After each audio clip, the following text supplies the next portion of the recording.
There are clearly 3 days' worth of food at home. You, however, spent all your savings, clearing out all the goods in the supermarket. You even didn't hesitate to borrow $3 billion, directly acquiring the Walmart storage supermarket. The supermarket owner counted money while cursing you as a madman. But what they don't know is that after 12 o'clock tonight, the world officially enters a super long ice age, a terrifying continuous snowstorm that will extinguish most of humanity. Resources are king in the apocalypse. 1 bucket of instant noodles can be exchanged for 10 black silk ladies. Soon, the clock struck 12 o'clock. Gamma rays swept through, and the sky lit up in an instant. It's clearly early morning, yet it feels like noon. Just as people hadn't reacted yet. Snowflakes had already started falling on the streets, initially as small as ants. But before long, it turned into a fierce snowstorm. The entire city's sky was filled with endless snow. Traffic on the streets came to a standstill. Soon, a strong chill filled the air, and everyone retreated home to escape the cold. News of global cooling spread across the internet, causing everyone to lament and discuss why winter came so early this year.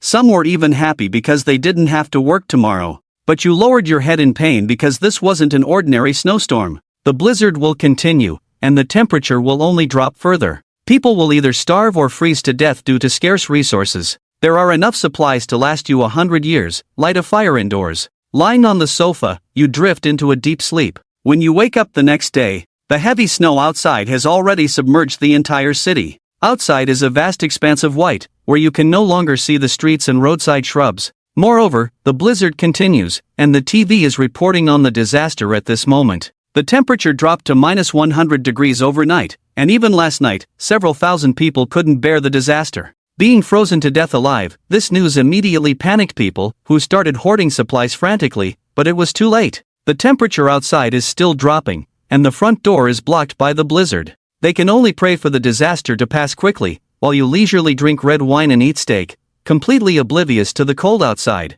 After all, it's a safe house built at a cost of $1 billion, with the indoor heating maintaining a temperature of 32 degrees. At this moment, a call comes in, and when you pick it up, it's Saint White Lotus. She wants to borrow some food from you, promising to repay you once the disaster subsides. You directly refused her request because you understand this woman's intentions. In a past life, you were deceived by this White Lotus and lent her food from your home. In the end, she ended up killing herself, even boiling your rib into a soup. Thinking about this, you wished to kill her immediately, but your rationality restrained you. So you messaged Bailey Anua saying, "You should have told me earlier, we've almost finished all the food at home. Only the steak made this morning is left, I'll send it over." You even took photos of the steak and red wine on the table, and even a picture of yourself in pajamas. After seeing your message, Bailey Anua widened her eyes in disbelief at the thought of you, in such cold weather, wearing thin pajamas, eating steak, and drinking red wine. Seeing the steak and red wine on the table, Bailey Anua's mouth started watering, so she immediately messaged you, expressing her desire to eat as well.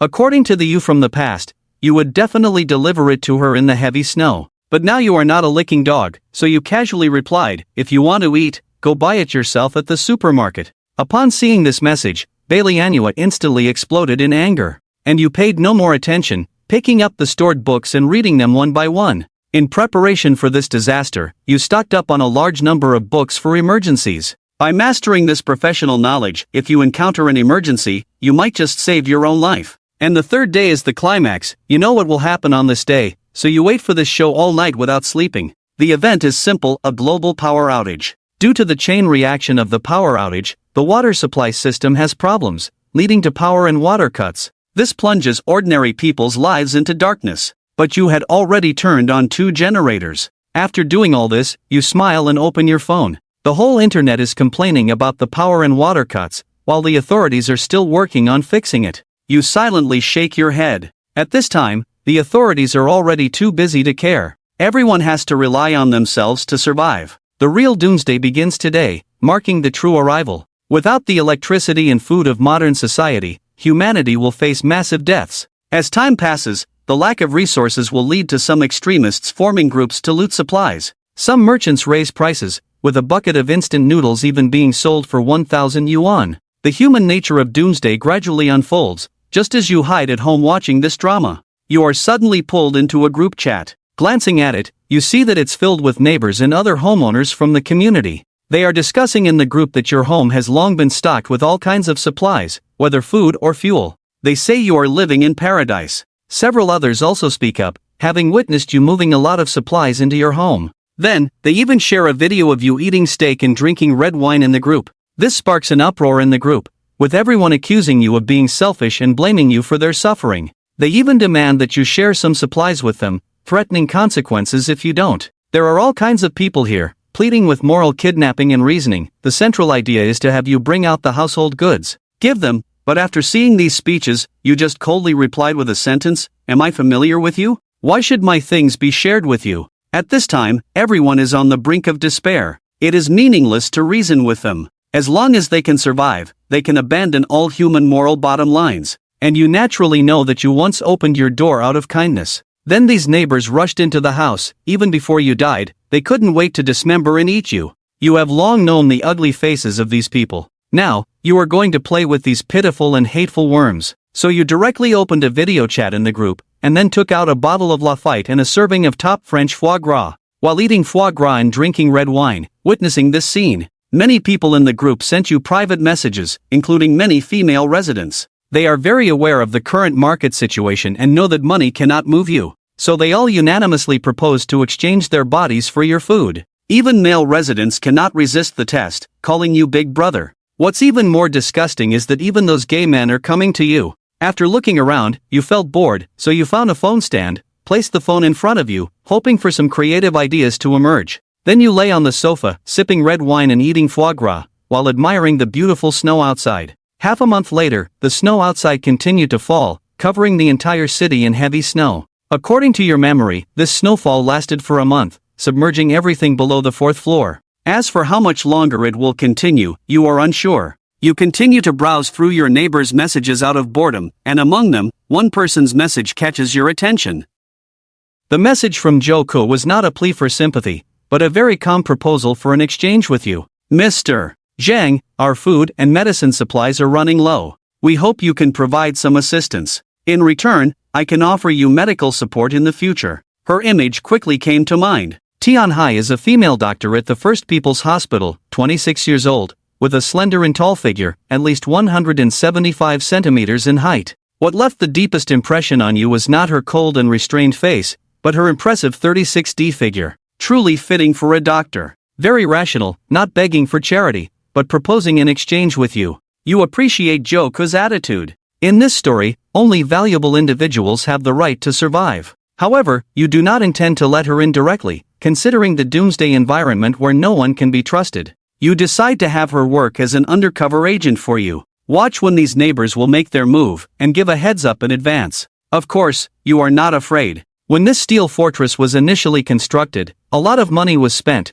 many features were personally selected, all in anticipation of this day. As you expected, the neighbors realized that you wouldn't hand over your household supplies, and they all got angry. Sun Jichao created a new group chat, adding all the living owners except you, and after seeing your living conditions, each of them was extremely jealous, wishing to eliminate you immediately and enjoy your current life. With a knife in hand, follow me, fight for righteousness. Just at this moment of looting supplies, a message from Joe Kor came. They are planning to come to your house. After seeing it, you replied with a simple got it. Joe Kor sat on his own sofa, looked at your calm reply, and couldn't help but frown. Every household should have gone over. They've seen your video and gone crazy. Do you have a plan? Joe Kor thinks that at this time, the most sensible approach is to hand over some supplies to appease everyone's anger. Otherwise, even if someone is powerful, they wouldn't be able to resist over 100 people. It wouldn't be difficult to tear down a house. But you smiled, with an unexplained attitude, simply saying, remember, this time you must not come over.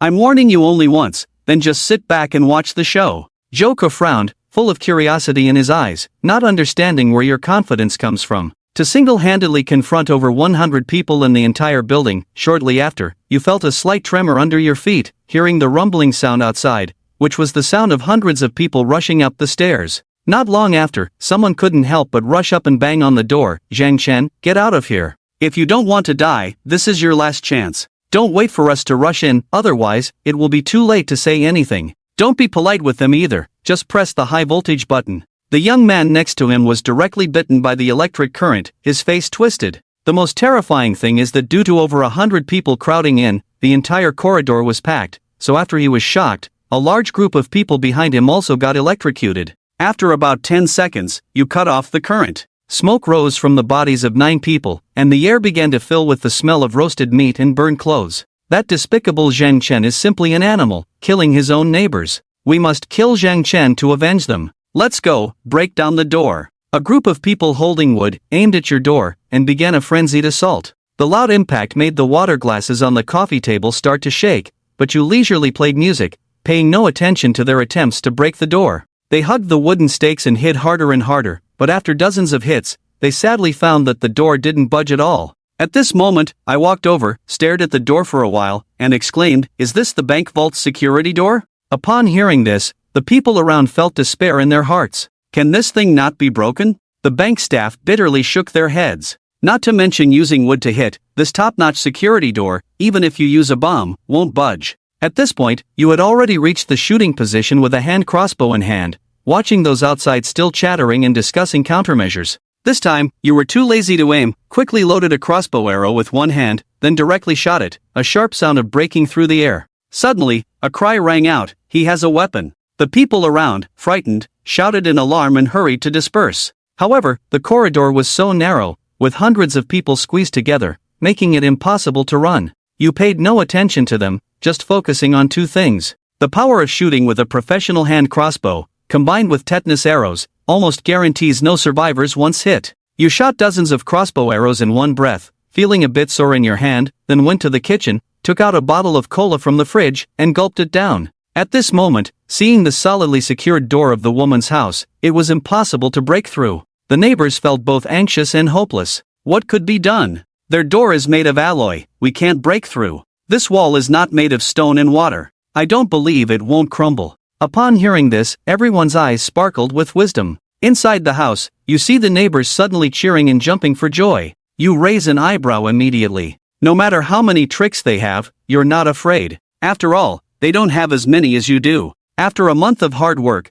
they finally built such an impregnable fortress. How could it be easily breached? Outside the door, a strong man exerted all his strength, hammering fiercely on the wall. It cracked open, white dust falling slowly. Seeing this, everyone's eyes were filled with excitement, feeling they had found the breakthrough in your house. Then they smashed even harder. However, when he struck the ground twice, there suddenly came the sound of a collision with refined iron. He took a few steps back and fell to the ground. Everyone looked and saw that his hands had long gashes, fresh blood flowing out secretly. It quickly solidified in the low temperature, looking particularly frightening. What's going on? Everyone was very puzzled. What kind of wall could withstand the impact of a sledgehammer? Someone walked over, brushing away the dust outside. When they saw what was behind, they were almost jaw-dropping. Once inside this wall, it's also made of steel. Everyone was shocked and gathered to watch. After scraping off the outer layer of white plaster, the thick black metal appeared. Someone couldn't help but shout to the sky, asking why.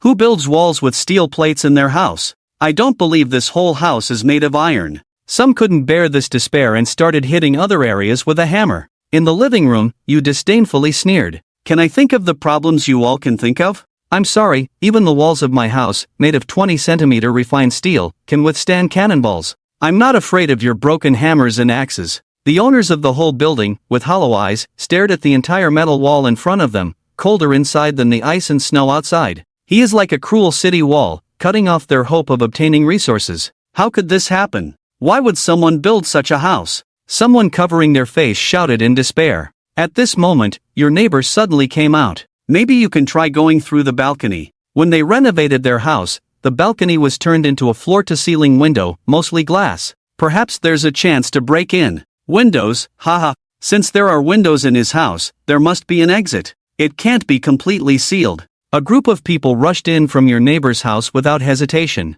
There is actually a gap of about 15 centimeters between the balconies of the 2 houses, with a fence in the middle. However, these cannot stop the current frenzy of people. The balcony outside is not like the corridor. At this time, the corridors are all sealed by each household, airtight, and still provide some warmth. However, outside, the north wind howls, and heavy snow falls. Within a few hours, people can freeze solid. Chen Jinhao and the others don't care about this. As long as they can rush into your house, they can get everything. A group of people howling like madmen have jumped onto your balcony. You naturally notice this scene. The 2 sides locked eyes for less than a second. The neighbors waved the tools in their hands and crazily smashed towards the huge French windows. You, on the other hand, dragged his white lounge chair to the window, lay down leisurely, and poured yourself a steaming cup of coffee. Pap, pap, the low sound resounded on the French windows, braving the wind and snow. This group of madmen were trying hard to smash the glass. Even if they accidentally hit their hands, they have no sense of pain.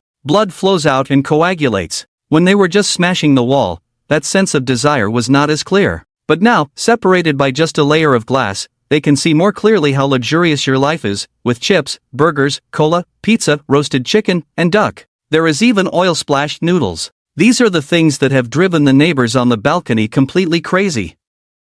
Just leaving them for half a month, they get so excited, as if they have reunited with a long-lost father. They are working harder, exerting all their strength. As you smash the window, holding a cup of coffee, enjoying this spectacle, you casually remark, "Who says glass is always more fragile than metal?" This is a custom-made bulletproof glass. Bulletproof glass on the floor-to-ceiling window. Do you remember when Wu Huairan, the manager of War Dragon Security Company, said, "With such a thick wall, it's not just bullets that it's stopping, but cannonballs as well"? As this group keeps smashing, they realize something is amiss. They initially thought it was plexiglass, and a few strong hits would shatter it. However, after a dozen people have been smashing for a while, how come there isn't even a crack? What kind of glass is this? Could it be bulletproof glass? What bulletproof glass? This word, hoarsely uttered by a bespectacled man, is filled with despair, as if from the depths of hell. If it can withstand even cannonballs, can it not withstand your manual labor? You smile. Raising your coffee cup,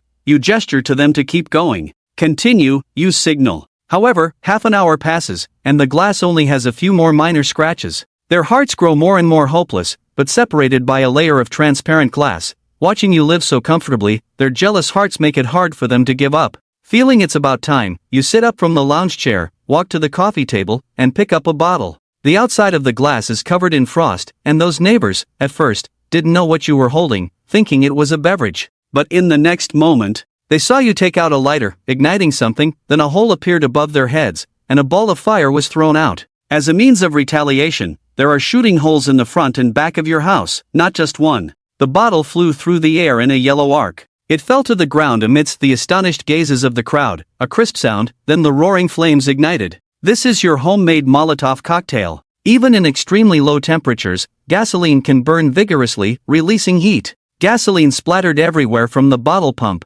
suddenly bursting into flames. The balcony space was limited, and these dozen or so people, with down jackets and cotton pants, caught fire instantly. The air was filled with the scent of roasted meat. Before long, all these people died. Some, despite initially being lightly burned, tried to escape but were blocked by the neighbors next door. They were afraid of the flames reaching them, so they chose to let these people die. Some people were burned too painfully and jumped off a 24-story building. To deal with you, they had already killed 30 or 40 people. A young man who hadn't eaten for 2 days sniffed, suddenly finding the smell of burning fat very fragrant, reminiscent of his favorite buffet barbecue from the past. Thinking about this, he couldn't help but look down at the ground, at the dozen or so charred bodies. He unconsciously swallowed, the sound of swallowing saliva echoing in the air. The young man looked at everyone in shock. On their thin and numb faces, he saw not just one person's desire when they appeared, and suddenly a woman burst into tears. "I can't take it anymore." Everyone worked hard all day, thinking they could easily break into your home,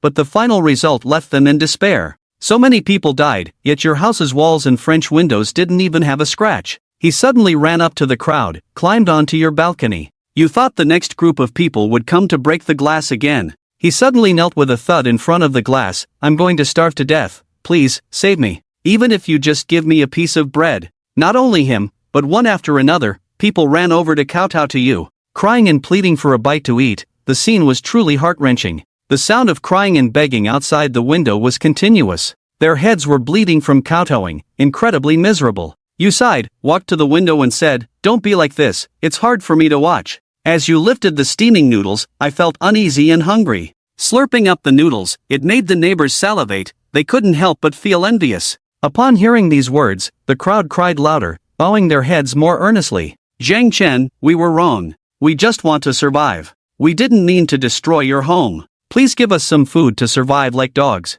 Of course, you can't pity us. In the apocalypse, human nature is the most fragile. Afraid that you won't yield, these two groups of people couldn't bear the bone-chilling cold and gradually left. After this battle, the neighbors completely gave in. Their remaining strength was almost depleted, and they could no longer launch a large-scale attack on your home. So many people began to beg for your mercy or propose exchanges of benefits, like the wealthy second-generation Su Hao. He took pictures of his girlfriend all over and said to you, Zhang Chen, I can offer you my woman to play with, just give me some food. Is it okay? He is a famous car model in Tianhai City. Wealthy second-generation Su Hao. He took pictures of his girlfriend all over. He said to you, Zhang Chen, I can offer you my woman to play with, just give me some food. Is it okay? He is a famous car model in Tianhai City. Look at these headlights. Just these 2 long legs are enough to entertain you for a year. You naturally recognize that model Su Hao. The house bought here is to keep him. He always dresses provocatively,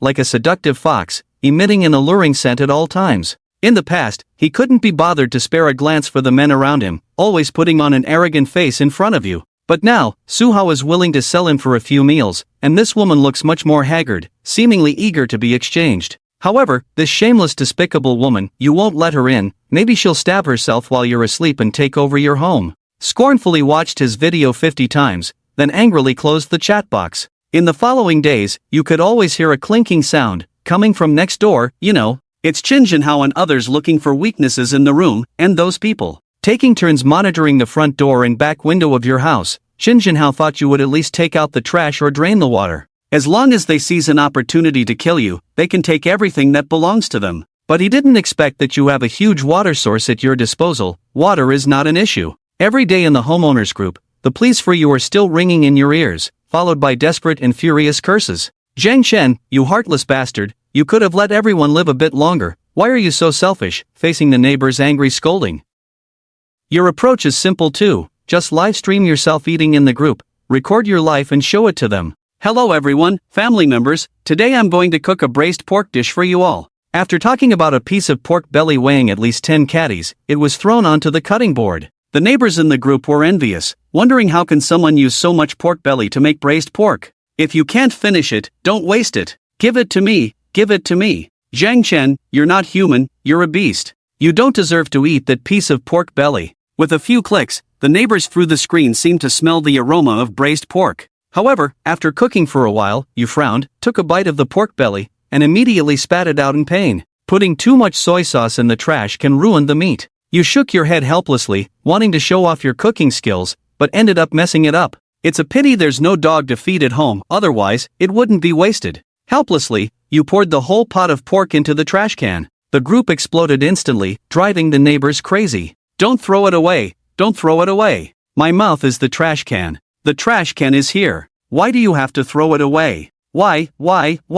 Some people were infuriated by your actions, almost causing a rift in the group. Their hearts were bleeding. It's better to eat something ready-made. As the camera turns, on the clean and tidy table at home, there are more than 10 dishes. The warm yellow light shines on the table, making the food look even more delicious. You enthusiastically introduced each dish, saying, tonight's dinner includes braised prawns, onion-cooked sea cucumber with tofu, sweet and sour yellow river carp, and stir-fried fish slices, sweet and sour pork, black fish egg soup, and candied yam. You set up your phone, like a food broadcaster, and eagerly started eating with your chopsticks. The neighbors in the group chat are going crazy with messages. Zhang Chen, you're my savior, I'm yours. Just let me have some soup. The pleading voices are endless. Some people keep calling you non-stop. Ignoring their ugly faces, you don't care, while they happily eat away. Seeing the neighbors frustrated, you find the meal even more enjoyable. In the evening, Joka sent a message, Zhang Chen, can you still save me? Reading this message, you sense the humility of this aloof female doctor. She doesn't seem too hopeful about you. After all, in times like these, everyone is struggling to survive. Who has the ability to take care of others' lives? After much contemplation, you made a decision. Joku is still valuable. You can't let her die like this. It's not easy to find a top surgeon from a grade 3 hospital, especially one you know well. Help me with something, and if it succeeds, I can let you live. You can take in Joku, but he must submit a letter of intent. Jokor has not replied to Zhang Chen temporarily. Obviously, he is also struggling. You are not in a hurry. If Jokai can't pass this test, you will give up on him decisively. After a night of deep contemplation, he finally gave you a positive answer. He also knows this is your test for him, although very dangerous. But if he doesn't do this, he will surely die soon. He must take a risk. That night, Chen Jianghao and others sat in the living room, then asked a younger brother to cook in the kitchen. Joker stared at them from the corner, then suddenly stood up and said, "I'll help him." Chen Zhanghao's eyes coldly looked at him, smiling in a somewhat eerie way. "Ha, I knew you couldn't resist." Joker froze, his blood almost congealing. Chen Zhanghao continued, "No one can endure not eating for 2 days. Don't be afraid. Once you try it, you'll get addicted. The taste of that meat is extremely delicious, better than any meat I've ever eaten." Joker took a deep breath, silently turned around, and went to the kitchen to help. The kitchen was splattered with blood everywhere, along with some unprocessed limbs and handles. It was like hell. Sweat gradually appeared in the palm of his hand because of his next move. If discovered, he would undoubtedly die. After confirming safety, he reached into his pocket, took out a small bottle, nervously unscrewed the cap, and poured a pile of white powder into the soup. After finishing these tasks, he quickly stuffed the medicine bottle back into his pocket. He had poured nearly half a bottle of sleeping pills into the pot. This type of sleeping pill takes effect quickly. Taking one pill can make a person fall asleep in 30 minutes, especially after eating when the blood doesn't gather in the stomach, making people drowsy. With such a large amount, even if an elephant took it, they would also fall into a deep sleep. So not long after, Joker heard the sound of their snoring coming from the living room. He cautiously went to the living room and saw everyone lying on the sofa and chairs, fast asleep. "I held my breath to send you a message. I drugged them with a large amount of sleeping pills, and they all fell asleep. What do you plan to do next?" After reading the message, you raised an eyebrow and told him to drag them to the balcony. Of course, you wouldn't go there yourself to avoid falling into their trap. Joker hesitated but eventually agreed to the exchange. It would definitely scare an ordinary person half to death. Because if Chen Zhanghao and the others suddenly woke up at this moment, they would definitely kill him. However, as a professional doctor, Joker was very confident in the effects of the medicine. He followed your instructions and dragged Chen Zhanghao and the others out one by one. He left them on the balcony. Even though it was freezing outside, they wouldn't wake up for a short period. People in a deep coma are like this. Instead, due to the cold weather, the body automatically lowers its temperature to extend life in a state of hibernation. When you saw Joker panting as he dragged all those people out, you nodded in satisfaction. "What do I need to do next?" Joker asked, her voice trembling. "Okay, just wait for me for a moment." You put down your phone, turned back to the bedroom, took out a thick winter coat from a space, put it on, and also took out 10 small child-sized hemp ropes, hanging them on your waist. With your left hand holding a well-shaped crossbow arrow and a machete on your back, you approached the French window behind the bedroom. As you reached for the French window lock for the first time, after unlocking it, you stepped onto the balcony. Joker, shivering by the window, looked at you. "Are you going to kill them?" You smirked, raising the gun in your hand, aiming at the thugs on the ground, while Ying also aimed at Joker. "It's not me, it's you." You stood on the balcony, but leaned against the window. If things went wrong, he could return to the room at any time. Faced with death, people become brave. Joker was no exception and quickly dealt with them. "Great, you can come in now." Joker heard this and her eyes lit up. She crazily rushed to the door, and you walked over to open it for her. The warm clothes in the room instantly enveloped her whole body, even making her feel a bit too hot. Joka quickly took off her clothes, leaving only a pink thermal underwear. The messy clothes were thrown on the ground. She lay on the floor, panting heavily, tears in her eyes showing the excitement in her heart at that moment. At this moment, she finally remembered that there was a man in front of her, with your gun still aimed at Joker. Joker forced a smile and said, "You are very cautious. Look at me, there's no way I could be hiding any dangerous weapons." Your expression is indifferent as you shook the gun in your hand. "You must be completely honest with me before I can accept you." Upon hearing this, Joker bit his lip, lowered his head, blushing at the unfamiliar man's request to undress, feeling extremely ashamed. But he understood that he had no right to negotiate now. Joker gathered his courage, trembling, and lifted his arms to take off his pink thermal underwear. Your eyes fixed on him, wary of any sudden deadly weapon. "It's all for safety, as a gentleman like you wouldn't have any other intentions."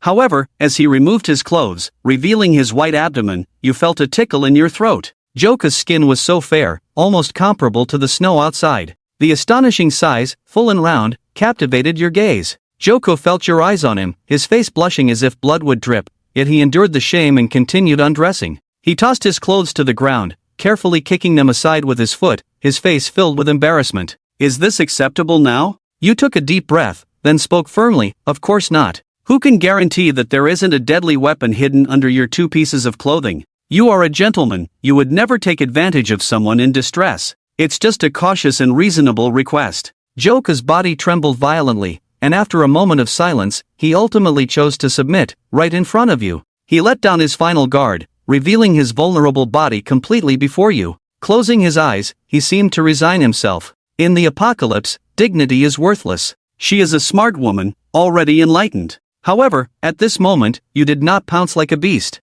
You calmly said to Joko, "I suggest you go take a bath first." Joko's face turned even redder. He picked up his clothes, then ran into the bathroom as if escaping, followed by the sound of rushing water. You sat calmly on the sofa, waiting for Joko to finish his bath. Inside the bathroom, Joko turned on the shower. As the hot water sprayed over his head, his eyes filled with tears of excitement. Only after losing something do people understand the true meaning of happiness. In their everyday life, they didn't realize the importance of those things. It's only after the apocalypse arrives that they discover the value of those things. Having not showered for half a month, Joko washed himself especially carefully this time. The door of the bathroom opened with a click. As you looked over, you saw a figure emitting steam, peeking out from the door, with damp hair scattered behind, exuding a breathtaking beauty. For the first time, you discovered how beautiful he was. As the hospital's attending physician, he was usually very busy and had no time for makeup or styling, at most just a light touch. After showering, he appeared as fresh as a lotus flower,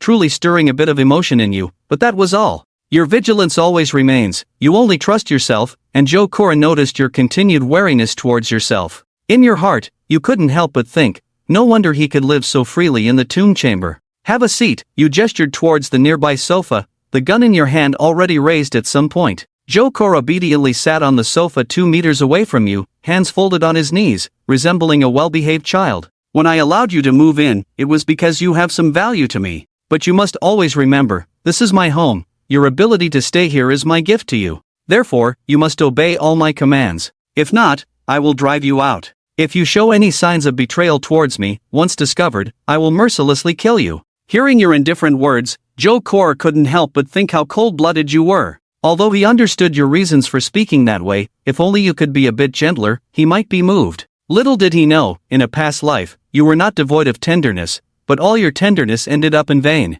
He nodded, indicating that he would listen to you. Joko's obedient attitude pleased you greatly. She is indeed a clever woman, making communication convenient. You are very clever, which will make it easier for all of us to get along in the future. You should understand what kind of lover exists outside. Besides relying on me, you have no other choices. So now I will tell you a secret. Listen carefully. Joko widened her eyes in surprise. You are willing to tell me a secret. He feels that for someone as cautious as you, revealing secrets isn't that simple. Let me tell you this secret. It's to ensure your loyalty to me. But if you betray this secret, I'm not afraid either. After all, in this world, everyone finds it hard to protect themselves. I'm not afraid either. Anyone who posed a threat to me has been taken care of before they could act. You must have seen that too. Joko nodded, looking at you earnestly, eager to hear the secret you have to share. You are willing to tell me. He feels that for someone as cautious as you, revealing secrets isn't that simple.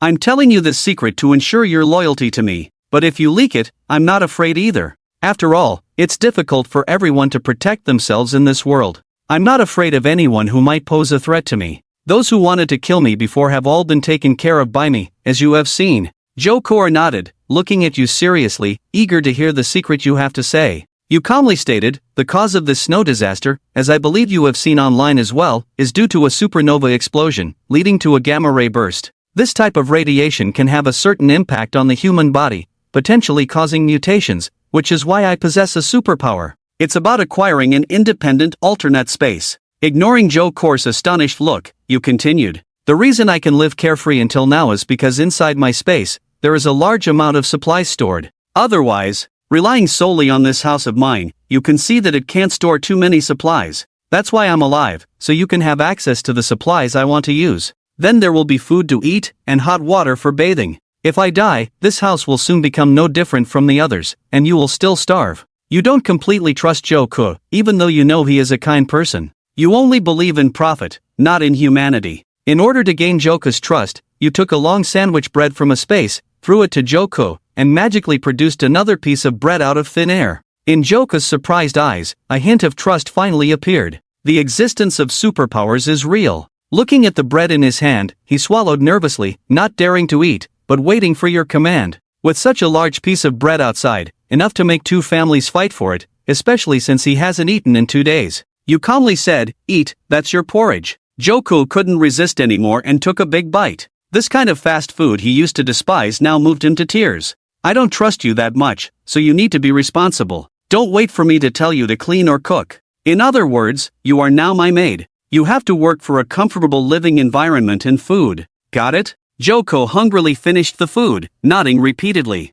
"I understand, master," he shyly exclaimed. You raised an eyebrow. This little girl is quite good at pleasing. Seeing her eat and drink to her heart's content, a smile appeared on your lips. "Do you know why, with so many people in the whole building, you and I are not the most familiar, yet I chose you?" Joko pursed her lips. "Because I am a doctor, you lack nothing, but I can't guarantee that you won't get sick or injured. That's one thing. Although I am very healthy, one must always be prepared for the worst. Now, the second point, do you know why?" Joko hesitated for a moment, a glimmer of realization appearing in her eyes. "Because I am a woman, and a very beautiful one at that." This woman is very self-aware. She stood up and, in front of you, she untied her bathrobe. "You're not pretending to be a saint either. After over half a month of suppression, you need to let off some steam. This night is bound to be very long." After it was over, it was already the second day in the early morning. Joko lay limp on the bed, unable to move at all. You covered her with a blanket, and she fell into a deep sleep.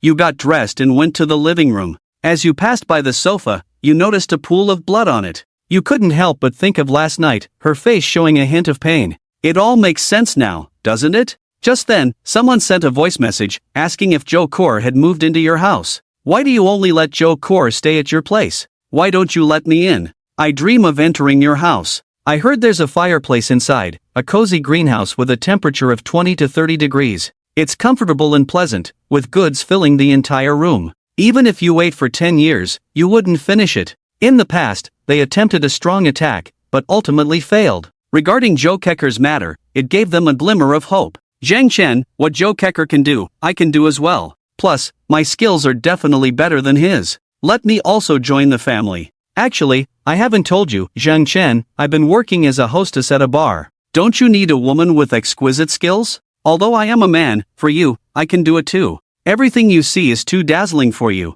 Jokeker was also dumbfounded, while feeling a hint of crisis. In fact, whether as a doctor or a woman, he is not irreplaceable. At the very least, his skills in that area are indeed not very proficient. What if you meet someone better in the future? How will you deal with neglecting him? Jokeker bit his lip, silently determined to further his skills in that aspect. The neighbors envy, and hate Jokeker, all requesting Zhang Chen to take them out to play. Yet, you can't be bothered. Who knows who's the real deal now? If you close your eyes, you might get taken advantage of. Your ex-girlfriend Fong Yuqing from a past life has upset you. Weren't you supposed to live a happy life with Qinger? Weren't you going to ensure Qinger is well-fed, well-dressed, and lives happily? You didn't expect Fong Yuqing to still be alive. Thinking about how she killed you for a bit of food in the past life, you coldly chuckle, "You're not dead yet." Zhang Yuqing's eyes lit up. It turns out that brother Zhang Chen thought I was dead, so he let that despicable Joken stay in their house.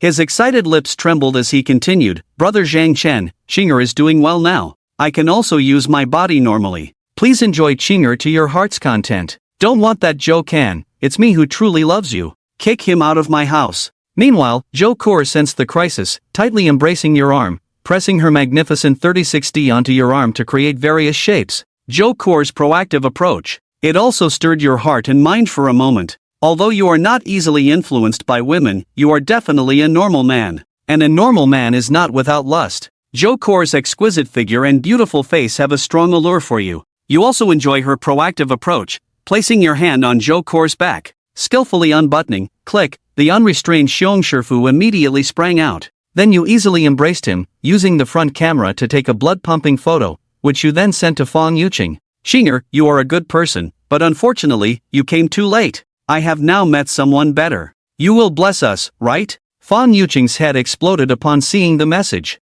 He only has money. Going out relies entirely on multiple layers of chest pads to maintain a false prosperity. Compared to Joko, this all-natural, environmentally friendly Mr. Xiong. The intense jealousy burns wildly. "Brother Zhang Chen, you can't treat me like this. Qinger loves you. Qinger loves you the most. He must be fake. That's a fake bear. Give me a chance. You try me." "I've tried it. His touch is very good, so let's not contact each other in the future. I'm afraid he will misunderstand. you know what you said. It will definitely drive Fong Yuqing crazy, because you understand, you are Fong Yuqing's last hope in the tomb, personally extinguishing all hope from a person. What a wonderful thing it is, especially in this way. As expected, Fong Yuqing is almost going crazy. A hysterical scream came from the throat. I don't believe it, I don't believe it. Zhang Chen, you were clearly my lapdog, you licked me for 2 years, but why am I so proactive now, and you're not licking me? Fong Yuqing, with red eyes, was about to message you, but found out that you had blocked him. Soon after, he will die in this apocalypse.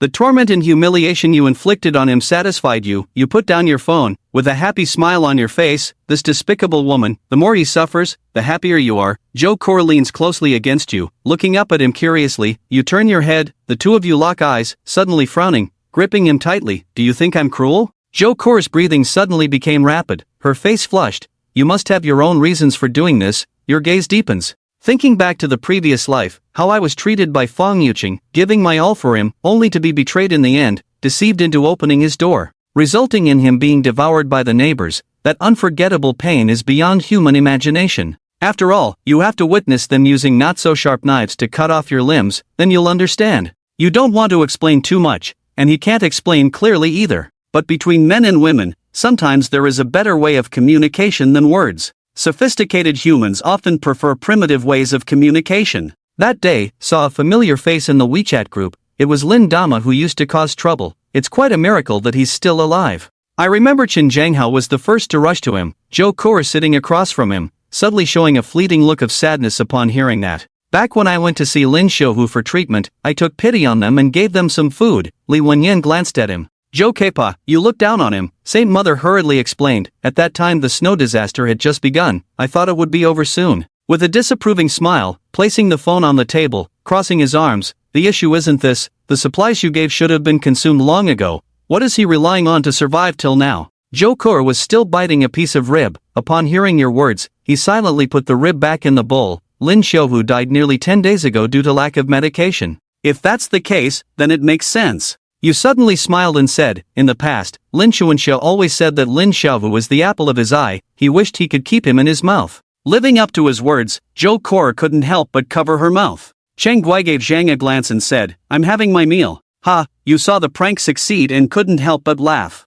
Suddenly, I felt that living with a woman by my side was really interesting. At least there was someone to talk to, so it wouldn't be so boring. While the two of us were talking, your phone rang. You picked it up and saw that it was a call from Uncle Manhwa, the security guard. Due to past experiences, in this life, there are only two people you are willing to trust. One is Uncle Manhwa, and the other is Joe Kor. The world is frozen, and humans have begun to kill each other to seize resources. I witnessed my neighbor being killed, but I didn't react with anger. Only because they had attacked my home in a frenzied manner. Not only did they want to seize resources, but they also threatened to dismember me. Now, facing external threats, they no longer have their former arrogance. These people were born in this upscale residential area. Normally, they look down upon the migrant workers, but now they are kneeling before them, begging for mercy. However, the strong ones showed no mercy, rushing into the corridor and killing anyone they saw. Using this as leverage to force me to open the door, little did they know that this was exactly what I wanted to see. Just last night, the outsiders found out that I possessed a very rich supply of resources. Under the cover of night, they dug out an underground tunnel in the snow-covered neighborhood. Carrying explosives, they headed straight towards their own front door, but they underestimated the sturdiness of this safe house. Despite several rounds of explosions, the house remained unscathed. If these people want to die, then let them die first. Awoken by the sound of explosions, you watched the looters at the door and felt a burning rage inside. Immediately lighting a Molotov cocktail, you threw it out through the firing hole. These white phosphorus grenades burn at a temperature of up to 1000 degrees, capable of eliminating all living beings within a certain range. Although this method may go against morals, at this moment, you don't care about that at all. As long as you can send this group of people to hell in front of you, any means, as long as effective, will suffice. With the sound of the Molotov cocktail shattering, the cotton coats worn by the crowd were instantly ignited. The entire corridor turned into a sea of fire, with many people being burned alive, emitting piercing screams. However, you didn't find it surprising at all. Immediately, you pulled out your pistol and started shooting outside desperately. Originally, there were over a dozen intruders, but in the end, only 5 or 6 who were at the back managed to escape. You didn't open the door to chase after them, holding on to the principle of safety first. After confirming that all the bodies on the ground were dead, activated the room's filtration system to prevent smoke from entering the house. Glanced at the empty pistol magazine. This thing is really unreliable. If it were a machine gun, at least a few hundred shots would have been fired just now. Looks like we need to get some heavy weapons. The explosive methods of those people just now served as a wake-up call. In the apocalypse, almost all the survivors are ruthless. Compared to the useless neighbors in this building, they are not even in the same league. If one day, an engineer carrying a large amount of explosives really shows up, they might just blow up the whole building. After all, human nature cannot withstand the test in the face of disaster. In order to survive, they won't care about the lives of others. I must kill all of these bastards. But if I personally go and act in someone else's territory, it's definitely asking for trouble. Looks like I need to find some cannon fodder. Coincidentally, due to the recent heavy rain, all the neighbors were startled awake and chaos broke out in the group. Everything from meteor impacts to dinosaur extinction is happening. Seeing this, you came up with a plan and casually said in the group, "Just now, some outsiders tried to steal supplies, but I drove them away. Zhang Meng from the 16th floor also got killed by me." As soon as these words were spoken, everyone started praising you, and then began to goad you to confront the outsiders from the neighboring building. As you watch the scene, it's quite ridiculous. They used to curse themselves in the group chat every day. Most families have someone who died by their own hands. Now that they need your help, they've become a joke for you to be a hero. Why should I protect you? Whether you live or die has nothing to do with me. Everyone is on their own. After saying this, you fall silent. Zhang Chen, you can't just watch us die. If we all perish, you will eventually become the target of everyone's blame. That's a valid point. Who knows how many eyes are watching us now? If the neighbors could unite to resist the outsiders, he would be willing to lend a hand. But obviously, he overestimated their hypocrisy. They play the moral blackmail game very well. They praise themselves in the group chat while making various excuses, some claiming to be too weak, others saying they are elderly or women. In short, they want you to take the lead. Faced with such shameless behavior, you simply turn off your phone. Just drag it out, the road home is automatic anyway. When the knife falls on them, they'll feel the pain. Soon, the result you anticipated happens. The outsider who suffered last time holds a deep grudge against you. After witnessing your methods, they know your home is easy to defend. In the following days, the leader Huang Tianfan led another group to ambush several households. After killing people, they even used blood to write on the hallway. Zhang Chen, I can't kill you, can't I kill your neighbors? You feel no guilt watching your neighbors die tragically. If Zhang Chen doesn't come out, I'll kill all your neighbors. Unfortunately, his actions hit Zhang Chen's funny bone. If it were a saint in a movie, they would definitely pause at this moment. But he not only didn't feel guilty, but instead found it amusing. His purpose is to provoke Huang Tianfang into killing more neighbors, causing fear. These people have no choice but to ask him to take action. Sure enough, just 2 days later, the neighbors couldn't take it anymore. Seeing the bloodstains flowing down the walls, they began to accuse each other in the homeowners group, and private messages and calls bombarded endlessly. Zhang Chen, you caused this trouble, you should resolve it, those people are attracted by you. You also killed people, what does it have to do with us? Zhang Chen, if you have a bit of conscience, solve this matter by yourself. You see the messages these people send, not only do you not get angry, but you even smile. Because you understand these people very well. Later, he sent a few messages in the group. It's not like I asked them to come. How they came to kill me, but ended up being killed by me, causing my troubles.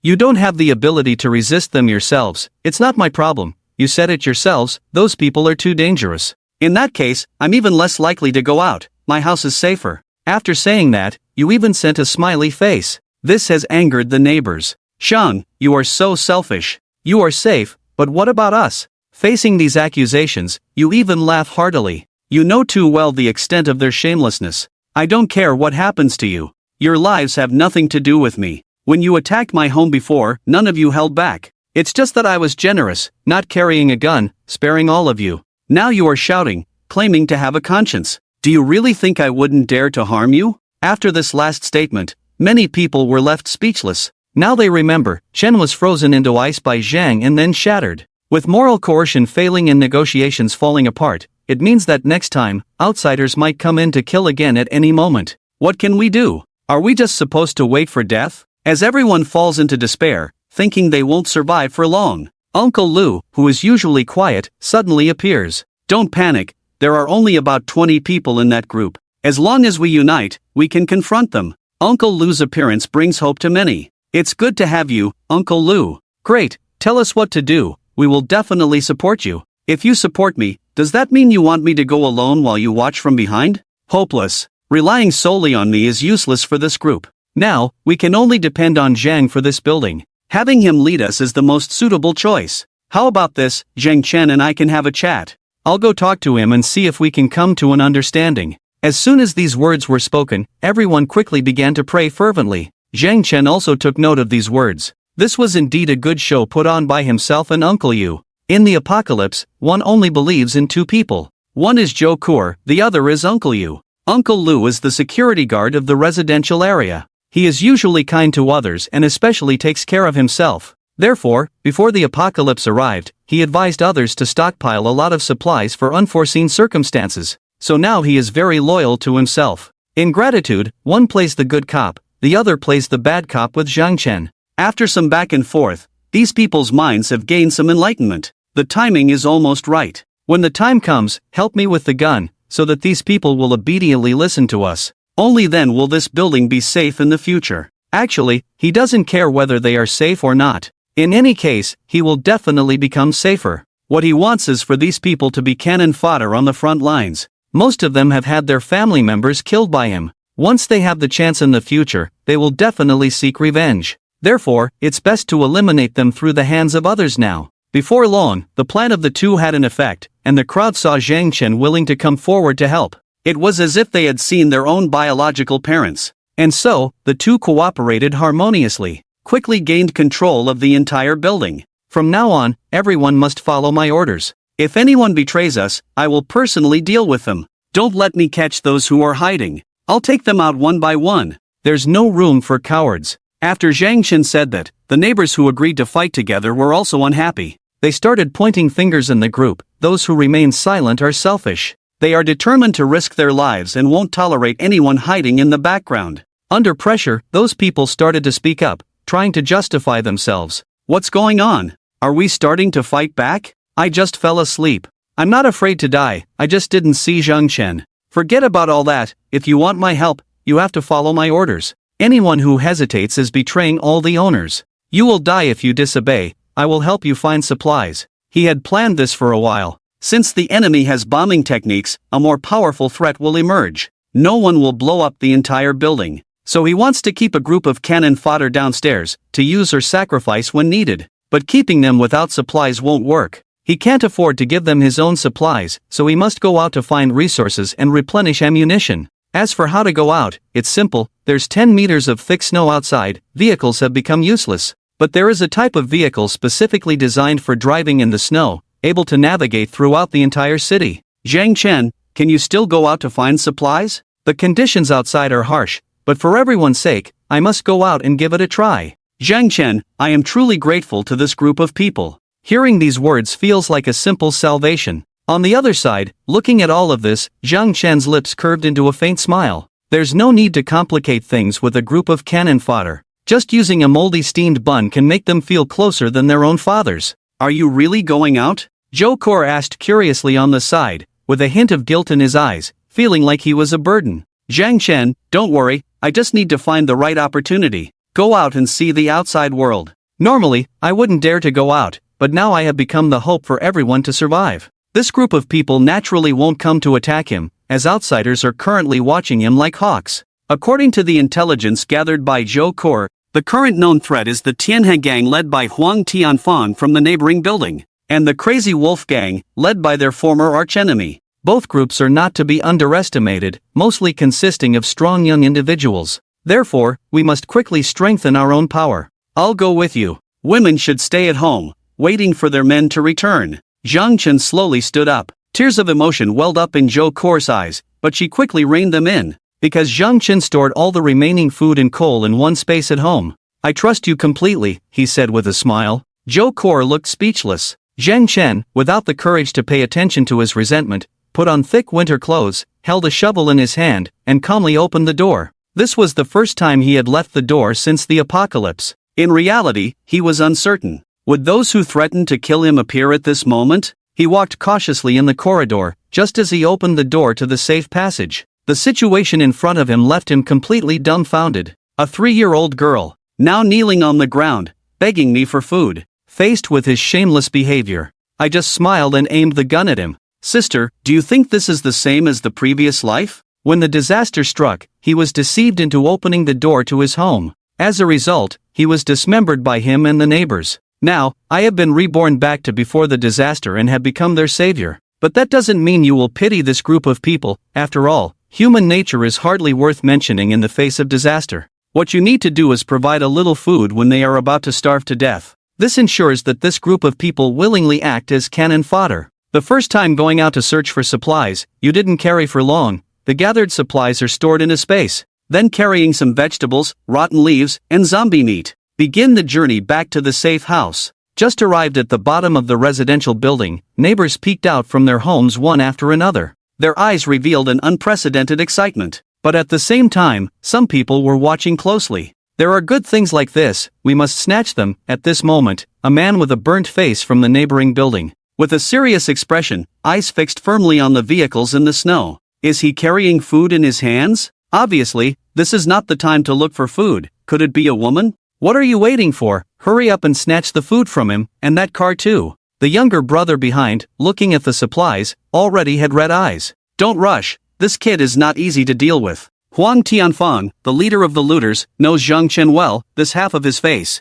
is the side that was injured by the explosives when attacking Zhang Chen's house. We need to hurry, but we can only do so quietly. After this was said, the few younger brothers behind were not satisfied. The few people stealthily took knives and went downstairs. On the other side, Zhang Chen carried supplies and entered the corridor through the window. Uncle Lu and Zhou Kor heard the sound of vehicles and were already waiting in the corridor to assist. He then took out his phone and called the neighbors in the homeowners group. With not much food in hand, they stood on the stairs one after another. Their hungry and greedy eyes were fixed firmly on the luggage. Some people were itching to make a move, even planning to rush over and grab it. But when they saw the dark iron lump in Zhang Chen's right hand, they became fearful again. I've put in a lot of effort to get these supplies for you, you said hypocritically to the crowd. He then signaled Zhou Kor to open the luggage. What came into view was a large pile of food, although it looked somewhat worrying. Under normal circumstances, even dogs might not eat it. But now, the hungry neighbors, upon seeing this, had eyes gleaming with excitement. Zhang Chen, you are our great hero. Big brother, please accept a bow from your younger brother. Obviously, the temptation of this food was very strong. Even if Zhang Chen asked them to act like dogs now, the crowd wouldn't hesitate at all. But soon, someone started to show a scene of greed. Upon seeing so much food, a woman squeezed out from the crowd. He looked at the heroic Zhang Chen, feeling elated because he thought Zhang Chen loved him. Back then, he had gone to great lengths to pursue himself, so with so much food, he would definitely keep some extra for himself. Thinking of this, he couldn't help but excitedly shout towards Zhang Chen, who was distributing supplies ahead. Brother Zhang Chen, it's me, Xinger. Quiet down, stop making a scene, line up ahead. The crowd looked at him causing a commotion, and began to criticize. Why are you all being so mean? Do you know the relationship between Zhang Chen and me? One day, I will definitely live in my brother's house. You better be polite to me, and when I'm in a good mood, I'll reward you with some food. As these words spilled out, the crowd cast disdainful glances at him one after another. Zhang Chen also frowned when he saw him, recalling some past events in his mind. However, he was quickly interrupted by the raiders rushing in. These people wasted no words, drawing their weapons and lunging at Zhang Chen. Even though there were dozens of people in front of them, they didn't care, because they knew that this group of people were almost all sheep. Seeing a few people charging towards you, you instinctively pulled out your gun and aimed. But you didn't shoot, because you changed your mind. All this food is yours, don't let them take it. Whoever takes down one person, I'll reward with food for 5 people. After these words were spoken, the neighbors who were originally fearful and only wanted to escape, stopped in their tracks. Food is life, without food, it's as good as dead. Take down one person and you get food for 5, what's there to fear? A few young men gritted their teeth and immediately charged forward. Seeing this, the previously fleeing crowd also rushed forward to join the fight. You took the opportunity to retreat to the back, still holding the pistol alertly. The looters, caught off guard by the rushing crowd, thought these cowards would be scared away. Why are they charging like they've been injected with chicken blood? In the blink of an eye, the entire corridor descended into chaos. For food, everyone's eyes turned red, coupled with the extreme cold. People didn't even feel pain, as long as they didn't fall, they continued to wield their weapons. Soon, the few who came to loot were knocked to the ground. During this time, they lived in constant fear of death, as the looters killed many of them. Therefore, cleanly and decisively, they sent the 4 individuals straight to hell. Watching the performance of these neighbors, you nodded in satisfaction. Only after killing will these people become qualified scavengers. It'll be much easier to deal with external attacks in the future, and you'll only need to give a little. Garbage food is fine. Well done, as long as we stand united, there's nothing to fear. You then fulfilled your promise, calling the 2 young men who charged at the front. You grabbed a handful of food from the ground and stuffed it into the 2 men's arms. These are all authentic good stuff, making others swallow hard at the sight. These foods are enough for these 2 to eat for several days, as they haven't had normal food in a long time. You are willing to see the scene performed with enthusiasm, so give a little more. Most people only get a small piece of bread. You can't let them eat too much, or they will become lazy, so the best way is to keep them hungry all the time. But you definitely won't support idlers. For those who didn't do anything just now, they can go without. For example, the former rich 2nd-generation Su Hao, watching him stretch out his hands asking for food. You disdainfully scrape your feet on the ground, casually taking a piece of candy. Zhang Chen, are you joking? Why do I only have a piece of candy for food? Seeing this, you just smirk. How dare you say that others were all working hard just now? You've been hanging around in the background the whole time. Giving you this candy is my act of kindness. This guy is very cunning, rushing up and shouting to kill him. But his feet honestly retreated to the back, not taking a step forward. Can you blame me? There were only 4 of them, completely surrounded. I had no chance. I don't care about the process, just the results. Don't use your usual tricks in front of me. After saying that, you pretended to have amnesia, while the 2 young men just understood each other. Grabbing Su Hao and starting to beat him up. Wanting to be superior in the apocalypse is absolutely ridiculous. Don't call me domineering. I think it's fair. If anyone disagrees, then put down the food in your hands and leave with dignity. I definitely won't cause trouble for him. Since no one is willing to put down their food, you go to Su Hao. At this point, he was trembling from the beating, but still holding on to that piece of candy. Next time, I hope you can behave. Zhang Chen, don't raise useless people. This also serves as a warning to everyone. No one dares to speak up again, obediently waiting for you to distribute the food. Alright, the food has been distributed. Just as Zhou Kur was putting the remaining food into her pocket, a sudden anxious cry came from the crowd. Brother Zhang Chen, I haven't gotten any yet. Xinger hasn't either. He thought Zhang Chen would treat him specially, but after waiting for half a day, he still didn't get anything.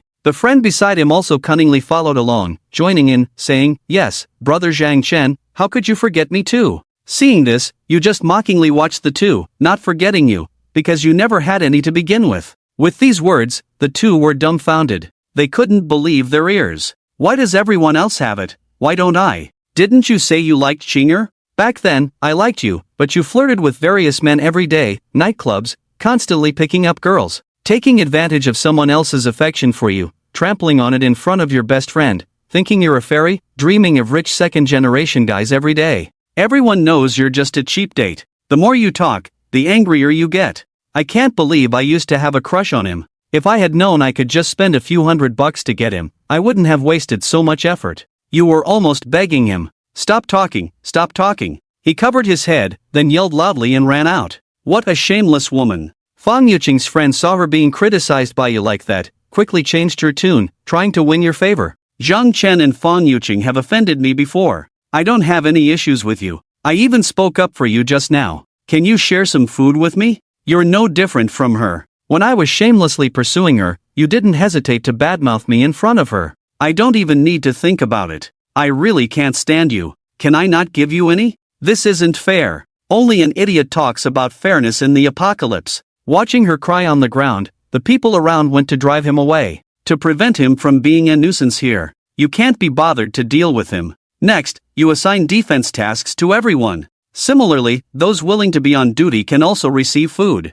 After explaining the general matters, you took Joko back home. Sitting on the comfortable sofa, you feel extremely content with that sense of happiness. The outside temperature is tens of degrees below zero. Even wearing cold weather gear, you can still feel the icy chill. Joko saw the relieved look on your face and tactfully approached, pressing against you with her fat rich body. Since you enlightened him last time, he seems to have awakened. Every day she clings to you. If it weren't for your youth and strength, you might have a hard time resisting. But at this moment, you are not awakened by her beauty, because there is something more attractive than that. That is the gun you just scavenged from the police station. which can be considered a common hobby for men. Men loving guns can be said to be innate. Most importantly, apart from those police handguns and bulletproof vests, there is also a sniper rifle that suits your personality very well. Barrett, raise the gun. Using the scope to look at the building across, almost every window inside is clearly visible. I have to find a chance to try out this gun, it's a shadow person's artifact.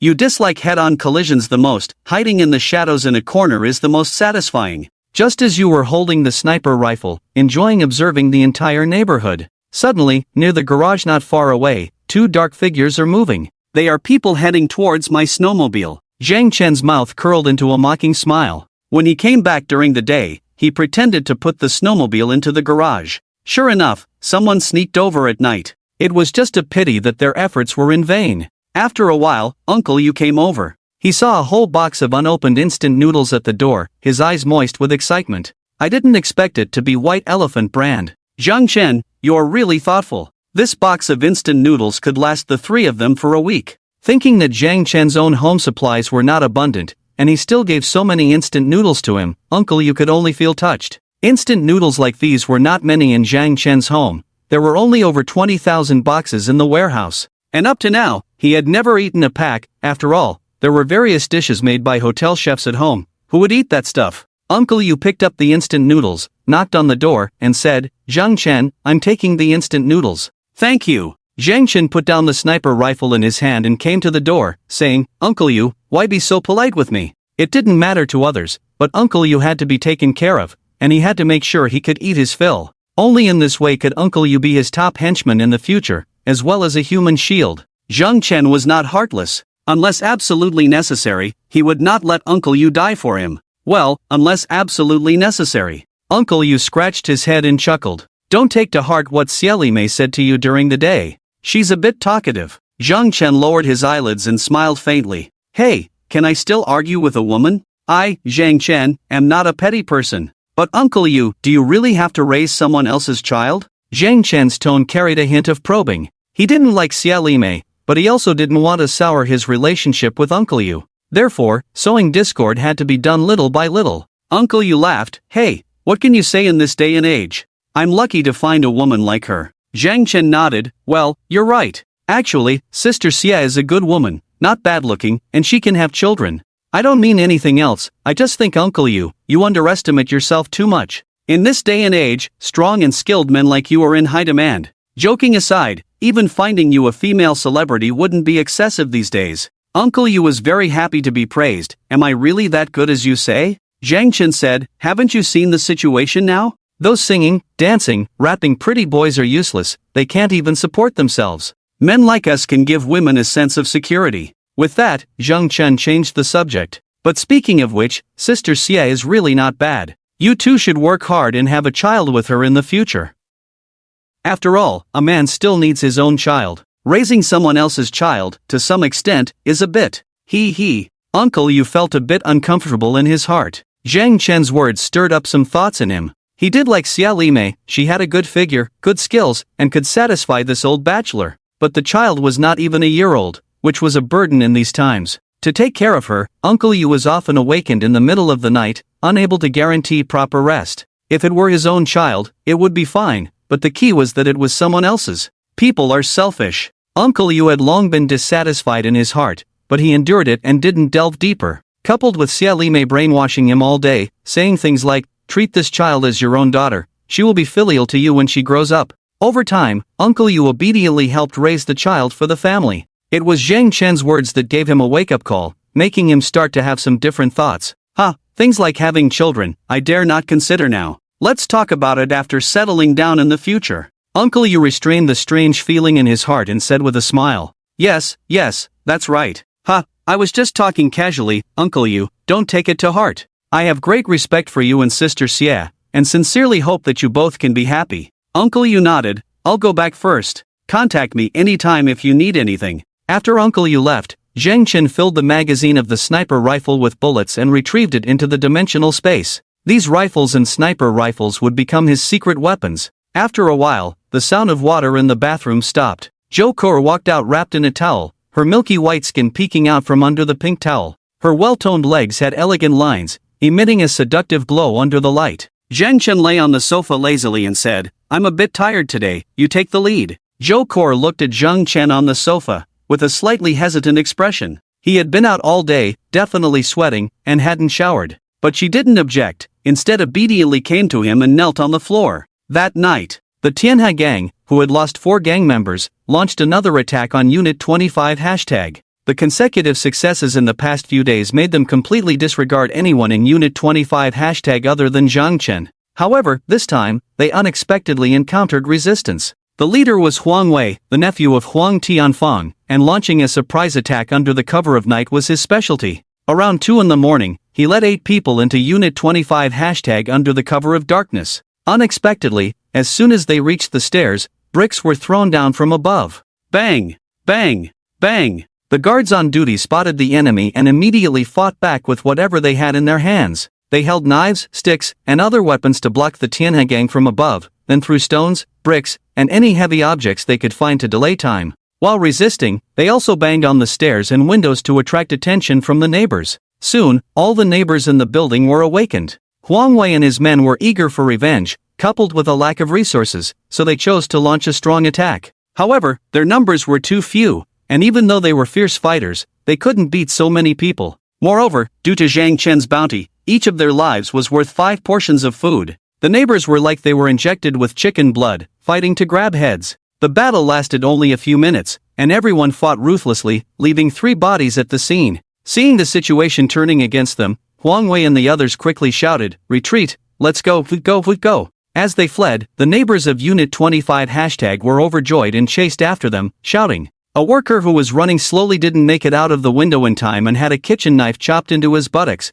with almost half of the blade stuck in. He screamed in pain, struggling to climb out. After they left, the neighbors didn't dare to pursue further. After all, it was late at night, and they didn't know what was happening outside. However, at this time, Zhang Chen was also awakened by the commotion. He went to the balcony, looking at the fleeing Tianhe gang members below, and suddenly had an idea. At this distance, can I shoot them dead with a sniper rifle? When a man encounters a beautiful woman, his first thought is to engage in deep conversation with her. And when one obtains a good weapon, they always want to test its power. It's a habit ingrained in their bones. Even if they picked up a good bamboo stick by the roadside as a child, they would play with it like a sword. Moreover, Zhang Chen had obtained a sniper rifle, something that ordinary people in Huagua would not even dare to think about, let alone use it to shoot people. Let's see if this thing is really useful. Zhang Chen took out a sniper rifle from another dimension, stood on the balcony of the 24th floor, and started aiming. The 8x scope was really powerful, allowing him to clearly see a few people who looked like ants from the height of the 24th floor. Zhang Chen held his breath to prevent the heat from his breath from blurring the scope. The 7 people fleeing back through the snow were moving slowly, so it wasn't difficult to aim. Suppressing his excitement, Zhang Chen aimed at the back of one person and pulled the trigger. For some reason, at the moment the bullet left the chamber, he had a strange feeling this bullet would definitely hit. Bang! The gunshot in the silent night sounded particularly clear. Countless people were awakened from their uneasy sleep by this sound. Through the scope, Zhang Chen saw that person fall to the ground, blood staining a large area of the snow. Damn! Why is my marksmanship so accurate? Am I a genius? Zhang Chen was both shocked and delighted. He had only wanted to test if the gun was any good, without much hope. But he unexpectedly hit the mark in one shot. What was that strange feeling that just appeared? Zhang Chen was surprised. But before he could think further, the others heard the gunshot and saw their comrade fall, causing them to hasten their pace. Zhang Chen quickly reloaded, then aimed at the next person. As he focused on one person, that magical feeling appeared once again. Bang! Another gunshot, and another person fell. This time, Zhang Chen understood that his ability to hit enemies from the 24th floor was not a coincidence, but a talent. To be precise, it should be some kind of special ability. Zhang Chen muttered to himself, it seems that the ability I awakened is not just limited to another dimension. However, the potential has not been fully explored by my previous self. But one thing was certain, his supernatural ability was definitely related to space. This made him a natural sharpshooter. In the past, using crossbows and pistols for close combat, he had not noticed this ability, only feeling that his shooting was good. Now with the sniper rifle, that feeling became particularly evident. Zhang Chen was very excited. In the apocalypse, having an extra ability meant an extra chance of survival. He reloaded and aimed at a person's head this time. Bang! The gunshot rang out, and he saw that person's head explode in a spray of blood. confirming without a doubt, this was indeed a powerful ability for precise shooting. Zhang Chen was ecstatic, aiming at the other people. Click, click, click. With each shot, he quickly cycled the bolt to reload, the sound of gunfire echoing in the neighborhood. One shot per person, those people didn't have time to escape back, and all fell on the way. 7 bodies lay on the snowy ground, blood staining a large area crimson, looking particularly striking. Zhang Chen couldn't stop smiling. From now on, he could hide and become a top-notch assassin, specializing in taking others by surprise. Meanwhile, the neighbors downstairs heard the gunshots, and watched in horror as Huang Wei and the others fell one by one as if targeted. The gunshots are coming from the building. It must be Zhang Chen upstairs. From such a distance, it can't be a pistol, it must be the power of a sniper rifle. My goodness, from that far away, one shot kills. Zhang Chen is actually a sharpshooter. The onlookers were stunned, feeling a wave of fear. With Zhang Chen's skills, wouldn't killing them be as simple as squashing an ant? They automatically imagined that Zhang Chen was likely a hidden king of soldiers in the city. Otherwise, how could he have such excellent marksmanship? It looks like it's better to listen to Zhang Chen in the future. Yes, we can survive until now because Zhang Chen didn't lose his temper. The human brain's ability to imagine is terrifying, and at this moment their awe of Zhang Chen has reached new heights. And it's not just them. The midnight gunshots woke up the entire neighborhood. Zhang Chen's sniper rifle didn't have a silencer, but those with some knowledge in this area could tell that the sound was definitely not something a handgun could produce. In a time when a handgun could dominate a building, imagine how terrifying it would be if someone had a more powerful rifle, or even a sniper rifle. Zhang Chen put away the sniper rifle and rubbed his shoulder. The continuous shooting made his shoulder sore. Fortunately, he was in good physical condition, otherwise his shoulder would have been in pain for days. Many people probably couldn't sleep again that night. Uncle Yu sent a message to Zhang Chen, asking if he was the one who fired the gun. Uncle Yu had served in the military, so he immediately recognized it as a sniper rifle. Zhang Chen didn't hide it and said to him, "I got this from the police station today." Uncle Yu curiously asked, "Have you served in the military before? What was your military code?" Zhang Chen's marksmanship was too sharp. According to Uncle Yu's eyes, he was definitely at the level of a gun king in the military. Zhang Chen smiled, "I just have a talent, huh?" Uncle Yu thought Zhang Chen didn't want to talk about it, so he didn't continue to ask. "It's good that it was you who fired the gun. If it was someone else, we would be in danger." Zhang Chen chatted with him casually, then returned to his room and fell asleep on his warm and soft bed. The next day, he woke up after 9 o'clock, washed up, and let Zhou Kor out of the room. "Let's make something to eat. I want freshly made food." Make 2 bowls of hot oil noodles," Zhang Chen said to Zhou Kor. Zhou Kor smiled, "The ones I make are not as good as the ones in the noodle shop." Zhang Chen shrugged, "Then practice more, we have plenty of time." After eating at the restaurant for a long time, occasionally they would want to eat some home-cooked dishes to change the taste. Zhou Kor obediently went to the kitchen, and soon came out with 2 bowls of hot oil noodles. Zhang Chen took a bite, and the taste was not bad. By the way, Zhang Chen had installed surveillance cameras throughout the house, including the kitchen. He also provided the ingredients. As for Zhou Kor, when she first entered, Zhang Chen checked her inside and out. Until now, Zhang Chen had to check her body every day, inside and out, to eliminate all possibilities of her drugging him. Otherwise, he wouldn't eat food brought to him by others. Sitting at the table, Zhou Kor curiously asked, "I heard gunshots yesterday, were you shooting on the balcony?" Zhang Chen glanced at her and said with a smile, "Yes." He took a bite of noodles. Zhou Kor's cooking skills were just average, but noodles were not difficult to make. "I found it when I went out. It's a sniper rifle." Zhang Chen's tone was indifferent. Excitement sparkled in Zhou Kor's beautiful eyes. "A sniper rifle? Can you use it?" "Not only can I use it, but I'm also very good at it." Zhang Chen pointed outside the window. "Last night, I took out 7 people with 7 bullets. Zhang Chen was quite proud of this. Men like to show off their trophies to women. Zhou Kor looked at Zhang Chen with a hint of admiration in her eyes. Being with a man like him meant she had more security. "Zhang Chen, you're amazing." She held her chin in her hands, looking at Zhang Chen with admiration. "Why, aren't you curious how I know how to use a sniper rifle?" Zhang Chen smiled and asked back. Zhou Kor shook her head. "What does that have to do with me? Even if you were a murderer in the past, or a maniac, now I have decided on you." She thought for a moment and added, "It's better than dying outside, right?" Zhang Chen nodded. "You are really smart, unlike some foolish women who always ask around." 26 Hashtag, on the side of the Tianhe gang. Huang Tianfang only discovered the bodies of Huang Wei and others in the morning. Last night, after hearing gunshots, he felt something was wrong.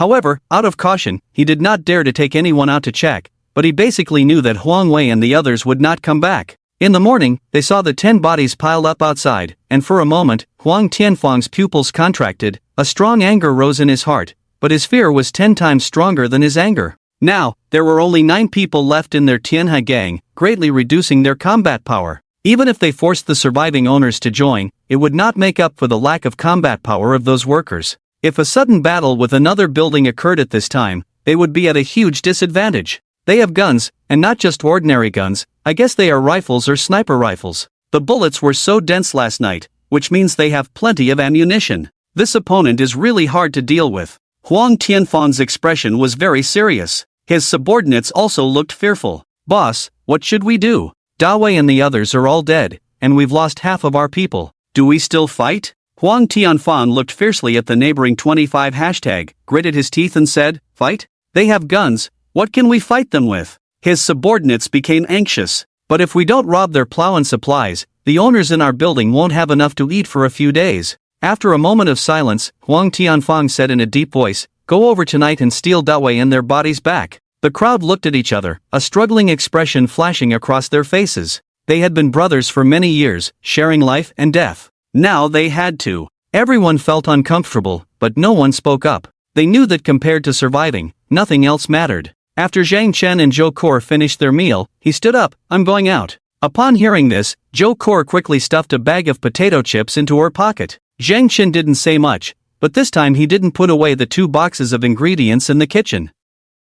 After living together for a long time, he had full trust in Zhou Kor's intelligence. Unless a better tree appeared for her to depend on, she wouldn't do anything stupid to betray Zhang Chen. Zhang Chen went downstairs, and the few people on duty saw him and immediately stood up straight. Zhang Ji, are you going out? Zhang Chen glanced at them, and from their eyes, he could see genuine awe. Zhang Chen's strength had been recognized by everyone. He nodded, work well. He climbed out of the window on the 4th floor. After a brief thought, he pretended to detour to the garage at the back. Shortly after, he rode his motorcycle out of the community. Many figures appeared in the windows of many houses, watching Zhang Chen leave. Their eyes were complex, some excited, some envious, some sinister. 21 hashtag, at this time, the organization managing this building called themselves the Tianlang Gang, and the members were a group of young men around 20 years old. The leader of the Tianlang Gang, Wang Chang, stood by the window, with a bloody machete with some rust by his side. He watched Zhang Chen leave the community and furrowed his brow. Where did he hide his motorcycle? Last night, he had sent someone to steal Zhang Chen's car. Beside him, his second-in-command Xiao Lu said, this neighborhood is quite large, and he's hidden very well. It's really hard to find. Wang Chang snorted and said, crossing his arms, regardless, this car must be under the control of our Tianlang Gang. With the snowmobile, we can go out to search for supplies. By then, expanding the team and establishing a big gang will not be a problem. Xiao Lu also nodded seriously, right, troubled times create heroes, and this era is our opportunity, brothers. He looked in the direction Zhang Chen had left, his eyes bloodshot. Now, let's figure out a way to get some cigarettes. I haven't smoked in half a month, I'm going crazy. In other units, the leaders were also discussing Zhang Chen. His appearance was a crisis for them, the crisis being that Zhang Chen had a gun, and a large one at that. But it was also an opportunity because Zhang Chen had a snowmobile to go out and get supplies. Some wanted to fight, some wanted to cooperate, but one thing was certain, they would soon come into contact with Zhang Chen, inevitably. This time Zhang Chen left and went to a nearby supermarket to take a look. Unfortunately, the nearby supermarkets were not tall enough, with some small supermarkets only having 1 floor, so they were all buried in snow. It seems that unless the city is covered in snow, the only places to get food are those few independent large supermarkets. And the warehouses. Zhang Chen suddenly remembered where he used to work. In the southwest direction of the economic development zone, there used to be a large area of wasteland, which was later developed to build factories and warehouses for various companies. Due to the cheap land prices, most of the city's warehouses were located there. Zhang Chen emptied the Walmart warehouse, but there were still goods from other companies there. Medical supplies, food, cars, toys. Everything was there. Let's go take a look, maybe there's something useful. Zhang Chen made up his mind and turned the car towards the warehouse area. The warehouse was only about 10 kilometers away, and Zhang Chen arrived there in less than 20 minutes. It was very spacious here, and the factories were built relatively high, without the snow piling up too high like in the city.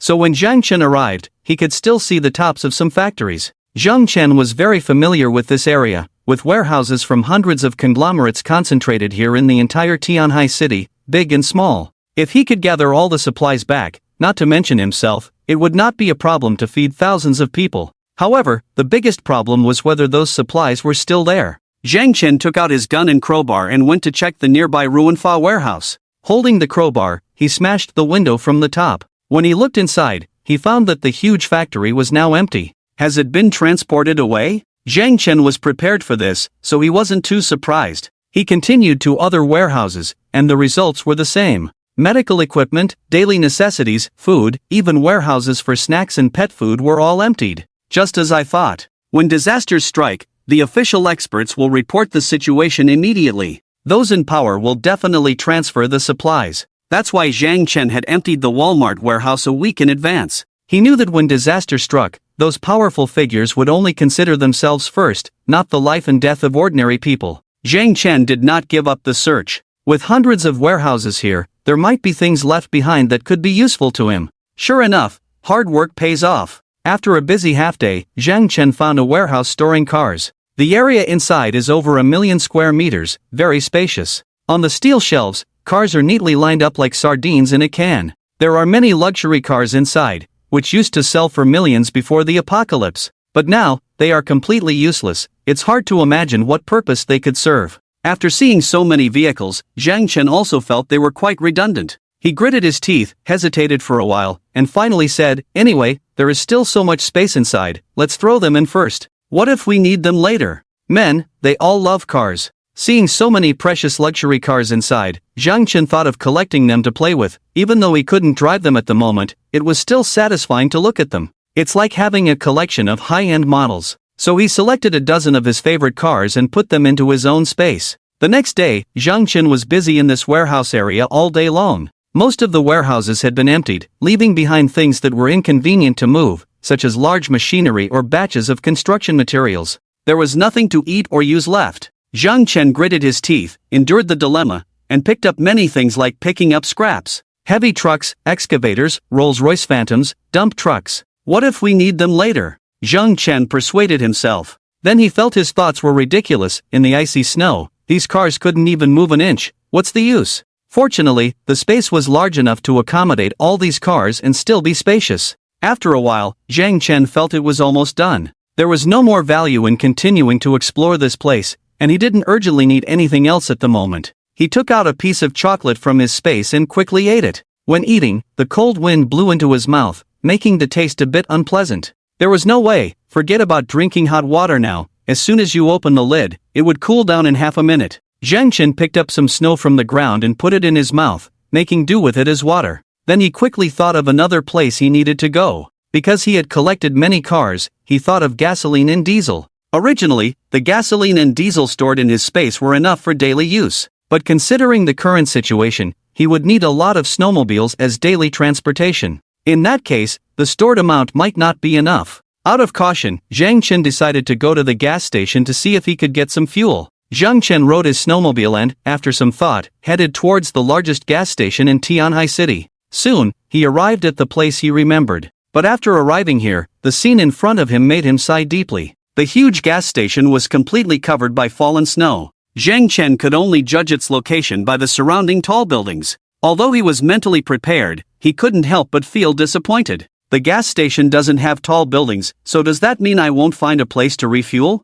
Damn it! Zhang Chen frowned, feeling helpless about the situation in front of him. With the current thickness of ice and snow, it was almost impossible to dig manually. And who knows how many years the snow disaster will last. Will they have to save fuel in the future? Based on the stock in his space and the fuel consumption of snowmobiles, it might be depleted in 20 years. This was not good news. Human strength is really weak. It would be great if we could use large machinery for excavation. Zhang Chen chuckled self-deprecatingly. Just as he was about to turn the key and leave, he suddenly seemed to remember something. Excavation equipment? Can we use an excavator? He had just picked up some work vehicles from the warehouse, including several excavators. Originally, he just picked them up to collect and wait for a chance to use them in the future. He didn't expect to use them so soon. It's absolutely easy to dig holes in the snow with an excavator. But to be honest, this is quite rare. After all, on the previous planet, it was rare to see such deep snow and ice. No one goes to work in the Arctic with an excavator, they use icebreakers.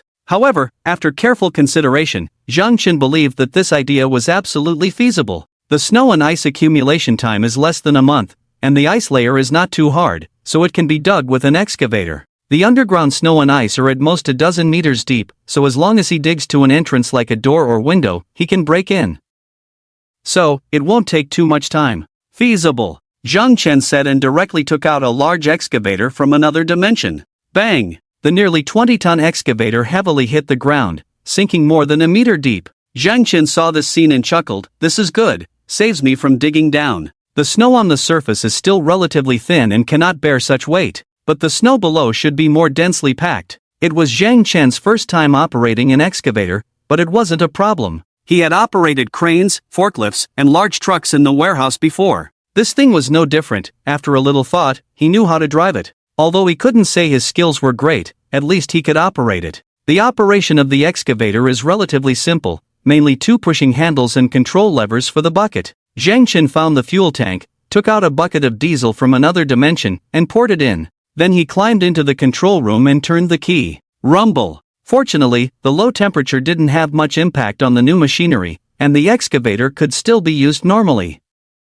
Zhang Chen operated the excavator, starting to throw the snow in front to the sides. At first, his speed was a bit slow, but it gradually picked up. Half an hour later, he had dug a 3-meter deep pit, and even the tracks could move slowly. Fortunately, the excavator could be used as a transport vehicle. The speed was a bit slower, but the excavator's tracks had no problem moving on the snow. This thing could even pass through muddy marshes, really awesome. With his somewhat unfamiliar skills, Zhang Chen worked for almost 2 hours and finally dug to the solid structure. He was delighted and quickly threw the snow off the building. He slowly saw the huge roof platform of the gas station. Finding the gas station's building made things easier. Next was to clear the snow along this thing. Due to his lack of expertise, Zhang Chen worked for a good 4 to 5 hours before digging to the convenience store window of the gas station. Fortunately, it was dug by the excavator, not by him, otherwise, he would have been exhausted. Zhang Chen got off the excavator and stored it back in another dimension. Then he broke the glass on the window and jumped inside. When he arrived at the convenience store, he was also shocked. The snow had broken through the door, filling most of the space inside. Fortunately, he could still see the door at the back. Walking through the snow, Zhang Chen needed to find the oil storage first. Gas station oil storage tanks are usually underground, which also avoids the risk of being buried by snow. It didn't take long for Zhang Chen to find the entrance to the oil storage room. Although the gas station looked big from the front, the space at the back was actually quite small, so finding an entrance was not difficult. Zhang Chen used a crowbar to open the iron door and turned on a miner's lamp for illumination. The scene in front of him made him gasp, for huge oil tanks were placed in the oil storage room, with nearly 200 cubic meters of oil. At first glance, it was quite spectacular. After some contemplation, Zhang Chen silently retreated outside the door, first removing the static electricity from his body, and then dared to enter. By this time, the gas station had already stopped operating, and it was pitch black inside. Zhang Chen turned on a mining lamp and blocked the oil pipeline on top. The pipeline mouth was wrapped in many layers of plastic wrap and cling film to prevent leakage. Only then did he store these 4 huge tanks into his own alternate space. Normally, with these 3 tanks of gasoline and 1 tank of diesel, he wouldn't have to worry about refueling when driving in the future. Wait a minute. Zhang Chen had a sudden realization. If I can use the excavator to dig snow, does that mean I can also dig open other places buried in snow? In that case, the whole world will become a huge treasure trove in the future. Even a treasure trove that I alone can enjoy. Zhang Chen's mind opened up at this moment, and he was ecstatic after realizing this. Beneath the heavy snow, there were still many good treasures buried. Good things, all good things. With this realization, Zhang Chen no longer needed to worry about shortages of any items. The vast world could be at his disposal. Zhang Chen climbed onto the snow surface along the path pressed out by the excavator tracks, then mounted the snowmobile. It was getting late, and today's search ended here. He went to the supermarket at Wanda Plaza again and brought back 2 bags of junk food. As soon as the motorcycle appeared outside the community, many people were peering out of their windows to watch him. Zhang Chen drove the motorcycle to the back of the building, pretended to put it in the garage, and then carried the 2 bags of food back to Unit 25. Without him having to say anything, the neighbors had all gathered there. However, Fang Yuqing did not come this time. She seemed to have realized that Zhang Chen would not give her any more food. But Lin Canning was not giving up and still planned to come over and try her luck. Zhang Chen didn't even look at her. Everyone worked hard dealing with those intruders yesterday. Today's food is a reward for you all. Food distribution will be carried out according to the rules we agreed upon before. He distributed the food based on contributions. In short, those who did less work shouldn't expect to eat much. Due to the incident with the sniper rifle, the people had even more fear of Zhang Chen and dared not say much. Besides, they knew that Zhang Chen had killed the most enemies. Li Changbin and Jian Lei did not take turns on duty last night, so they only received one portion of food each. When Zhang Chen mentioned one portion, it meant they wouldn't be able to eat their fill. The two looked a bit disappointed. Li Changbin said to Zhang Chen, "Zhang, are we just going to wait for them to come? Who knows how long we'll have to wait? You killed more than 10 of them, they probably won't dare to come over. At this rate, how can we get rewards?" Young men tend to be impatient. Zhang Chen touched his nose and said with a faint smile, "Opportunities are for those who are prepared. I only said that killing an enemy would reward 5 portions of food, but I didn't say you can only wait for them to attack." Li Changbin and Jiang Lei's eyes lit up. "Are you saying we can take the initiative to attack? So if we kill people from other buildings, can we exchange them for rewards?" The two were very excited. They urgently needed food, and there was also a desire to show off within the group. They hoped to prove their strength, become Zhang Chen's confidants, and follow him. Zhang Chen pondered. So far, apart from the Tianhe gang in Unit 26, no one had made a move against Unit 25. But no one could guarantee what might happen in the future. Especially after Zhang Chen exposed his snowmobile, there must be more people in this community eyeing him. Jiang Lei and Li Changbin's proposal made Zhang Chen interested. These people were originally brought by Zhang Chen to be cannon fodder. If they want to court death, then let them go. After all, these junk food items are not valuable to Zhang Chen. A smile of approval immediately appeared on his face as he nodded and said, "Of course. The enemies are outside now. Killing them will ensure the safety of our group. Now, no matter which building it is, anyone outside of our building can be killed, and then we can exchange them for rewards." That being said, due to the low temperature and heavy snow outside, they could only target a few nearby buildings. The first target was naturally the 26th building of the Tianhe gang next door. Li Changbin and Jian Lei cheered excitedly. The expressions of the others varied, not knowing what they were thinking. But it was obvious that some people were interested. After all, who wouldn't want to get more food? After distributing the food, Lin Canning caused trouble again, but was beaten badly by Jiang Lei and Li Changbin, Zhang Chen's lackeys. Then Zhang Chen let them each go back. Zhou Kora walked beside him, holding his arm and whispered, "The atmosphere in the community today feels a bit off." Zhang Chen silently pulled his arm away and asked lightly, "Oh, what's going on?" Zhou Kora was slightly taken aback, then realized that Zhang Chen didn't want his hands tied. It was fine at home, but outside, Zhang Chen never let his guard down. She said, "I always feel like there are many eyes watching us, the feeling is very strong." Zhang Chen smiled faintly. "It's not surprising. The appearance of the snowmobile is bound to arouse jealousy in others. After all, this is the South, and this type of transportation is extremely rare. Having it means being able to go out and search for supplies, which means being able to survive. Who wouldn't want to stay alive?" Zhou Kora was worried. "Do you think people from other units will also come to attack? I'm afraid it will be very dangerous then." Hearing this, Zhang Chen looked around, lowered his voice only when he noticed no one was around, and said, "Don't we still have many cannon fodders? Besides, no matter how capable they are, it would be harder for them to break into our home than to reach the sky." Zhou Kor smiled, "But if people are driven to desperation, who knows what they might do?" Zhang Chen nodded, "You make a good point." As the two were talking, Zhang Chen habitually looked around. After all, their conversation was best not overheard by others. However, just as he glanced around, he suddenly saw a black crack appear at the end of his peripheral vision. At that moment, he and Zhou Kor were passing the 13th floor, and a gap appeared in the iron door of the stairwell. A blood-red eyeball stared at him through the gap. "Who's there?" Zhang Chen's muscles tensed all over. Even though he was very brave, this sudden event still made him nervous. The door in the stairwell was pushed open with a bang. A disheveled woman screamed and rushed out, wielding a blood-stained kitchen knife towards his head. "Ah!" Zhou Kor screamed in fright. Zhang Chen quickly pushed Zhou Kor hard to the side.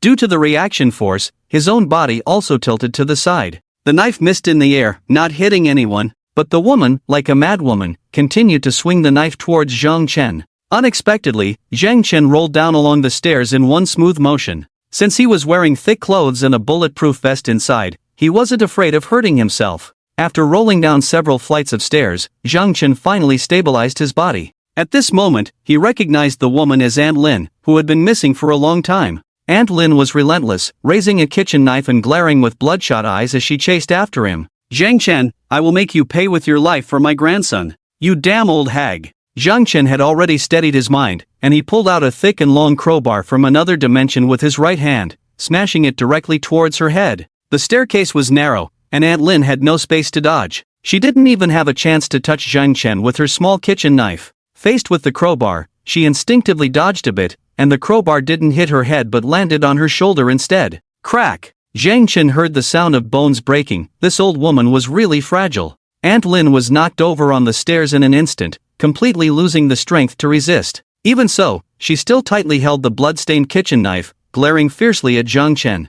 "I'll kill you! Avenge my grandson!" Zhang Chen coldly looked down at her, then raised the crowbar and smashed it hard on her hand. You have to admit, the human body is quite fragile, especially in the cold weather. With this blow, her 3 fingers were smashed off, and the kitchen knife fell to the ground with a clang. Ah! Her pig-like screams echoed in the staircase. The patrol team heard the commotion and hurried over to check. Seeing Zhang Chen and Aunt Lin, they couldn't help but ask, "Zhang, what's going on?" Zhang Chen coldly replied, "This old lady tried to kill me." Several people immediately cursed, "This old woman deserves to die. Zhang is now the hope of our entire building. She even wants to kill you, just kill her. She's gone mad, she's nothing but trouble alive." Aunt Lin had indeed gone mad, always talking nonsense in the group chat. Zhang Chen said, "You all go back, I'll handle things here." The others didn't dare to defy Zhang Chen's wishes and obediently left the scene. Zhou Kor stood on the stairs, hands covering her mouth, looking at Zhang Chen with a worried expression. "Zhang Chen, are you hurt?" Zhang Chen pointed at Aunt Lin's head with his finger and coldly said, "She can't hurt me." Aunt Lin stubbornly raised her head, looking at Zhang Chen with resentful eyes. "Zhang Chen, you deserve to die. You deserve to die. You killed my grandson, you will definitely go to hell." Zhang Chen didn't rush to act. Instead, he calmly asked, "I didn't kill your grandson, why are you seeking revenge on me?" Aunt Lin's timing of attack was very clever. Obviously, she had planned it in advance. Knowing that Zhang Chen had returned at this time, she hid behind the door waiting for the opportunity to ambush. And Zhang Chen was distracted talking to Zhou Kor, giving her the chance. Otherwise, with Zhang Chen's caution, he wouldn't have missed the issue with the door crack. At this moment, Zhang Chen wanted to ask this crazy woman why she was targeting him. Aunt Lin glared fiercely at Zhang Chen, gnashing her teeth and spitting, resembling a rabid dog. "My grandson was killed by you. You deserve to die 1,000 deaths. I wish to drink your blood, eat your flesh, and bite you to death piece by piece." Zhang Chen's expression remained calm. "But I don't remember killing your grandson. Strictly speaking, I am still your benefactor. It was Qin Zhanghao's men who kicked your grandson to death, and I helped you kill Qin Zhanghao. You should be grateful to me." Aunt Lin was stunned for a moment. Then she became even angrier because she found Zhang Chen's words made sense. But how could a woman, especially an unreasonable one, admit her mistake? "Don't pretend to be a good person here. My grandson didn't die at that time. It was because there was no medication to treat him that he died in agony. It's you, it's because you refused to lend me the medicine that he died. You are the real culprit." Aunt Lin spat out angrily, her eyes even redder from the congestion, resembling a fierce evil spirit. Zhang Chen finally understood the cause and effect. "Oh, so that's how it is. That's how you see it." He nodded. "But, is there a misunderstanding in this matter?" He looked down at Aunt Lin, meeting her gaze of hatred. Then Zhang Chen lowered his voice and said softly, "Actually, I may be tough on the outside but soft-hearted inside. How could I bear to watch a child die in agony? So later, I went to your house to deliver the medicine."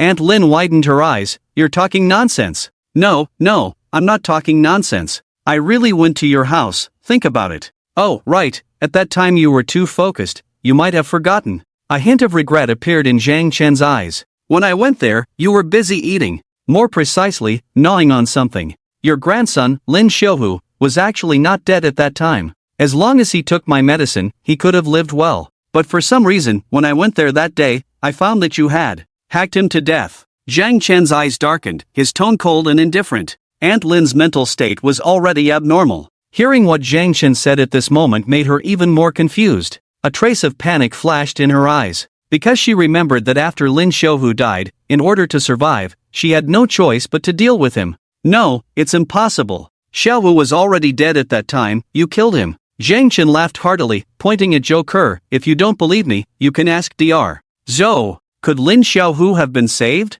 Aunt Lin turned her head in confusion, looking at Zhou Ke on the steps. Seeing Zhang Chen's chilling smile, Zhou Ke couldn't help but feel a chill in her heart. No wonder Zhang Chen didn't directly kill Aunt Lin, but instead talked to her for so long. It turned out that he not only wanted Aunt Lin to die but also wanted to kill her spirit, letting her die in extreme pain. Zhou Ke looked down at Aunt Lin, slowly nodding. Yes, Lin Xiaohu actually had a chance to be saved. At that time, I contacted Zhang Chen, and he agreed to deliver the medicine. But you didn't wait for him to arrive, mistakenly thinking that Lin Xiaohu was already dead, and then. Zhou Ke didn't finish the last few words, finding it quite disgusting. After all, Aunt Lin always boasted about how much she loved her grandson. But what happened in the end? To survive, she could even do such a thing to Lin Xiaohu. This had crossed the line of humanity. Even worse than animals. Aunt Lin covered her face in despair, wailing in pain. No, it's not possible. It's not like that. I didn't know he was still alive. I thought he was already dead. She waited for a long time, until she couldn't bear it anymore before she made the cut.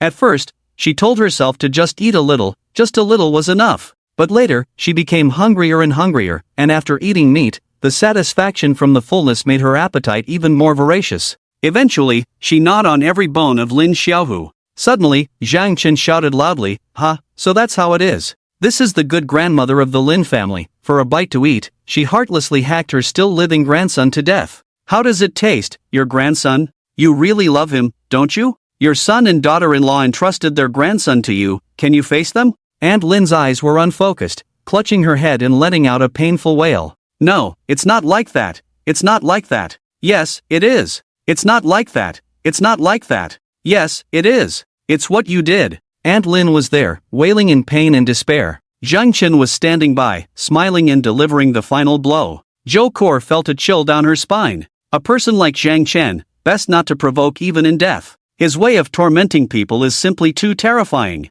Aunt Lin suddenly screamed and slammed her head hard against the wall. She had completely collapsed, losing all hope of living. Death was the best release for her. But at a critical moment, Zhang Chen acted as a good person. How could he, so kind, bear to watch his neighbor die in front of him? Zhang Chen shouted, no, and then kicked Aunt Lin out. Thud! Aunt Lin fell to the side, then rolled down the stairs. Zhang Chen said solemnly, Aunt Lin, look forward in life, don't give up. After all, his smile grew wider, you sacrificed your grandson to survive. If you die, how will you face your whole family? Aunt Lin was now spitting blood, unable to speak, but her eyes were pleading with Zhang Chen. Please, stop, don't say any more. At this moment, neighbors from several floors rushed over to see what was happening. Zhang Chen pointed at Aunt Lin and loudly said, come and see, Aunt Lin wants to commit suicide. To save her own life, she killed her grandson Lin Xiaohu and even devoured him. What a woman with such a strong will to survive. Upon hearing this, the neighbors showed extreme disgust in their eyes.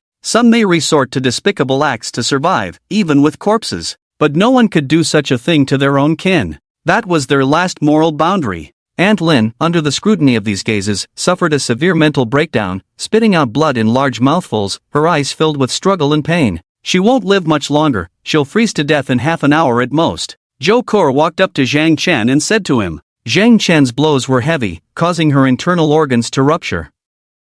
Freeze to death? Zhang Chen furrowed his brow. How can this be so cruel? In this cold weather, letting her freeze to death, I can't stand by and watch this. The neighbors looked at Zhang Chen in surprise. Could it be that Zhang Chen was going to spare Aunt Lin? Only Zhou Ke, who understood Zhang Chen, glanced at him helplessly. What do you plan to do? Zhang Chen sighed. The old lady has had a hard life. Let's warm her up before she dies. He reached into his clothes as if to take something out, but actually pulled out a bottle of alcohol from another dimension. Unscrewing the cap, splash, he poured it on Aunt Lin. Seeing this scene, the neighbors finally understood what Zhang Chen intended to do. While speechless, they also found it quite reasonable. After all, this person was Zhang Chen. When have you seen him show mercy to others? After pouring the bottle of alcohol, Zhang Chen quickly stepped back, lit a cigarette with a lighter, took a few puffs, and threw it over. Whoosh! The flames instantly ignited. Soon, the stairwell echoed with extremely distressing screams. Zhang Chen turned and walked back without a second glance. The other neighbors hurriedly made way for Zhang Chen, their eyes filled with fear. After Zhang Chen and Zhou Ke returned to the room, they took off their winter clothes, sat on the sofa, and cursed, this damn crazy woman. He lay casually on the sofa. Jo Kor walked into the bathroom and after a while, she brought out a basin of hot water. She smiled as she knelt in front of Zhang Chen, helping him take off his cotton socks and then washing his feet. She asked softly, "Were you startled just now?" Zhang Chen leaned against the sofa and said leisurely, "Actually, I'm fine. Since the apocalypse, I haven't been too surprised by anything." In chaotic times, all sorts of absurd things can happen. He was wearing a bulletproof vest, so unless the old lady was a skilled assassin who could accurately strike his neck, she couldn't harm him. But Zhang Chen wasn't a block of wood, he would naturally dodge. "Did anything happen in the neighborhood while I was away? Especially in the other units, was there any commotion?" Upon hearing this, Jo Kor nodded slowly. "I was just about to tell you." Zhang Chen sat up slightly, his eyes showing curiosity and caution. "Oh, what happened?" Jo Kor massaged Zhang Chen's feet and said lightly, "In Unit 9, the person in charge now is my former patient, Chen Lingyu. She contacted me today, hoping I could help facilitate your approval through her friend. Then she said she wanted to talk to you about something." Zhang Chen furrowed his brow slightly. Unit 9, Chen Lingyu? This was a name he was very unfamiliar with. Although they were in the same neighborhood, Yulu district was very large, with about 500 meters from north to south. His building, Unit 25, and Unit 9 were like the head and tail of a village, with no chance to interact on regular days. "What does she want to talk to me about?" Zhang Chen asked. Jo Kor shook her head. "She just said she wants to discuss cooperation with the building manager of Unit 25. But the specific details must be discussed by you." Zhang Chen chuckled. "Cooperation? Nonsense cooperation. I don't like anything now, while they can only wait to die in the building. What do they have to cooperate with me?" Jo Kor raised her head, a light smile on her lips. "Should I tell her you don't want to talk to her?" Zhang Chen waved his hand. "There's no need to rush." "Well, tell me, what kind of person is she, and the specific situation in their building?" Jo Kor then told Zhang Chen what she had learned. Chen Lingyu was the owner of a beauty and cosmetics company in Tianhai City valued at 2 billion. Although it was called a beauty and cosmetics company, it was actually a network marketing enterprise. Chen Lingyu, 38 years old, of average appearance, had a strong personality and was a capable female entrepreneur. She and Jo Kor knew each other from a previous visit to the First People's Hospital. Their relationship was average, at most a nodding acquaintance. As for Unit 9, it was now under her control, along with her subordinates. According to the information Jo Kor had gathered, Unit 9 was currently being managed well, with only 10 deaths so far. After listening, Zhang Chen pinched his fingers and nodded. At a time like this, a woman can actually manage a building. This Chen Lingyu indeed has some skills. Jo Kor also sighed lightly. Yes, after all, she's in network marketing, so she must be good at brainwashing others. Zhang Chen chuckled. That's a ruthless person. When truly ruthless, they can betray even their own family, let alone parents and relatives. Be very careful with such women. Jo Kor nodded. I don't have a good impression of her either. We haven't been in contact for a long time. She suddenly found me today and asked me to pass on a message for her. Zhang Chen said, that's not surprising. By now, news of my possession of a snowmobile and ability to go out to collect supplies has already spread. Who in the entire neighborhood wouldn't envy me? Who doesn't want to get my snowmobile? Jo Kor nodded. Since that's the case, do you still want to talk to her? Zhang Chen put his hand under his chin and thought for a few minutes. Let's chat and see. I also want to know what the other units are up to now. At the very least, we can't rush those people all at once. Otherwise, if the people from the other 29 buildings turn against me, that wouldn't be a good thing. If Zhang Chen just stayed hidden in the house, he wouldn't have to fear them. But now, Zhang Chen knew that the outside world was a huge treasure trove, and he would need to go out to continue collecting various survival supplies. So, he couldn't afford to fall out with the people from the other 29 buildings. As a result, while enjoying Jo Kor's delicate massage, Zhang Chen opened his WeChat on his phone.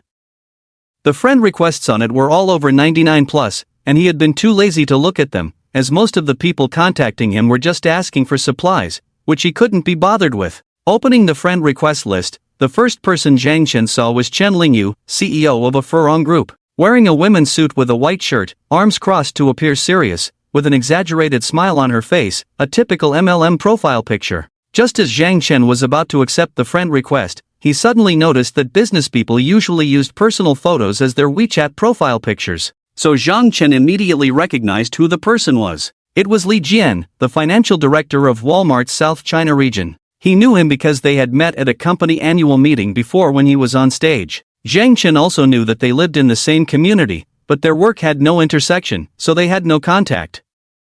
Glancing at the time of the friend request, it was at 10:30 this morning, just after he had left the community. It seems like he's looking for me for the same reason. Zhang Chen had a hunch. After a brief thought, he decided to accept both of their friend requests. He wanted to see what each of them wanted to discuss with him to determine how to deal with the people from the other 29 buildings. As soon as he accepted the friend requests, he almost instantly received messages. Mr. Zhang Chen, hello. I am Chen Lingyu from Building 9, which I am currently managing. I would like to chat with you. Hello, Mr. Zhang, I am Li Jian from Building 18. Thank you for accepting my friend request. I would like to discuss cooperation on behalf of the residents of Building 18. Zhang Chen first opened Chen Lingyu's chat box. What do you want to talk about? Chen Lingyu immediately replied, it's not very convenient to chat like this. Can we have a voice call? No, I can't. I'm not available, let's just chat like this. Zhang Chen said coldly. He was particularly familiar with women who did MLM, as their mouths were like machine guns, and given the chance, they could talk endlessly for 3 days and nights.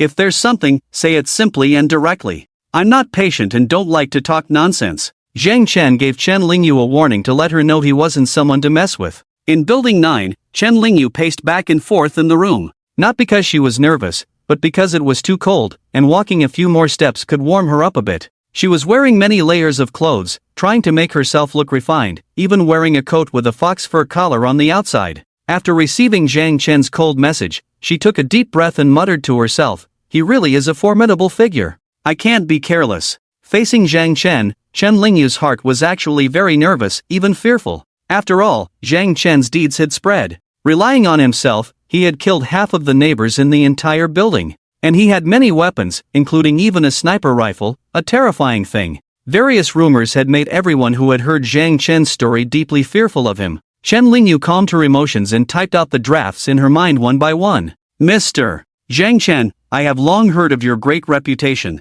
We have been hoping to meet you. Now that we know you have snowmobiles to go out and search for supplies, we in Unit 9 hope to cooperate with you. Zhang Chen glanced over, sneering. Cooperate? And what can you offer me? Cooperation requires equal exchange of conditions, you should understand that. Chen Lingyu immediately said, we in Unit 9 are more harmonious, with not many casualties, so we have an abundance of manpower. Now that you have snowmobiles in hand, you can leave the community and explore outside. Chen Lingyu became excited as she spoke. We can provide you with 76 people, all of them the best labor force. Outside, the heavy snow has frozen everything, and chaos reigns. In other words, whoever gets their hands on everything buried by ice and snow in this world, it belongs to them. You have transportation and weapons, I have family members who obey orders and work. As long as we join forces, we will surely achieve great things in the future. Zhang Chen scratched his ear. Sounds intimidating, but it's all empty talk. I ask you, with so many people not even knowing how they will survive tomorrow,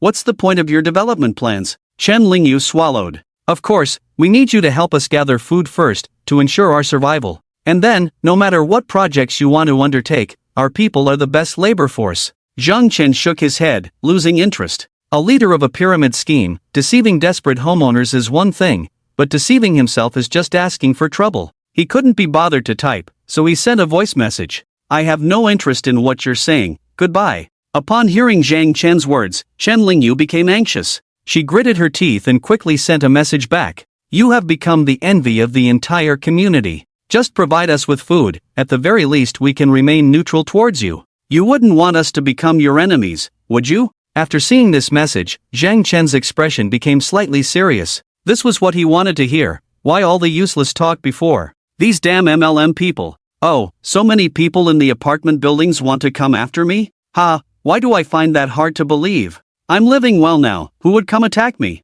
Zhang Chen asked tentatively. Chen Lingyu knew Zhang Chen was testing her, but to show sincerity, she had to reveal some information. Zhang Chen, you are a smart person, you should understand the principle of harboring a guilty conscience. There are thousands of people living in the community, all of us waiting to starve to death in our houses. Only you can ride your snowmobile to find food outside. If it were you, wouldn't you envy and resent that? Everyone hasn't made a move because they are weighing the pros and cons, but it's only a matter of time before they come after you. I'm not asking for much. As long as you can ensure our basic food needs, the people in our building will absolutely not attack you. Upon hearing this, Zhang Chen narrowed his eyes slightly. In a sense, this was a threat. Oh, Are you saying that if I don't agree, Unit 9 hashtag will attack us in 25 hashtag? Zhang Chen's voice was very cold, filled with killing intent. Chen Lingyu couldn't help but shiver, but she quickly said firmly, I believe you won't choose to do that. Being our enemy, even if you win, will bring you no benefits. Her calmness stemmed from the distance between 25 hashtag and 9 hashtag.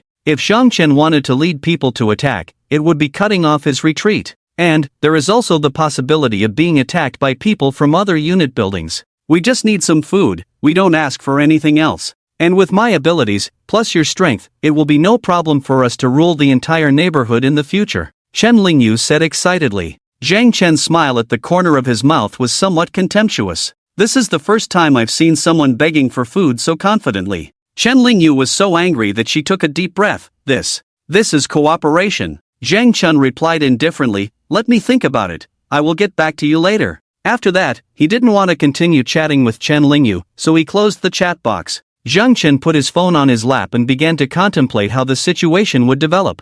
Zhang Chen didn't care about Chen Lingyu in his heart. Just a Unit 9 hashtag, wanting to compete with him, no matter how many people there were, it wouldn't be a problem. They had no idea how many guns and bullets Zhang Chen had in his hands. If they really came to attack, Zhang Chen alone with an assault rifle and his precise shooting ability could wipe them all out. However, the problem was that in this neighborhood, there were definitely more people like Chen Lingyu with such ideas. In the other 29 unit buildings, everyone was coveting his snowmobile. Some impatient people, as well as those running out of supplies, were willing to risk their lives to come and fight him. If they were to unite and attack 25 hashtag at the same time, Zhang Chen would be exhausted from killing them all. Zhang Chen looked up at his family's safe house, with its aerospace alloy shell that could withstand cannon bombardment. Even if the entire neighborhood's people attacked, they would never be able to break through. Unless those people could demolish Unit 25 hashtag, they posed no real threat to Zhang Chen. How likely is this scenario? Zhang Chen pondered this question with a furrowed brow.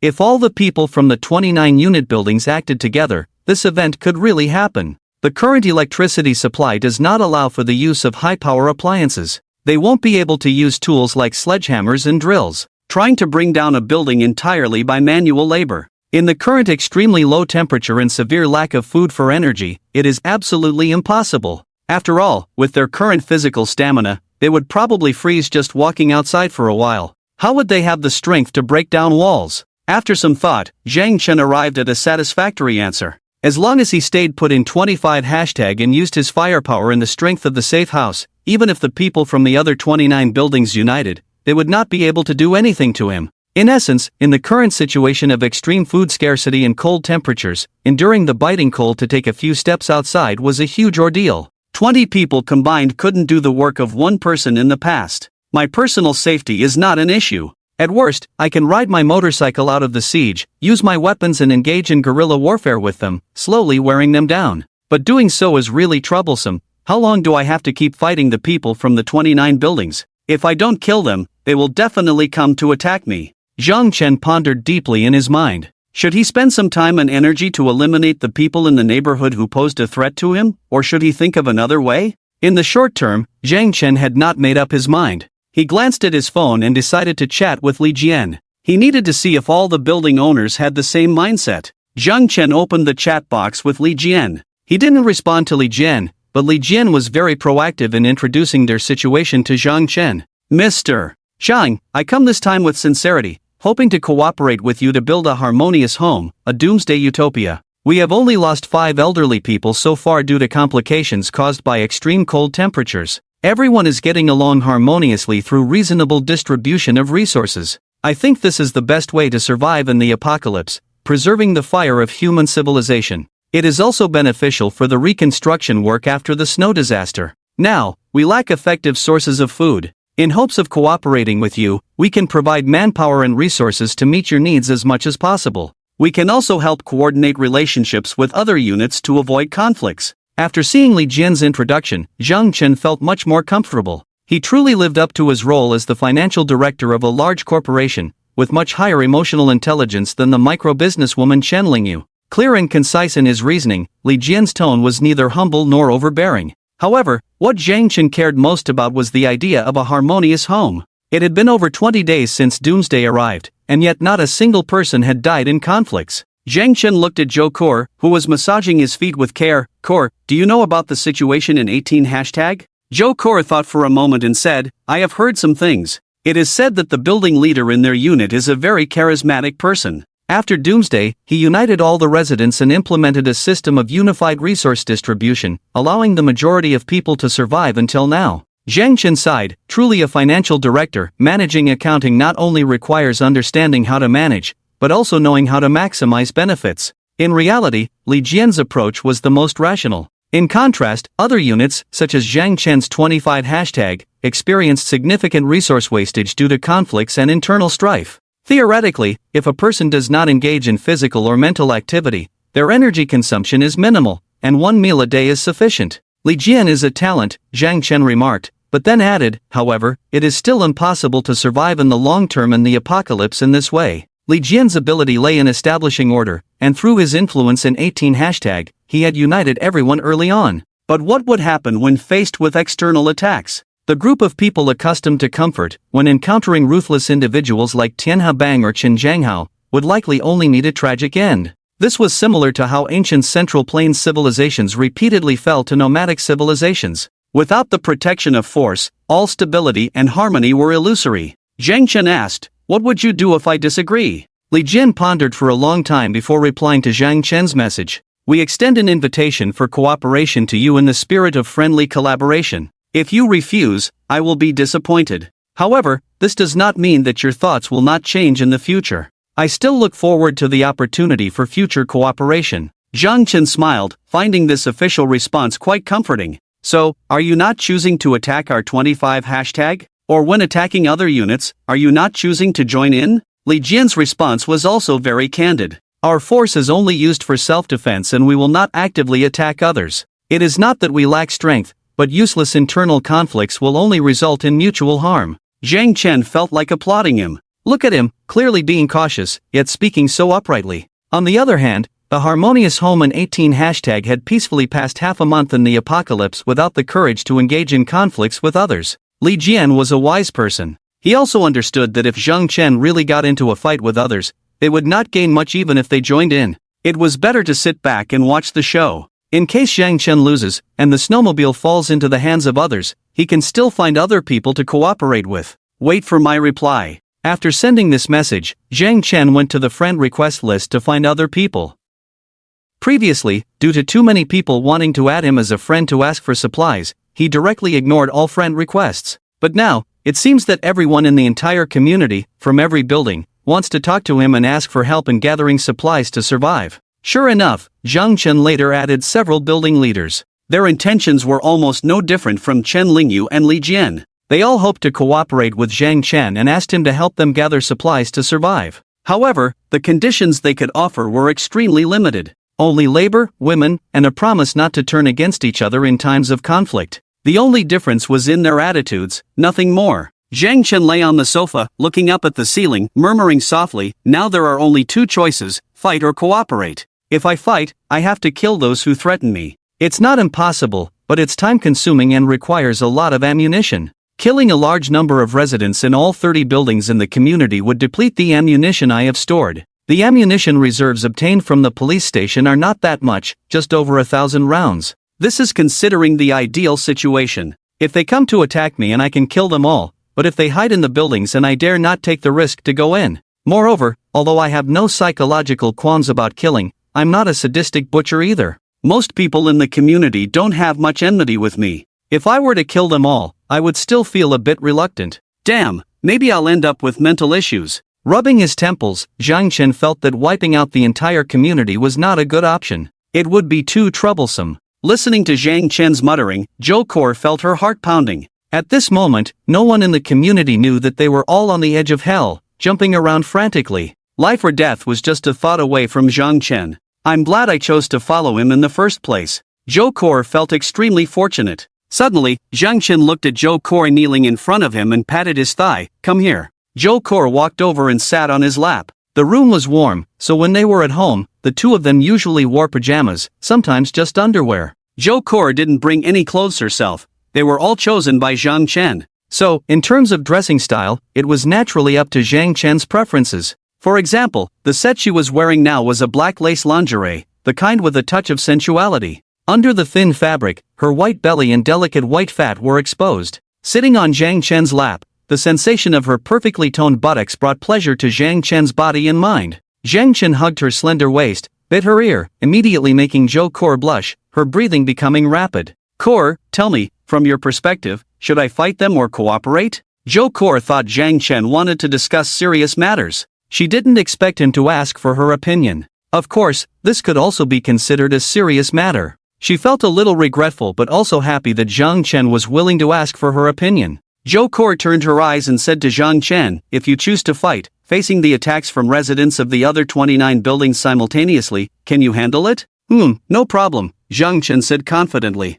In fact, he was a little unsure because he was only 99% sure, with a 0.1% uncertainty. After all, he couldn't guarantee that there was no one hiding in the other 29 buildings with enough explosives to bring down a building, but the probability of that happening was about the same as getting hit by a meteorite. There was nothing he could do if he encountered you. Zhang Chen stopped thinking about it. Zhou Kor's eyes were filled with surprise. She thought Zhang Chen would say it was impossible, but she didn't expect him to give a positive answer. After all, Zhang Chen had never told her how many weapons and supplies he had. But Zhou Kor thought again, Zhang Chen had special abilities, so anything was possible for him. She took a deep breath and continued, if we negotiate, do you have to provide the personal information of everyone in the community afterward? Zhang Chen burst into laughter. According to their terms, that seems to be the case. Zhou Kor immediately said, that's not acceptable. In the whole community, even if we assume 50 people per building, that's still 1,500 people.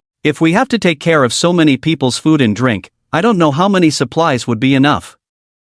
Putting all that responsibility on you alone is simply impossible. Zhang Chen waved his hand. It's not that simple. They propose conditions that are on the high side, and then wait for me to negotiate. And don't think these people are all good. Anyone who can control a building definitely has their own group. Once they have supplies, they will prioritize their own people. A deep light flashed in Zhang Chen's eyes. As for the others, they are just reserves. Is it necessary for them to waste food on reserves? Zhou Kor thought Zhang Chen made sense and nodded. Even so, providing supplies for 30 buildings on your own is still a huge challenge. Zhang Chen nodded with a smile. Yes, that's right. So I have to get rid of this problem. Either kill them all, which is a complicated and troublesome process, and there might be some danger. After all, I'll have to leave this building and go out to deal with them. He rubbed his head. Do you think there's a way for me to get rid of them without the trouble of killing them all? Zhou Kor thought seriously and said, this problem has no solution. You are their only hope.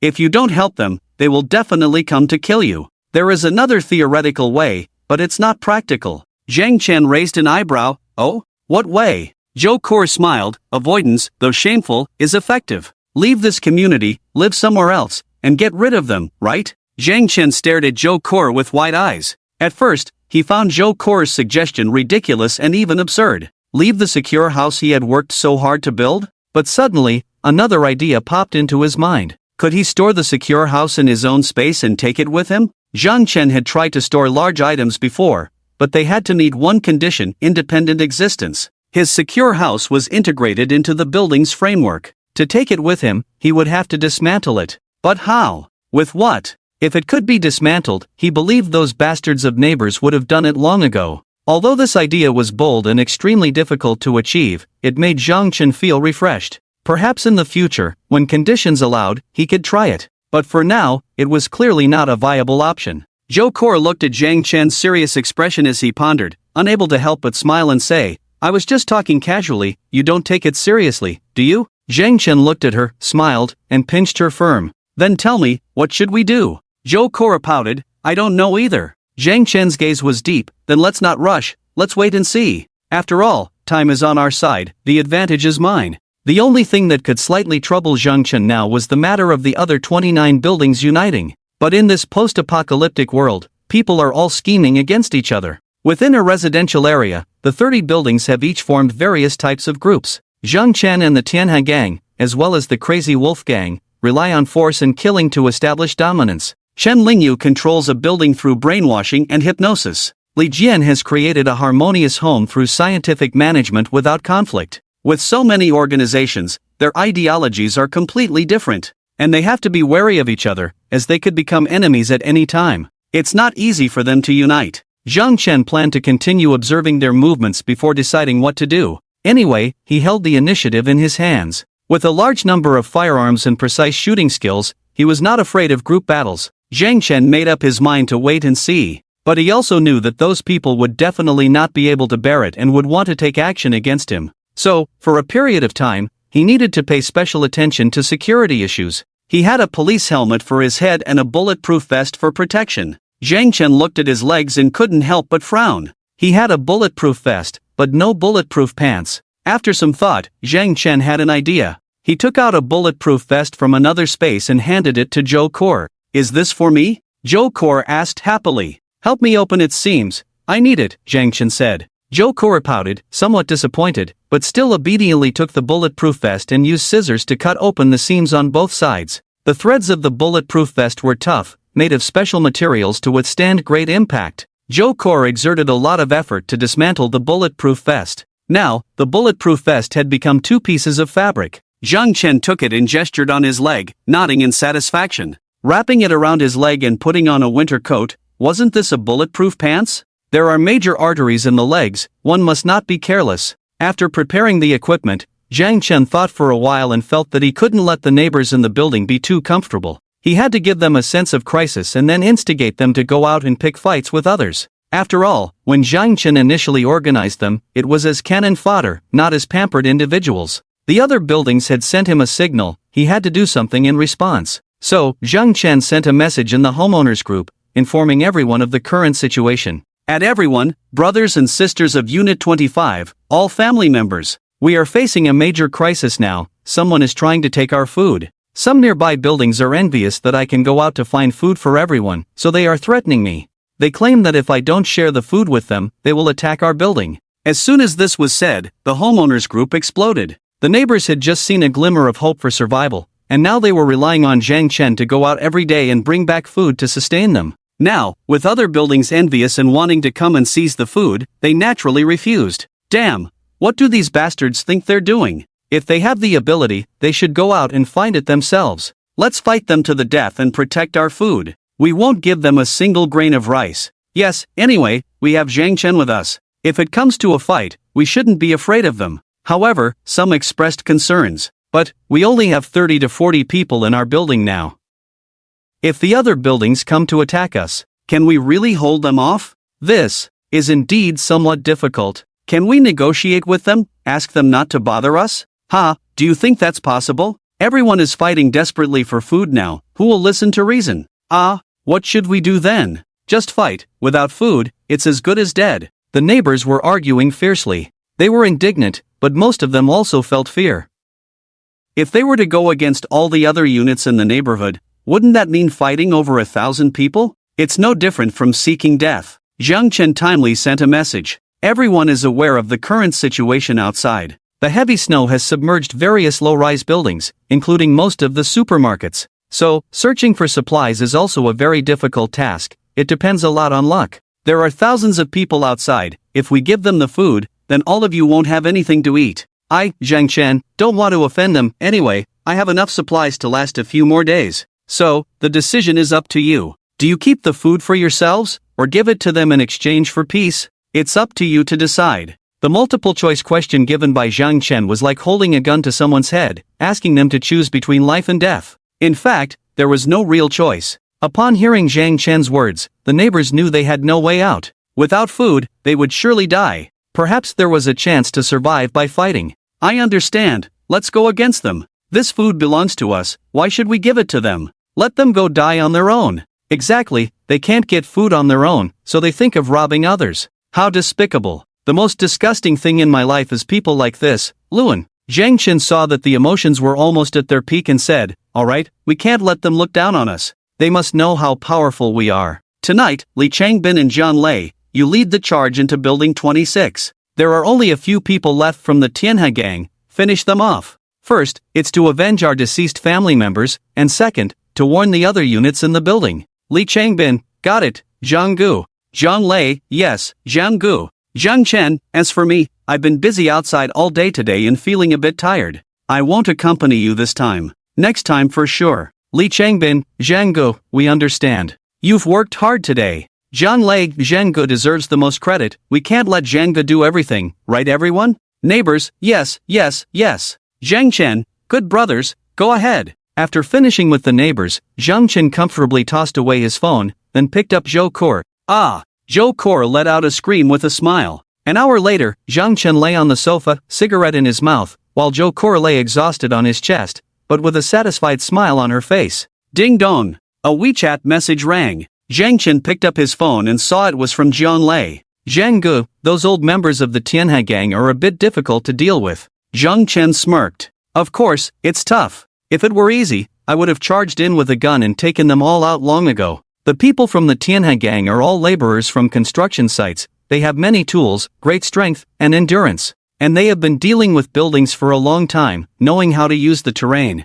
Jiang Lei and others were prepared to be severely hit in the past attacks on the Tianhe gang. But anyway, they are all cannon fodder, and they don't feel sorry for the death of Zhang Chen, and they even feel like laughing. After all, most of these bastards' neighbors have received their share of meat soup from him. Zhang Chen pretended to ask with concern, how are our casualties? Jiang Lei said, we lost 8 people, but only took out 3 of them. Zhang Chen was very satisfied with this result. There were not many people left in the Tianhe gang, and they were all tough characters who could fight. With 3 casualties, Huang Tianfan was almost left alone. Zhang Chen asked with concern, are you okay? Jiang Lei did not expect Zhang Chen to inquire about his condition, and quickly said, just a scratch, I'm fine. Zhang Chen immediately said in a tone of sorrow and indignation, these Tianhe gang scoundrels almost injured one of my great generals. Jiang Lei, you don't need to be on duty tomorrow, take a rest first. Then, he said to the crowd, everyone performed very well tonight. Tomorrow, there will be rewards for merit. Anyone who participated in the attack on the Tianhe gang will receive a minimum of 2 portions of food as a reward. Jiang Lei bravely injured, worthy of everyone's learning, so let him rest for a day tomorrow. In addition, a large portion of braised pork rice will be rewarded. Upon hearing Zhang Chen's inspiring words, the neighbors were excited. Although 8 neighbors died, is it still a big deal to lose a person now? They had long been numb to it. The most important thing is that they have doubled the guaranteed food for tomorrow. What's even more enviable is Jiang Lei, who can actually eat braised pork rice at a time like this. Even if they have ingredients now, they simply don't have enough seasoning to cook, and they can't bear to make a fire. They eat whatever they have every day, almost forgetting what braised pork rice tastes like. Zhang Chen is mighty. Roar! It's better to stick with Zhang Chen, there's meat to eat. Damn it, didn't get any heads this time, the next braised pork rice will be mine for sure. Many people secretly made up their minds to fight harder. The next morning, Zhang Chen put on full body gear and then left the house with peace of mind. He planned to visit some nearby large shopping malls and hotels to see if there were any useful items. Crawling out of the window on the 4th floor, the snow in front had already sunk a large area, and it was all mottled with blood. Zhang Chen suddenly realized that there had been many battles in their area recently. Zhang Chen just sighed slightly, then gathered all his energy and secretly took out the snowmobile, heading towards the outside of the community. When the sound of the motorcycle rang out, that familiar feeling returned. The feeling of being watched. Although Zhang Chen couldn't see the people behind the windows clearly, he knew that many people were watching him. Zhang Chen raised his head, his eyes coldly scanning one high-rise building after another. These people might become his enemies in the near future and die at his hands. Zhang Chen's gaze shifted from far to near, slowly retracting. However, as he passed by a building, he suddenly felt something was wrong. 21 hashtag. On the wall, the red 21 was very eye-catching. It was only under its reminder that Zhang Chen felt a strong sense of unease. 21 hashtag, Crazy Wolfgang. Zhang Chen frowned slightly, thought for a moment, and his gaze immediately became sharp. Why do I feel something is wrong here? The 21 hashtag where the Crazy Wolfgang was located was not far from their building. But so far, even though they knew that Zhang Chen had a large amount of supplies and a snowmobile, they still did not make a move against Zhang Chen. In the past, Zhang Chen thought they were cautious and afraid of him. But now, looking back, it was still too strange. With caution, they were ultimately a group of young people in their 20s. Faced with the temptation of snowmobiles, it was impossible to remain indifferent. The strangest thing was that the owners of nearby buildings had all approached Zhang Chen to discuss cooperation, except for the members of the Crazy Wolf Gang who had never contacted him. This was very unusual, extremely unusual. In Zhang Chen's understanding, there was only one explanation for this behavior. The quietest dog is the most vicious, and they were planning a sneak attack. Zhang Chen touched the handgun in his pocket and thought of the large guns filled with bullets and loaded in the alternate space, which made him feel much more secure. He took out his phone from his pocket and quickly sent a message to Uncle Yu and Zhou Kur, asking them to lock the doors at home and be cautious of attacks from residents of other units. Then he put the phone back in his pocket to prevent it from freezing. Zhang Chen started the snowmobile and drove ahead. When the vehicle reached the edge of the community, a sudden change occurred. Snow suddenly splattered on the ground in front of him. Then a door panel stood upright in front of Zhang Chen's vehicle. The vehicle couldn't stop in time and had to turn around. Bang! The motorcycle hit the door panel sideways, and 2 people were thrown out into the snow. It turned out that 2 people were hiding in the snow, using a rope to tie the door panel as a trap. Unfortunately, the door panel was too light and not only did it not trip Zhang Chen, but it also flung itself out. It proved that things from TV dramas should not be imitated. Zhang Chen immediately realized that he had been ambushed. Without time to think, 7 or 8 people quickly got up from the snow, took out weapons without a word, and rushed towards Zhang Chen. Zhang Chen took a deep breath, and the cold air calmed him down. He quickly took out the gun from his pocket, and by the time he unlocked the safety, the 8 people had already rushed to him. Zhang Chen raised the gun and shot. Bang!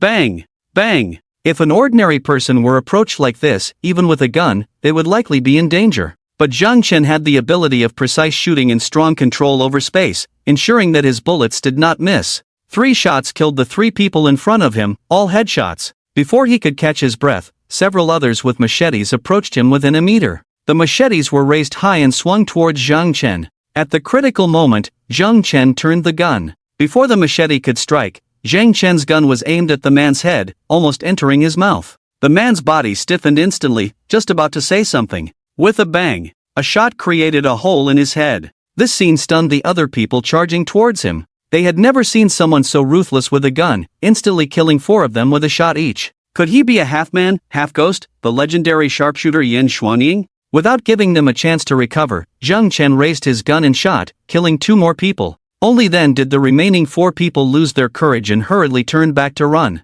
Zhang Chen aimed his gun at their backs, watching them desperately running forward in the snow, and suddenly changed his mind. He held the gun in his mouth, started the motorcycle, and followed them. The few people could not run fast in the snow, it was more like crawling than running. At that moment, the sound of the motorcycle rang in their ears, terrifying them to the core. Zhang Chen caught up with the last person and the motorcycle directly crashed into him. Half of his body was on the snow, and Zhang Chen's motorcycle knocked his upper body to the ground, then mercilessly began to crush him. What does it feel like to crush over 400 kilograms of people and cars? The man let out a scream like a pig being slaughtered. His spine was directly broken, the motorcycle rolled over his back, and then his head. The people in front heard this scream, their faces turned even paler, gritting their teeth and running forward desperately, as if there were evil spirits chasing them from behind. After Zhang Chen's motorcycle passed the man, he looked back. Although he was spitting blood, Zhang Chen turned around and shot him, ending his suffering. Then he continued to chase slowly. He wanted to know where these people came from.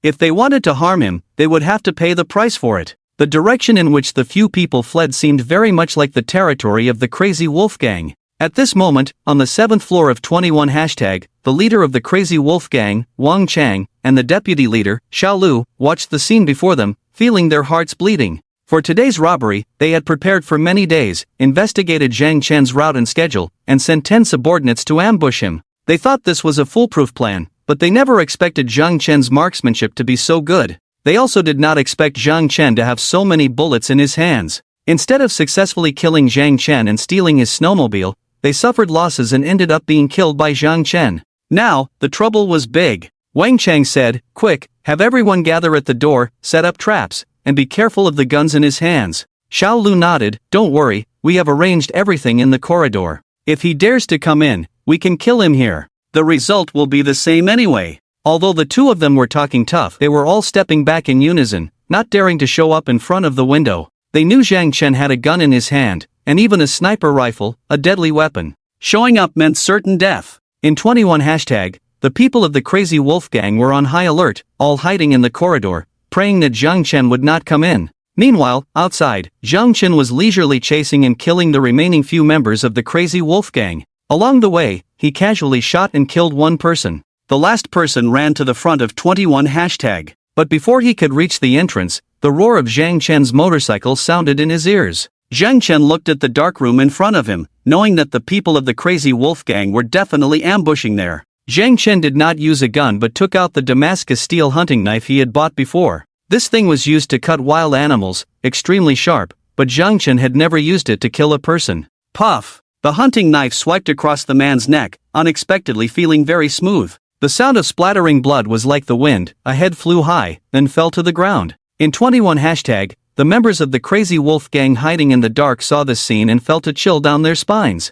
All 10 brothers they had sent out were killed by Zhang Chen. Zhang Chen stopped the snowmobile, got off the bike, picked up the head from the ground, and threw it into a room on the 4th floor. The head rolled on the ground a few times before stopping, the eyes empty and lifeless, staring at the people inside. Inside, there was dead silence, the members of the Crazy Wolf Gang nervously cold. They knew that once Zhang Chen entered with a gun, it would definitely be a fierce battle. Many of them would die. However, Zhang Chen stood outside 21 hashtag and did not go in. He was not sure what was inside, but there were definitely traps and ambushes. A wise man does not stand under a leaning wall, he would not put himself in danger. But letting the people of the Crazy Wolf Gang go like this, he felt too lenient towards them. Just then, the sound of gunfire alarmed everyone in the neighborhood, including those from 25 hashtag. At this time, Uncle Yu and Li Bin were on duty with their men, all coming over with weapons to support Zhang Chen. Zhang Chen, what's going on? How did you end up fighting with them? Uncle Yu asked angrily.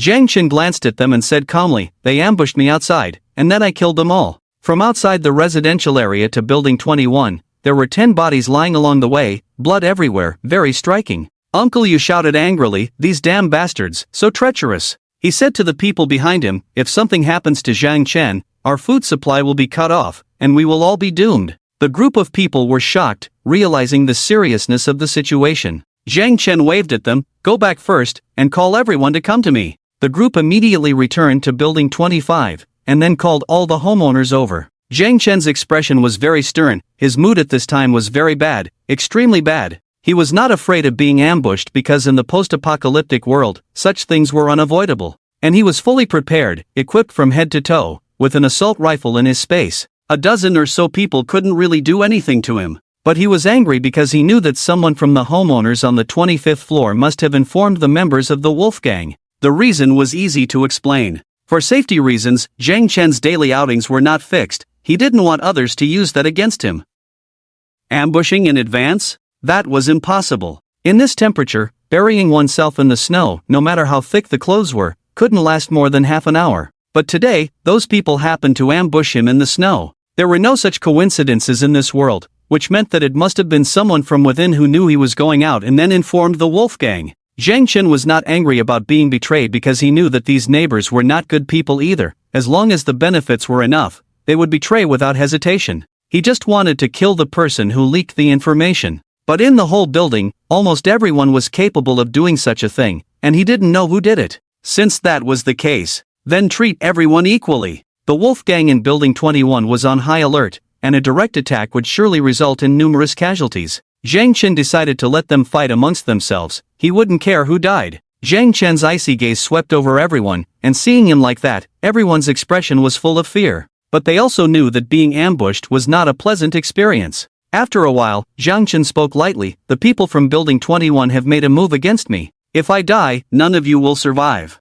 So they want to kill me, which means they want to kill all of you. We must eliminate them all. Uncle Yu, you're coming out with me this time. The rest will be led by Li Changbin to officially launch an attack on Building 21. I'll reward 10 people's worth of food for killing one person. Upon hearing Zhang Chen's reward, many people couldn't help but be tempted, as many had missed the chance to make a contribution last night and were regretting it. However, some raised objections. Is it not too good to go now? They must be on guard against our revenge. Even if we go, it's better to wait until night. Zhang Chen glanced at a Mediterranean-looking man named Guo Dahai. He then pointed at Uncle Yu and said, and Uncle Yu is our main force, it's best for him to stay behind. Hearing Guo Dahai's words, everyone thought it made sense and began whispering to each other. Yes, even for revenge, it's better to launch a surprise attack at night. Is Zhang Chen losing his temper now? He needs to calm down. Uncle Yu is strong in combat and should be the main force. Hearing these comments, Zhang Chen sneered. His voice made everyone present quickly shut their mouths. Have the meals I've been giving you recently made you all grow bolder? Zhang Chen's gaze swept over the crowd, landing on Guo Dahai. The Mediterranean fat man quickly took 2 steps back in fear. I said from the beginning when I took charge of this building, everyone must listen to me. He revealed a chilling smile, hee, it's only been a few days, and you've already forgotten? After saying this, Zhang Chen suddenly pulled out a handgun and aimed it at Guo Dahai's head, pulling the trigger. Bang! Guo Dahai's head exploded in a spray of blood, causing many female neighbors to scream in shock. No one had expected Zhang Chen to shoot and kill so ruthlessly. Those who don't listen must die, Zhang Chen coldly said to everyone. It was only at this moment that everyone suddenly remembered Zhang Chen was not a gentle neighbor who brought them food. He was a demon who had killed most of the building's owners. The scene fell silent, with everyone too afraid to make a sound. Zhang Chen raised an eyebrow, looking nonchalant. Now, let's go and take out the gang of the Mad Wolf Gang. Who agrees, who disagrees? After a few seconds of silence, Li Changbin raised his hand and said, I agree, I'll listen to Zhang Gu. Others gradually raised their hands, listen to Zhang Chen. Seeing this scene, Zhang Chen's face once again showed a gentle smile. That's more like it. We are all family, and family should help each other. See, I'm not deceiving you. I've already taken care of 10 of them myself. The rest of them, let dozens of you handle them. I've been good to you, right? Let's go, Uncle Yu and I will go out to find food for you. Tonight, we'll have an extra meal. Everyone, enjoy a good meal. Zhang Chen's strategy of the carrot and stick was very effective. Although the neighbors were initially shocked by Guo Dahai's death, it had nothing to do with them. Zhang Chen promised to bring them food, which alleviated much of their discontent. With a gun in hand, Zhang Chen watched them from behind. So, whether willingly or unwillingly, this group of people could only charge into Building 21 with their weapons. After a while, chaos and the sounds of fighting erupted inside. Zhang Chen glanced at his watch, his gold Rolex still plain and boring. Let them continue fighting, I have to go. Otherwise, I won't know what time it is when I come back. He looked at Uncle Yu, let's go, you help this time. Today's outing was a routine search, nothing special was needed. So, bringing Uncle Yu along didn't matter. Uncle Yu grinned and glanced at Building 21 not far away, nodding, okay, let's go. Zhang Chen furrowed his brow slightly, as if in pain, clutching his ribs. I can't drive the car, I bumped into it during the fight just now, and my ribs hurt a bit. Uncle Yu looked at the snowmobile and volunteered, then I'll drive. Zhang Chen nodded with a smile, okay. So Uncle Yu took the wheel, and Zhang Chen sat behind him. The injury was fake, but he didn't trust anyone with his back. The war god Yan Xuanying once said, be careful of your back. The two of them left the community together. Uncle Yu didn't have a helmet or goggles, the cold wind forcing him to squint his eyes as the icy snow slapped his face. However, he didn't feel uncomfortable, instead, he felt exhilarated. It had been a long time since he left the community, and being confined for over half a month had made him feel stifled. Ha, it feels great to be out. By the way, Zhang Chen, where are we going? Zhang Chen casually said, the city is so big, we can go anywhere. Let's go check out the World Trade Center first. The World Trade Center is a famous commercial district in Tianhai City. Uncle Yu nodded, relying on his memory of the surroundings, and drove towards the World Trade Center. After more than half an hour, the two arrived there. At this time, the World Trade Center area, many tall buildings seemed to have grown out of the snow like bamboo shoots, half emerging, half still remaining below. Zhang Chen and Uncle Yu got out of the car and casually collected things inside the buildings. Uncle Yu came out for the first time and found everything in the commercial street fresh. Especially among those department stores, many of them were luxury brand counters. Gold and silver jewelry, designer clothes, luxury cars in the exhibition hall. Those big-name products that he once dared not think about had now become ownerless items that could be taken at will. Uncle Yu was so excited that he ran in to find a bag and started stuffing things in. Zhang Chen took a look and was surprised to find that he was mainly looking for clothes, especially baby clothes. He couldn't help but feel a bit speechless, wondering if Uncle Yu was kind-hearted or just a bootlicker. Zhang Chen, feeling bored, walked over to him and said, Uncle Yu, I've looked around here, there's no food. It looks like we came to the wrong place. Uncle Yu chuckled, well, indeed. But we're not lacking food at home. It's the kids who grow fast and don't have enough clothes to wear. Zhang Chen smiled helplessly and sat on a nearby chair. Your relationship with Xie Daijie seems pretty good now. Uncle Yu chuckled, what kind of relationship is good or bad? We're just living together. Having a woman to warm the bed makes life more hopeful, right? Zhang Chen's eyes flashed with a hint of amusement at his words. If you like that, I'll introduce you to some women with big chests and big butts. Let them serve you well, how about that? Uncle Yu turned away from Zhang Chen, but Zhang Chen clearly felt his body twitch. This doesn't seem right. You know, I'm not that kind of person. Zhang Chen raised his chin, giving him a look that said, I understand what you mean. He knew that Uncle Yu used to visit the Jade Pot Street a few times a month to have some troubles solved by the female technicians at the Shuangfeng barbershop. Uncle Yu was a straightforward person, but that didn't mean he didn't like women. If he did, Xia Limei wouldn't have been able to win him over so easily. Don't worry, we're buddies, I'll take care of this in the future. Zhang Chen put his arm around him, with a mischievous smile on his face. Oh, look at you, saying that again. I'm a decent person. Uncle Yu licked his lips, saying so, but his face couldn't hide his uncontrollable smile. Ah, right.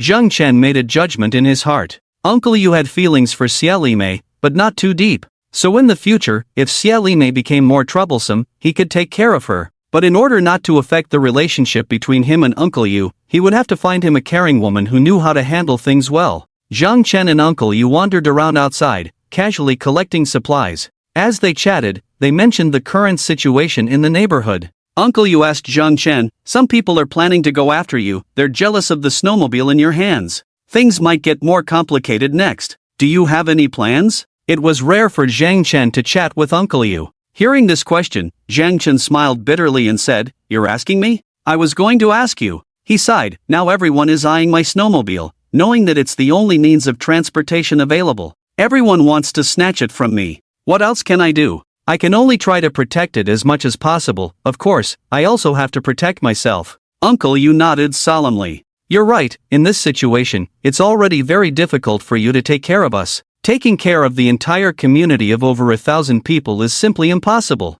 Zhang Chen said, you're right. So now I can only take it step by step and slowly figure out a solution. Uncle Yu pondered for a while and said, actually, this morning, Huang Tianfan contacted me. Zhang Chen's clear eyes suddenly became sharp. What does he want from you? Uncle Yu, facing the back of Zhang Chen's head, did not notice the change in expression. He said, Huang Tianfang is already scared of you, so he wants to make peace. In addition, he also revealed something to me, that is, in other apartment buildings, someone is organizing an alliance. They want to put pressure on you together. He was invited by someone. He can choose not to join those people, but he needs you to provide food and winter supplies. Zhang Chen said, oh. He had calluses in his ears from hearing such requests. It was not unexpected. It seems that everyone wants to come after me now, it's really scary. Zhang Chen's tone was timid, but there was no trace of fear in his eyes. If not for the consideration of ammunition, as long as he was given enough time, he could even wipe out the entire community.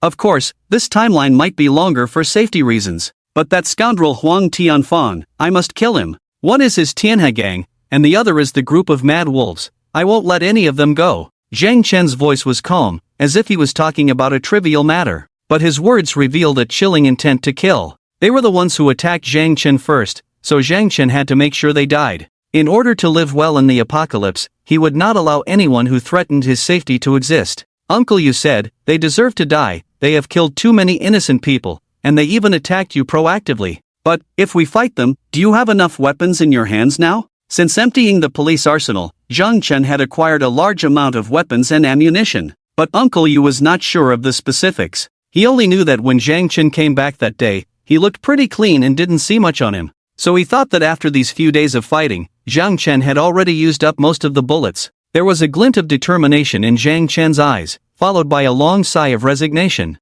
It is indeed a bit difficult in this aspect, I don't have many bullets in my hands. But, as long as it's not a large-scale battle, I should be able to handle it. Uncle Yu scratched his head. Zhang Chen, if we have enough weapons and equipment, do you think we can successfully protect our homes and your snowmobile? This sudden question made Zhang Chen's eyes light up instantly. Uncle Yu, do you know where we can find weapons? Zhang Chen still had a lot of weapons and ammunition, but he was running low on sniper rifle bullets. After all, the police station wouldn't store a large quantity of them. Even the police sniper rifle was only found one. Other weapon ammunition, of course, the more the better. All fears stem from insufficient firepower. Uncle Yu chuckled, with a hint of pride in his expression. Have you forgotten what I used to do? I used to be a soldier in the army for 5 years. Zhang Chen hurriedly asked, were you a soldier in Tianhai City? If so, Uncle Yu could take him to the military camp in Tianhai City to gather weapons. Uncle Yu said, I was stationed elsewhere at that time, not in Tianhai City. But I have old acquaintances in the military there. I know where that place is. As long as you go to the military camp and find the stored ammunition, you won't have to worry about bullets in the future. He looked at Zhang Chen with some admiration. For a sharpshooter like you, it would be a waste of talent without ammunition, wouldn't it? the army has always revered the strong. And a gun king is a god in the hearts of all soldiers. Uncle Yu has witnessed Zhang Chen's terrifying marksmanship, naturally admiring him. Zhang Chen was ecstatic, not expecting to have an unexpected gain this time. What are we waiting for? Let's hurry over. There are too many firearms in the army. If he can get tanks, armored vehicles, and the like, he will drive over and blast those who don't respect him. Who would dare to oppose Zhang Chen then? Uncle Yu, you are truly a treasure. Zhang Chen's eyes sparkled. Uncle Yu scratched his head, feeling slightly embarrassed seeing Zhang Chen so excited. Don't be in such a rush. I haven't finished speaking yet. That place is quite remote, to the northwest of the city. It's over 100 kilometers from here. And, although I know there is a military camp there, don't get your hopes up too much. After all, the snow has been falling for so long, it's not easy to find the right direction. Even if we get there, everything might be buried by the snow. The location of the military camps is on the outskirts of the city, and the station troops camps in Tianhai City are located in rural areas. Surrounding the area are farmlands and wastelands, making it difficult to locate after being covered by heavy snow. Zhang Chen calmed down and said seriously, "Can we spend more time to confirm the location?" Uncle Yu said, "I am very familiar with the area. There are no tall buildings, but there are still 6-story storefront buildings. If we search carefully, we should be able to confirm the direction. I'm afraid the military camp might be buried under the snow, and it would be useless to go there. After all, we have no way to dig it out." Zhang Chen's mouth curved into a mysterious smile. Digging? He's familiar with that. It's okay, at least we can find the place first. If we figure out a way later, we can use it, right? His expression turned serious, and he patted Uncle Yu on the shoulder. "We may face a lot of enemies soon. We must have more weapons to protect ourselves and our families." Uncle Yu nodded vigorously. "You're right, let's go and look for it." The two got on a motorcycle, braving the cold wind and heavy snow, heading towards the northwest of Tianhai City. In the strong wind and snow, the snowmobile couldn't go too fast, as there was a risk of overturning. Zhang Chen and Uncle Yu maintained a speed of 40 to 50 kilometers per hour, taking over 2 hours to reach the desolate northwest area. Once they left the city's buildings, they basically lost their landmarks. The thick layer of snow, over 10 meters high, covered almost everything on the ground. Before them was a vast expanse of white, and Uncle Yu temporarily stopped the motorcycle on the side of the road, confirming the direction after observing multiple times.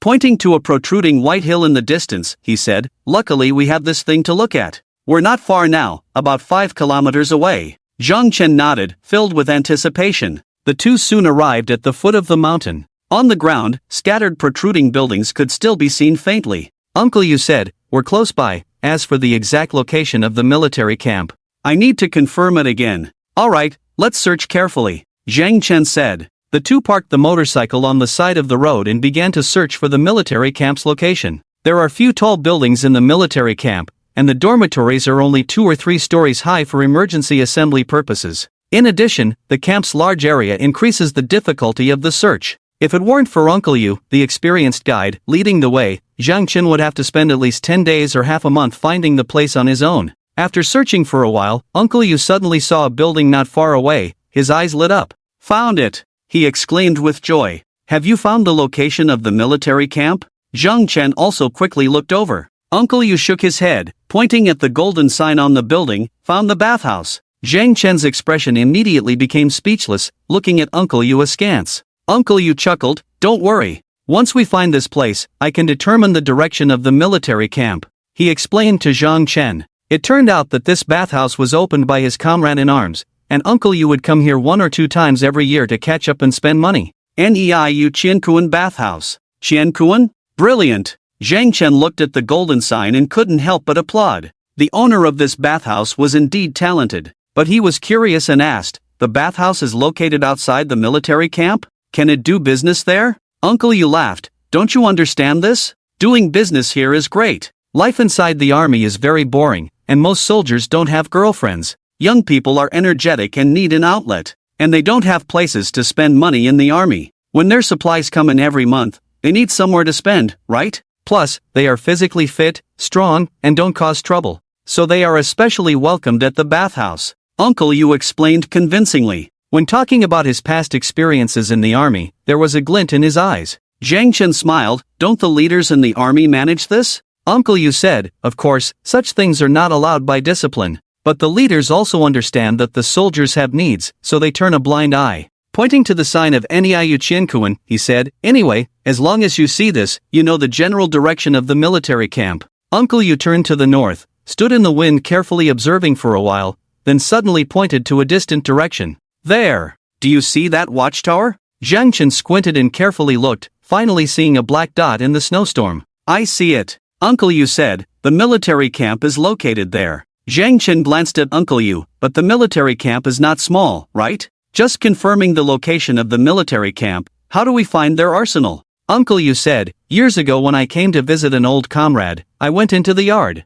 I still remember the approximate location of the arsenal." Zhang Chen quickly said, let's go take a look." As long as he knew the approximate location, next time he could use an excavator to dig there. The two of them got on a snowmobile and raced towards that direction. Soon, Uncle Yu pointed out the location to Zhang Chen. "It's about here." "Oh, it's a pity, we came too late. Now everything is covered by snow." Uncle Yu looked somewhat guilty. "I'm sorry, Zhang Chen. Maybe I made you come here for nothing." When he came, he still had fantasies in his mind. What if this place hadn't been completely buried? But when he arrived and saw it, he realized that this idea was too naive. Zhang Chen carefully stared at the snow in front of him for a while, firmly remembering the obvious landmarks nearby, such as the watchtower and the officer's office building, which were not completely covered. After memorizing these, Zhang Chen smiled at Uncle Yu. "It's okay, you have a good heart. Maybe one day when the snow melts, we can come back, right?" Uncle Yu smiled apologetically and nodded.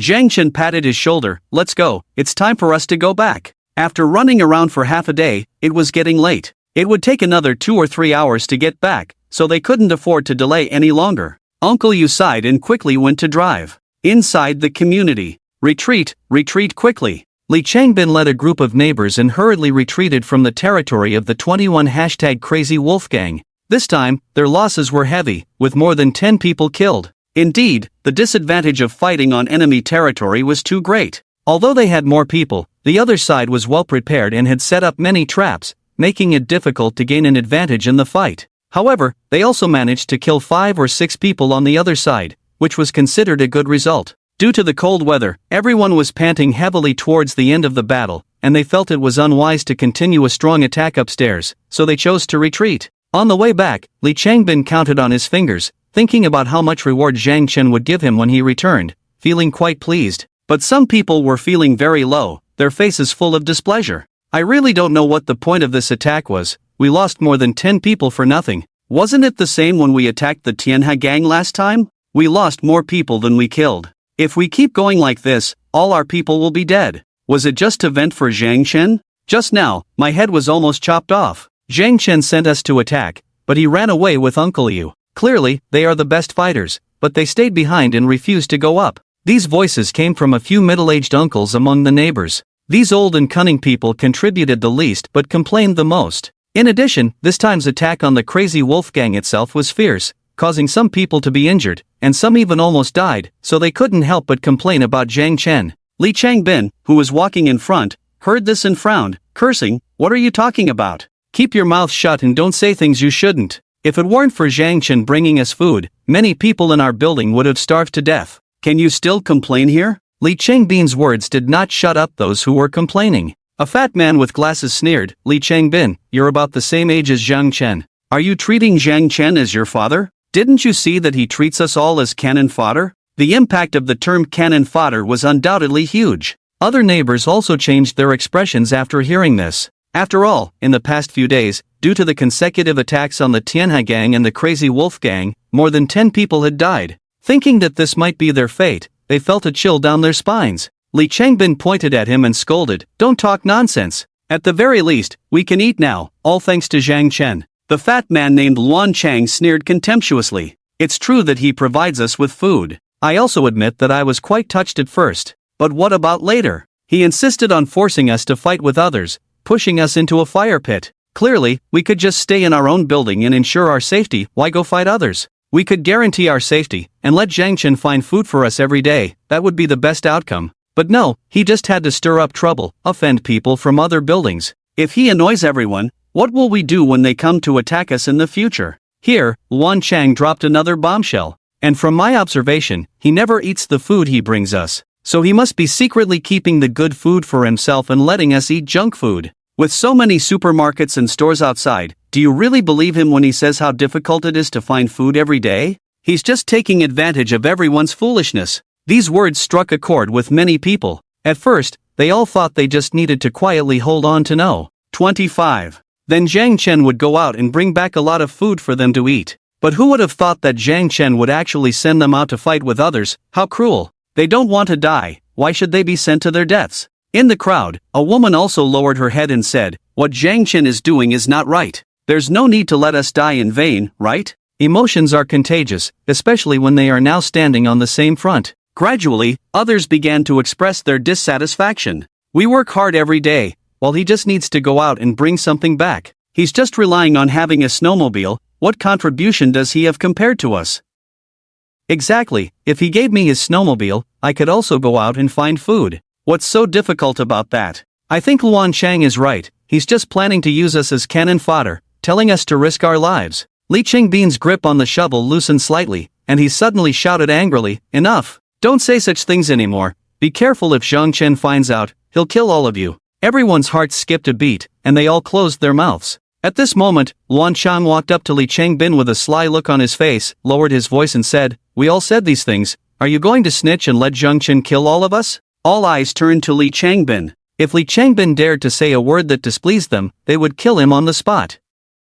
Li Qingbin felt a chill down his spine and swallowed hard. "I didn't mean that. We're all neighbors, right? And if you all die, can I still live? Rest assured, I won't snitch." Only then did Luan Chang smile and say, "That's more like it. We were just venting, no other meaning." Others also laughed. "Exactly, why so serious? Back when we were working, we used to curse at our bosses all the time, but we still had to follow orders, right?" Everyone had smiles on their faces, but there was something different in their eyes. After all, too many people had died in the past few days, and everyone had some thoughts in their hearts. Shortly after, Zhang Chen and Uncle Yuta returned, bringing back 2 bags of garbage food.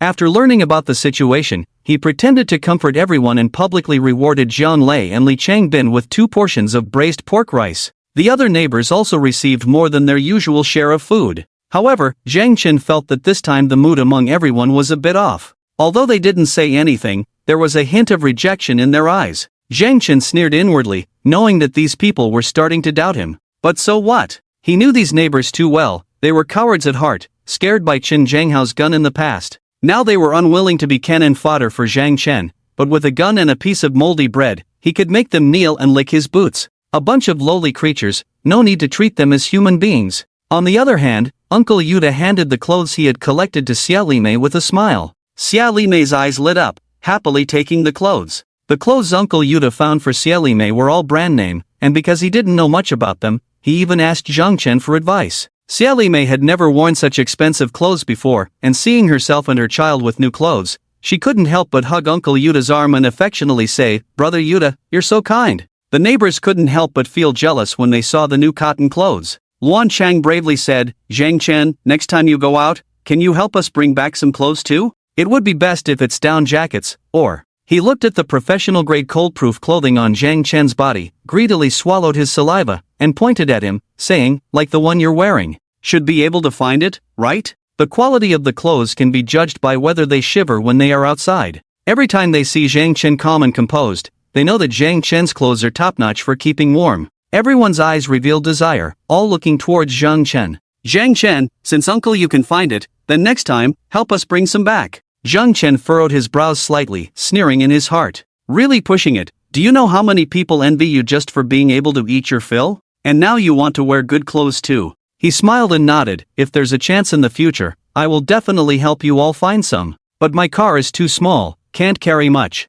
Otherwise, should I not bring you food first and go find clothes?" The crowd immediately objected. "No, we still have clothes to wear, although not as warm, we won't freeze to death. But without food, that feeling is too unbearable." Zhang Chen nodded slowly. "Then let's find food first. When there's a chance in the future, I will help you find warm clothes, so you all will never feel cold again." Zhang Chen smiled brightly. After distributing today's food, due to the deaths of over a dozen people in the past 2 days, a lot of food had been saved. Many familiar figures had disappeared before his eyes. For example, Fang Yuqing and Lin Caning, not seen for days, probably had frozen or starved to death. Zhang Chen returned home, and Zhou Kur, wearing an apron, walked out of the kitchen, smiling gently. "You're back, master." Looking at the gentle and virtuous Zhou Kur, Zhang Chen's mood improved slightly. Over time, Zhou Kur had gotten used to her role as Zhang Chen's servant. She was a smart woman, knowing that clinging to a big tree in the apocalypse was the happiest thing. So, she would fulfill all of Zhang Chen's requests.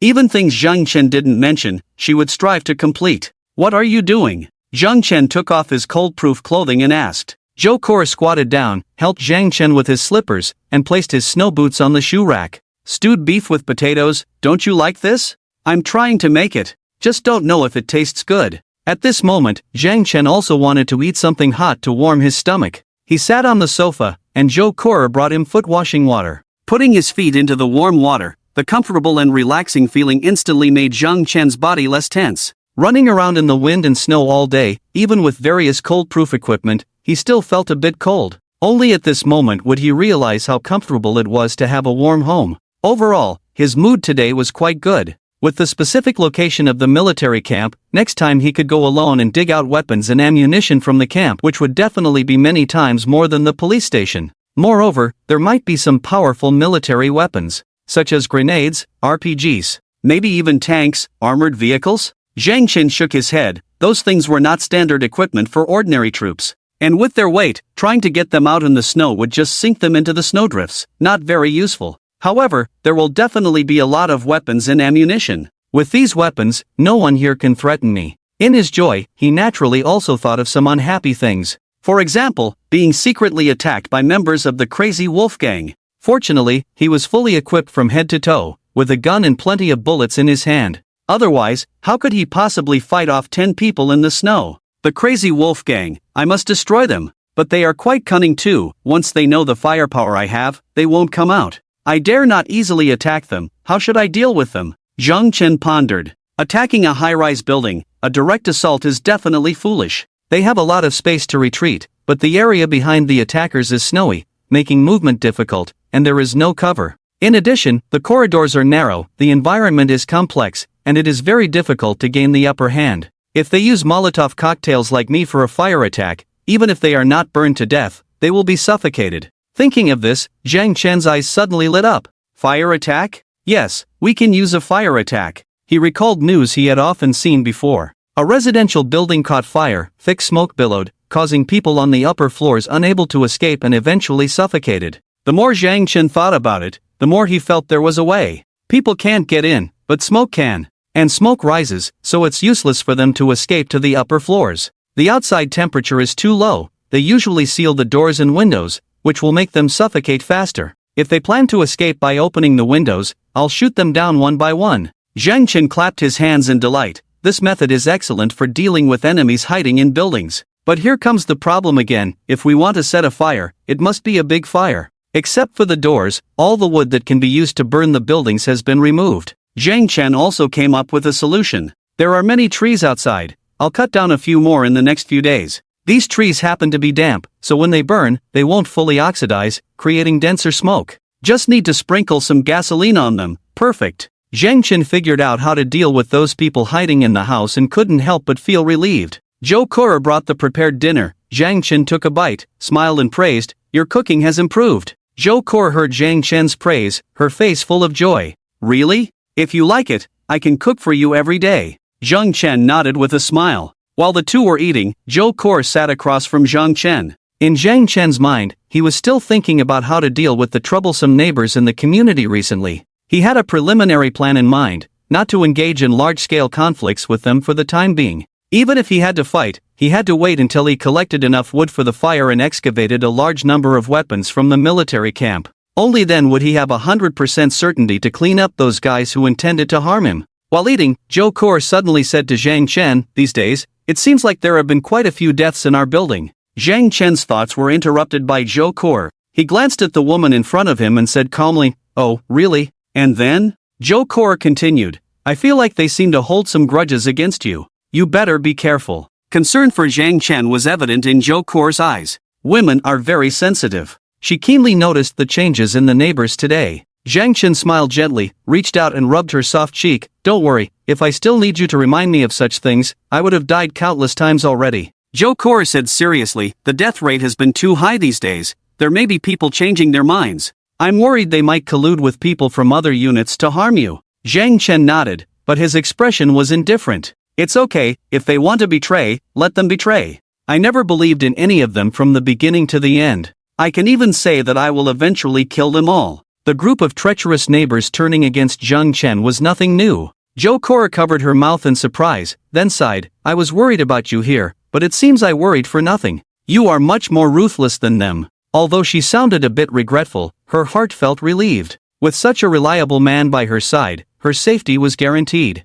Joe Kor suddenly thought of a question. Zhang Chen said he didn't trust anyone, then. What about her? After living together for a while, Joe Kor had entrusted him with her most precious things and developed a strong dependence on him. Women are emotional creatures, even the most intelligent ones find it hard to extricate themselves. So, she hoped to be different from others. Zhang Chen, do you trust me? Joe Kor looked at Zhang Chen, her eyes filled with expectation, even a hint of pleading. In this cold and untrustworthy world, she also longed for some warmth. Zhang Chen looked at her and said without hesitation, Kor, you are the only person I trust in this world. Stars seemed to twinkle in Joe Kor's eyes, and her face quickly blushed. Are you lying to make me happy again? Zhang Chen shook his head, of course not, you are unique. No one else but you. His gaze was firm, as if he truly meant what he said. Joe Kor's eyes were slightly moist, and she couldn't help but feel moved by Zhang Chen's words. Zhang Chen smiled gently and offered her a piece of beef. Here, have some food.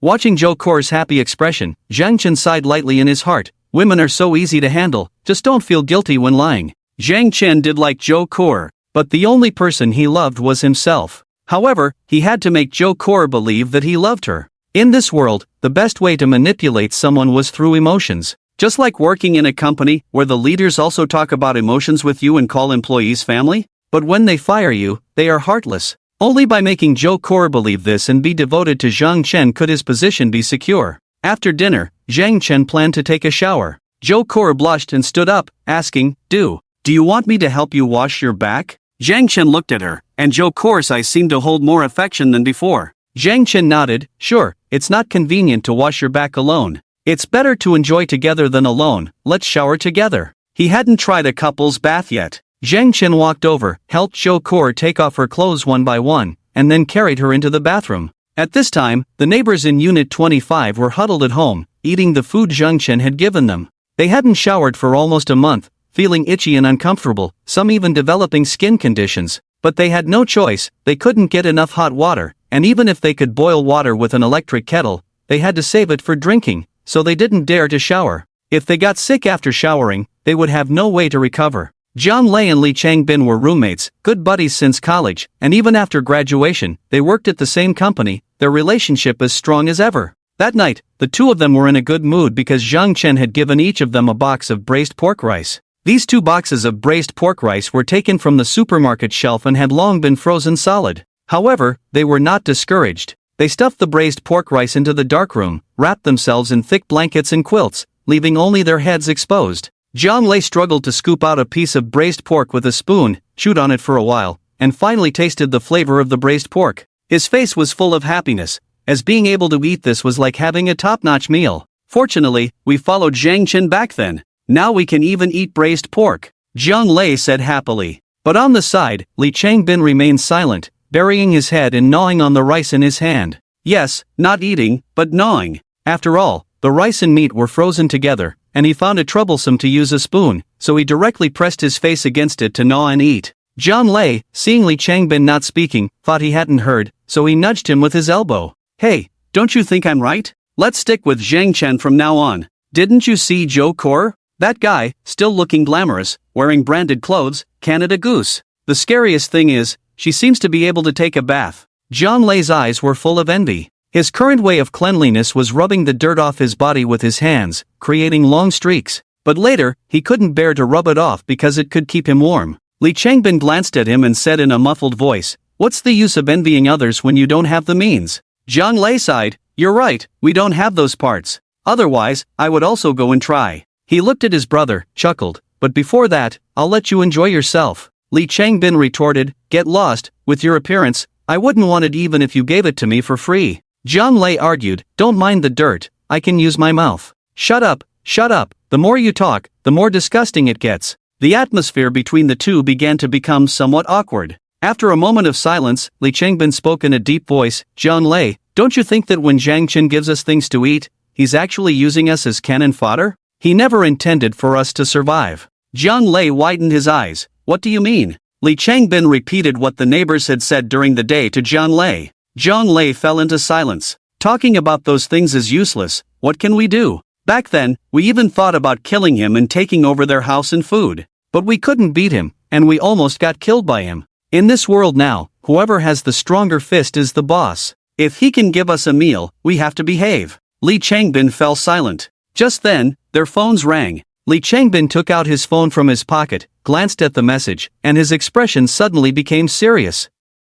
In that seriousness, there was a hint of unclear tension and excitement. The next day, as usual, Zhang Chen rode his motorcycle out of the neighborhood. Due to being ambushed yesterday, this time he took a big detour and went out in a different direction. Today, he didn't call Uncle Yu, as he was going to the military camp to dig up the buried weapons and equipment. He also planned to find some trees to cut down for future use. Last night, Li Jian, Chen Lingyu, and others contacted him again. It was just to inquire about Zhang Chen's considerations. Zhang Chen just brushed them off and said he needed more time to think. But he could clearly feel that some people were becoming impatient. Zhang Chen didn't care about their attitude, he was only waiting to see when they would take action. After all, the people in Building 29 needed to unite and it would take some time for negotiations. This time was enough for him to make thorough preparations. After 2.5 hours, following his memory, Zhang Chen arrived at the place he had visited yesterday. Under his feet was a vast expanse of white snow, with nothing around except for a distant reference point. Zhang Chen took out an excavator from another dimension and started digging down just like last time. With experience, Zhang Chen's control of the excavator became much more proficient. After a busy period, he dug up a house. Zhang Chen wasn't sure if this was the armory, but finding a building was easier than digging through snow, even if it meant breaking through walls. So he jumped down and carefully searched around, only to discover that this was not an armory, but a military barracks. Although he had made a mistake in location, at least seeing a building indicated that the armory wouldn't be too far away. However, when entering the barracks, Zhang Chen noticed something strange. Logically, with heavy snowfall, almost all land transportation would be impossible. So if these soldiers stayed here, they would be unable to leave once the snow got heavier. Therefore, there would definitely be many bodies in the military camp. But when he entered the barracks, he found that the blankets were neatly folded, and the bed sheets were smoothed out. He didn't even find a frozen soldier. How strange, where could everyone have gone? Zhang Chen couldn't understand where the soldiers had disappeared to. He checked a few more barracks nearby, and the scene was the same. Could it be that they all left here? Zhang Chen had a thought in his mind, and he felt it was the most likely scenario. After the snow disaster, the higher-ups would have received accurate information immediately, knowing that the end of the world was inevitable. So they needed to go to shelters, and these soldiers were probably reassigned to protect them and transport supplies. With this in mind, Zhang Chen's head cleared up. Combined with the empty warehouses he had seen in the warehouse area earlier, the truth was that a small number of official high-ranking individuals had probably completed their relocation on the night of the snow disaster. However, ordinary people had not received any information. They were probably hiding somewhere, waiting for the disaster to pass before coming out to continue ruling the world. Zhang Chen felt a sense of alertness rising in his heart, because he knew that the disaster would not pass quickly, and after a long period of baptism, everyone's hearts would change. At that time, there might be armed forces emerging as a significant threat. However, that time would not come too soon, as there was still some order being maintained. Zhang Chen didn't have much time to think here. Time was running out, and if he didn't find the armory quickly, it would probably be dark by the time he returned. But finding the barracks at least provided a reference point. Zhang Chen climbed out of the barracks onto the snow and began to re-evaluate the surrounding reference points. In his mind, he recalled the directions Uncle Yu mentioned yesterday. The excavator resumed its work, and this time, it didn't take long before Zhang Chen found the location of the armory. The armory was tightly sealed, covered in heavy snow, making it hard to see the full picture, but it felt like a concrete box. Zhang Chen found an iron gate with a heavy silver lock hanging on it. He took out a crowbar and struggled for a long time but couldn't open the door. It's not easy to break into the military armory, but I dare not use a gun either. Zhang Chen stood with his hands on his hips, pondering, when suddenly he remembered that he had come in an excavator. Slapping his forehead, he quickly got back on the excavator and used the machine to break the lock on the door. Then, he eagerly entered the armory. Opening the reinforced steel door in front of him, the sight inside was enough to make every man's blood boil.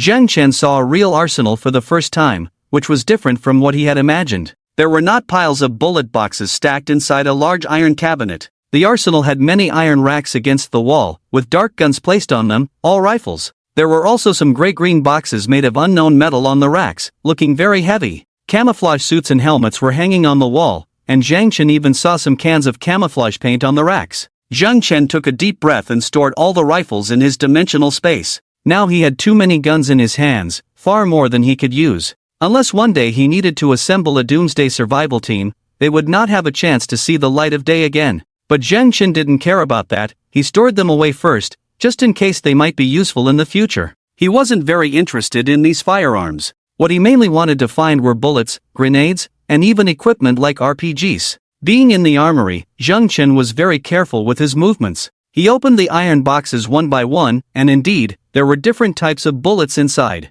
Zhang Chen had studied firearms at the shooting club, so he understood the basic compatibility of bullets with different types of guns. In this arsenal, there were probably over 2,000 rounds of pistol bullets, over 5,000 rounds of various rifle bullets, and over 300 rounds of sniper rifle bullets. In addition, he found a military sniper rifle. Unlike the police model he used, this military sniper rifle had stronger environmental adaptability, good waterproof and dustproof capabilities, and even anti-freezing capabilities. But in terms of accuracy, it was slightly inferior to the police model. However, for Zhang Chen, this was not a problem at all, as he could compensate with his ability to shoot accurately. What surprised Zhang Chen even more was that he found 10 boxes of grenades, each containing 5, totaling 50 grenades. This search was already a big harvest for Zhang Chen. If they all go out on missions, they indeed need to bring equipment. So, half of the equipment in this warehouse is missing. Due to the sudden snow disaster, they had to leave in a hurry and didn't have time to deal with the remaining supplies. But for Zhang Chen personally, this amount was more than enough. However, there should be more than one arsenal in the military camp. According to Uncle Yu's words, the force stationed in Tianhai City consisted of about a regiment, around 1,500 people. So, it was unlikely that there was only this small arsenal at the moment. After collecting the items he needed, Zhang Chen continued to clear the snow along the cement walls of the buildings with an excavator. Soon, he found another arsenal nearby. The weapons and equipment in this arsenal were slightly less than the previous one,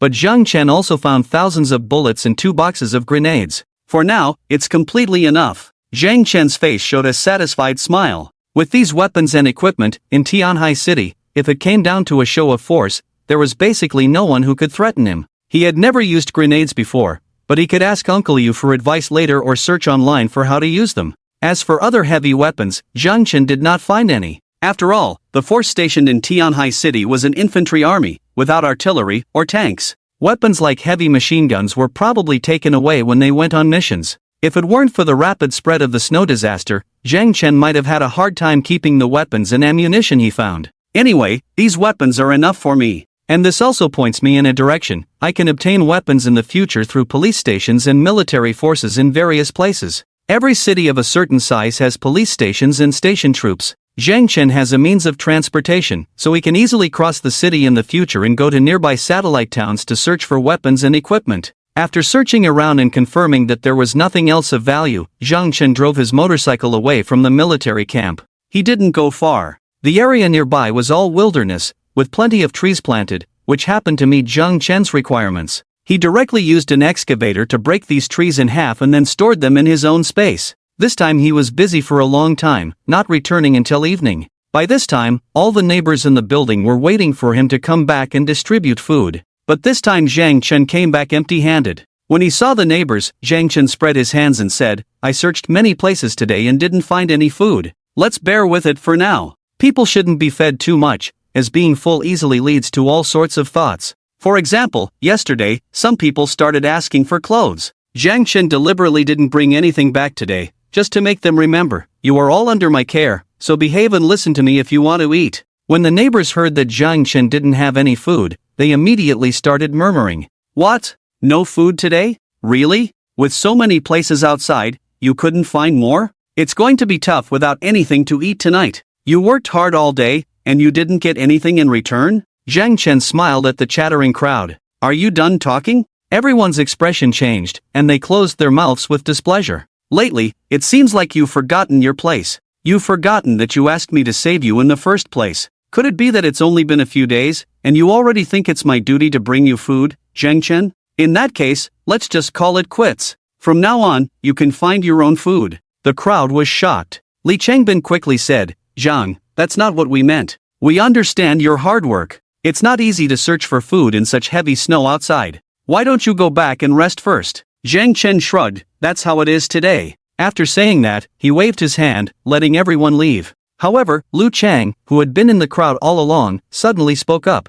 Zhang Chen, it's not good for you to go out alone. Why don't you bring a few more people with you? I see your motorcycle, it can easily fit 3 people. If everyone helps, we'll find things faster. The others turned their heads, looking at Zhang Chen with strange eyes. They were also eager to go out and search for supplies. Especially after witnessing Uncle Yu helping Xia Limei and her daughter find clothes last time. As long as they could go out, they could take whatever they wanted, right? Zhang Chen, if you need help, we're all willing, a woman said boldly. Zhang Chen squinted his eyes slightly. He smiled. What, are you eyeing my electric motorcycle now? If that's the case, let's just call it quits. I won't take care of you anymore. Lu Chang hurried to explain, but at this point, Zhang Chen didn't want to talk anymore. He just took out his pistol. Click! He skillfully released the safety. Everyone's expression changed, and they quickly backed away far. Zhang Chen, don't do anything rash. We were just discussing with you, we didn't mean anything else. Yes, if you disagree, we'll drop the matter. Okay? We're actually very grateful that you helped us find food, and we were just worried about you getting tired. Please don't misunderstand. Zhang Chen sneered. Don't say things that are not conducive to unity in the future. Or maybe I've been feeding you too well lately. After Zhang Chen finished speaking, he raised the gun in his hand and with a bang, shot and killed Luan Chang. No one expected that Zhang Chen would shoot without hesitation. They thought Zhang Chen would reason with them, and they planned to use their numbers and verbal advantage to leave Zhang Chen speechless and eventually agree to their demands. But they forgot that they were never on equal footing with Zhang Chen. Dialogue requires sufficient capital. The scene erupted in screams, and the neighbors immediately fled to the back in fear. But the hallway was too narrow, and in the chaos, many people stumbled and fell. Unless I kill a few people, you won't understand your place. Zhang Chen's eyes were cold as he randomly fired several shots, directly taking out 4 people. Then he stopped, watching as the rest fled like dogs. Only Uncle Yu and Xia Limei didn't run. Uncle Yu stood on Zhang Chen's side. Xia Limei, as usual, hid behind him like an ostrich. Uncle Yu said to Zhang Chen, they are full and have forgotten who they are. Zhang Chen thought to himself, if it weren't for keeping them as cannon fodder, I would have wiped them all out long ago. Outwardly, he shrugged generously, it's okay, I have always been kind-hearted. I forgive them. Now he had plenty of firepower in his hands and was much more reckless in his actions. Xia Limei held Uncle Yu's arm, looking at Zhang Chen with some fear in her heart. Kind-hearted? You better be. Let's go back. Zhang Chen carried the gun and walked away with an indifferent stride. He was almost ready now, and these cannon fodders wouldn't be needed for much longer. Even if they didn't die in the upcoming struggle, Zhang Chen would eliminate most of them, if not all. So he didn't care much whether these people lived or died. And he knew that even if he killed a few people, they would still come back begging for food. Indeed, as Zhang Chen expected, the group of 25 hashtag people were scared out of their wits by him, hurriedly fleeing back to their homes and tightly closing the doors. At that moment, they recalled the fear of being dominated by Qin Zhanghao in the past. Back then, they also hid at home every day, not knowing when death would come. These homeowners privately formed a new group, excluding Zhang Chen, Zhou Kor, Uncle Yu, and Xia Limei. Since the coming of the Ice Age apocalypse, at least dozens of groups had formed within the building. The lack of trust and deceit between people was vividly displayed. What should we do now? Zhang Chen is angry and might kill us. We don't have guns, how can we fight against him? Someone nervously asked. After a while, the neighbors who had regained their composure began to discuss. Zhang Chen. He is completely unreasonable. We were just trying to negotiate with him, and he started shooting. What's terrifying is that he has been killing so many people with guns these days. How many bullets does he have? Why does an ordinary person have so many bullets, even a sniper rifle? I've been saying, Zhang Chen is a urban warlord, or a retired special forces soldier. You guys still don't believe it. A heavy online novel enthusiast expressed his opinion. Forget about who he is, anyway, we shouldn't have any illusions about him. He is a very selfish person, everything he does for us comes at a price. All the so-called help from him is a lie. He is not that kind at all. Yes, he just wants us to be his cannon fodder, to charge into battle for him, to seize resources and territory. In the group, they cursed Jiang Chen, and also cursed Jiang Chen's companions like Zhou Kur and Uncle Yu. They couldn't beat Jiang Chen and were as humble as ants in front of him. But on the internet, they could regain their self-esteem and transform into war gods to attack Jiang Chen. After cursing for a while, everyone vented their anger and felt much relieved. But new problems arose. Although Jiang Chen is very selfish, giving us food is always for a purpose. But if he doesn't give us food, what will we eat in the future? After this statement was made, the chat group fell into a long silence. Homeowners hiding in various rooms looked shocked, and then extreme panic began to rise in their hearts. They remembered how they lived before Jiang Chen provided them with food. They had eaten everything in the house, including some leather belts and jackets, which they cut up and cooked. The most desperate people, when starving, thought that dogs could survive by eating excrement through secondary digestion. So they started eating feces. The thing people cannot bear the most is going from hope to despair again. If they had not seen the light, they would not fear the darkness. But with Jiang Chen providing them with food for the past few days as a precedent, they were unwilling to return to the past. Finally, someone spoke up. Actually, thinking about it carefully, Jiang Chen is not bad. Those people he killed deserved it. Faced with the terror of imminent death, the homeowners began to reminisce about the good side of Jiang Chen. Someone started it, and in these chaotic times, others were easily swayed. Especially now that they were hungry, they were more likely to think about how delicious the food Jiang Chen provided them was. Thinking about it, are we asking too much of Jiang Chen? He braved such a big snowstorm. It's not easy for one person to go out and find food, and he has to find food for dozens of people. Yeah, he just didn't find it today. We won't starve to death. We can endure it. Those few people who got killed were asking for it. They brought it upon themselves. Exactly, who do you think you are, daring to mess with someone's snowmobile?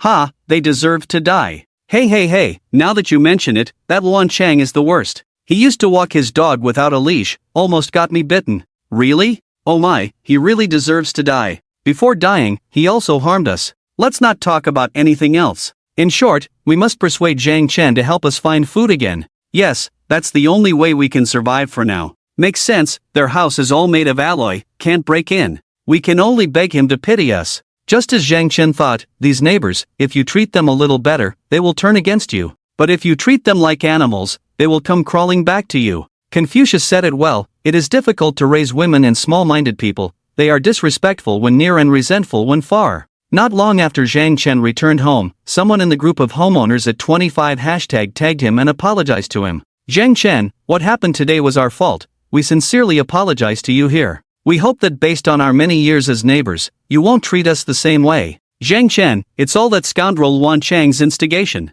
We all definitely didn't have that kind of idea. You should be clear about this. In the future, we will definitely listen to you well, whatever you say goes.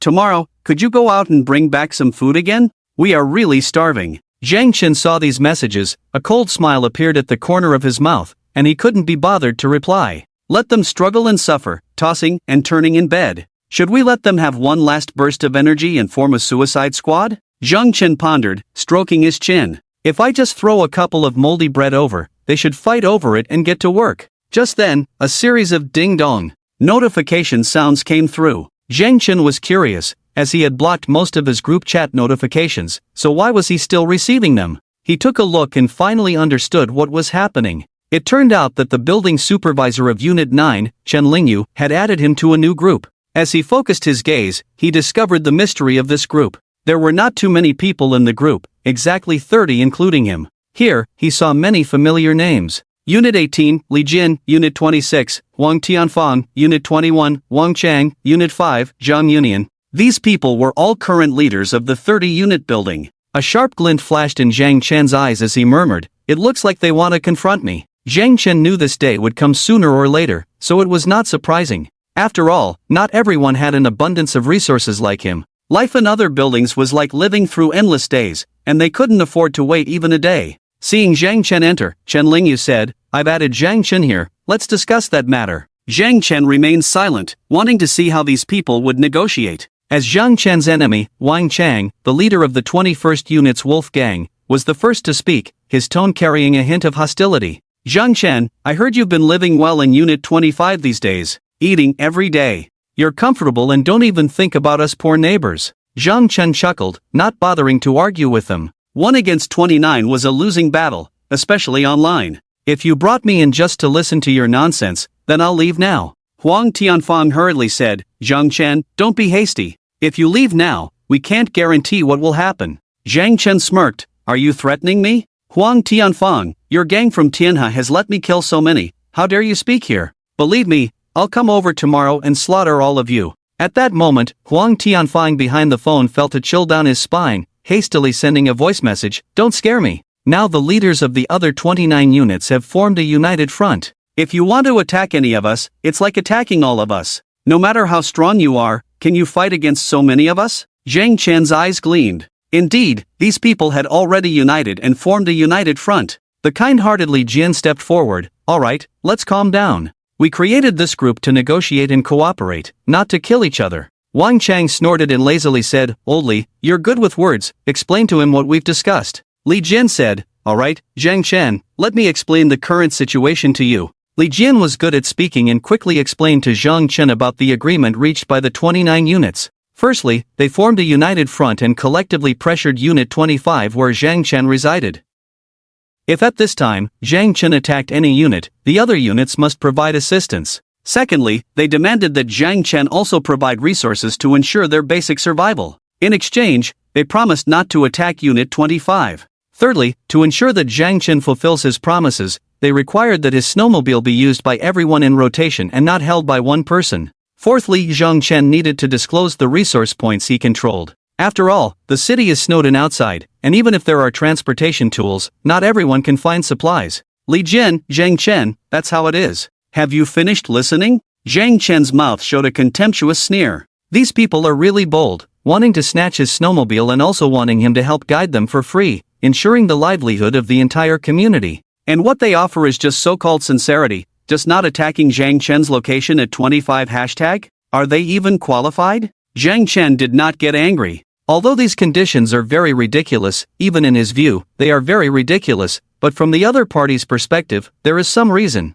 Negotiation is about gradually seizing benefits from each other, and making big demands is also to prepare for better bargaining in the future. However, Zhang Chen can still mock them. Because the basis for their proposed conditions is based on a serious misjudgment of the combat effectiveness of 25 hashtag. They think that as long as they unite, it will not be difficult to kill all the people at 25 hashtag. But how do they know that Zhang Chen now has a large amount of weapons and ammunition in his hands? If a real fight breaks out, the gap between the two sides is not at the same level at all. Having more people doesn't necessarily mean winning. A drop of water from the Trisolarans can wipe out the entire Earth's space fleet. Zhang Chen remained silent, mocking the foolishness of these people. He really wanted to see how surprised and panicked they would be when they saw his true strength. Should we just take them all out now, and then clean up 25 hashtag as well? Zhang Chen stroked his chin, speaking to himself. With sufficient firepower and a way to deal with people hiding in the building, it shouldn't be too difficult for him to kill all the people in the community. And those bastards in the 25 hashtag building will have no value to him and can be cleaned up as well. No, there will still be security loopholes in doing so. Even if I want to eliminate them, I have to kill building by building. But what if they are all desperate and rush at me together? With thousands of people, just using their bodies to crush me would be enough to kill me. Although these people are timid, the probability of this happening is low, but it's not impossible. My life is more valuable than theirs, I can't take any risks. I still need to think of a more secure way. While Zhang Chen was contemplating, the group chat moderators became impatient as Zhang Chen had not responded for a long time. They felt confident that they had the upper hand, and Zhang Chen had no choice but to agree to them. After all, in their own understanding, there is no one in the Yulu community who is so powerful to confront thousands of people at the same time. If there is, it would be a myth. Wang Chang began to urge, are you mute? Speak up quickly. You have to agree to this matter, whether you like it or not. Otherwise, we won't show any mercy. Chen Lingyu said, Zhang Chen, no one wants to die, we all want to live. Although I know you may not feel balanced inside, in life, sometimes you have to be flexible. After all, those who recognize the situation are the wise ones. Li Jian, Mr. Zhang, I think you need to seriously consider this issue. We don't want to resolve it through conflict, but we also want to survive. If you agree to cooperate with us, then the issue of supplies for the entire community can be resolved. By then, we might be able to return to the state of the previous civilized society. Others also chimed in with their opinions. Some were being persuasive, some were being diplomatic. But ultimately, the message was the same: Zhang Chen, you must agree to our demands, otherwise, you will die. Zhang Chen glanced at the messages in the group, and as his eyes passed over the names of the building owners one by one, an idea suddenly popped into his mind. Catch the ringleader first. If he could get rid of these building owners, the remaining people would surely be in chaos. By then, let them consume each other, and most of them would probably be dead or injured without Zhang Chen having to lift a finger. So, he slowly spoke up, saying, I need to consider this matter. You have discussed for a long time, but you haven't given me time to think. And, I hope everyone can sit down and talk properly. It's not convenient to talk here with so many people around. Otherwise, in a few days, let the representatives of each building meet and discuss cooperation. How about that? As soon as he said this, Wang Chang immediately sneered in response. What, do you want to gather them all together and then kill them? Meeting is fine, but you have to come to our territory. I suggest we meet at our building 21. Zhang Chen smiled slightly, knowing that these people would not easily agree. After all, anyone who could survive until now was no fool. He was not in a hurry, just saying lightly, you can also send representatives over. But it must be at our building 25 for negotiations. Zhang Chen's tone was very firm, with an unmistakable sense of authority. Wang Chang laughed heartily, why should we listen to you? Do you think we are all idiots? Huang Tianfang also said, Zhang Chen, don't play tricks, we are not fools. Zhang Chen sneered, you don't even dare to send a few representatives over. What's the point of talking then? You like to fight, right? Well, forget about talking, let's just fight. Both sides were very firm in their tone, unwilling to back down. In negotiations, momentum is crucial and must not be lost. Otherwise, one will be at the mercy of others. At this moment, the mediator, Lao Lijian, stepped in. Let's not do this, let's discuss things. He asked Zhang Chen, how do you plan to negotiate with us? Zhang Chen said, send a few representatives from your 29 buildings over, and let's discuss how to cooperate in the future. I, Zhang Chen, am not heartless. Now, you all covet the resources and snowmobiles in my hands. How can I dare to negotiate with you? Anyway, my conditions are here, whether you come or not. I believe you have already inquired about me. I'm not afraid to tell you that I knew about this unprecedented cold wave long ago, so our house is built very sturdy, and I'm not afraid of you breaking in. We can just consume each other, let's see who can outlast who.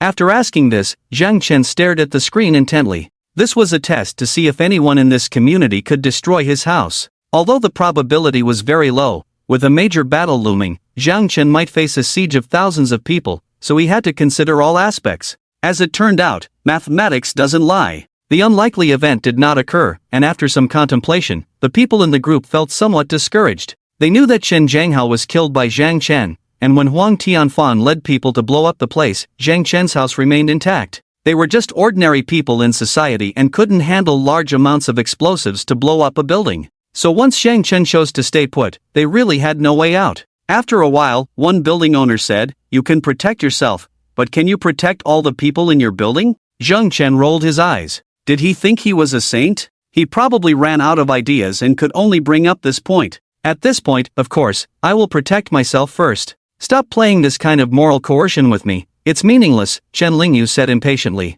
Zhang Chen, even if your house is sturdy, the food inside will eventually run out. Can you guarantee that you will never come out? So using this ostrich-like method to escape reality is meaningless, Zhang Chen couldn't help but smile. Then let's give it a try and see who can last longer. Compare consumption with him? Zhang Chen had a saying, I never care how much stuff others have, anyway, no one has more than me. The other building owners did not expect Zhang Chen to respond in this way. After all, during this time, Zhang Chen had to go out every day to search for supplies. This made them naturally assume that Zhang Chen had to go out to survive by searching for supplies. But now Zhang Chen stood with his hands in his pockets, directly revealing his hand. You want to fight me, right? Come on, I'm hiding inside the building, let's see what you can do. When everyone was in a dilemma, Li Jian broke the deadlock. I think negotiation is the best way to solve problems. Better than resorting to violence, he said. If negotiation is needed, I can step in. Zhang Chen smiled and said, Mr. Li, I appreciate your attitude.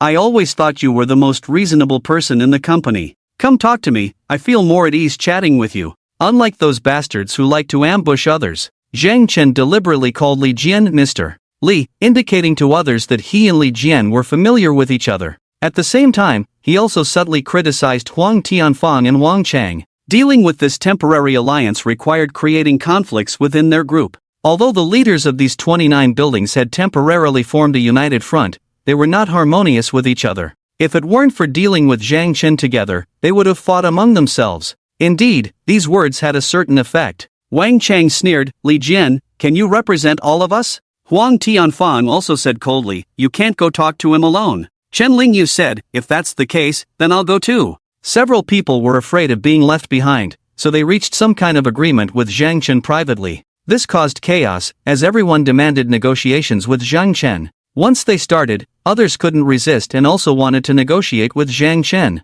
A hint of killing intent flashed in Zhang Chen's eyes. Not afraid of you coming, just afraid you won't come. Alright, tomorrow at 2:30 p.m. I'll be waiting for you all at Building 25. Don't be late. Zhang Chen left this statement and didn't give them a chance to negotiate, quickly exiting the group chat. If successful, tomorrow, he could kill all 29 building owners. Although this would provoke collective resentment from the people under them. But with no leader, once they fell into chaos, it would be difficult for them to unite quickly. Zhang Chen would have time to defeat them one by one. As the saying goes, Zhang Chen's confidence comes from his powerful firepower and impregnable fortress. With both offense and defense, he fears no opponent. The foot-washing water had cooled down a bit. Zhang Chen lowered his head and said to Zhou Kur, alright, help me dry my feet. Zhou Kur nodded and used a towel to dry Zhang Chen's feet. She went to the bathroom to pour out the foot-washing water, then came back to give Zhang Chen a massage. Zhang Chen turned to look at this beautiful female doctor, his eyes lowered, and suddenly reached out his hand towards her. Don't use your phone for the next few days, keep it for me. The big battle was about to begin, and he needed to be fully prepared to eliminate those who were not favorable to him. And all unsafe factors needed to be completely eliminated. Zhou Kur was stunned for a moment, then handed her phone to Zhang Chen. Are you going to fight with them? She asked softly. Zhang Chen said lightly, maybe, but I need to prepare for the war in advance. After all, the number of opponents we need to face this time is not comparable to before. Oh, I understand. Zhou Kur nodded, then continued to massage Zhang Chen without asking much. After such a long time, she understood Zhang Chen's temperament. When he was in a good mood, joking and chatting were no problem. But when he became serious, it was best not to talk too much to him, let alone ask questions. Looking at Zhang Chen's serious expression and the occasional sharpness in his eyes, Zhou Kur knew that Zhang Chen was putting a lot of effort into strategizing. She couldn't do anything else for Zhang Chen, so for now, she can only do her duty as a woman. After some thought, Zhou Kur came up behind Zhang Chen. Her snow-white soft hands were placed on Zhang Chen's shoulders, and she began to knead with just the right amount of pressure. Then, Zhang Chen felt his head being enveloped by a surge of soft and mysterious power. Zhang Chen's gaze became unfocused. This sensation was as joyful as being in heaven. He never expected Zhou Kur to have such skills. Comfortable Zhang Chen couldn't help but say. Zhou Kur was delighted and blushing, saying, I'm glad you like it. I just learned it recently. Zhang Chen leaned against Zhou Kur's chest, feeling wrapped in warmth and softness, which relaxed him a lot. His mind also became clearer. Zhang Chen closed his eyes and pondered in secret. He arranged to meet with the leader of the 29th building. If those people came over tomorrow, Zhang Chen would not hesitate to take them all down. The remaining people would surely be in chaos, giving Zhang Chen the opportunity to defeat them one by one. However, not all of them were fools. Some might not come and adopt a wait-and-see attitude. If that happened, resorting to violence would only cause more trouble for future actions. What should be done in that case? Zhang Chen's mind was immersed in fluctuating waves. After thinking for a while, he made up his mind. If those people didn't come according to his plan, or if less than half of them came, he would temporarily pretend to agree to their demands. Conceal his strength, lull the opponent into complacency. Then, through a series of means, sow discord among them and weaken their fighting power. Then wait for the right opportunity to take them all down. Time was on Zhang Chen's side anyway. In terms of strength, as long as he didn't actively attack other buildings, Zhang Chen could easily crush them all. I must not be hasty. Being hasty can lead to mistakes, and once I make a mistake, I might be in danger. I need to be a patient hunter, setting traps step by step, and then let the prey walk into my trap. Zhang Chen's thoughts were clear, figuring out how to deal with those people. This might have something to do with Zhou Kur's new massage technique. To prepare for tomorrow's negotiation, he needed some manpower to help him maintain order. Naturally, the first person Zhang Chen thought of was Uncle Yu. He picked up his phone, sent a message to Uncle Yu, briefly explaining tomorrow's arrangements. Uncle Yu immediately replied, just tell me what you need me to do. I'll follow your lead. Zhang Chen had been showing kindness to Uncle Yu during this time, coupled with his impressive marksmanship in previous battles, had completely won Uncle Yu over. Now Uncle Yu followed Zhang Chen wholeheartedly and executed his orders without hesitation. Zhang Chen said to Uncle Yu, "You don't need to do anything special. During tomorrow's negotiation, it will be on our turf. Representatives from the other 29 buildings may come over. Therefore, I need someone to maintain order on site. I want you to handle this with your team." Uncle Yu nodded. "This is easy. When they come over, search them first and make them get rid of their weapons." Zhang Chen said, "Yes, that's the idea. Then I will go talk to the other neighbors." Uncle Yu said, "Okay, let's do it this way." After confirming with Uncle Yu, Zhang Chen opened the group chat of the homeowners. At this time, the homeowners were still pleading with Zhang Chen in various ways, begging him not to abandon them. They hoped Zhang Chen would continue to provide food for them as before. Zhang Chen was too lazy to talk to them anymore. He directly said in the group chat, "Tomorrow, people from the other 29 buildings will come to pressure us. They are pressuring me to make a decision on whether to provide them with supplies. If that's the case, then I will have to give up on you all. Anyway, you know that I can protect myself. Or you can follow my orders, stand guard obediently tomorrow. Maybe you can still have a chance. Of course, I will try my best to fight for supplies for you." When the neighbors heard Zhang Chen say this, they couldn't help but feel nervous. Where would they dare to say a word of disagreement? They agreed one after another, indicating that they would follow Zhang Chen's orders. After all, nowadays, most of the combat effectiveness of Building 25 hashtag comes from Zhang Chen. Without Zhang Chen's protection, they could be wiped out at any time by the neighboring Tianhan Gang and Crazy Wolf Gang. After the plan was made, Zhang Chen patted Zhou Kor's hand. "Rest early today. Tomorrow, there are important things to do." Zhou Kor bit her lip and whispered shyly in his ear, "In that case, do you want me to help you relax tonight?" Zhang Chen smiled, "I need to conserve energy. Let's simplify the process." Zhou Kor nodded, skillfully approached Zhang Chen, and lowered her head. Because there were things to do, Zhang Chen woke up early the next morning, around 7 o'clock. He looked at his Rolex watch, it was early, and he no longer felt sleepy. Zhang Chen sat up from the bed and began to prepare the equipment needed for negotiations in advance. Bulletproof vest, modified bulletproof pants, police helmet, crowbar, machete. In the pockets of his pants, he stuffed 2 military knives. If he got into close combat, these could be very effective, even better than the machete. Then, 2 police pistols, fully loaded with bullets. In addition, he prepared 6 spare magazines, all inserted at his waist. Just these were not enough. Zhang Chen took out 2 assault rifles from his space, also fully loaded with bullets. When he took these out in a room later, he could quickly take out a large number of people. Probably no one could have expected that Zhang Chen could suddenly produce assault rifles out of thin air. Next, his beloved sniper rifle. With the basic weapons and equipment all set, Zhang Chen looked at the dozens of boxes of hand grenades in his space. If they gather in one room, when they are all there, I just need to throw a grenade over. Even if they don't die, they will be disabled. A cold smile appeared on Zhang Chen's lips. He learned how to use grenades from the internet. This kind of AoE weapon for short to medium range combat was easy to use, as long as you knew how to open it and the explosion time. Zhang Chen had never used it before, but after experiencing the apocalypse for so long and killing dozens of people, his mindset was as firm as iron. So, he could overcome his fear of using such hot weapons. At least he didn't have to worry about shaking hands when throwing grenades.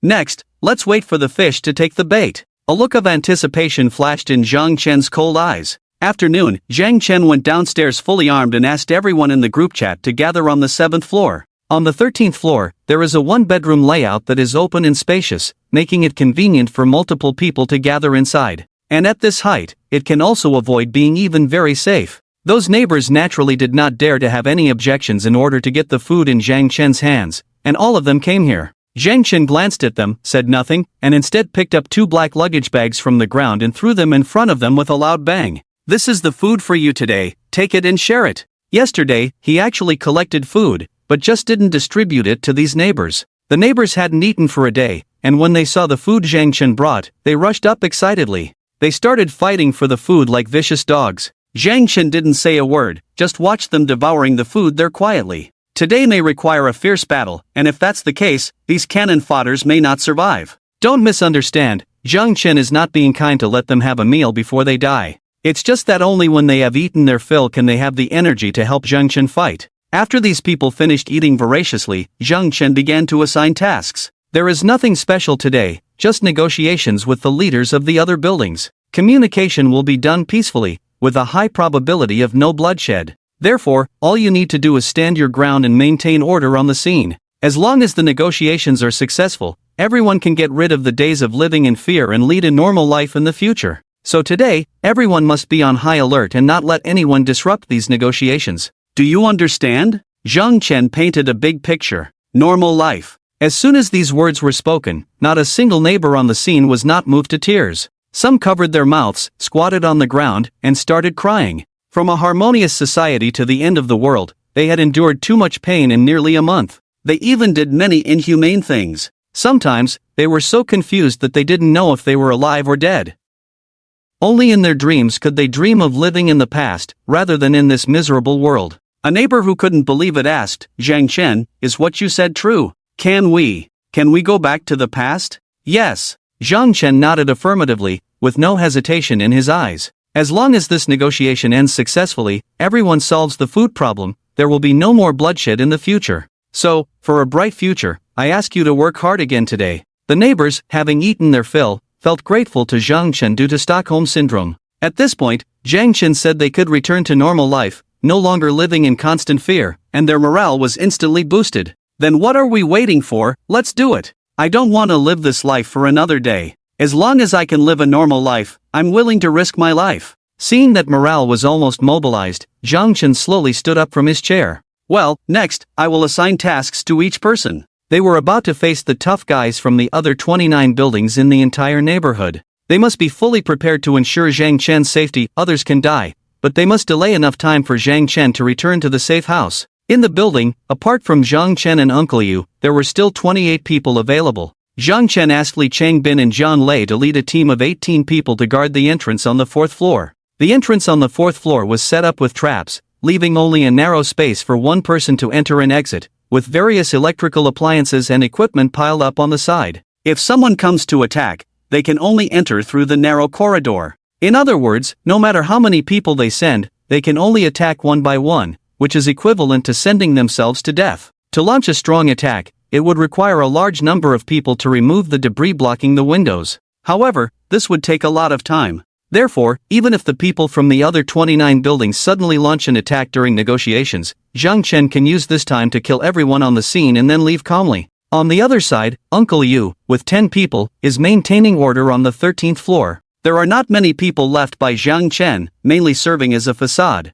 After all, even if the other side sends 29 people, Zhang Chen can still kill them all in this open space. Everything is within his plan. After arranging everything, Zhang Chen waits here for the arrival of the other party. The agreed time is 2:30 in the afternoon. However, everyone's mood is quite impatient, so after 2 o'clock people start coming out from other units one after another. It's like ants suddenly crawling out of an anthill. On the white ground, the black figures have increased. The snow is still falling, and today's snow is much lighter than usual, but the wind seems stronger. The howling north wind sweeps by, cutting through the buildings and emitting sharp cries. Zhang Chen sits by the window on the 7th floor, observing the scene below. So many people. They keep coming from all directions, at least 500 to 600 at first glance, and this number is still increasing. The central area of the community is packed with people, almost no empty space can be seen. You want to play tricks with me? Zhang Chen smirks, takes out his phone from his pocket, and sends a message in the building group chat. Tell everyone to back off, or you won't need to come here today.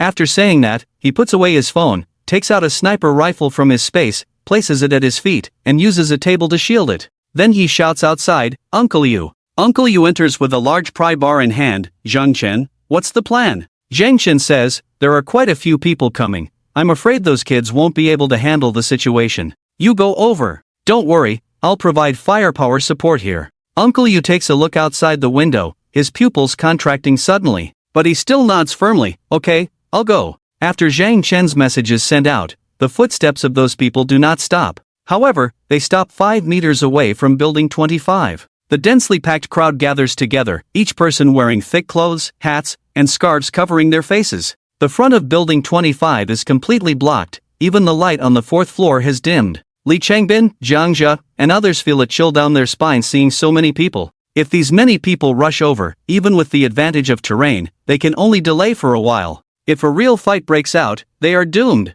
How do we block so many people? Didn't they agree to come for negotiations? They don't look like negotiators at all. They clearly came to wipe us out. The neighbors on the fourth floor feel a chill in their hearts, unsure how to respond. At that moment, a calm voice comes from the stairs. Why panic? If they wanted to attack, they would have done it already. Uncle Yu calmly walks down holding the pry bar. Seeing Uncle Yu, the others feel somewhat reassured. After all, Uncle Yu's formidable combat strength is well known to them. Li Changbin frowns. Uncle Yu, there are too many people. Could it be that the entire community has surrounded us? How do we fight back? Others also look fearful, casting pleading looks at Uncle Yu. Uncle Yu had to comfort them, saying, "You don't need to worry. Their target is not you, but to force Zhang Chen to compromise in the negotiations. Besides, what are you afraid of? Just think about it, what do you have that others would covet?" Uncle Yu made it clear about the interests involved, which immediately relaxed the mood of the crowd. Yes, they had nothing to offer,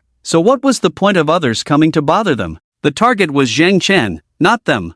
For the first time, everyone felt fortunate for their insignificance. At that moment, the crowd suddenly stirred. The crowd parted to make way for 5 people who walked out surrounded by their followers. These 5 people were Huang Tianfang from the 26th Tianhe Gang, Wang Chang from the 21st Crazy Wolf Gang, Li Jian from the 18th Harmony Home, Chen Yuling from the 9th building, and Zhang Yunian from the 5th building. The 5 of them approached the door of the 25th building with confident expressions on their faces. Especially Wang Chang, a 22-year-old street tough, exuded a domineering aura. With a large army behind him, he felt a surge of pride in his chest. Facing Zhang Chen, he felt like a mere insignificant figure. They were confident of winning in today's negotiations. Wang Chang chuckled, "See those people over there? Just seeing our numbers must have scared them." Huang Tianfang, with his gaunt, yellow face, also wore a smug smile. Zhang Chen probably went to change his pants already. Any condition we propose, he better not dare refuse. Facing over 1,000 people with just 30, they couldn't fathom losing.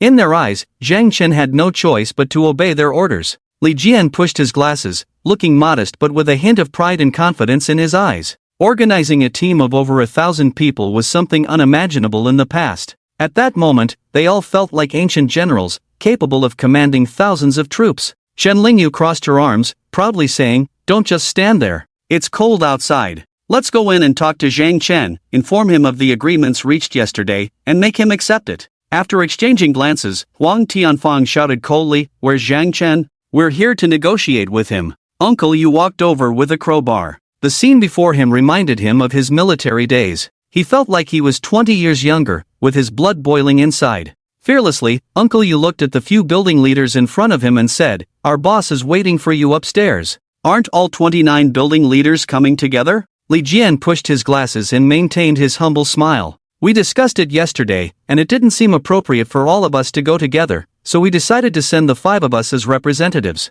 They had their concerns, fearing that Zhang Chen might take the opportunity to deal with all of them at once. After much deliberation, they finally decided to select the 5 most powerful individuals to negotiate with Zhang Chen on their behalf. Uncle Yu, following Zhang Chen's instructions, furrowed his brows slightly and said, "Please come in.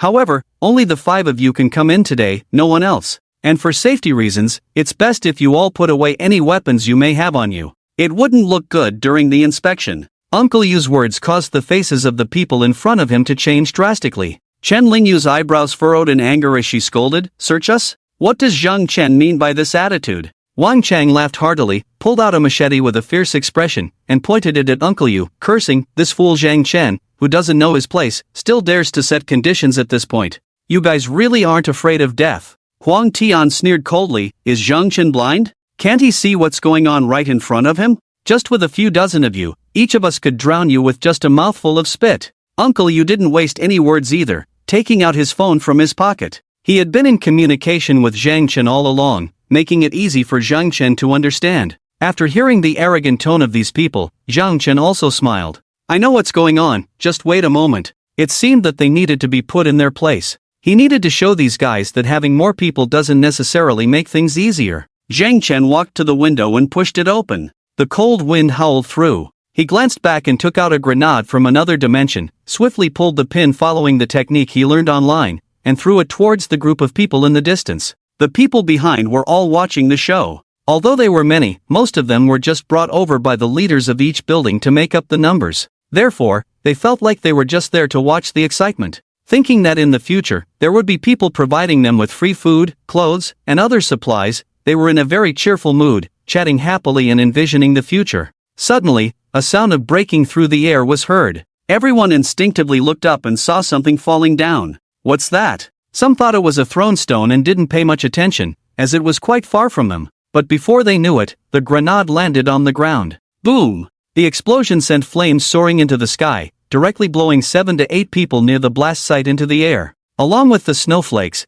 there were dancing red blood and shattered limbs. Ah! The deafening explosion caused a panic-inducing scream. A single grenade instantly killed 7 to 8 people, with the 2 at the center being riddled with shrapnel. The shockwave and shrapnel also affected about a dozen more people, causing them to bleed profusely. In this environment, these wounded individuals were practically dead. The sudden explosion startled everyone. After all, ordinary people never come into contact with grenades in their lifetime. Even in the apocalypse, they never thought they would be attacked by grenades. The scene was chaotic. Although many people had come, they were just a disorganized group, mostly there to show numbers. For a moment, chaos ensued, with everyone screaming and trying to escape. Wang Chang and the other building leaders were also pale with fear. What building leaders? They were just ordinary people, slightly braver and more ruthless. They were also scared when faced with an explosion. Don't panic, don't panic. The building leaders in the crowd suppressed their fear and loudly ordered everyone to stop panicking.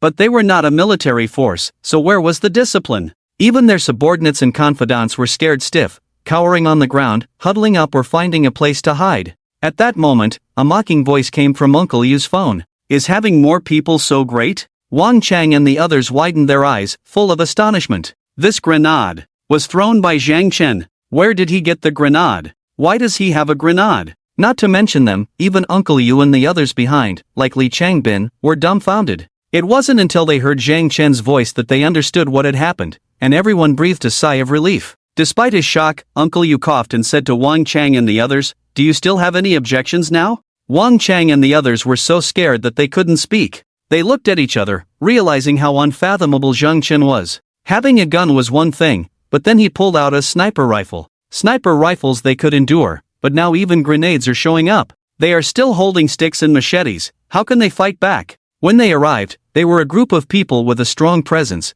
but now their faces look extremely ugly. Wang Chang said with a dark face, "We came here to negotiate, there's no need for this." There was a contemptuous voice of Zhang Chen on the phone. "Do you need to bring over 1,000 people for negotiations at your place? I found them annoying, so I just helped you drive them away." On the 13th floor, Zhang Chen glanced at his watch. "Oh, it's almost 2:30. You have 5 minutes left. If I don't see you in 5 minutes, then there's no need to talk. Let's fight." "Fight? Fight what? This is clearly a disproportionate attack." Wang Chang and the others broke out in a cold sweat. Chen Lingyu clenched her legs tightly, with a look of pain as she bit her lip. In fact, she had already been scared to the point of peeing herself when the grenade exploded. But as a female building manager, she absolutely couldn't let anyone know about this. "Wait, we came here with sincerity to cooperate. Please wait, we'll be there soon." Li Jian was anxious. He quickly walked up to Uncle Yu. "Can you tell us which floor he's on?" Uncle Yu smirked slightly. 13th floor.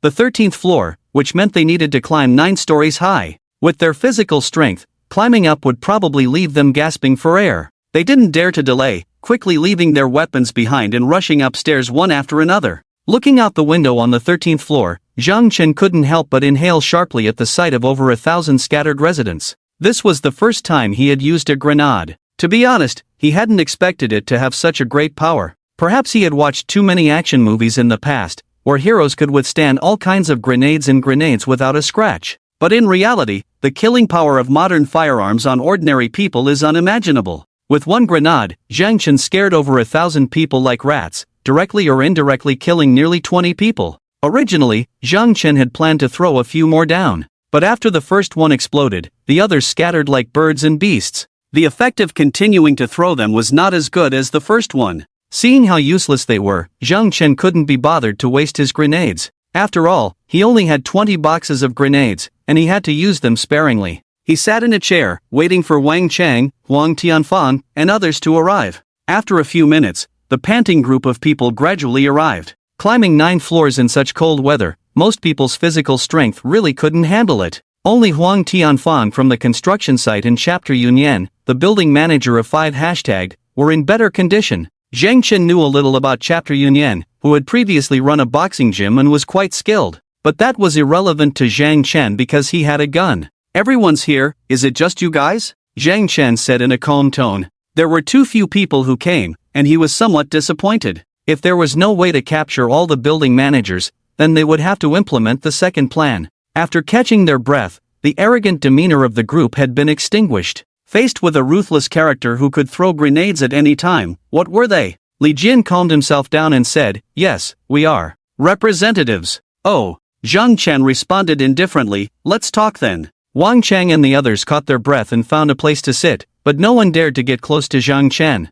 Everyone knew he was armed. Li Jian was the first to speak. He looked at Zhang Chen seriously and said, Zhang Chen, you also know the current situation is difficult. Everyone is lacking food and clothing, many people are freezing or starving to death. I also heard that some apartment buildings have started eating people. At this rate, none of us will survive. So I hope you can understand that we are not targeting you. We just want to survive, so we have to talk to you in this way. Li Jian's tone became more polite. But if Zhang Chen hadn't thrown that grenade, his attitude would have been different. Zhang Chen, however, remained indifferent. Don't play the emotional card with me. Do you think it's still useful to say these things now? Let's talk about your conditions directly. In terms of momentum, the 5 people opposite were completely suppressed by Zhang Chen. Even if they wanted to pretend to be calm, climbing 9 flights of stairs in one breath had left them in a bad state. Yes, all of this was within Zhang Chen's calculations. Jojo. The building leaders looked at each other, and Wang Chang nodded towards Li Jian. Lali, you go ahead. They couldn't resort to violence now, so they had to negotiate with Zhang Chen, and it was clear that Li Jian was better at speaking. Li Jian furrowed his brow, pondered for a moment, and then spoke slowly. What we want are some essential living supplies. First is food, we need your help to collect it from the outside. Second is materials for heating, such as clothes and blankets. Li Jian paused here, and the others immediately stared at him intently. Unable to help it, Li Jian continued, if our cooperation goes smoothly in the future, we can also have people help you collect supplies outside. If everyone can bring more living materials, then everyone will naturally be happy. After finishing, Li Jian felt that he had spoken well, and he asked Zhang Chen, Mr. Zhang, what do you think? No matter what Li Jian said, it always sounded pleasant to the ears. But Zhang Chen was not foolish and could sense the underlying meaning in his words. Language has always been an art. The same request can yield completely different results when expressed in different words. Zhang Chen quickly understood this. He chuckled. I understand what you mean. In other words, you want me to help you gather food and living supplies. There's no mention of quantity, so there's no limit. Furthermore, helping me collect supplies means you want me to hand over the snowmobile and let you use it. Is that what you mean? Li Jian wanted to explain, but Zhang Chen's expression suddenly changed. Without further ado, he pulled out a gun and slammed it on the table with a bang. The 5 people's faces also changed drastically, instinctively wanting to escape. But the entrance had already been blocked by Uncle Yu and his men. Wang Chang said sternly, Zhang Chen, what do you mean by this? Let me tell you, even if you kill us, it won't work. The people in the entire community won't spare you. Li Jian also gestured to calm down, Mr. Zhang, don't get agitated. Let's talk slowly. Zhang Chen just smiled faintly. Why are you all nervous? I just felt that this gun was a bit in the way, so I took it out. Don't be nervous. Come, sit down, let's continue. The faces of the 5 people didn't look good, but they still sat down. Zhang Chen said, first of all, let me tell you, I cannot agree to the conditions you have proposed. Several people were getting anxious and were about to speak, but Zhang Chen raised his hand to stop them. Don't rush, let me finish. Your idea is for me to be in charge of the life and death of the entire community? Don't joke around, no matter who comes, it's impossible to achieve that. 30 buildings, over 1,000 people's supplies, just searching for them every day would be exhausting. Most importantly, from what I know, none of you are kind enough to worry about your neighbors when you can't even feed yourselves properly, right? Zhang Chen said sarcastically, then his gaze swept over the 5 people present. 5 people looked at each other, without a word. Only Li Jian's frown deepened as he weighed the pros and cons. Because in the entire community, only their building existed in a harmonious way. Everyone shared resources, without plundering from each other, which allowed them to survive at the highest rate until now. Seeing no objections raised, Zhang Chen said, I will now state my terms for cooperation, you can see if it is feasible. But if you don't accept, I won't change, and we will fight. The 5 people had different expressions. To be fair, they were now very fearful of Zhang Chen's strength. In a one-on-one fight, Zhang Chen could easily defeat any one of them, even if several of them joined forces. Zhang Chen raised a finger. First, I can provide resources for you, mainly food. But the quantity is limited, I will only provide enough for 10 people per building. I don't care about the specifics of who gets the food and how it's distributed. You decide within your own building. This way, I have to provide resources for over 300 people every day, which is already my limit." As Zhang Chen spoke, the 5 people in front of him all bowed their heads in thought. They hadn't expected Zhang Chen to agree to provide resources for the entire community, but at the very least, they wanted to ensure that their faction could survive. Resources for 10 people are too few. Chen Lingyu was the first to voice her opinion. "There are 76 people living in our building. Just the employees in my company alone are over 20. If you only provide for 10 people, how will we divide it later?" Zhang Chen gave her a cold glance. "So, there's no room for negotiation?" His tone carried a chilling threat, and Chen Lingyu remembered Zhang Chen's words: if negotiations failed, they would fight. Huang Tianfang was not happy. He quickly raised his hand and said, "Wait, Chen Lingyu, don't rush to represent all of us. I think we can discuss the quantity of these resources again." Of course, Huang Tianfang was more than willing. Many of their Tianhe gang members had been taken by Zhang Chen, and now there were only 7 core members left. Including himself, there were 8 people in total, so resources for 10 people would be more than enough. As for the other neighbors, they would all be taken care of later, right? Wang Chang looked at Zhang Chen, hesitating. He had 16 people under him, and resources for 10 people were clearly not enough. However, there were still ways to manage. They could optimize for 6 people, no big deal. Resources for 10 people are a bit lacking, we won't be able to explain to other buildings later. Wang Chang deliberately said this, trying to negotiate for more benefits. Zhang Chen remained expressionless. "Do you think providing food for 300 people every day is not enough?" Just the allocation of resources caused cracks in their loose alliance. Some had more people under them, some had fewer, creating differences in interests. Li Jian looked worried. His position as the building leader relied on equal distribution of benefits. Once over 80 people in the building could only receive resources for 10, his leadership position would be instantly lost. This would lead to the collapse of the entire harmonious community, possibly evolving into a more chaotic situation of self-destruction than other buildings. Li Jin glanced at Wang Chang and Huang Tianfang, who seemed to be considering something. He quickly said to Zhang Chen, "Let's reconsider this. Can you state other conditions first?" Zhang Chen calmly said, "Alright. Next, I will provide resources for you, and you will need to pay the price." His right hand rested on the table, just 2 centimeters away from the gun, tapping lightly on the surface. "Since we need to keep 300 fire sources, we will definitely need sustainable development in the future. Relying solely on scavenging for resources outside is not sustainable. No one knows how long this snow will last. So, we must be self-sufficient and start working." Zhang Chen said, as if performing a magic trick, took out a bag of corn seeds from behind and threw them in front of a few people. "When I went out, I found a batch of grain seeds. I think we can plant crops to obtain a sustainable source of food." Zhang Chen joked, "Just like our ancestors. Food is obtained through manual labor." Li Jian and the other 5 residents looked at each other in confusion, not sure what Zhang Chen was up to. "Planting? Being farmers? Isn't this a joke?" Huang Tianfang said discontentedly, "Have you ever planted crops? In such cold weather, all the crops will freeze to death." Zhang Chen replied, "Hey, you can't say that. Back in Siberia, they also vigorously promoted corn. If you think corn won't work, I have other seeds here, potatoes, wheat. There must be one that suits us." Li Jian and the others were completely speechless. Zhang Chen, stop joking. How cold is it outside? And besides, in the icy wilderness, where will you plant? Zhang Chen, however, said seriously, "So what if it's cold? Aren't we still alive? This snow disaster may last for who knows how long. You may have felt it too, the higher-ups have all disappeared, preparing for a long period of hiding. This indicates that the apocalypse will last for quite a long time. If we don't plant crops, our food will quickly run out. Then we'll all be in big trouble, won't we? As for where to plant, that's an easy problem to solve." Zhang Chen pointed outside the window. "Isn't there land outside?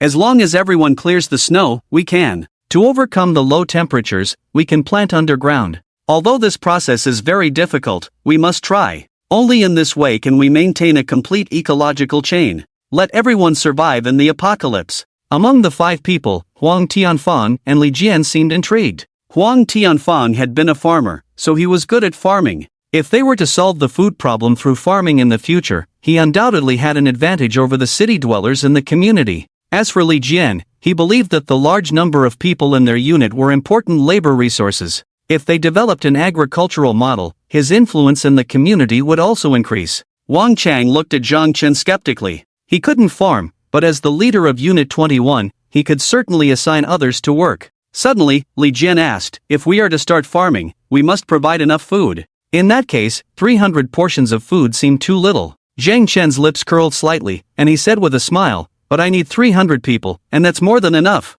He spread his hands. All right, let's talk about my second condition in detail. That is, each building needs to send people out to cultivate farmland. I need to see your progress in labor every day. After all, I went out to find food with hard work, not to feed idle people. Zhang Chen looked at everyone, tapping his fingers lightly on the table, while others were also calculating in their minds. These are my 2 conditions. As long as you agree, I promise to provide supplies for you. And with 300 portions, the quality of food will also be guaranteed. In the future, I will even provide cigarettes, alcohol, clothing, and medical supplies. As soon as this was said, someone couldn't sit still. Wang Chang stood up with a swoosh and asked loudly, you can get cigarettes? His eyes were filled with anticipation. Huang Tianfan's lips trembled with excitement. Do you have cigarettes? Quick, give me one to try. I haven't smoked in half a month, I'm going crazy. These 2 people are both heavy smokers. It's almost more unbearable for them to go without smoking for more than half a month than to be killed.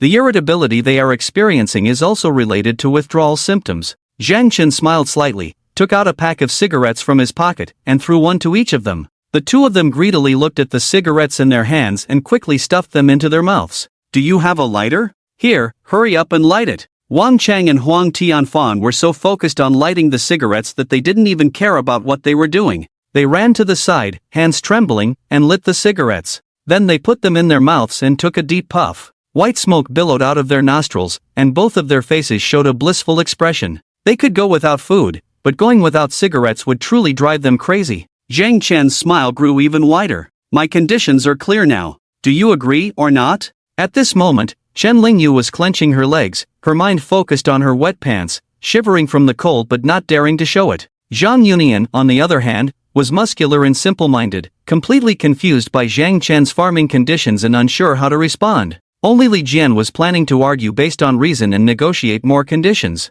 But before he could speak, he was interrupted by Wang Chang.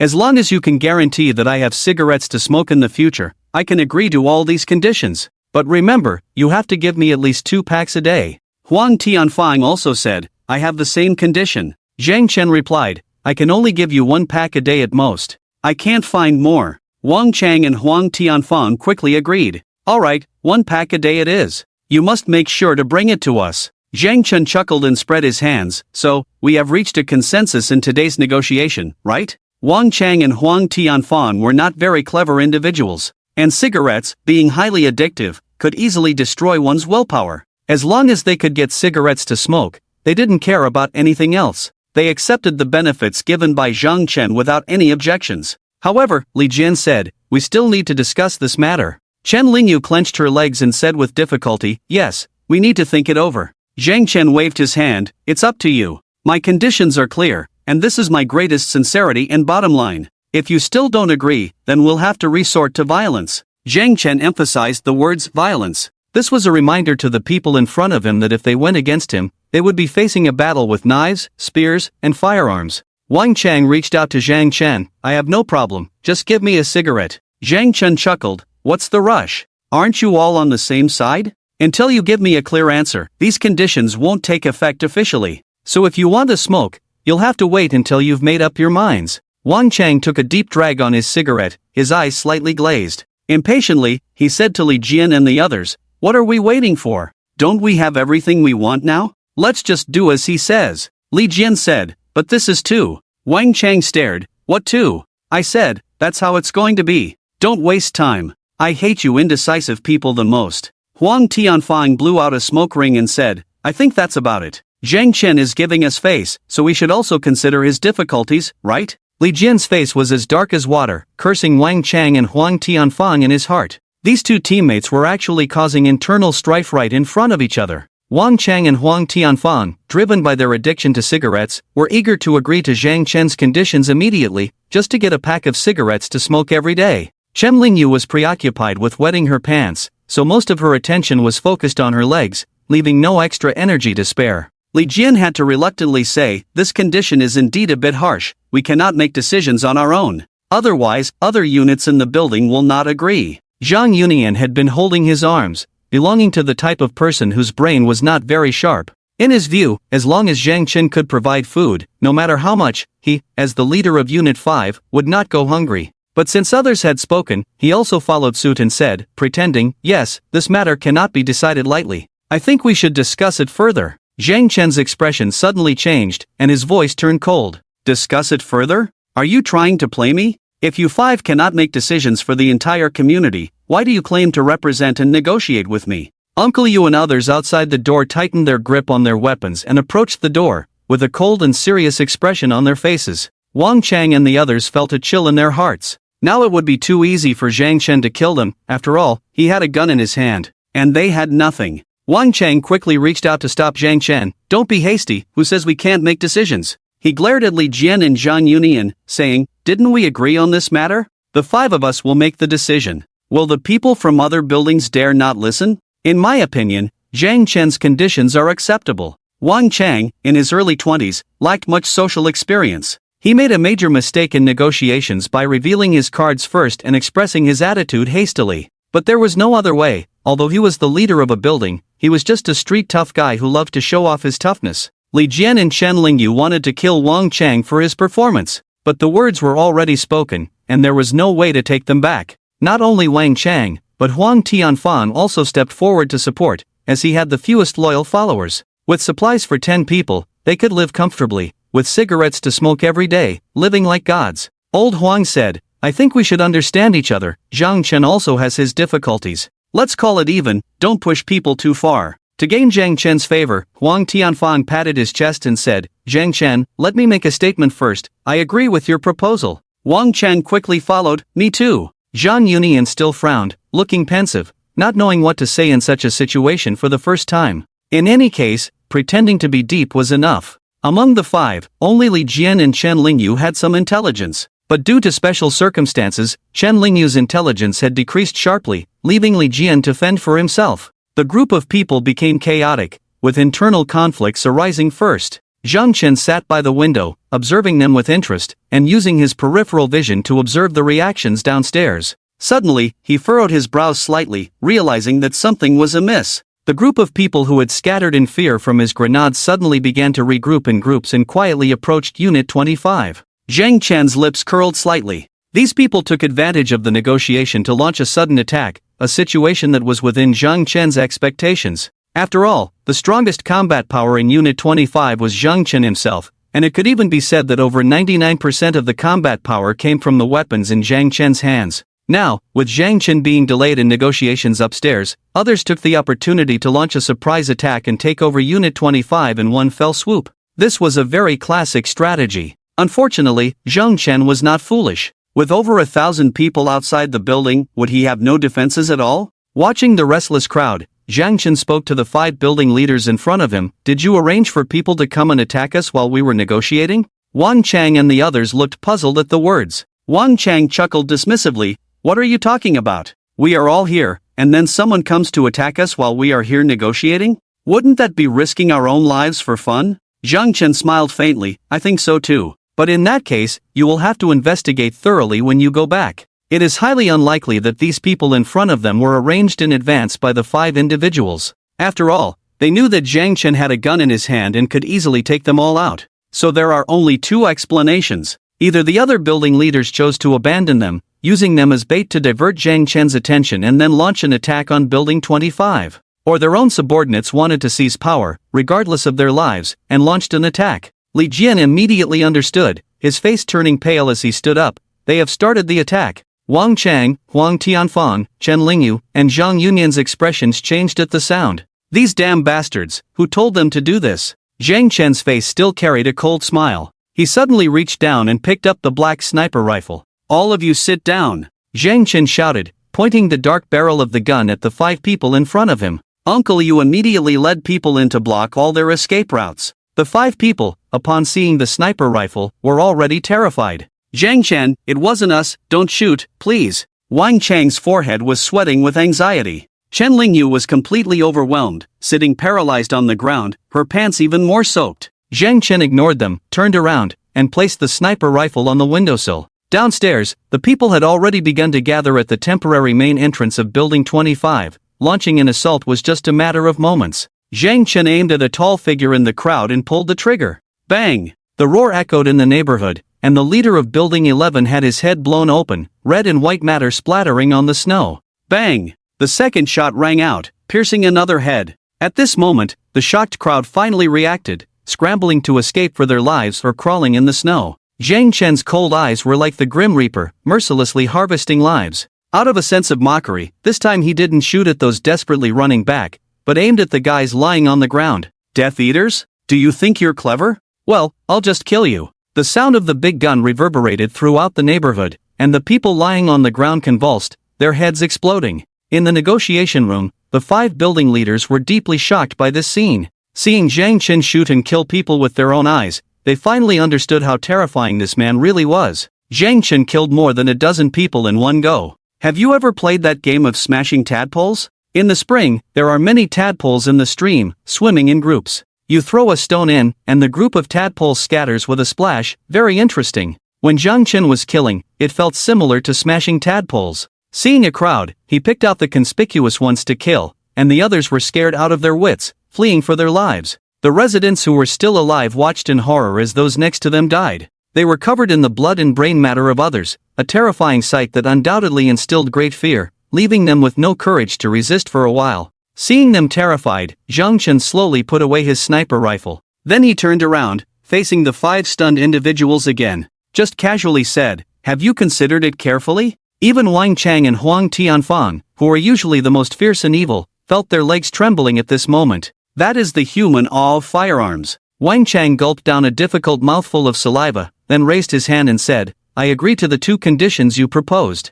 Huang Tianfang also said, "I have no objections." Then it was Zhang Yunian and Chen Lingyu. The 2 did not say anything, probably did not know how to speak, so they could only raise their hands to indicate agreement. Li Jian saw that the other 4 had already compromised, reluctantly raised his right hand. "I agree too." Zhang Chen's mouth slightly curved. "Well, starting from today, we will start working. I will notify you to come and collect supplies tomorrow afternoon. Also, you must work hard. I will be watching you, don't try to play tricks with me." Several people nodded in agreement. Zhang Chen waved to them. "You can go back now." Li Jian, dejected, was the first to leave the negotiation room, followed by Zhang Yunian. Chen Lingyu walked in a strange posture, tightly clamping her legs together, as if afraid something would flow out. Wang Chang and Huang Tianfang, on the other hand, lingered without hurry to leave. Zhang Chen, can you give me that pack of cigarettes? After all, we are now companions." Wang Chang pointed to the cigarettes in Zhang Chen's hand, his eyes full of desire.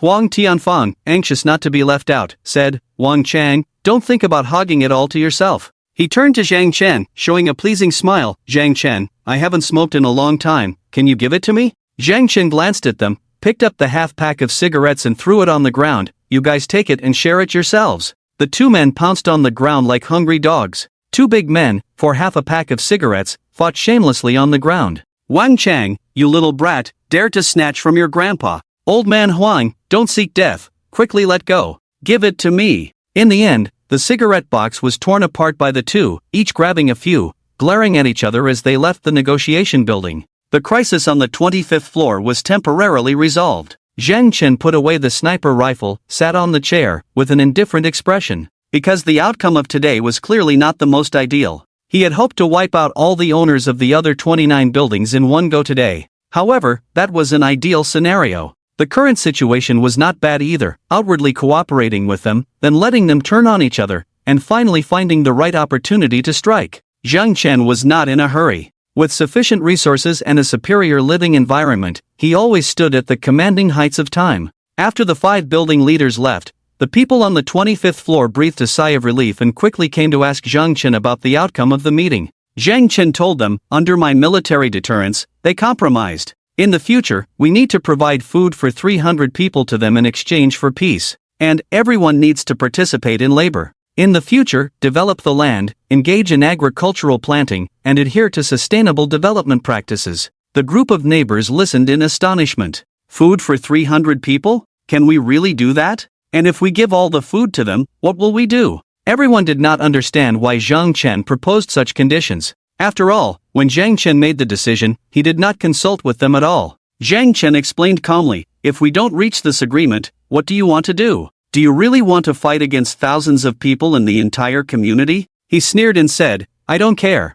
No matter how many of them there are, I'm not afraid, but can you handle it? A group of neighbors looked at each other. No one had the face to speak anymore. Almost 99% of the combat power of Building 25 was on Zhang Chen alone. Zhang Chen had powerful firepower and an almost impregnable fortress. If he left, regardless of what they said, they could still live well. But what about them? Wouldn't they be killed by the angry property owners in the community and turned into kebabs? Zhang Chen said lightly, you don't need to worry too much. I will try my best to find food. In any case, I won't let you starve to death. The neighbors raised their heads, their eyes filled with emotion and disbelief, tears shimmering. Zhang Chen, you. A woman choked up, you really are. I'm crying. Zhang Chen, are you going to bear the pressure of the entire Building 25 alone? I am truly grateful. Zhang Chen, we were right about you after all. You are a leader worthy of our respect. The neighbors were tearful and deeply moved. The pressure of finding food was all on Zhang Chen alone.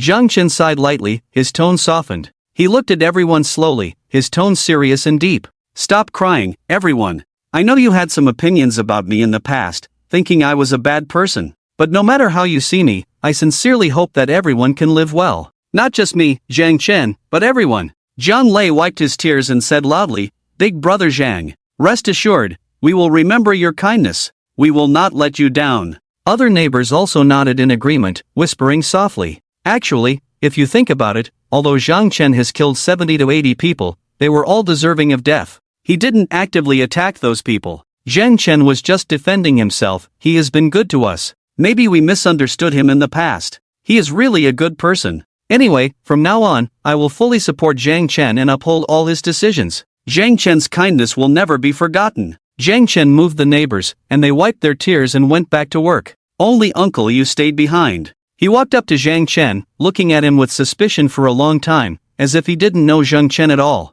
Do I have a big-nosed woman on my face that you're looking at me like this? Zhang Chen asked with a smile. Uncle Yu looked a bit embarrassed, shaking his head. No. I just feel that you are acting strange today, not like the you from before. Zhang Chen knew what Uncle Yu was thinking. He smiled faintly, his eyes slightly lowered. Don't you understand why I made that cooperation agreement with them? Uncle Yu nodded. Indeed, it feels like compromise, not like your usual style. Providing food for 300 people every day. Just transporting it with Zhang Chen's snowmobile was very laborious. And with so many people, so many mouths to feed, how many supermarkets would need to be dug out of the snow to feed them all? Uncle Yu was very puzzled. In his understanding, Zhang Chen was not a bad person, but he was definitely not someone to be trifled with, nor a saint who pities others. Zhang Chen didn't rush to explain, but glanced at the door and pointed over there, saying, Is there anyone outside? Upon hearing this, Uncle Yu immediately went to observe, confirming that there was no one around before returning. There is no one outside, Zhang Chen nodded. Some things had to be kept secret and not heard by outsiders. Otherwise, the effort he put into convincing the neighbors with his acting would be in vain. Zhang Chen said to Uncle Yu, cooperating with them is just a temporary measure. Today, I was planning to call all those building leaders over and kill them all. When the time comes, each unit building will be leaderless, and chaos will ensue. In that case, I will have the opportunity to pick them off one by one. But today, they only sent 5 people over. Even though they are the most powerful 5 building leaders, killing them won't solve anything. After all, the others have formed an alliance. So I must endure the urge to kill, first show weakness to the enemy, make them think I dare not confront the people from Building 29 at the same time, so I compromised with them. Uncle Yu's eyes lit up upon hearing this. He gave Zhang Chen a thumbs up and said, So that's how it is, that's right. I knew it, the previous approach didn't suit your character. Zhang Chen nodded with relief. Did you understand? Uncle Yu shook his head. Although I didn't understand, it seems to make sense. Zhang Chen. He took a deep breath, rolling his eyes inwardly. Alright, in simple terms, it's about lulling them into complacency. Then, when they reveal their weaknesses, we deal with them. And, I've dug 2 big pits for them. Zhang Chen said, revealing a devilish smile. Uncle Yu was getting intrigued and hurriedly said, Tell me more in detail. Zhang Chen glanced at the door and pointed over there, saying, Go check if there's anyone. Uncle Yu thought Zhang Chen had seen a figure and rushed over. After searching for a while, he still didn't see anyone. He returned puzzled and said to Zhang Chen, "I didn't see anyone." Zhang Chen said, "Oh, I didn't see anyone either. Just confirming. What if someone overhears our conversation and comes over? Uncle Yu." Zhang Chen cleared his throat. "Ahem, let's continue. The pits I've dug for them, first is the limited amount of supplies. Each building only has 10 portions. As a result, there won't be enough food in the future. As the saying goes, trouble arises when resources are scarce and unevenly distributed. When I distribute food to them, everyone can see it. But after the building leaders take the food back, they don't distribute it to everyone. Guess what will happen in each unit building at that time?" Uncle Yu was now smarter. "They will have internal strife." "Exactly. It's internal strife." Zhang Chen nodded. "Residents who don't get food will go from just having hope to falling into deeper despair. That kind of pain is worse than death. Although they didn't have food before, at that time everyone was starving, and no one had food, so at least it was fair. Even if some of them died first, others couldn't avoid the fate of freezing or starving to death." Zhang Chen's smile grew more sinister. "But once they know that each building can have 10 people who can have long-term stable food and survive, do you think their mentality will remain the same?" After pondering for a while, Uncle Yu suddenly felt a chill. This manipulation of people's minds was simply too cruel. Giving you hope first, then completely depriving you of it. Everyone should face death fairly, but someone uses your sacrifice to gain hope for life. This feeling of being trampled on, discriminated against, treated differently, can drive a person completely insane. Zhang Chen looked out the window. As the 5 building leaders left, the people from other unit buildings also slowly dispersed. Soon, brutal fighting and killing would break out within each unit building. People in extreme despair will forget their fear of death. Before dying, they will drag someone down with them. In this way, things will become more interesting later on, Zhang Chen said with a sly smile. Uncle Yu looked at Zhang Chen's calm and composed demeanor, feeling both admiration and fear in his heart. He was very glad he wasn't standing on the opposite side of Zhang Chen. "Zhang Chen, you are truly too clever, too terrifying." Uncle Yu sighed. But Zhang Chen shook his head, his gaze still as calm as the ice and snow outside the window. "No, although I have some wisdom, I do not consider myself a supremely clever person who can manipulate others with my intellect. The reason why the situation has turned out this way is simply because I am more composed than them. I eat well, dress warmly, sleep soundly every day, without worrying about food and temperature. I have powerful firepower in my hands, the confidence to confront them head-on. I have a strong fortress, not afraid of their threats. When all these conditions come together, I do not fear, I do not lose my head. Instead, they will be looking around in all directions, unable to keep up with my intelligence." At this point, Zhang Chen jokingly said to Uncle Yu, "Even a world-class boxing champion would lose to me in the ring after fasting for 30 days. Isn't that right?" Uncle Yu was taken aback. "Fasting for 30 days? Wouldn't that person be dead?" Zhang Chen confidently replied, "Exactly. Why would a dead person beat me?" Uncle Yu initially thought it was a sophistry, but upon reflection, he found it to be a profound statement. Zhang Chen told Uncle Yu, "I am not using any conspiracy, but a strategy. Those people are not all fools, there are also intelligent ones. For example, fellows like Li Jian and Chen Lingyu, who have 108 twists and turns in their minds. They definitely guessed that my goal was to weaken their power. But what can they do about it? I have already demonstrated strong military force and attracted enough fools among them with sufficient benefits. The proportion of fools among the rabble is much higher than that of intelligent people. Li Jian and Chen Lingyu cannot hold sway, nor do they have enough power to persuade everyone. Those who only see immediate benefits and self-destruct are always the majority. Just like Louis Long, who destroyed the Great Wall and killed General Tan Daoji." Zhang Chen couldn't help but sigh. Ancient emperors would do such foolish things, let alone the people in this corner of Tianhai. Uncle Yu listened with a puzzled expression. His cultural level was not enough to support his understanding of Zhang Chen's words, so he could only look at Zhang Chen with a wise gaze. He scratched his head. "What you said makes a lot of sense. He could only use a smile to cover up his embarrassment. So he changed the subject and asked, "But why do you want them to farm? It's impossible to grow crops in such cold weather, right?" Zhang Chen's gaze turned to the door. This time Uncle Yu was being clever. He took the initiative to confirm the situation around them before saying, "There is not a soul outside, you can speak freely." Zhang Chen smiled. "Some things are actually very simple, don't overthink it. I let them farm just to intensify their conflicts and deplete their energy." He shrugged. "After all, the only thing they can offer now is their invaluable physical strength." Uncle Yu frowned and thought for a long time before finally saying, "Is this a strategy of exhausting the enemy? That's the idea. Zhang Chen narrowed his eyes slightly. I didn't wipe out all their leaders today. The next time we fight, there will definitely be more casualties. I must weaken every bit of their fighting strength as much as possible. Zhang Chen leaned in closer to Uncle Yu, his eyes showing a serious expression. None of these people can be trusted. The conflict between us is irreconcilable, and we will eventually come to blows. So we cannot relax during this time. And remember, what I told you must be kept confidential. Uncle Yu was deeply impressed by Zhang Chen's wisdom after this exchange. He nodded slowly and firmly. I understand. Zhang Chen, now the hope of our whole family surviving rests on you. Whatever you ask of me, I will do. Zhang Chen smiled with relief and nodded. Alright, let's proceed according to the plan. Let's see how far they can go. Zhang Chen only told Uncle Yu a part of the truth. In fact, he had more tricks up his sleeve that he didn't reveal. Because Zhang Chen already knew that someone in 25 hashtag was colluding with people from other buildings. The mole had targeted him before, and would surely do so in the future. Just like that time when the wolf gang ambushed him in the snow. Zhang Chen returned to his residence and checked on Zhou Kor's room through surveillance. Zhou Kor was now under tighter control by Zhang Chen. After all, a big battle was looming, and even though Zhang Chen believed Zhou Kor wouldn't betray him, it was better to be cautious. Nobody was careless when faced with life and death. Zhou Kor's phone was confiscated by Zhang Chen, and whenever he left, he would lock her in her small room, not allowing her to come out. But Zhou Kor had good self-regulation skills. She was a smart woman who knew what to do and what not to do. At least she wouldn't challenge Zhang Chen's authority, so she would obediently follow his orders.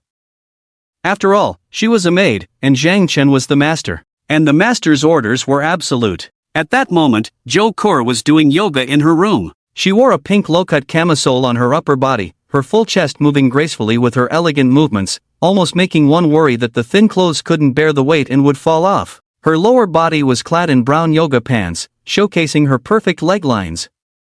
Her elegant split was straight on the floor, from her taut calves to her full thighs, showing she had been exercising regularly. Zhang Chen approached her door, unlocked it with a key, and Zhou Kor looked up at him. Sweat dripped down her forehead, a strand of hair sticking to it, giving her an indescribable charm. You're back. Zhou Kor was happy to see Zhang Chen, stood up as soon as she bent her legs, her eyes filled with a sincere smile. She knew Zhang Chen was up to something big today, and seeing his relaxed expression, it seemed the negotiation had gone smoothly. Zhou Kor walked up to Zhang Chen, hooked her hands around his neck, and asked with sparkling eyes, how did the negotiation go? Her figure was too alluring. Just by getting close like this, she naturally pressed against Zhang Chen's chest. The feeling could only be described in one way. One more glance and it would explode, a little closer and it would melt away. Zhang Chen didn't feel like melting, instead, he became even more resolute. He hugged Zhou Kor, kissed her fiercely, and then lay down with her on the bed. In the next few days, we will be like this. Zhang Chen told Zhou Kor about the negotiation.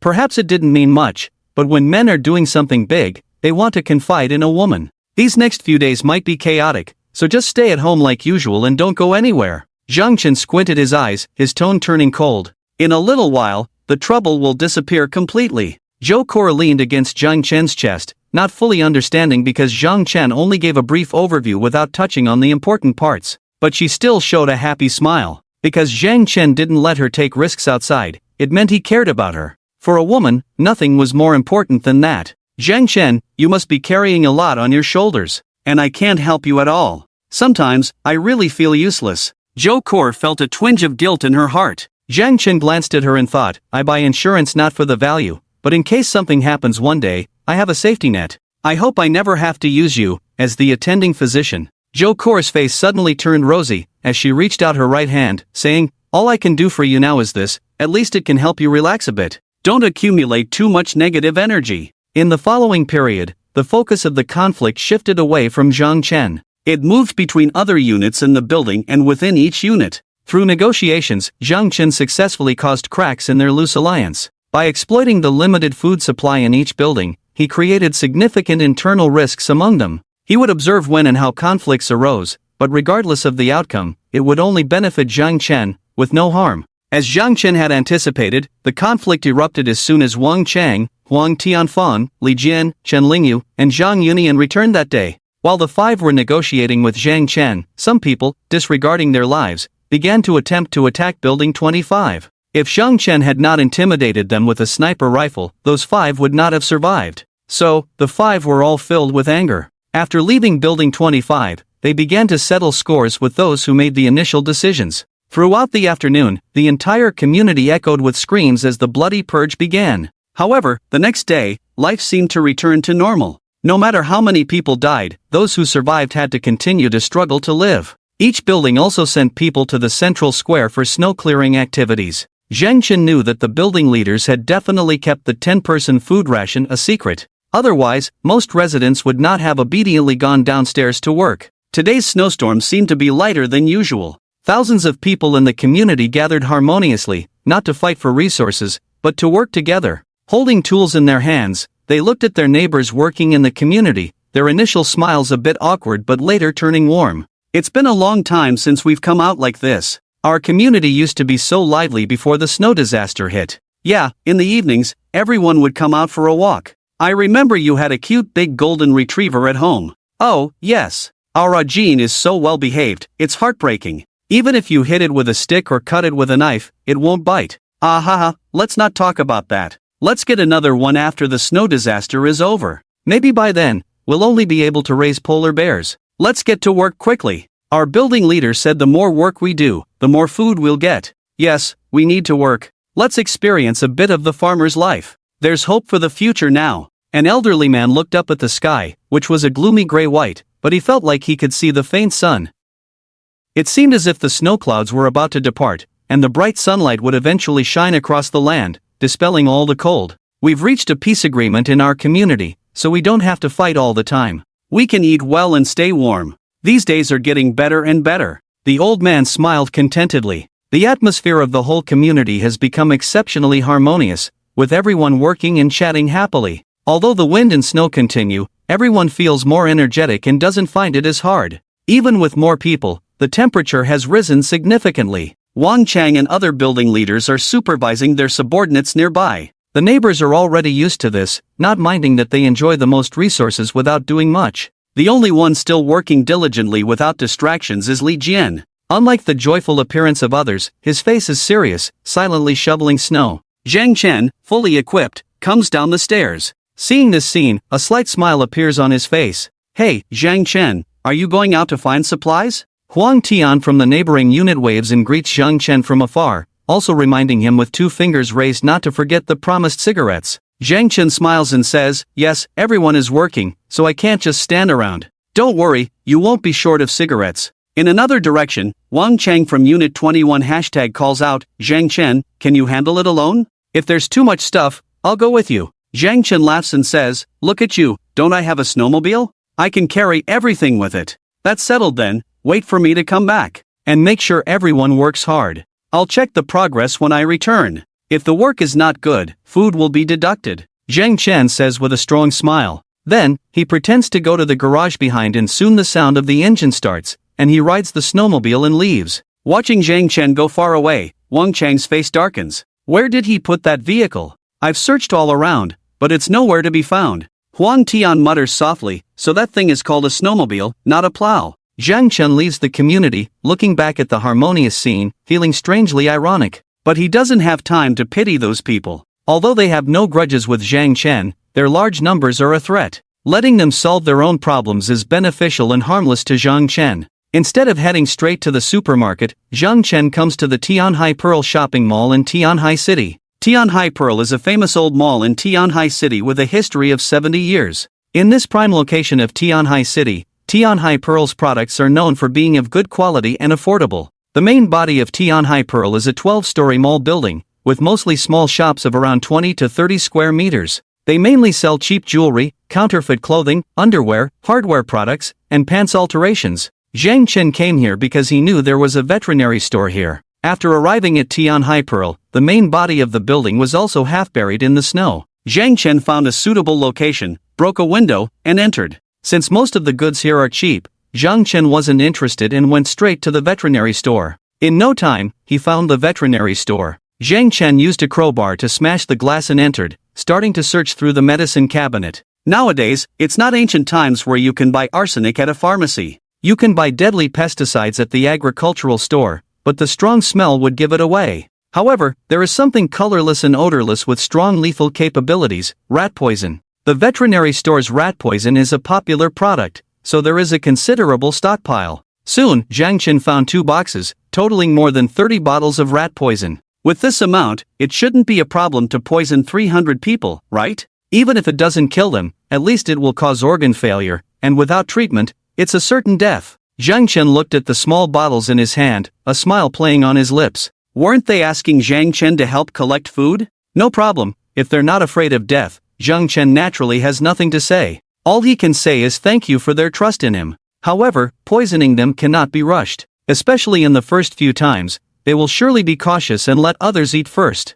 But can they be so careful every time? Zhang Chen doesn't think they can, especially now with the shortage of food. And the rat poison takes effect in 10 to 30 minutes, he specifically checked. Even if they have someone test the poison, not everyone understands this knowledge. Find the right opportunity to poison all of you, that's the best outcome. Zhang Chen smiled as he put away all the rat poison into his own dimensional space. With the rat poison taken care of, Zhang Chen didn't hurry back. After all, he had to show what it took to find 300 portions of food. Leaving the veterinary store, Zhang Chen looked around and saw mostly cheap clothes and underwear being sold. Suddenly, an idea popped into his mind. I don't need clothes, but I do need fuel. Most of these clothes are made of synthetic fibers. Burning them poses a great risk to health, with thick black smoke. When the time comes, it will be very effective against those fish that refuse to come out of hiding in the building. With this idea in mind, Zhang Chen clapped his hands in excitement. He felt like a genius at causing chaos. It seems like every boy is a genius at causing chaos from a young age. And the thought of openly setting a big fire without anyone stopping him made him unexpectedly excited. Who isn't a little rascal? Zhang Chen wasted no time and used his dimensional space to collect all the messy clothes. Before long, clothes from dozens of stores were inside his space. He didn't need so many, just enough fuel was sufficient. Why would he need so much? Inside were many cheap women's underwear and panties. If he kept them, he would feel like a pervert. When the time was right, Zhang Chen went back to the Wanda Plaza in the development zone. It seemed like he could sustain for a couple of months. After all, he was only responsible for providing basic survival food, not to let them eat their fill. He packed the junk food in a snakeskin bag, then dismantled 2 pieces of metal and tied them to the back of his snowmobile. This way, a simple plow was ready. After finishing these tasks, Zhang Chen rode the motorcycle back to the Yulu residential area. It was around 5 o'clock in the afternoon, the sky was getting darker, and there were no people in the neighborhood. Their time for outdoor labor was limited, they couldn't possibly work all day. Zhang Chen cautiously took out his gun, clicked the safety on, and then walked over to observe. Many pits were dug on the snow, and the snow was piled up on the outer perimeter. Zhang Chen estimated that with this amount of work, they would have to toil for at least 2 to 3 hours. It's almost done. In a state of lacking clothes and food, after working for so long, their physical strength must be greatly depleted. I really want to see how desperate and crazy they will be when they find out that after a hard day's work, the promised food is not delivered. Zhang Chen's tone was cold, as if he was talking about something completely unrelated to himself. He took out his phone from his pocket and contacted Uncle Yu, Jian Lei, Li Changbin, and asked them to bring people over. Soon, Uncle Yu and the others came out with weapons. When they saw that Zhang Chen had brought back a lot of food, Jian Lei and the others were shocked. Zhang Chen, where did you get so much food from? Everyone's eyes were full of suspicion. In the past, Zhang Chen only brought back about 30 portions of food for them each day. They never expected to get 10 times the amount this time. This made them feel a bit uneasy, thinking that Zhang Chen was using hunger marketing on them, deliberately not letting them eat their fill. Zhang Chen held his phone, notifying the building leaders to send people to collect the food, while casually explaining, I went to a farther place this time to find it. The city is big, and the farther you go, the more dangerous it gets. I didn't want to go there before, but the situation is special now, so I had to go and check it out. After all, it was more dangerous the farther away from home one went in the freezing weather. A neighbor nodded, that's true, Zhang Chen goes out every day to find food, it's very risky. I agree, if the car breaks down, it would be a disaster. Li Changbin looked at Zhang Chen, his brows slightly furrowed, obviously not fully believing Zhang Chen's explanation. But he didn't say anything, just silently stood aside holding a weapon. Soon, people from other buildings also arrived. However, none of them were the owners of the buildings, only their subordinates sent by them. Zhang Chen sneered inwardly. These guys were really cautious, afraid of being tricked by him. Zhang Chen didn't waste time talking much, starting from the first building, come and collect the food one by one. He took out a dagger and tore open the snakeskin bag. Inside, the food had already been packed in large plastic bags, each bag containing food for 10 people. Zhang Chen picked up a bag, then threw it onto the snow about 2 to 3 meters away, letting them pick it up themselves. Those people didn't say much either, they just picked up the things and left. Soon, the supplies were all distributed. Zhang Chen then asked the people from Building 25 to gather in the corridor, and he distributed supplies to them as well. Finally, everyone's faces showed a sense of joy. After distributing the food, Zhang Chen's expression was warmer than usual. He smiled and said to everyone, "From now on, you don't have to be so tense all the time. Although we can't give up our weapons, we have already seen the dawn. We all have a bright future." The neighbors looked at each other, excitement filling the air without words. If it could really be like that, even if they had to work every day, they wouldn't complain. Zhang Chen clapped his hands and said, "All right, everyone hurry back. We still have work to do tomorrow." Everyone obediently returned to their respective residences. That night, for the first time, they were able to relax a bit and enjoy a good meal. Zhang Chen didn't need to do anything complicated for the time being. He just needed to go out every day to collect food and distribute it to the neighbors in the community. And then, the pleasant thing was about to happen, which was to watch the conflicts within the other units. Breaking down the enemy from within was always the fastest way. Zhang Chen returned home. As usual, he checked the situation inside the house using the monitoring on his phone. After confirming that there were no abnormalities inside the house and that Zhou Kur was in her own room, Zhang Chen opened the door and walked in. He opened the door for Zhou Kur, then went to take a hot shower. After being outside all day, the cold weather gear prevented him from getting frostbite, but his skin still felt the cold, causing his pores to shrink. Only when the hot water splashed onto his hair and spread all over his body did his guard relax. Zhang Chen vigorously washed his face, feeling extremely happy. This state won't last long. As long as I can get rid of all those bad guys, I'll find a way to leave this place and start a new life in a comfortable area. It has been a month since the rebirth, and Zhang Chen has taken out the vast majority of the enemies who had killed him in his previous life. And the revenge tactics were definitely more ruthless than what they had done to Zhang Chen in his past life. Next, Zhang Chen will clean up the entire neighborhood, naturally taking care of them as well. By then, he will figure out a way to dismantle the safe house and move it to another location. The safe house is made of very strong materials, and Zhang Chen's current plan is to find a large amount of explosives to blow up the entire building. The other items inside the safe house can be stored in a different space.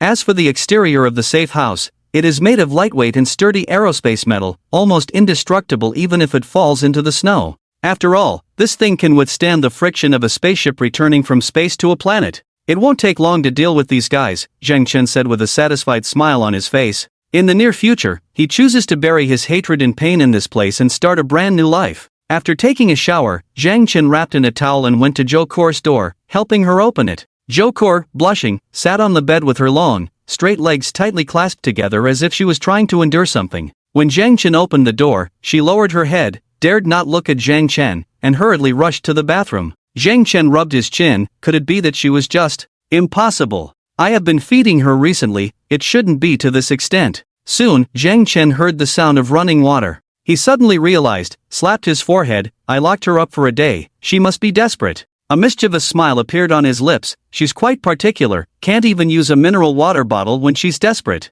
Shortly after, Zhou Kur came out of the bathroom with a shy blush on her face. She seemed exhausted from holding it in for so long. Zhang Chen walked over, one hand around her slender waist, the other holding her white wrist. Are you okay? Zhou Kur widened her eyes and glared at Zhang Chen as if asking back, I'm in this state, and you're still here? Zhang Chen chuckled, you know, I like it a little rough. Zhou Kur's embarrassed appearance actually piqued Zhang Chen's interest. Ignoring Zhou Kur's current annoyance and embarrassment, he forcibly picked her up and threw her onto the sofa. Soon, melodious sounds filled the room, accompanied by the rhythmic sound of high-frequency beats. The primitive way of communication was actually quite relaxing. Only at this moment could Zhang Chen forget all his troubles. While Zhang Chen was enjoying the happiness of being human at home, the leaders of other units also received the food brought by their subordinates. Looking at the plastic bag of food, the expressions of these leaders varied, but the vast majority were somewhat disappointed. The food for 10 people was only a day's basic ration, which could fit in one plastic bag.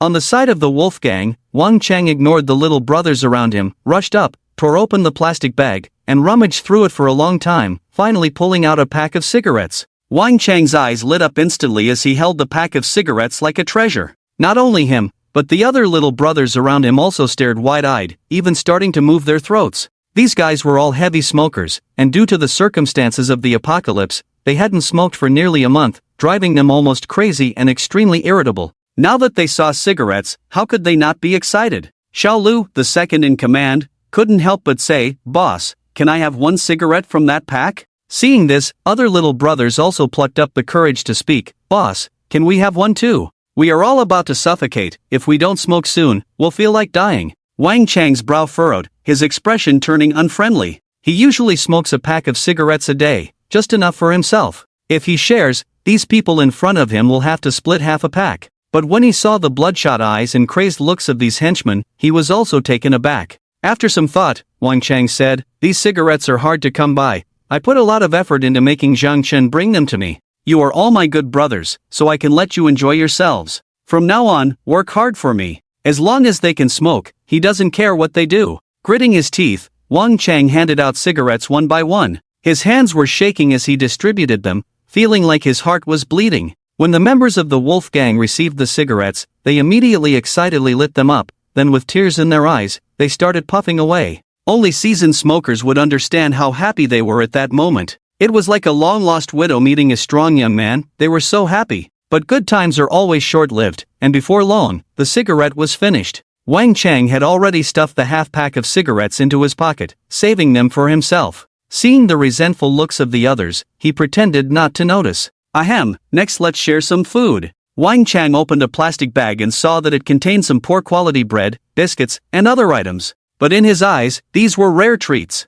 Who knows how long they had been eating barbecue, they wanted something normal for a change. Gulp, Wang Chang swallowed his saliva, not rushing to grab the bread, but beckoning to one of the henchmen. The henchman walked over in confusion, and saw Wang Chang pick up a piece of bread, smiling as he handed it over. "Sui, you are the weakest, you eat first." Wang Chang didn't dare to eat the food directly, fearing that Zhang Chen might have poisoned it. Sui thought Wang Chang was being kind, so he eagerly took it and stuffed it into his mouth. Wang Chang and Xiao Lu patiently waited for him to finish eating. After a while, seeing that nothing happened to him, they finally relaxed. "Everyone come over, everyone gets a share." The same situation was happening in other units as well. Zhang Chen had a notorious reputation, having single-handedly taken out most of a unit. He had also caused significant losses to the most fierce wolf gang and Tianhai gang in the neighborhood. People were deeply wary of him, but when food was delivered to their doorstep, they couldn't refuse it. So, most unit leaders sent someone to test for poison. Understanding human nature well, Zhang Chen ensured that the food provided on the first day was safe. He was clear in his strategy to gradually dispel their guard, let them turn on each other, and then strike when the time was right to solve all problems at once. That night, all the powerful people in the neighborhood managed to have a decent meal.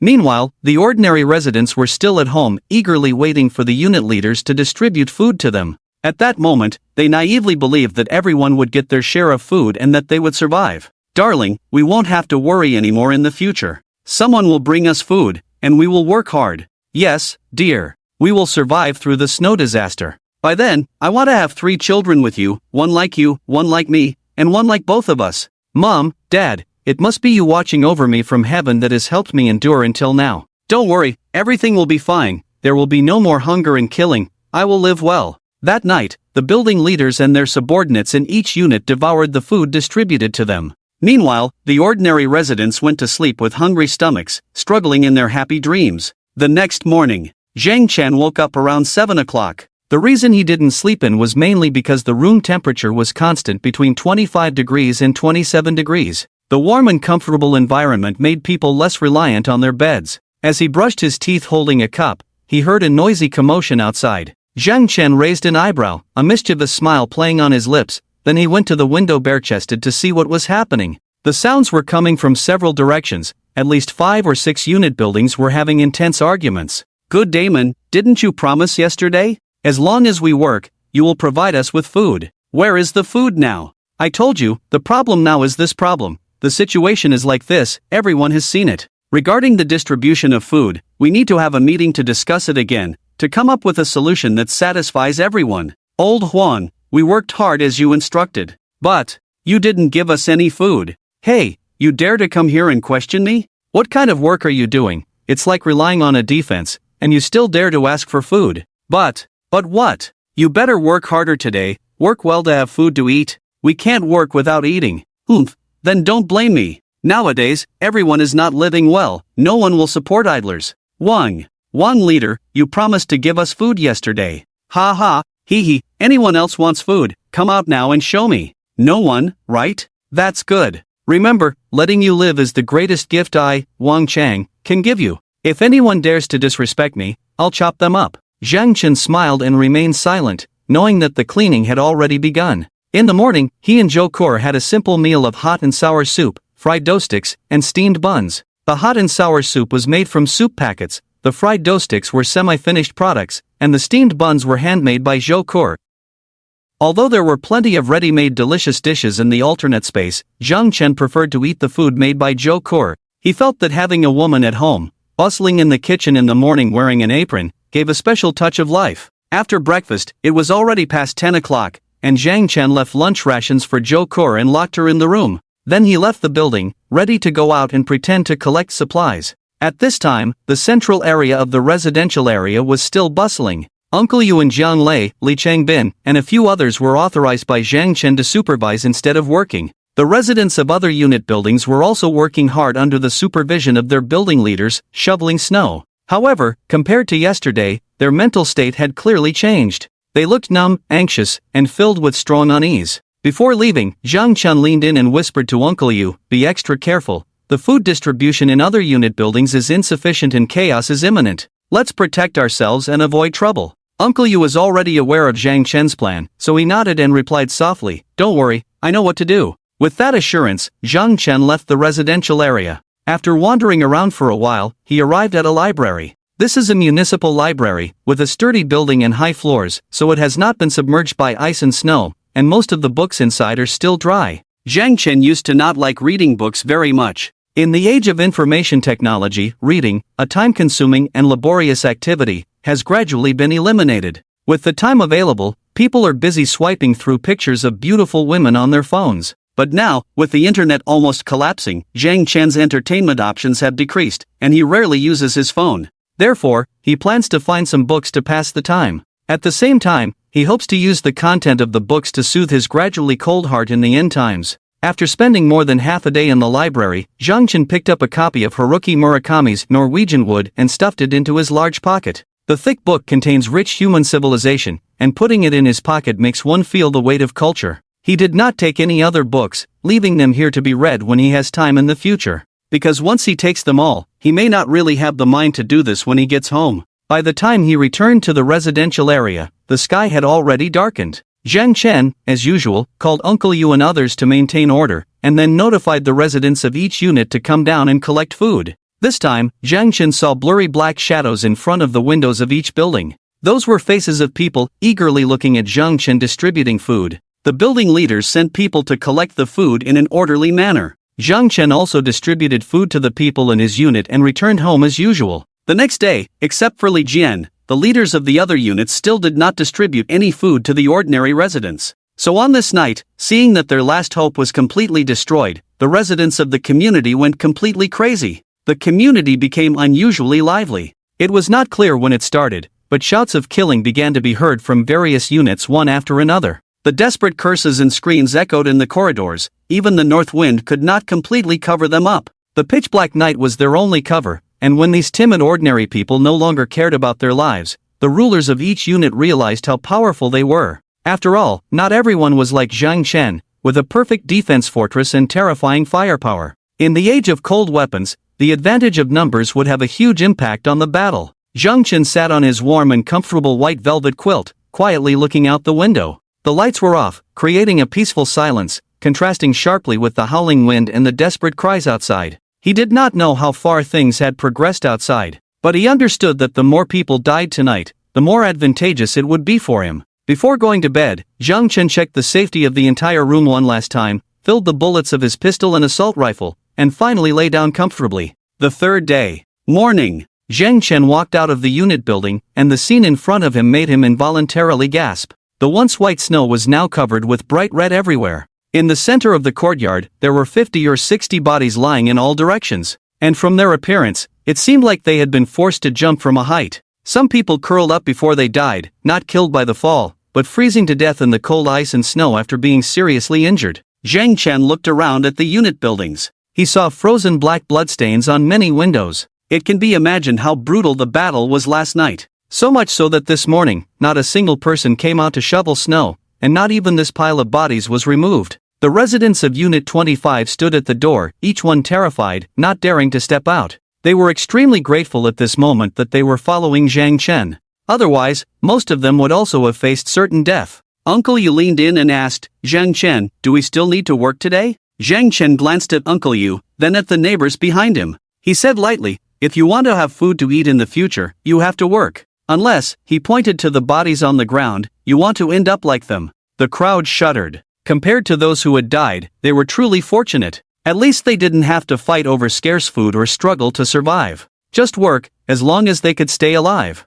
"Yes, yes, we'll work right away, right away." A group of neighbors, spurred by this grim scene, eagerly grabbed tools and started clearing the snow. Uncle Yu looked around and asked Zhang Chen, "It seems like no one from the other buildings has come out to clear the snow. Should we notify them to come out?" Zhang Chen glanced at him indifferently and suddenly smiled, asking back, "Do you think they have time now?" Uncle Yu looked puzzled. "Huh?" Zhang Chen said, "Last night was just the beginning. This conflict is happening between the leaders of each building and the ordinary residents. Unless they can solve the food distribution issue, one side must be completely wiped out. It's only been one night, how can they finish killing everyone?" After hearing Zhang Chen's words, Uncle Yu instantly felt a chill. Was this the story of 2 peaches kill 3 scholars that was being played out? So what do we do next? Zhang Chen said lightly, "What does it have to do with us? Let them kill slowly." The right time had not yet come. He was not in a hurry. In the afternoon when Zhang Chen returned, he distributed food to them as usual. However, he noticed that some people from a few buildings were different,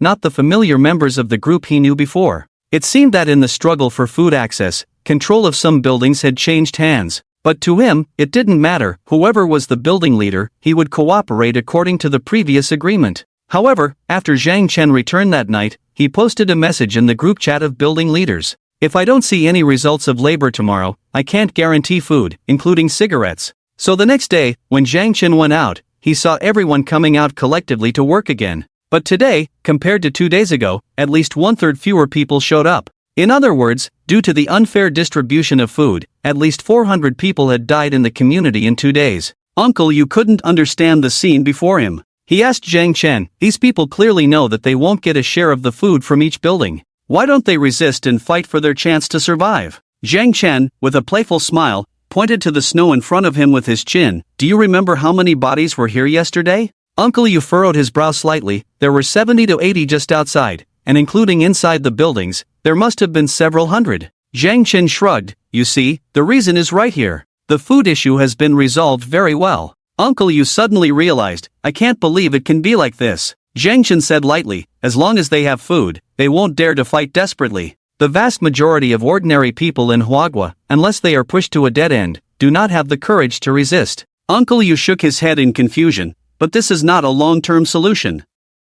What will happen when the food runs out?" Without hesitation, Zhang Chen said, "Then we'll kill another wave." Uncle Yu swallowed hard, not knowing what to say. Just then, a woman in fur walked through the snowstorm. "Zhang Chen, I want to talk to you about cooperation again." The person who came was Chen Lingyu, the building leader of No. 9. She was covered in bloodstains, obviously having experienced a very brutal massacre last night. However, she survived. Zhang Chen smiled slightly, with a hint of disdain in his expression. "You? What can you talk to me about?" Chen Lingyu stared into Zhang Chen's eyes, trying to apply her skills as a network marketer of many years to him. The development of the community in this way will collapse sooner or later. There are serious internal conflicts, making effective management impossible. Even if you can bring back more food, in the future, there will definitely be people taking advantage of their strength to take more. As a result, conflicts will continue to be triggered, and more people will die. Zhang Chen looked at her casually. "Oh.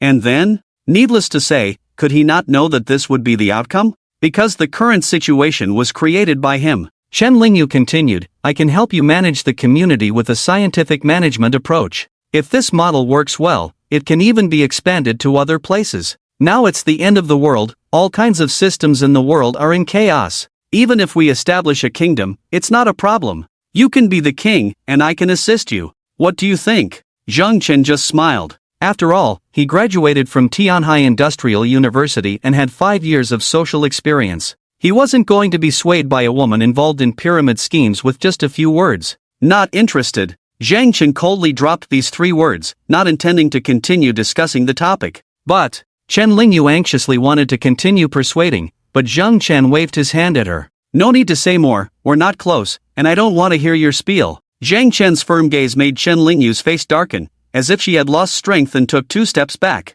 After the battle last night, this woman seemed to be afraid as well. Rather than seeking cooperation with Zhang Chen, it was more like seeking his protection. But who was she? Not particularly attractive, a bit older, with no remaining value, Zhang Chen had no reason to protect her. Chen Lingyu said desolately, if this continues, maybe one day we will die too. Zhang Chen glanced at her and emphasized, remove the word we. You may die, but I, Zhang Chen, will not. Chen Lingyu shook her head helplessly.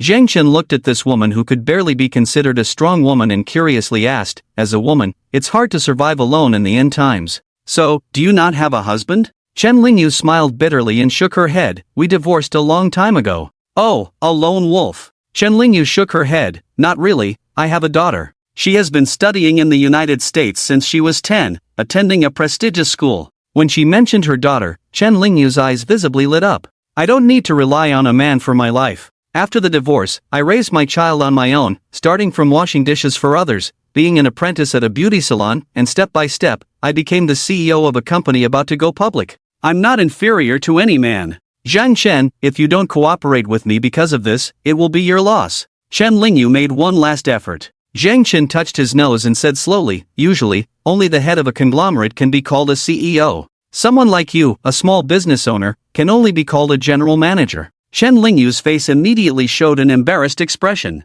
Well, it's not exactly like that. There's no rule saying that a CEO can only be the owner of a conglomerate, right? Zhang Chen was a bit speechless. It seemed that Chen Lingyu's level of education did not exceed junior high school. She didn't even understand the basic corporate positions, so what kind of entrepreneur was she pretending to be? That's okay, you can go back to work. Zhang Chen bypassed Chen Lingyu, not wanting to continue arguing with this woman involved in pyramid schemes. However, as he gazed into the distance, he saw a scene that surprised him. Building 18, managed by Li Jian in Harmony Garden, presented a completely different scene from the other units. Li Jian, wrapped in a thick black down jacket, was vigorously shoveling snow. He was short in stature and unremarkable from a distance, but for some reason, Zhang Chen felt a sense of resilience in him. In front of Building 18, everyone was working in an orderly and coordinated manner. Each person worked for 10 minutes before taking a break, then a new person would take over. Zhang Chen was deeply moved. Such a scene was something he had never dared to imagine in the apocalypse.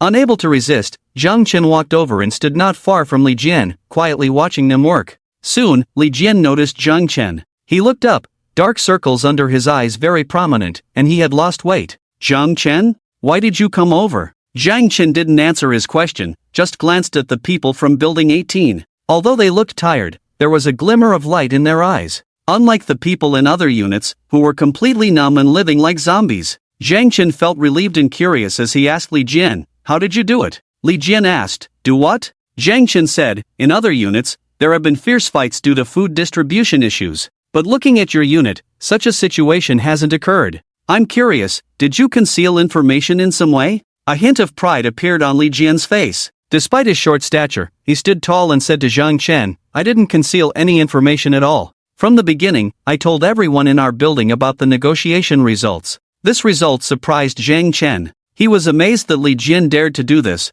Wasn't he afraid of internal unrest in the building? So, even though there's only enough food for 10 people, it's impossible for all of you to survive. Why didn't they rebel? Li Jian seemed to anticipate this question from Zhang Chen. He calmly said, everyone in our building doesn't want to become beasts. So with 10 portions of food, we share it equally. With 1 portion of food, we also divide it equally. Zhang Chen chuckled, crossed his arms, and mockingly said, but with this result, in the end, all of you will die. No one can survive. You think you're smart, but in reality, you've made the most foolish choice. Li Jian fell into silence instantly, not knowing how to answer Zhang Chen's question for a long time. Because he himself understood that what Zhang Chen said was right. Human nature and animal nature, obviously the latter is more suitable for survival in harsh environments. Zhang Chen shook his head, not intending to dwell on the issues here. He came purely out of curiosity. But the life and death of these people were not his concern. Seeing Zhang Chen about to leave, Li Jin hurriedly shouted, "Zhang Chen, wait. Can you help us?" "Sorry, that's not possible." Zhang Chen's response was very decisive, without any room for negotiation. He looked down at the middle-aged man in front of him and said indifferently, "With your abilities, you could easily rally a group of people with the most hope of survival, share the benefits, and ensure that you can live well in the apocalypse. But you hesitate and want everything. However, you don't have the ability to protect everyone, so what you're doing is essentially a crime. The path is one you chose yourself, so you have to walk it on your own." Zhang Chen ignored Li Jian's request and turned around to leave. Li Jian is a typical idealist. However, to achieve ideals, strength is needed, not just shouting slogans. Back at Building 25, he happened to pass by Wang Chang and Huang Tianfang. The two of them were holding cigarettes, eager to smoke. When they saw Zhang Chen, they immediately walked over with a flattering look on their faces. "Zhang Ge, are you not going out today? Or did you already collect all the food yesterday?" Wang Chang walked over with a smile, full of enthusiasm. "If you didn't know better, you would think he was Zhang Chen's cousin." "I'll go out later," Zhang Chen said with a smile. Huang Tianfang also approached, smiling and saying, "Zhang Chen is the biggest contributor in our community. Unlike these useless people," he pointed to the residents shoveling snow, "can't even do a good job, all they know is to ask for food." "Humph." Zhang Chen laughed, "If they can't work, you guys should teach them." Wang Chang looked at the obedient residents he had trained and sneered, "They all have 2 arms and 2 legs, what can't they do? A beating will make them obedient." He then jokingly said to Zhang Chen, "Zhang Ge, this Jimuan cigarette is too strong for me. Can you get me Yushi next time?" Huang Tianfang said, "Yushi again? Why not ask for Zhonghua? Just be happy with what you have, don't burden Zhang Chen." Zhang Chen smiled and said, "That's not a big problem. I'll help you find some next time. If I can find any, I'll bring them to you. It shouldn't be difficult. Besides, at this time, although cigarettes are precious, there's no need to talk about value. If you want me to find Yushi or Zhonghua for you, it's fine,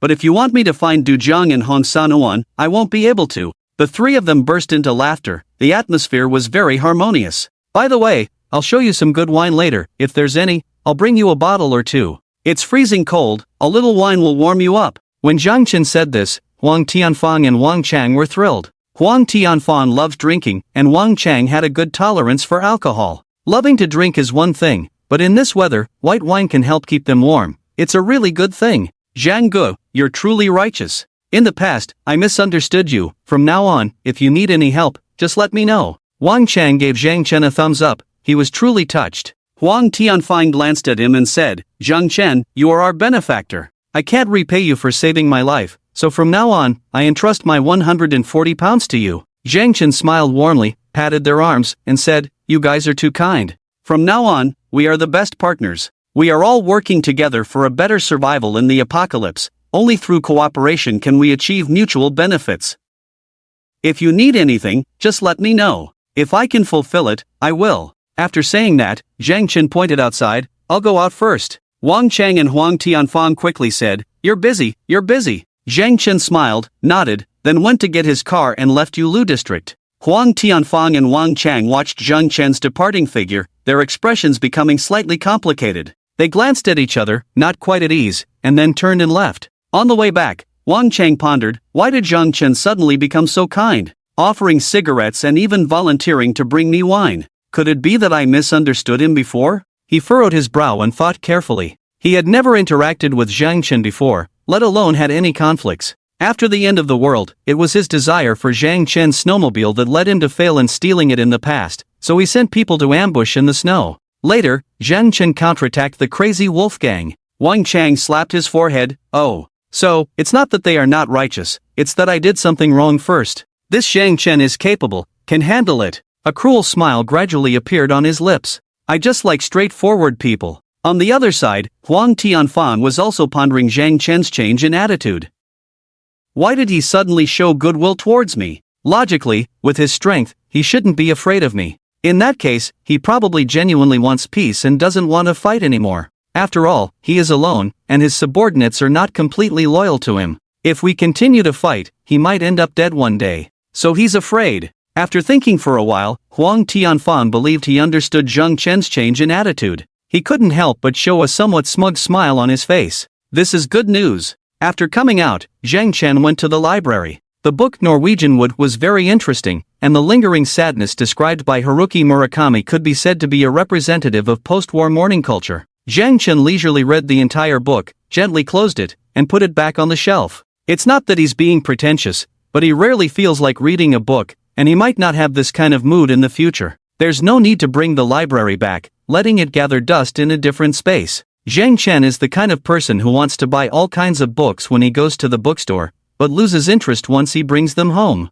He raised his wrist and pulled out his Rolex watch from his sleeve. It was already 4 o'clock in the afternoon, and as usual, he should go collect some food and bring it back to the community. Zhang Chen muttered to himself, I wonder when those guys will fall for it. I have to slowly lower their guard and find the right opportunity to strike. Zhang Chen left the library, collected the corresponding amount of supplies from the supermarket, and then rode his snowmobile back to the community. Among the people who came to collect supplies today, there were several building managers. Wang Chang and Huang Tianfan were among the crowd, eagerly looking at the snakeskin bag at Zhang Chen's feet. Their goal was naturally the cigarettes and white wine that Zhang Chen promised to bring back for them. The reason they came in person to collect was to keep it for themselves. Otherwise, these rare goodies could easily cause conflicts between them and their subordinates. Wang Chang and Huang Tianfan deeply understood this. When they got the cigarettes yesterday, their subordinates were a bit uncontrollable. Seeing them come to collect food in person, Zhang Chen's mouth curved into a barely perceptible smile.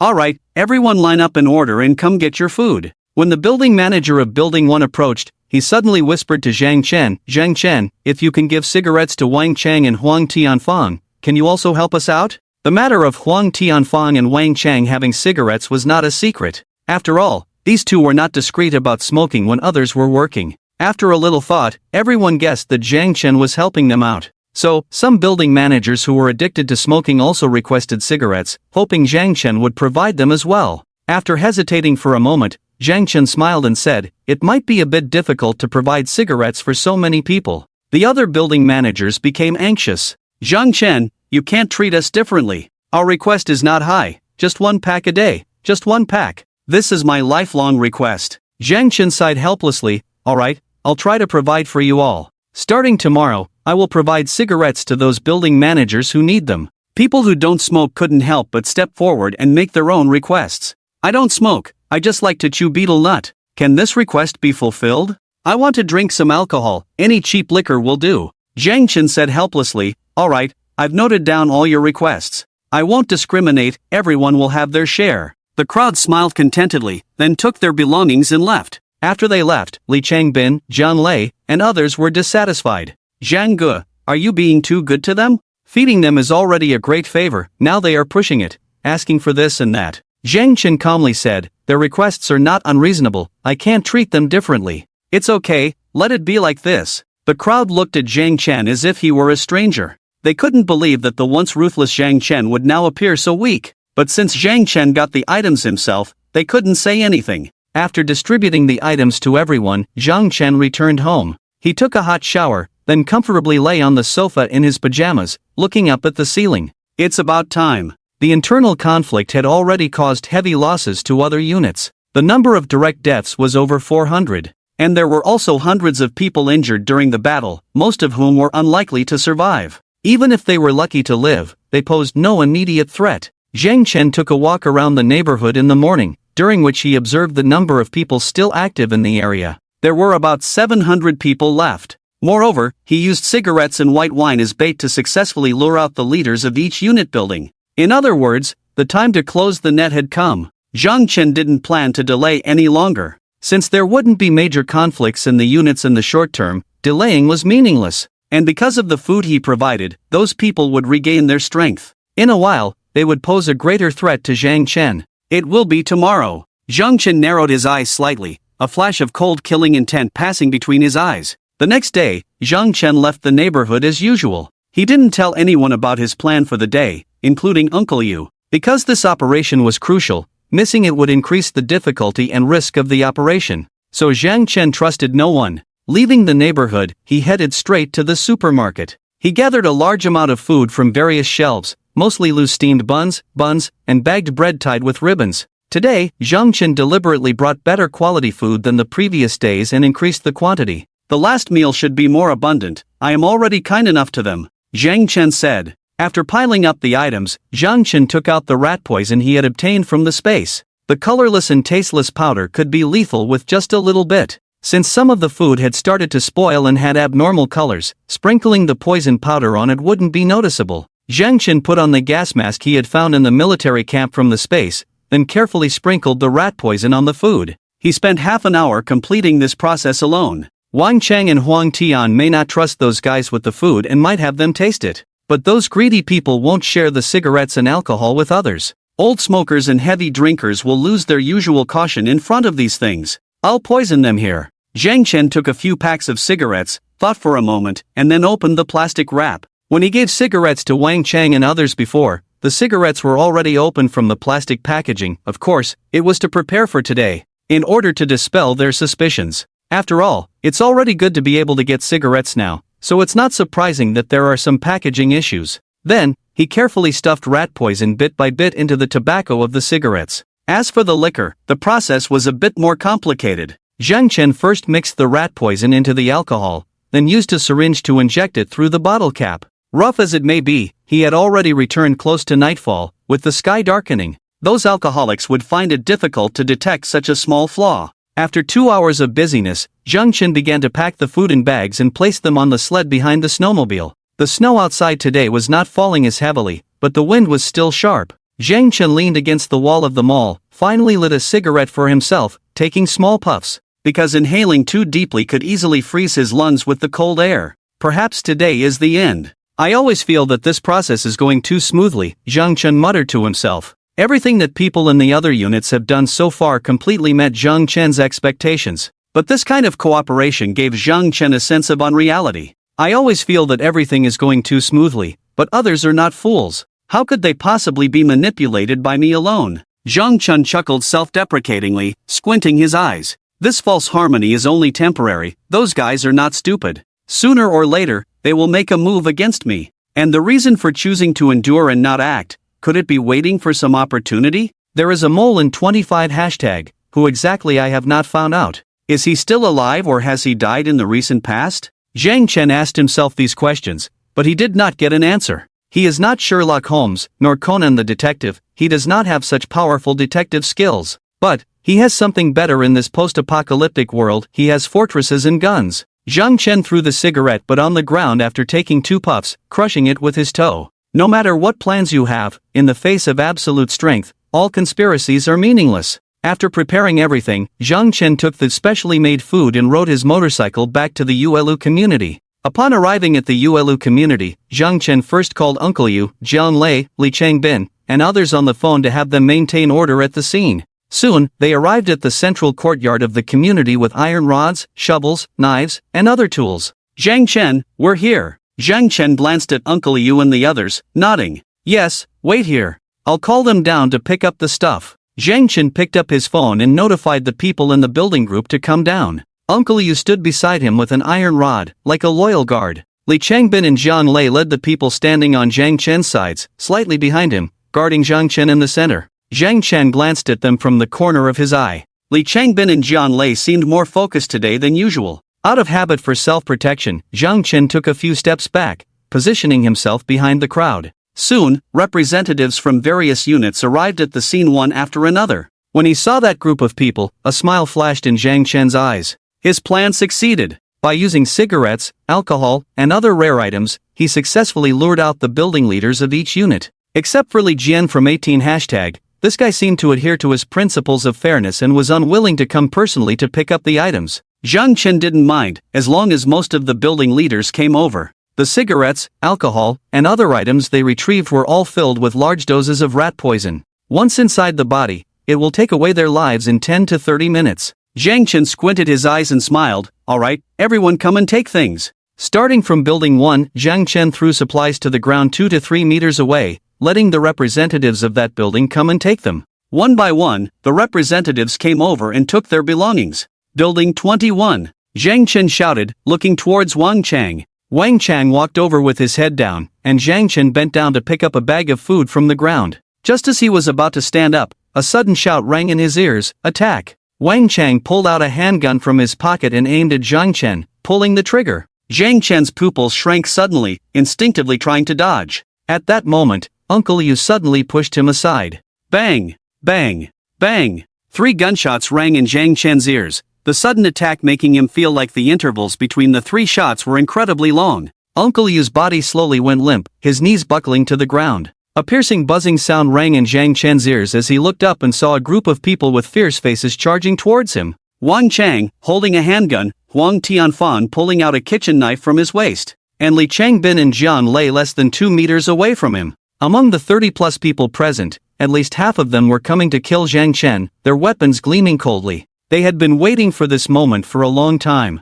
Zhang Chen had hoped to deceive them and then find an opportunity to eliminate them all. But weren't they also fed up with Zhang Chen and wanting to kill him? Just because Zhang Chen was the strongest in the entire community, as long as he was alive, others could be killed at any time. Moreover, someone had told them that Zhang Chen's home was a perfect shelter, with a comfortable environment and abundant food. For whatever reason, they could not allow such a powerful person to exist in the Yulu community. At that moment, with so many of them together, even Jiang Lei and Li Changbin by Zhang Chen's side had been bought off by them. They believed that Zhang Chen was destined to die. Even if he had a gun, how many people could he kill at such a close range? At that moment, Zhang Chen saw Uncle Yu falling to the ground and the fierce enemies. His gaze gradually became terrifying. He hadn't told anyone about today's plan, including Uncle Yu. And Uncle Yu was unaware that Zhang Chen was wearing a bulletproof vest and pants. Even if those 3 shots had hit Zhang Chen, nothing would have happened. But out of gratitude towards Zhang Chen, Uncle Yu unhesitatingly took the 3 bullets for him. This made Zhang Chen feel guilty for the first time after the apocalypse. What followed was a raging fury. Jian Lei was closest to Zhang Chen, roaring as he swung a shovel at Zhang Chen's head. Zhang Chen quickly rolled on the ground and hid behind a snowmobile. He adjusted his posture and got up from the ground. A black submachine gun suddenly appeared in his hand, an assault rifle with a loaded bullet. The people charging towards Zhang Chen, their faces changing from fierce to stunned, and finally to fear. Rat-a-tat-tat-tat. In the face of a life-threatening situation, Zhang Chen firmly held the trigger, pressing down on the gun handle with one hand and started firing. Li Changbin and Jian Lei, who were closest to him, suddenly had dozens of bullet holes on their bodies. At this point, Zhang Chen didn't care about anything else and just shot at anyone standing. Behind Li Changbin and Jian Lei, there were about 10 members of the patrol team. They looked bewildered since Wang Chang started shooting, as if they didn't know what was happening. They did not follow Li Changbin and Jian Lei to attack Zhang Chen. But when the bullets swept through their bodies, there was no difference. With too many enemies in front of him, Zhang Chen had no time to distinguish who wanted to kill him. He could only assume that all these people had to die. Better to kill by mistake than to let anyone go. This was Zhang Chen's first rule of survival in the apocalypse. The people in front of him fell in rows, and the arrogant leader of the wolf gang, Wang Chang, didn't even have a chance to get close to Zhang Chen before being shot to pieces. Before he died, there was an expression of disbelief in his eyes. He couldn't understand where Zhang Chen had pulled out that assault rifle from. If it weren't for that assault rifle, they would have definitely won. The pistol gave him the confidence. But just as Zhang Chen didn't know he had a pistol in his hand, he also didn't know that Zhang Chen had a bulletproof vest and an assault rifle. The difference was that, although Zhang Chen didn't know he had a gun, he was prepared to deal with one. So Wang Chang never had a chance of winning from the beginning. He has a rifle, how could he have a rifle? Run! Huang Tianfan was so scared that his legs went numb. He dropped the kitchen knife in his hand and ran. The other building leaders were also screaming in fear, turning back to escape, regretting that they didn't have 2 more legs. Zhang Chen's eyes were bloodshot. He saw Uncle Yu's blood staining the snow beneath him, motionless. Maybe he was already dead. Even though Zhang Chen was ruthless, he was not a cold-blooded animal. He couldn't help but be moved. Uncle Yu, thank you for taking the bullet for me. I will avenge you, kill them all, Zhang Chen said in a cold voice. Since the apocalypse, this was the first time he faced so many opponents, but the result of the battle was a massacre. As Zhang Chen had said before, in the face of absolute strength, all schemes and tricks were meaningless. A magazine of bullets was quickly emptied, and Zhang Chen didn't have time to reload, so he threw the submachine gun on the ground. Then he pulled out 2 police pistols from his waist with both hands. Those people couldn't run fast in the snow, and Zhang Chen shot each one in the head, killing them all. In less than 20 seconds, almost everyone at the scene was dead. There were only a few people trembling with fear, standing in the snow, raising their hands high, with a look of horror and pleading. Zhang Chen, we are not their accomplices, it's not our business. I swear this has nothing to do with us. Please don't kill me. Zhang Chen remembered these building leaders. When Wang Chang and the others started, they didn't act. so this incident probably had nothing to do with them. Therefore, Zheng Chen pulled the trigger in his hand. Bang! Bang! Bang! The heads of several building leaders were instantly pierced, and they fell on the snow. Zhang Chen's gun was aimed at the last surviving person, building leader Chen Lingyu. Chen Lingyu was so scared that she was trembling, tears streaming down her face. Zhang Chen, this really has nothing to do with me. I beg you to believe me. I have a 13-year-old daughter, she is abroad, I want to live and wait for her to come back. Zhang Chen looked at her coldly. After 2 seconds of silence, a gunshot took her life. The white snow was now stained red with large patches of blood. Only Zhang Chen stood there, surrounded by more than 40 bodies lying in all directions. Even in the apocalypse, this was the first time Zhang Chen had killed so many people at once. He knew that most of these people might not have been involved in plotting against him, like Chen Lingyu, like other members of the patrol team. But Zhang Chen had no choice. He would not allow anyone suspected of plotting against him to live. If he let the tiger return to the mountain today, it would definitely become a potential danger in the future. Still, the dead are the safest. You will all die sooner or later. Living is so hard, so why not let me send you to heaven? Zhang Chen held a gun in his hand, exhaling a puff of white smoke.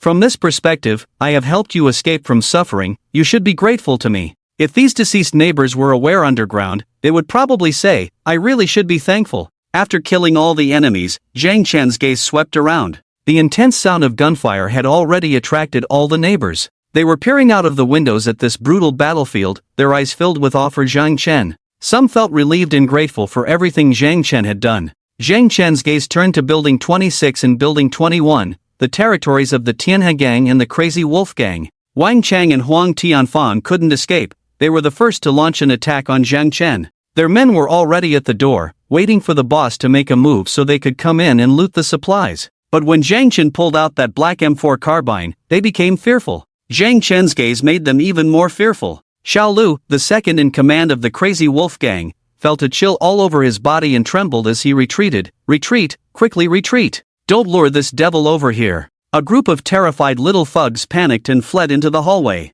Zhang Chen ignored them and walked straight to Uncle Yu. Not far away, the bodies of Li Changbin and Jian Lei lay there, with more than a dozen holes still oozing blood. These two were once loyal henchmen of Zhang Chen, helping him charge into battle many times. But now, for some reason, they had betrayed him. However, Zhang Chen didn't care. He considered it normal for anyone to betray him, even Uncle Yu and Zhou Kur. But from today onwards, Uncle Yu's position in Zhang Chen's heart would become higher. At the very least, he would be worthy of entrusting with some important things. Uncle Yu, are you still alive? Zhang Chen crouched down, surveying the surroundings to prevent anyone from sneaking up on him, while probing Uncle Yu's pulse. No pulse. Zhang Chen was shocked. But soon, he remembered that he was wearing cut-resistant gloves, so feeling a pulse was impossible. Zhang Chen had to turn Uncle Yu's body over. 3 clear traces of blood stained Uncle Yu's body. The bullets didn't hit his heart, and Zhang Chen didn't know if he could still be saved. But regardless, Zhang Chen had to try.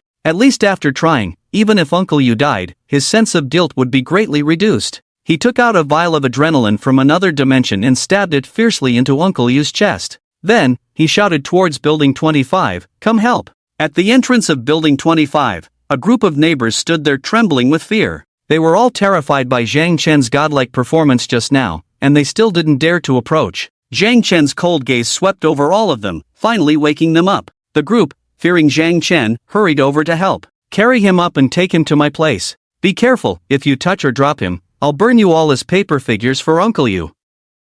With Zhang Chen's words, those neighbors dared not be careless. When carrying Uncle Yu, they were more careful than when carrying their own fathers. Zhang Chen, holding a gun in both hands, followed closely behind them. When they reached the 7th floor, they suddenly heard a cry. Big brother Yu, what's wrong with you? You must not have any accidents. If something happens to you, how can my mother and I live? Xia Limei was holding her child, crying as she ran down the stairs like a weeping willow. Zhang Chen noticed that when Xia Limei cried, Uncle Yu's eyelids seemed to loosen a bit. Zhang Chen couldn't help but sigh in his heart. Lao Yu, you may not be too kind after all. But then again, if you weren't so kind and righteous, maybe the first person I killed back then would have been you. People who cannot be used by him and have extraordinary skills will become a huge threat. Zhang Chen must kill him. However, now Zhang Chen owes Uncle Yu a huge favor, so he can't just vent his anger on Xia Limei. The neighbors knew about the relationship between Xia Limei and Uncle Yu, and they all made way for her. Xia Limei came to Uncle Yu with her child,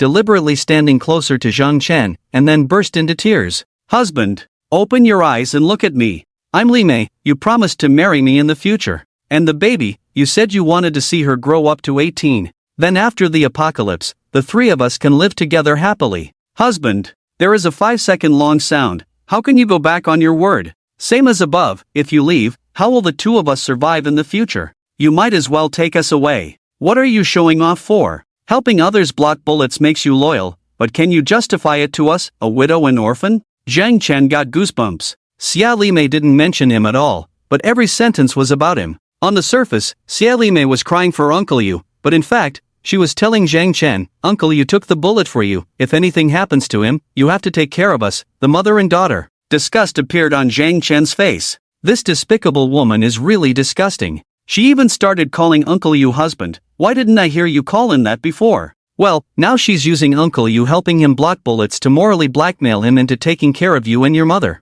You really deserve to die. Zhang Chen glanced at Uncle Yu, who still had a breath left. Whether he can survive depends on Zhou Kur. If Uncle Yu had no breath left, he would have slapped Xia Limei twice, making her lose her bearings. But since Uncle Yu is still alive, Zhang Chen has to be patient. After all, he helped him block the bullets. He can't just clean up his mistress and her daughter before he dies, right? So Zhang Chen remained silent with a cold face. After crying for a long time, seeing Zhang Chen behind her showing no reaction, Xia Limei also felt anxious. Uncle Yu was her carefully chosen long-term meal ticket. But now that the meal ticket is gone, she must find a new one to support herself and her daughter. She won't be too sad if Uncle Yu dies. But taking this opportunity to morally blackmail Zhang Chen, she is more than willing to do so. So, Xia Limei sniffed, turned her head, tears in her eyes, and looked at Zhang Chen, saying, Zhang Chen, my husband, he will be okay, right? Husband, my foot. Zhang Chen remained calm on the surface, but he was cursing in his heart. Don't worry,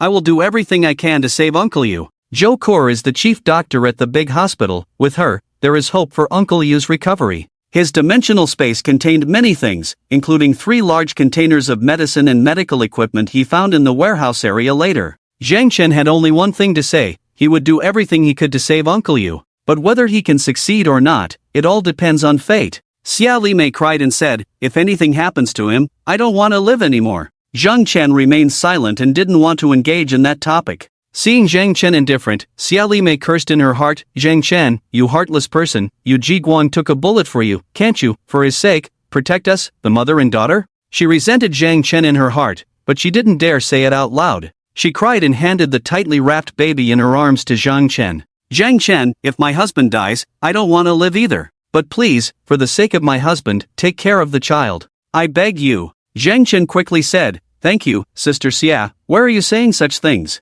I will do my best to save Uncle Yu. He waved his hand, refusing to accept this kind of responsibility. Xia Limei followed up, but what if he can't be saved? Zhang Chen looked solemnly, I will do my best. But what if your best isn't enough? Don't worry, I will do everything I can. I believe you also want Uncle Yu to be okay, right? Zhang Chen stared into Xia Limei's eyes, asking each word. Xia Limei was left speechless by Zhang Chen's retort. She had asked Zhang Chen so urgently if he would help out after Uncle Yu died, as if she was looking forward to his death. Of course, I definitely want my husband to be well. Xia Limei realized Zhang Chen's eloquence and dared not argue further, only continuing to cry while holding the child. Zhang Chen had Uncle Yu carried to his doorstep, and because it was on the 24th floor, there were 2 shifts of neighbors helping, all of them out of breath. But no one dared to complain a word, because they knew that if Zhang Chen was unhappy, he could kill them without hesitation. Zhang Chen had them put Uncle Yu down and said, you all can leave now. The others felt relieved and quickly went down the stairs.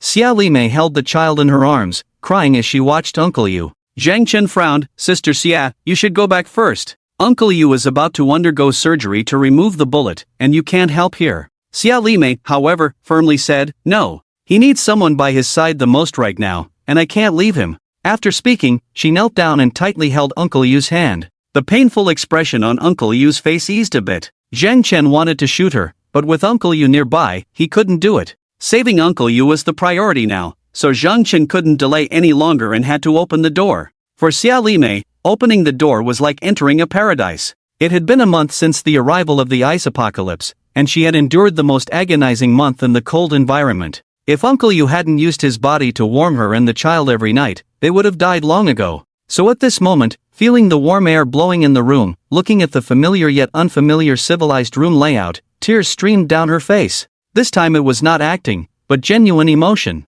Zhang Chen called Zhou Kor to help him move Uncle Yu. Xia Limei unconsciously carried the child into the room. She saw the water dispenser in the corner, swallowed hard, then quickly picked up a cup from the table, walked over, and started pouring hot water. Zhou Kor and Zhang Chen saw this scene. Zhou Kor's eyes showed some surprise, as if she didn't understand why Zhang Chen allowed her to enter. But when she saw Uncle Yu covered in blood at the door, she immediately understood. Zhang Chen's expression was also disdainful because Xia Limei had taken his cup. She had poured the water, took a few sips, and happily drank it. Ah, hot water is so delicious. Xia Limei looked happy. Suddenly, she thought of something and looked at the baby in her arms. Zhang Chen, do you have any baby formula at your place? Zhang Chen and Zhou Kor were moving Uncle Yu, and when they heard Xia Limei's question, Zhang Chen's face turned extremely ugly. What did you say? Xia Limei was startled by Zhang Chen's gaze, and she suddenly realized the situation. Xia Limei held a water cup in her hands and nervously said, "The child also needs to drink something. My husband is very caring towards the child." Zhang Chen stared at her with cold eyes and said, "Come over and help quickly.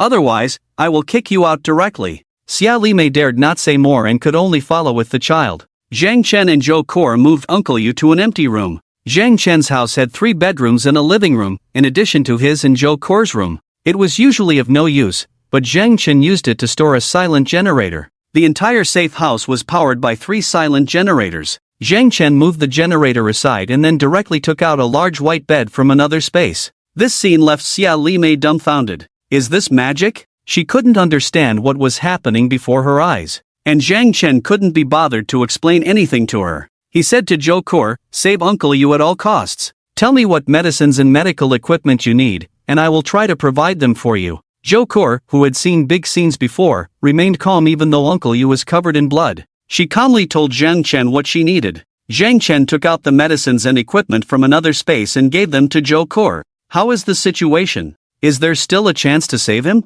Zhang Chen asked in a deep voice. Zhou Kor skillfully changed into clean clothes, a mask, and gloves. Her focused demeanor suddenly became professional, even carrying a hint of sacredness. After cutting open Uncle Yu's clothes with scissors, she furrowed her brows deeply. The situation is very grim. The bullet positions are all very dangerous. If it injures any internal organs, there may be no chance of survival under the current conditions. Zhang Chen took a deep breath and patted Zhou Kor's shoulder, saying, "Do your best." He had done everything he could, and if Uncle Yu still couldn't make it, he had no other options. Xia Limei pretended to cry again. Zhang Chen found her annoying and scolded, "Shut up. Don't disturb Uncle Yu. If you affect the surgery, you should know the consequences." Xia Limei's crying abruptly stopped. She bit her lip and said in a fragile tone, "Then maybe I should go outside. I can't help here anyway." Outside was much more comfortable. There were soft sofas, hot water to drink, and a large TV to watch. When she arrived, she had noticed there was food in the kitchen.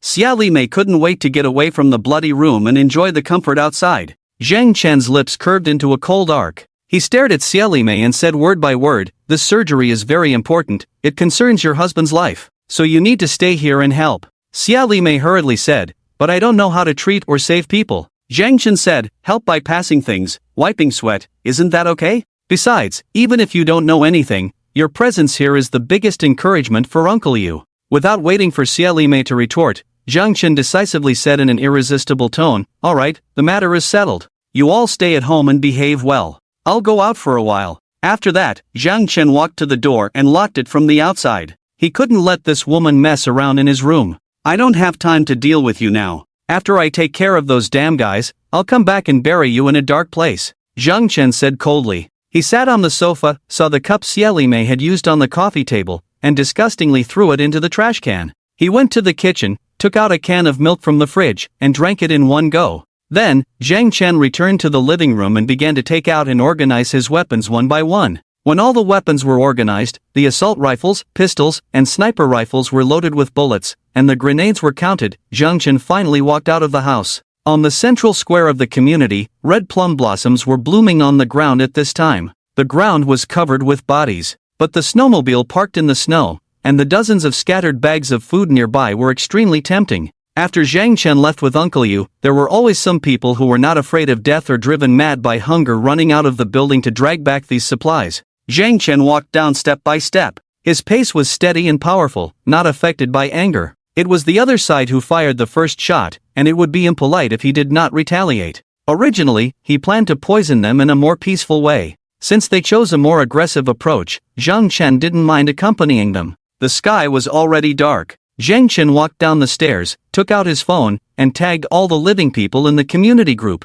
Everyone gather on the 4th floor. After saying that, Zhang Chen put his phone in his front pocket, then held a rifle and went to the 4th floor, quietly waiting for everyone to arrive. Soon, the neighbors began to appear. They looked at Zhang Chen at this moment, feeling uneasy, afraid of inadvertently provoking him and bringing disaster upon themselves. But they dared not stay away, because once Zhang Chen stopped providing them with food, they could not escape the fate of death. At this time, there were less than 20 people left in 25 hashtag. These people gathered together, looking at Zhang Chen with fear on their faces. Zhang, those people who attacked you have nothing to do with us. We don't know anything. We are the most loyal to you. Zhang Chen raised his hand abruptly, stopping them from speaking further. He slowly turned to look at the neighbors, the fierce light of killing intent in his eyes making everyone afraid to meet his gaze. After killing someone, there would be a kind of killing intent on the body. Both temperament and eyes would change. And up to now, Zhang Chen had killed close to 100 people. This strong killing intent was enough to make everyone fearful when they saw his eyes. Zhang Chen said coldly, "Those people betrayed us, ambushed me and Uncle Yu, causing Uncle Yu to be seriously injured. So I must make them pay. Tonight, we will launch a counterattack against them." Hearing that Zhang Chen was planning a counterattack, everyone's faces became even more grim. Counterattack? Just us? Everyone thought Zhang Chen was crazy. In a courtyard battle, he did have an advantage with a submachine gun. But going for an assault battle with a dozen people in the middle of the night was too risky. To put it bluntly, someone could throw a big rock from upstairs and kill Zhang Chen. Zhang Chen said, "You don't need to worry about this matter. I will deal with the people inside the building, and you will be responsible for guarding the surroundings. If someone jumps down from upstairs, go up and finish them off." Everyone still found it inexplicable, not understanding why someone would jump from upstairs for no reason. However, Zhang Chen did not let them go for an assault in the middle of the night. So the group of people nodded obediently, indicating their willingness to follow Zhang Chen's orders. Zhang Chen pointed to the front of Building 21, the territory of the Wolf Gang. "Now, go and surround this building for me." Following Zhang Chen's orders, the neighbors of 25 hashtag picked up their weapons and arrived next to Building 21, surrounding it. They were not sure what Zhang Chen planned to do. In case a real fight breaks out, this loose encirclement seems to make no sense. At this moment, the members of the crazy wolf gang upstairs also noticed something unusual. Zhang Chen and his men are coming over, a young gang member warned. Everyone suddenly felt a chill down their spines, their hair standing on end. Zhang Chen had just killed so many people, including their gang leader Wang Chang, which had already scared these young wolves pale. Upon hearing that Zhang Chen was coming over, they were even more mentally disturbed and almost lost their composure. It's over, how can we fight that devil? He's too terrifying. A blonde-haired guy cried with a headache. At this moment, Xiao Lukong, the second in command of the crazy wolf gang, rushed over, grabbed his collar, and slapped him twice.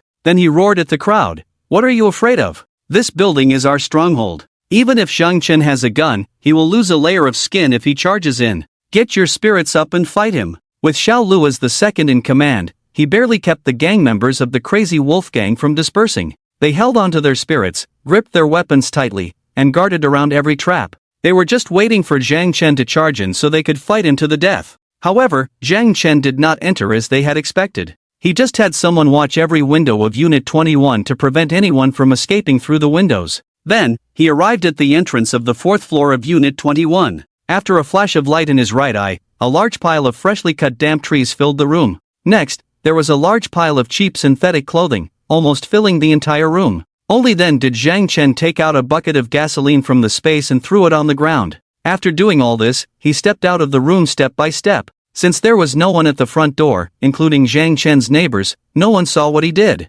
Zhang Chen took out his pistol, bang, fired a shot, breaking the oil drum. The gasoline flowed out with a gushing sound, extending all the way to the doorway, like a natural fuse. Zhang Chen walked over, lit the gasoline fuse with a lighter. Whoosh! The flames suddenly ignited, illuminating the entire room. Zhang Chen quickly retreated, and just a second later, a fierce fire erupted. The synthetic clothes caught fire, and the raging flames engulfed the entire room. Then the damp wood, after the surface moisture evaporated, also quickly caught fire. However, due to incomplete combustion, billowing black smoke emerged. Mixed with the smoke from the burning synthetic clothes, it rose straight up into the sky. In such cold weather, every window in the building was tightly closed. So the thick smoke had nowhere else to go but up, finding every crevice to seep through. Like a black dragon, it quickly engulfed one floor after another. The gang members of the crazy wolf gang upstairs were still waiting for Zhang Chen to attack. But instead of people, they were greeted by an extremely pungent black smoke.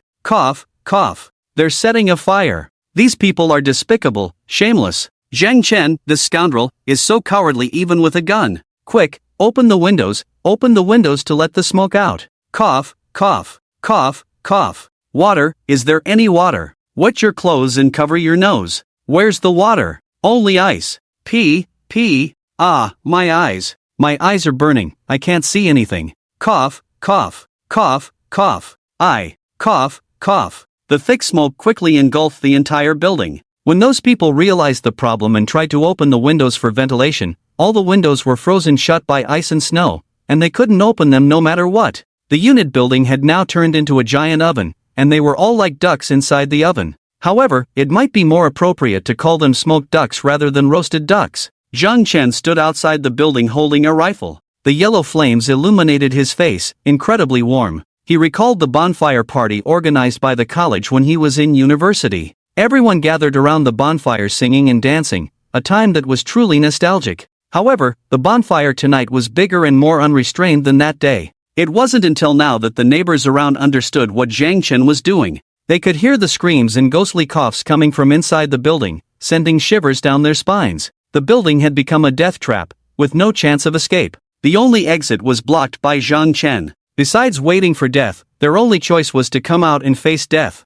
Soon, someone couldn't bear it anymore and rushed down the stairs through the thick smoke, trying to escape outside. But his eyes were blinded, causing him to stumble and fall into the flames. With a chilling scream, he soon fell into the fire pit. Crash! Someone upstairs smashed a window and leaped outside with all their might. At a height of 7 to 8 floors, few would dare to jump if not facing the threat of death. However, upon landing, before he could even feel relieved, he was killed on the spot by a woman waiting with a knife. Two neighbors beside her laughed. Li Yun, you're getting more capable now. In the past, you wouldn't even dare to kill a chicken. Li Yun was praised and smiled happily. She casually wiped the blood off her face and said, everyone is working hard, so I can't lag behind. Just then, she noticed another person falling down beside her. The person was coughing up blood, eyes filled with despair, knowing they wouldn't survive, yet their bodies still convulsing. Ah, there's another one here, let me do it. Li Yun walked over cheerfully, raised a cleaver, and with a splat, chopped off the person's head.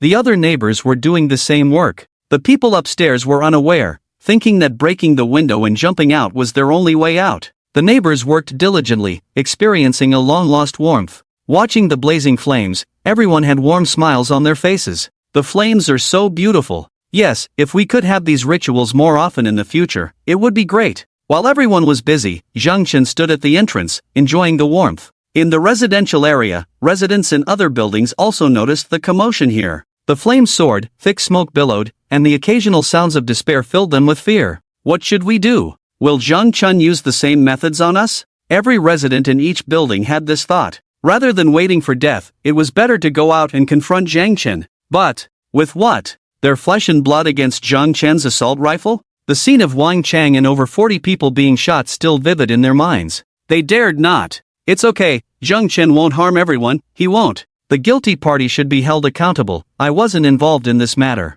They held on to this fantasy. Instead of facing death, they prayed for mercy from others. The fire on the 21st floor burned fiercely for over half an hour, gradually diminishing, but the thick smoke showed no signs of stopping. Under normal circumstances, there would be no survivors inside the building by now. They had no means of ventilation, no way to prevent toxic gases from entering their bodies. So, the only outcome awaiting them was to die in agony. Even if some were lucky enough to survive, staying inside the building meant death was only a matter of time, because the thick smoke will not dissipate in a short time. Zhang Chen turned around and walked towards Building 26. Let's go, let's move to the next one. The neighbors of Building 25 were already bloodthirsty. They experienced such a pleasurable way of killing for the first time. The feeling of controlling others' lives in their hands made them excited. So a group of people followed Zhang Chen towards the territory of the Tianhe gang in Building 26. The people in Building 26 watched this scene from the window. When they saw Zhang Chen and the others approaching, they were terrified. Someone shouted from inside the house, "Zhang Chen, Huang Tianfang is already dead. It has nothing to do with us. There is a head for every debt. You can't mistakenly kill innocent people." Zhang Chen laughed heartily upon hearing this. Mistakenly kill innocent people? Do you think you are good people? Zhang Chen squinted, his eyes revealing a strong sense of irony. Among those who are still alive in your building, whose hands have not been stained with the blood of 5 people. Furthermore, even if you are good people, what does it have to do with me whether I kill you or not? Zhang Chen didn't care how many people were involved in this attack against him. As long as anyone is suspected, even if it's just 1 in 1,000, he will mercilessly eliminate them. In the end times, even a trace of kindness cannot be preserved. Otherwise, it will bring disaster upon oneself in the future. Let's continue.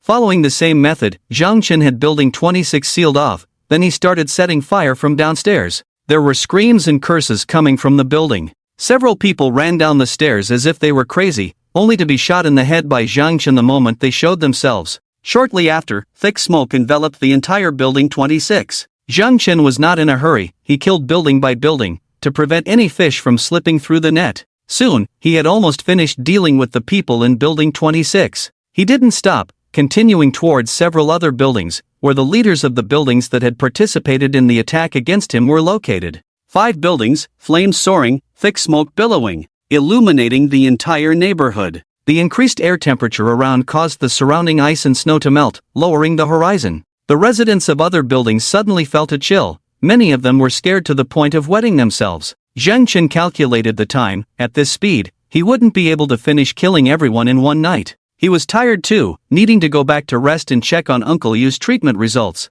In order to prevent these troublemakers from causing him more problems, he decided to pacify them first. So he took out a horn from another dimension and shouted in the neighborhood, "Rest assured, I, Zhang Chen, never harm the innocent. This time, there is a head for every debt. I only target the units where those who attack me are located. As for those units that have been friendly to me, I will not harm you. Please don't be afraid." The owners of the other units, who were still tense, felt like they had grasped the last straw of hope and despair upon hearing this. Although they knew deep down that Zhang Chen's words might just be deceiving them. But people tend to deceive themselves, always thinking in a positive direction. Zhang Chen doesn't plan to kill us anymore? That's great. That's really great. Exactly, it wasn't us who attacked Zhang Chen. What does it have to do with us? Zhang Chen shouldn't have retaliated against us in the first place. He has killed so many people, he must be tired. I don't believe he can really kill the entire neighborhood. People will not risk their lives in desperate situations, taking their own lives to gamble on a faint hope.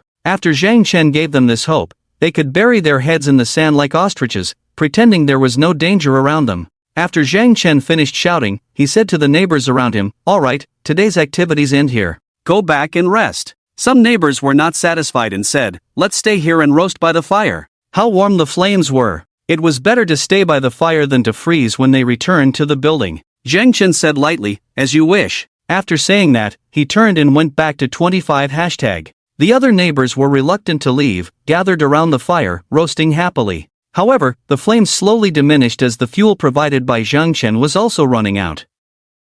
"The fire is getting smaller, what should we do?" one person said anxiously. Another person nearby looked around, suddenly brightened, and came up with a good idea. After whispering to 2 others nearby, the 3 of them walked over very cooperatively, carried a body over, and threw it into the fire. Crackle! A crisp explosion sounded, like the sound of fat bursting at high temperatures. Whoosh! The flames shot up high again. Everyone cheered happily. This method is great. Ha, how could I forget, animal fat is also a good fuel. There were still many bodies around, enough to keep them roasting by the fire for a while. If they got hungry, they could have a bite. What a great barbecue feast. On his way back, Zhang Chen passed by the bodies of Li Changbin and Jian Lei. His footsteps paused slightly, and he suddenly felt curious. These 2 people had been quite useful before, obedient and energetic. When they followed Zhang Chen, at least Zhang Chen made sure they were well fed. But why did they suddenly turn against him? Zhang Chen was not surprised, just slightly curious. So, he searched through the 2 bodies, found their phones, and used their faces to unlock them in the light of the fire. Zhang Chen opened the phones, browsed through their chat records, and his eyes gradually became playful. So that's how it is. Zhang Chen smiled, threw their phones into the snow. Back home, Zhang Chen opened the door to the temporary ward. At this moment, Zhou Ker was standing against the wall, legs crossed. Even though she was wearing a blue surgical gown, her slender legs were still prominent. Zhang Chen glanced at the hospital bed. Uncle Yu had an oxygen mask on his face, and the heart rate monitor next to him showed a stable wave pattern. Zhang Chen breathed a sigh of relief. It seemed that Uncle Yu's life was saved. This way, he wouldn't feel too guilty for causing harm to his partner. Zhang Chen said to Zhou Ker, thank you for your hard work. Zhou Ker smiled and shook her head. I'm happy to help you. While the two were chatting, Xia Limei suddenly walked over with a child in her arms. She had a pitiful look on her face and said to Zhang Chen, we haven't eaten for a day. Can you get something for me and the baby to eat? Zhang Chen looked down at the woman, his eyes full of mockery. If it weren't for Uncle Yu, he would have thrown this troublesome woman into the snow long ago. But now she had successfully aroused Zhang Chen's disgust, so to Zhang Chen, she was as good as dead. For now, Zhang Chen had other people to deal with, so he spared her life for the time being. Without saying much, Zhang Chen waved his right hand, and a box of food appeared in front of Xia Limei. Take these things to eat? After all, you are all Uncle Yu's family, I won't let you go hungry. Xia Limei was stunned by this scene. What kind of magic trick are you playing? Zhang Chen couldn't be bothered to answer her. However, he didn't care if Xia Limei knew about his abilities. After all, how could a dead person leak secrets? Zhang Chen hugged Zhou Ker and planned to take her back to the room to rest for a while. After all, she was very tired after hours of surgery. At this moment, Xia Limei followed closely and said, is there anything else to eat besides instant noodles? I just saw eggs in the kitchen, and there are chicken bones in the trash can. Xia Limei looked weak, but her eyes were fixed on Zhang Chen. Zhang Chen was annoyed and said, there's only instant noodles, eat it if you want. Xia Limei noticed Zhang Chen's anger, took 2 steps back, and said softly, oh, if you don't want to eat, then don't. I was just asking, instant noodles are actually good too. Zhang Chen helped Zhou Ker back to her room. Zhou Ker smiled and asked, now there's another trouble at home. Zhang Chen said lightly, it won't be a trouble. Seeing Zhou Ker's tired legs, Zhang Chen put her on the bed and helped her take off her shoes. Zhou Ker blushed slightly, her black toes curled up, looking cute. I've been standing all day, my feet might smell. You don't smell? That's perfect. Zhang Chen's smile was somewhat wicked. But seeing Zhou Ker exhausted, he decided to let it go for today. How is Uncle Yu's condition? How long will it take for him to recover? Or is it just a temporary improvement and won't last long? Zhang Chen asked. Zhou Ker's eyes showed a strange expression. She said, he was seriously injured and lost a lot of blood, and we didn't have any blood bags to use. At first, I thought it would be very difficult to save him. Zhang Chen frowned. He hadn't considered the issue of blood bags before. After all, he was not a professional medical staff and couldn't cover all aspects. How did you manage to save him then? Zhang Chen asked. Zhou Ker looked puzzled. His heart rate was almost 0, but suddenly, his body seemed to undergo some changes. His body's activity rapidly increased, and even the amount of bleeding from the wound greatly reduced. She shrugged, indicating that she didn't understand either. I have no way to explain this. After hearing this, Zhang Chen was surprised. He was very familiar with such extraordinary events because it had happened to him once. It was very likely that Uncle Yu had awakened some kind of ability. In fact, after his rebirth, Zhang Chen had considered this question. Gamma rays affected human genetic sequences, turning him into a mutant. So, besides him, could there be others born with abilities? However, in the past month, among over 1,000 people in the community, there had been no sign of another mutant. This showed that the conditions for mutants to be born were extremely strict. After all, genetic mutations themselves were a 1 in a billion chance, and the direction of mutation was unpredictable, not necessarily beneficial. Unexpectedly, Uncle Yu had become the second mutant besides him. Is it possible to awaken in a near-death situation? Perhaps this is one of the prerequisites for awakening. In that case, the conditions seem too harsh. Because in a near-death state, even if the ability to repair injuries is not present, one would still die after awakening. If Uncle Yu hadn't met me, he would have died for sure. Understanding this point, Zhang Chen felt somewhat relieved. Calculating based on this ratio, the probability of him encountering mutants in the future was extremely low. However, he didn't know what kind of ability Uncle Yu had awakened. After thinking for a while, Zhang Chen said to Zhou Ker, from now on, you need to inject Uncle Yu with a certain dose of muscle relaxants or sedatives every day. Cannot affect his body, but must control his actions. Zhou Ker was somewhat surprised, but after a moment of thought, she guessed something. Uncle Yu, like you, has developed some kind of special ability, right? Zhang Chen nodded, I think so. but we have no experience with this kind of thing, and we don't know what he will become later. Do you know the Hulk? He was mutated by gamma rays. Zhang Chen shrugged, smiling bitterly. If Uncle Yu also turns into the Hulk, loses control of his emotions, he might end up tearing this house apart. Zhang Chen deliberately exaggerated, but in reality, based on energy conservation, even if Uncle Yu transformed in his current state, he wouldn't have too much power. However, for safety reasons, Zhang Chen still needed to observe him for a while to ensure his mutation was not harmful before he could relax. Zhou Kor nodded. That's simple, leave it to me. Zhang Chen kissed her and gently said, "You're tired today, rest early." Zhou Kor glanced outside. What about Uncle Yu? Should we let Xia Li Mei take care of him? Can she handle it? Zhang Chen smiled faintly. Although she is a very annoying woman, she's not that stupid. She knows that if something happens to Uncle Yu, I will immediately kick her out. So she will take care of him even more diligently than you. Zhou Kor nodded. That makes sense. Zhang Chen told Zhou Kor to rest early, then he walked out, only to see Xia Li Mei boiling instant noodles. Her eyes were wandering around, trying to steal something. Zhang Chen approached her and said, "Xia, you will stay with Uncle Yu. You can take care of him at night." Xia Li Mei nodded obediently. Zhang Chen gestured for her to enter the room, and she walked in obediently. Then Zhang Chen locked the door from the outside. After finishing things at home, Zhang Chen left with a gun.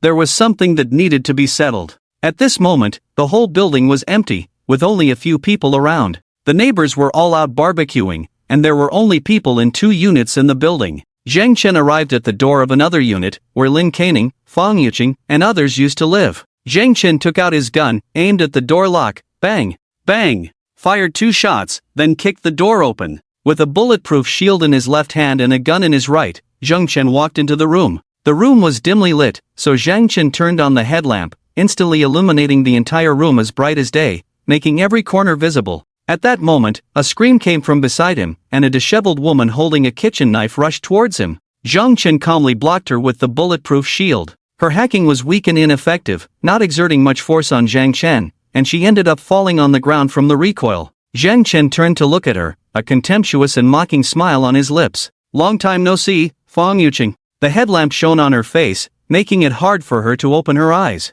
Fang Yuqing at this moment looked neither human nor ghost, covered in bloodstains and grease. The room was filled with a foul smell, and the floor was littered with bones. In one corner of the room, there was a half-eaten corpse. Judging from the remaining clothes on the body, Zhang Chen concluded that it belonged to Lin Caning. "No wonder you've survived until now, truly living up to the Plastic Sisters nickname," Zhang Chen mocked. Fang Yuqing shielded her eyes from the light and, realizing it was Zhang Chen, let out a desperate and angry scream. "Ah, Zhang Chen, why aren't you dead? Why? That group of trash, with so many people, can't even kill you alone, they are really useless." Zhang Chen's mouth was full of sarcasm. "Stupid woman, do you think that by secretly contacting Wang Chang's people, and instigating Jiang Lei and Li Changbin, you can kill me? You are really pitifully stupid. With your kind of brain, you deserve to be treated as a toy, played around with, and end up in the shape of so many people." She was the one who informed Wang Chang in advance, allowing Wang Chang to ambush Zhang Chen in the snow. It was also her who manipulated Li Changbin and Jiang Lei to attack Zhang Chen together with Wang Chang and Huang Tian. This woman may not know anything else, but her tea art has reached the pinnacle. And green tea always understands men's minds the best, knowing how to seduce them. "Zhang Chen, I hate you. Today is all because of you." Fang Yuqing knew revenge was hopeless, so she hysterically vented her emotions towards Zhang Chen. "You pursued me for 2.5 years, so why did you suddenly stop pursuing me? This is shameless betrayal. You can't even withstand such a small test, so why do you say you love me? As long as you persisted a little longer, I would have agreed to marry you. But why did you abandon me for that cheap woman? I hate you, I wish I could kill you and that cheap woman myself." Fang Yuqing became more and more agitated as she spoke, eventually rushing towards Zhang Chen to strike him. Zhang Chen sneered. There was no need to use a gun, he just raised the explosive shield in his hand and knocked her down. A cheap person is just being melodramatic. There was no need for Zhang Chen to waste words with such a brainless green tea bitch. In the eyes of such women, men can do no right. He put away the handgun, then took out a crowbar and went forward to ruthlessly smash Fang Yuqing's wrists and shins. She was now skin and bones, her small bones breaking at the slightest touch. The crisp sound of breaking accompanied her sharp screams, and surprisingly, it had a somewhat harmonious taste, pleasing to the ears. Fang Yuqing's body convulsed in pain, her mouth no longer as tough.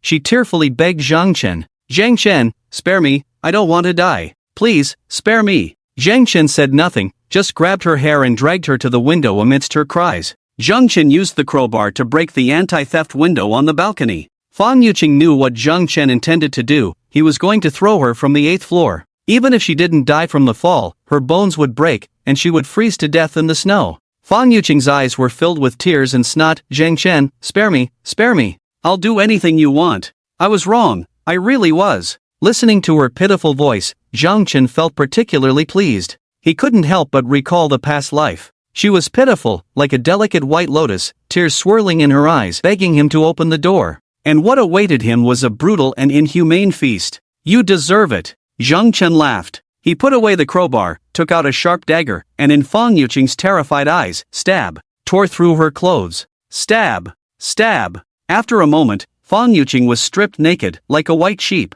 This sheep was obviously malnourished, only skin and bones left. Her lips turned purple from the cold, but she thought Zhang Chen wanted to sleep with her, so she shivered and said, "You can sleep with me, just let me live." Zhang Chen just stared at her naked body for a few seconds, then sighed disappointedly. You're as thin as a stick, with dried up fat, what's the point? Zhang Chen wasn't so desperate as to eat anything in this state. He tore Fan Yuqing's clothes to thoroughly humiliate her. He was extremely disgusted with Fan Yuqing, but had once lusted after her body and pursued her for 2.5 years. But now, he found her repulsive. Zhang Chen lifted her thin ankle with one hand and lifted her upside down amidst her screams. This shriveled woman was like a deflated doll, with only one part bulging high, like a moldy steamed bun. Zhang Chen's face was full of disgust, but at the same time, a sense of perverse pleasure arose in his heart. He looked at the Swiss-made dagger in his hand, feeling a bit reluctant. So Zhang Chen looked around, picked up a broken bone from the ground, one end sharp like a bone spike.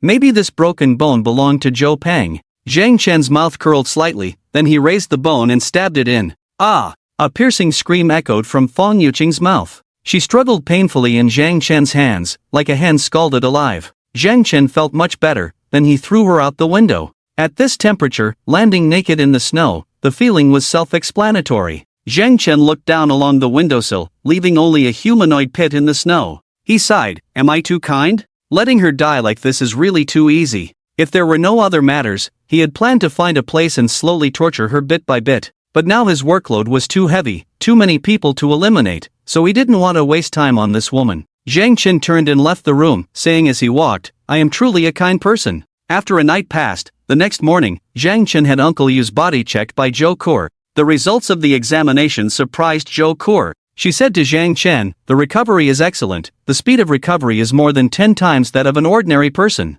Zhang Chen became more convinced that Uncle Yu had indeed awakened his abilities. I understand. Take good care of him and make sure he gets better. He patted Zhou Core's perky buttocks, giving her a deep look. Zhou Core nodded knowingly, then took out a syringe from the medicine box and slowly injected it into Uncle Yu's arm. Xia Limei saw them finish and walked over with a smile to make a request. Zhang Chen, I forgot to bring the charger. Can you help me get it? Oh, and our baby's diapers too. This woman had a smile on her face, looking calm and composed, as if she intended to stay here permanently. She felt that Zhang Chen owed Uncle Yu a life, so it was only right to take care of Uncle Yu. And since she was Uncle Yu's woman, she would definitely stay too. Zhang Chen glanced at Uncle Yu on the sickbed. Although Uncle Yu was still in a coma, Zhang Chen remembered that people could hear things even in a coma. So he smiled at Xia Limei and said, I have urgent matters to attend to outside, but I will help you when I'm done.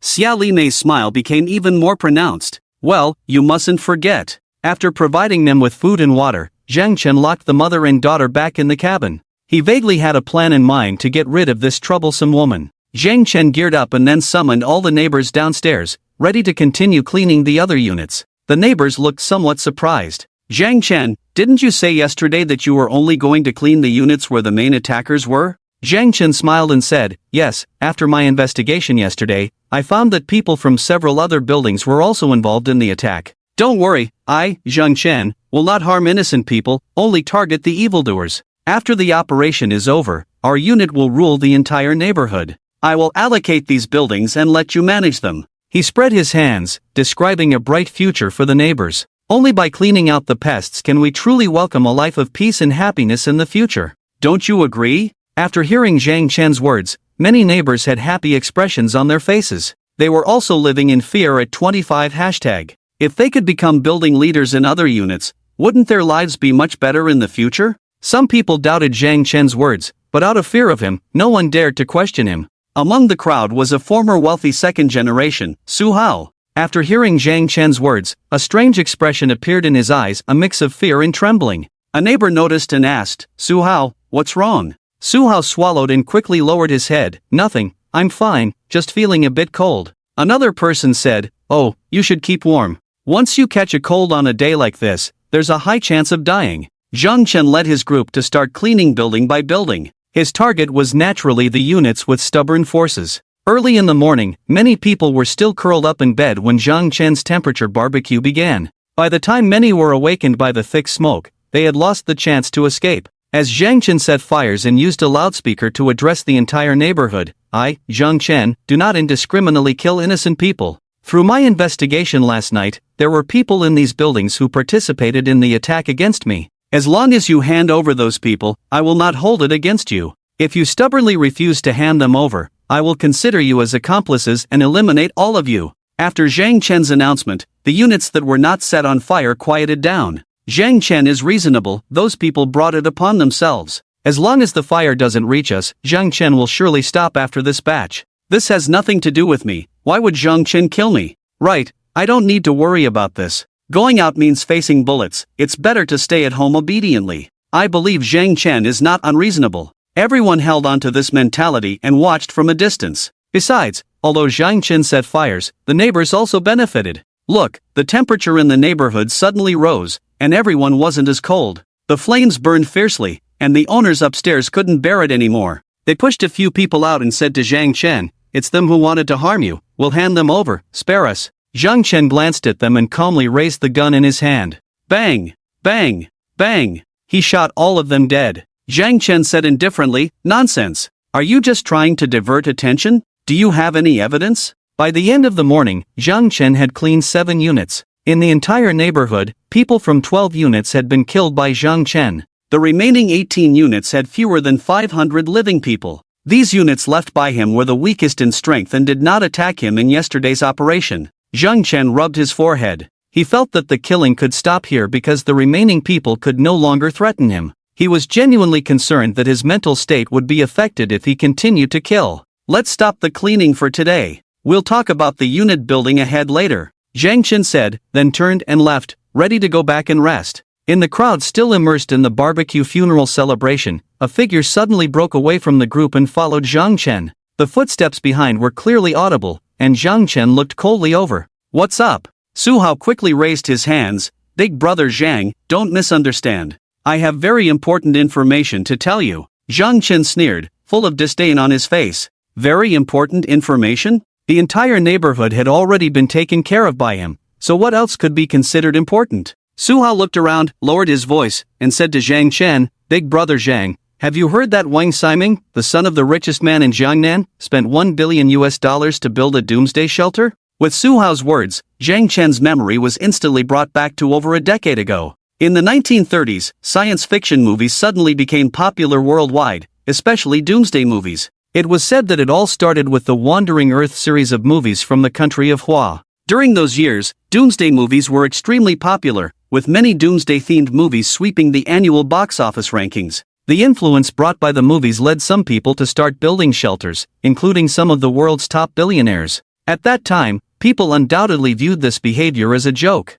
Not many people really believed that Doomsday would come. In Zhang Chen's memory, there was an interesting incident in the country of Hua that had stayed on the hot search list for months and even became a classic meme on a certain AC site. It was the story of Wang Ximing, the son of the richest man in Jiangnan, who spent $1 billion to build a shelter that was said to be indestructible from the outside. By the way, that shelter was built by the War Dragon Security Company. Zhang Chen later went to find the War Dragon Security Company, which was also related to this matter. However, there was no further news about that shelter afterwards. The world is never short of gossip. People just saw this as the whims of a wealthy second generation. Zhang Chen quickly recalled the events of the past in his mind. He looked at Su Hao in front of him, his gaze becoming serious. Do you know where that shelter is? If there really was a super shelter costing $1 billion, it was undoubtedly one of the safest places in the world. Compared to the safe house Zhang Chen spent 8 million Hua coins to build, its security level, interior space, and facilities were undoubtedly many times stronger.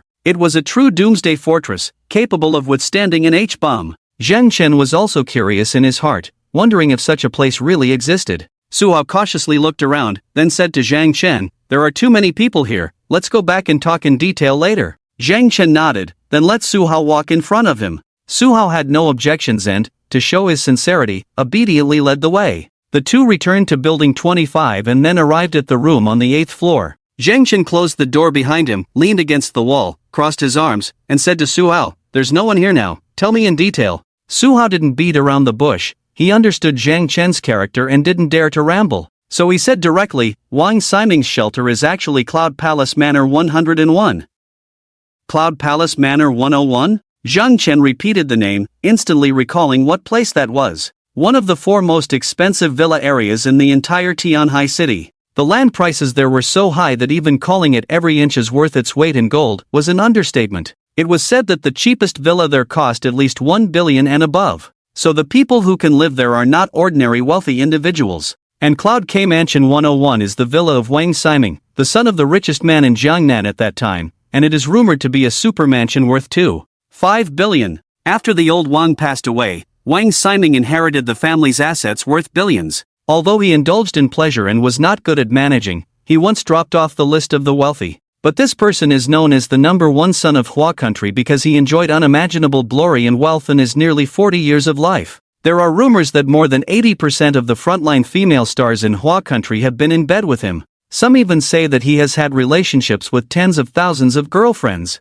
Zhang Chen crossed his arms and looked at Su Hao in front of him with a playful expression. "Why are you telling me this? No good deed goes unpunished, either a villain or a thief. If the shelter is really as rumored, with a cost of up to $1 billion, it is definitely not something Zhang Chen can break into with just a few guns. So, he won't entertain thoughts he shouldn't have, to avoid risking his own life." "Who knows," Su Hao said, "I'm telling you this in the hope of following you. As long as you let me be your follower, I will help you take down this shelter." Zhang Chen squinted his eyes, carefully examining the man in front of him. A super shelter worth $1 billion is undoubtedly very attractive to Zhang Chen. He is almost done with the things in the Yuelu community, and he has killed almost all the people he needed to. In the outside world, some people believe that he possesses a large amount of resources. At this time, it is wise to finish the matter and hide deeply, which is the most sensible thing to do. If he can find a more perfect shelter, he would be happy to go there. However, can he trust this man in front of him?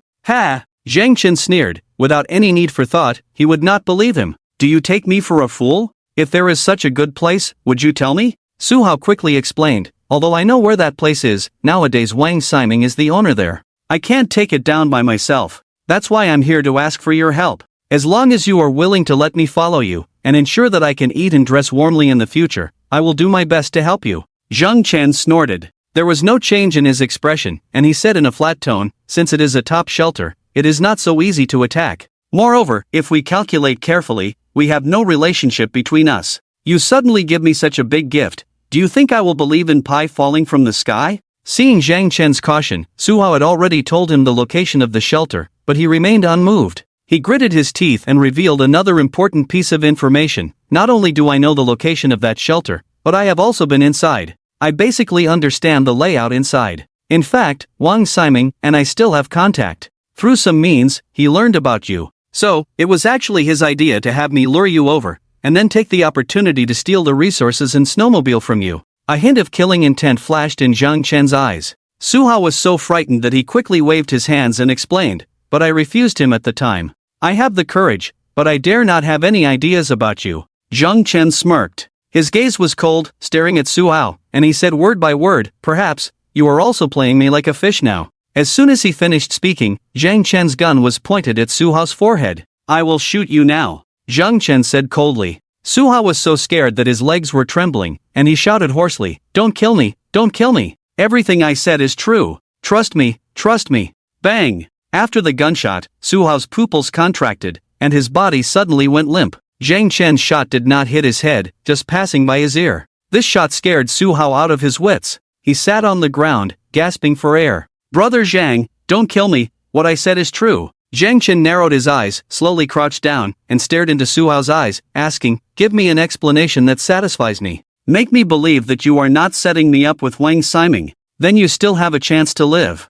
Su Hao took a deep breath, trying to calm his emotions. He said, because compared to opposing you, following you gives me a chance to survive, right? I have seen your methods. I am not that stupid to dare to be your enemy. In comparison, Wang Siming, who has been living in the sanctuary, is easier to deal with. Moreover, Su Hao gritted his teeth, I would rather see that bastard Wang Siming die than you. There was a glint in Zhang Chen's eyes. Oh, aren't you friends? Friends? Ha ha. Su Hao's smile was filled with resentment and bitterness. I am not friends with him at all. In his eyes, I am probably no different from a dog. Su Hao explained the relationship between the two to Zhang Chen. Our Su family is considered wealthy and influential in Tianhai City. My father's listed company is worth tens of billions. Logically, I am one of the prominent young masters in Tianhai City, right? But after Wang Siming returned from abroad, the entire circle of rich second generation in Tianhai City changed completely. Their Wang family far surpasses us in both wealth and background.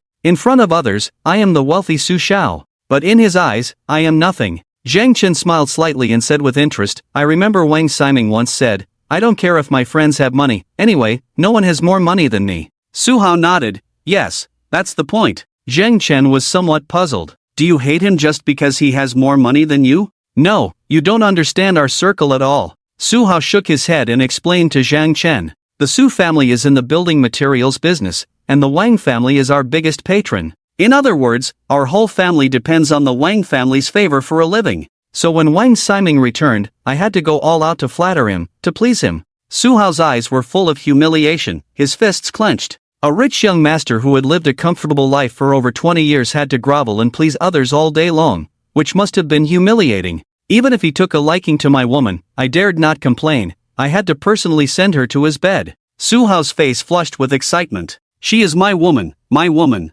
I had to send her over for him to play with just at his word. Not just once, but several times.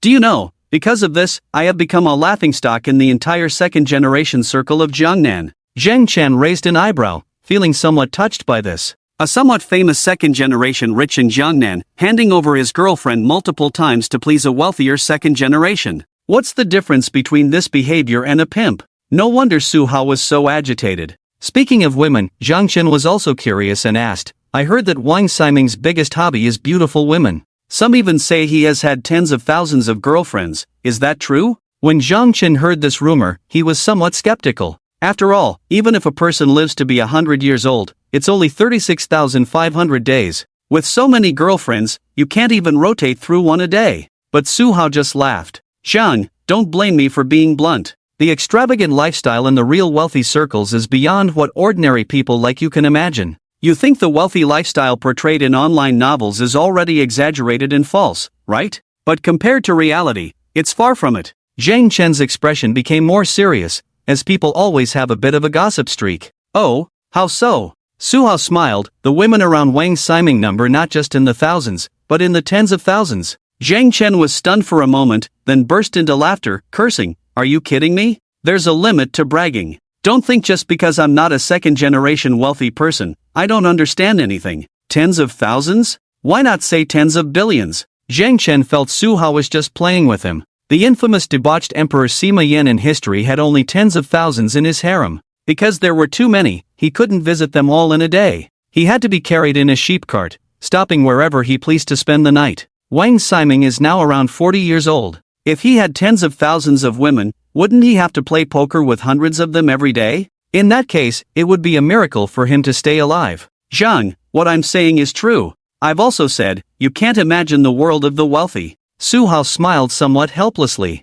Curious, Zhang Chen asked, is that so? Then tell me in detail how he manages with tens of thousands of women? Su Hao explained seriously, isn't it simple? Wang Siming has people around him who specifically scout women nationwide for him. These women come from all walks of life, from celebrities in the entertainment industry, online female anchors, to socialites in Tianhai City and girls from Shengjing Baizuan. He has no restrictions, as long as the girls are beautiful, they are all brought in. From what I know, he has dozens of cell phones, each labeled with a number representing different provinces, and each phone has dozens of WeChat groups. In every corner of the country, he sets up a group, filled with local beauties, not only from within the country, but also from abroad. Zhang Chen's expression showed a hint of surprise. Can it really be done like this? Truly eye-opening. With so many girls, how does he manage them all? Zhang Chen couldn't quite understand. Does he have the ability to clone himself? Or has he mastered the art of time manipulation? Su Hao chuckled, it's actually quite simple.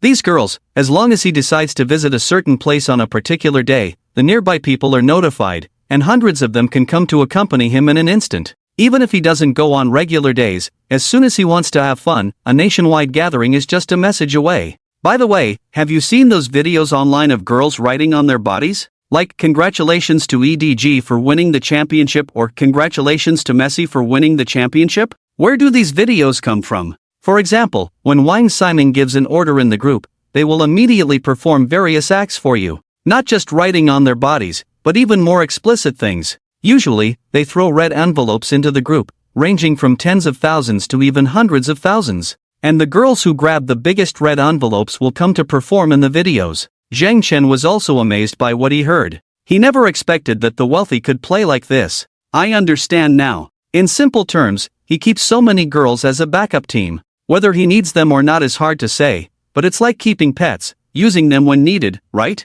Su Hao nodded, that's the idea. After all, their money won't be spent in a lifetime, so they have to find a way to consume it. He humorously added, this could also be considered a form of social wealth redistribution, don't you think? Zhang Chen took a deep breath and shook his head slightly. I finally understand why there are so many leftover women in big cities. Su Hao's words touched Zhang Chen on the edge of the life of top-rich second generation. But that didn't matter now. After the gossip was over, Zhang Chen stared at Su Hao and asked lightly, tell me your thoughts. If I agree to cooperate with you, how will you help me? Su Hao felt a door opening and suddenly became spirited. I still have contact with Wang Ximing. After I told him about your situation, he was very interested in the supplies and snowmobile in your hands. So, we can stage a play. Pretend that I deceived you and then let Wang Ximing open the door. By then, with your skills, isn't it a piece of cake to take him down? Zhang Chen pondered for a moment and asked, if Wang Ximing's shelter is really worth $1 billion, does he still need to covet the supplies in my hands? Zhang Chen had also seen science fiction movies, and usually, in such large shelters, the stored supplies could last for at least a dozen years.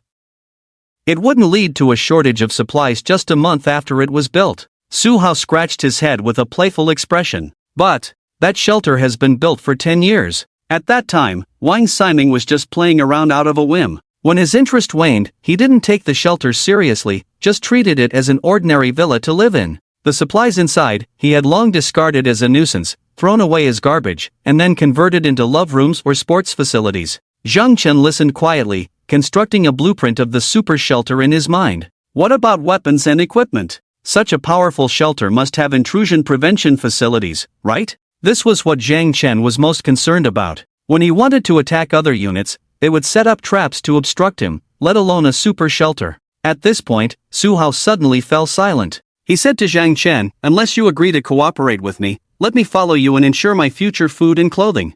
Otherwise, I can't tell you this information. Su Hao was not stupid. If he told Zhang Chen all the information, he would be worthless. Can't tell me? Zhang Chen sneered, waving the gun in his right hand. Then what use do I have for you? Su Hao swallowed and quickly said, even if you kill me, I won't tell. Because that's my only hope of survival. I know, soon you will kill all of us, right? A strange look flashed in Zhang Chen's eyes. He did have that plan. Most of the bastards in this unit building had caused trouble for themselves. He certainly wouldn't keep them. Once the trouble from other unit buildings was resolved, he would immediately send this group of people on their way, including Su Hao. You seem to be a bit clever. How did you know? Zhang Chen asked with a smile, but that smile looked cold in Su Hao's eyes. Su Hao gritted his teeth and said in a deep voice, because you are not a good person. The only reason you keep us neighbors is to help you deal with the troubles from other unit buildings. Now that most of the dangerous people from other unit buildings are dead, you won't be so kind as to continue providing us with food and drink.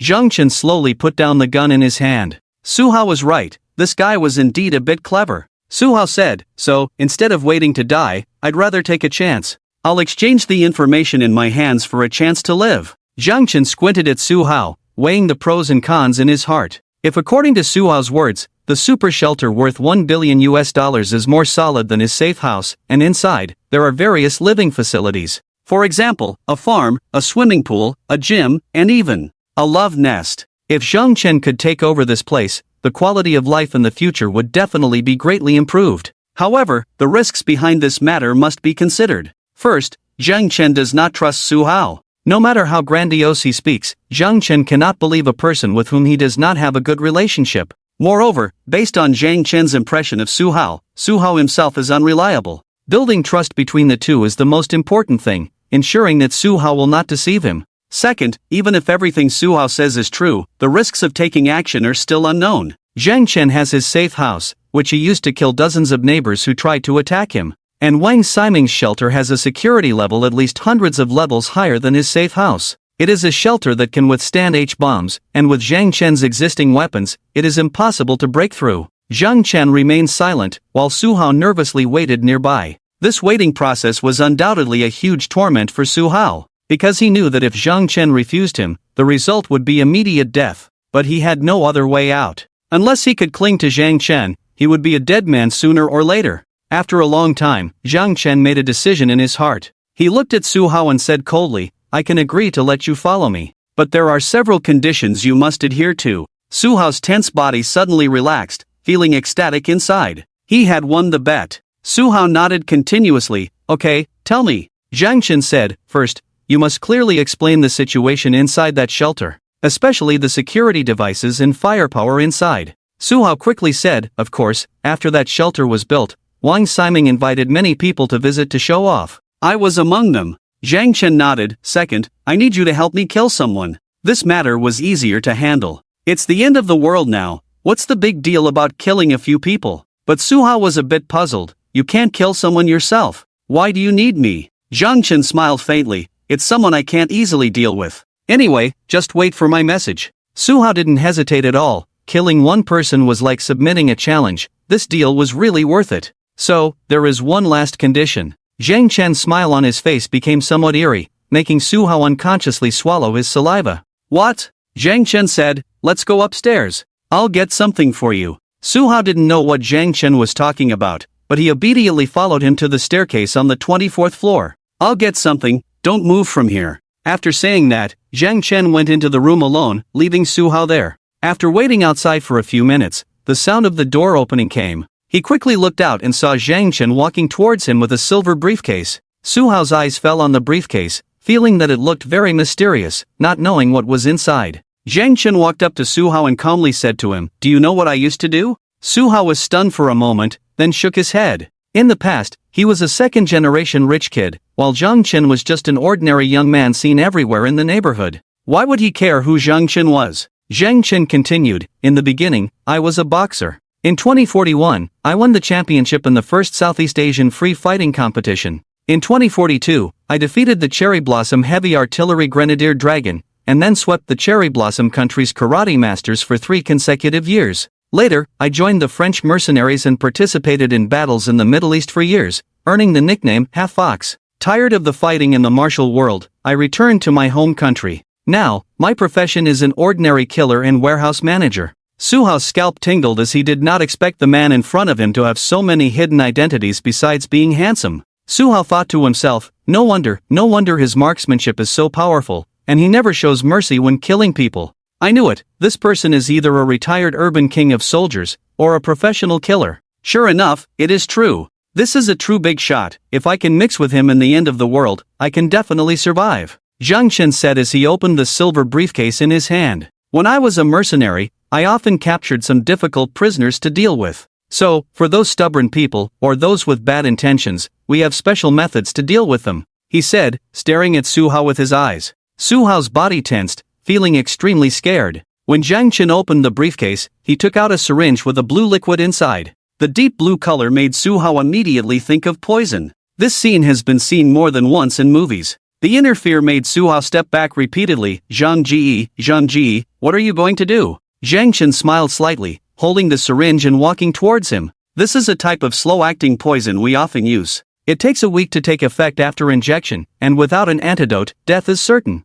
If you want me to believe you, then let me give you an injection. Don't worry, as soon as we take down Wang Ximing's shelter, I will give you the antidote." Su Hao widened his eyes. "What? It's really poison. No, don't come near me." Zhang Chen couldn't be bothered to talk to him. "It's not up to you. At this point, you have to take the injection, whether you like it or not." With that, he held Su Hao down, pushed him against the wall, tore off his pants, and slowly and firmly inserted the needle into his buttocks. Su Hao shed tears of humiliation. Zhang Chen quickly finished, put away the syringe, and said with a smile, "From now on, you are mine." Su Hao trembled as he pulled up his pants, and suddenly his head spun, and he fell to the ground. Ugh! Ugh! Su Hao knelt on the ground and retched. He was extremely uncomfortable at this moment, dizzy, retching, chest tightness, and even difficulty breathing. This made him more convinced that he was poisoned. Zhang Chen said lightly, "Don't panic, this poison is slow-acting. I did this to avoid mutual suspicion between us. This way, if you kill me, you won't survive either.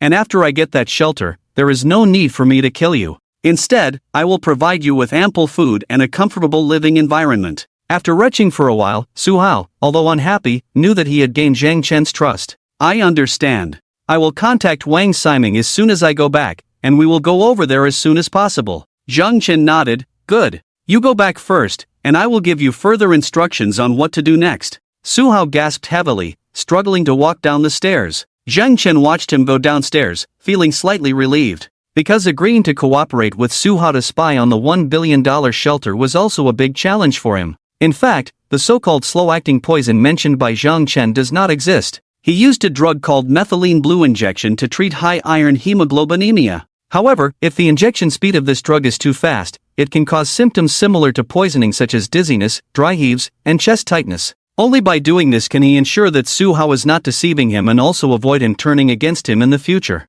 Clean up the problems in the community first, and then go there to take a look. Zhang Chen also had his own arrangements in mind. He returned home and used surveillance to check the scene in the ward. Uncle Yu had actually woken up, while Xia Lime was holding a child, whispering something to him on the side. Although Zhang Chen couldn't hear, he knew it was definitely not something good. Zhang Chen smiled and walked over to open the door. Upon hearing the sound of the door opening, Xia Lime immediately closed her mouth and pretended to soothe the child. Zhang Chen ignored her and walked over to Uncle Yu. "Uncle Yu, you're awake. You really scared me, luckily you're okay." Uncle Yu still looked a bit weak. He managed to smile and said to Zhang Chen, "Luckily you have a doctor here, otherwise I would have been in real trouble. I heard you took care of those people from the Huantian gang? You're really something." Zhang Chen laughed. "What are they? They're nothing to me." With that, he opened his coat to reveal the bulletproof vest underneath. "I have a bulletproof vest on me." They had a broken gun hidden, thinking it was some secret weapon.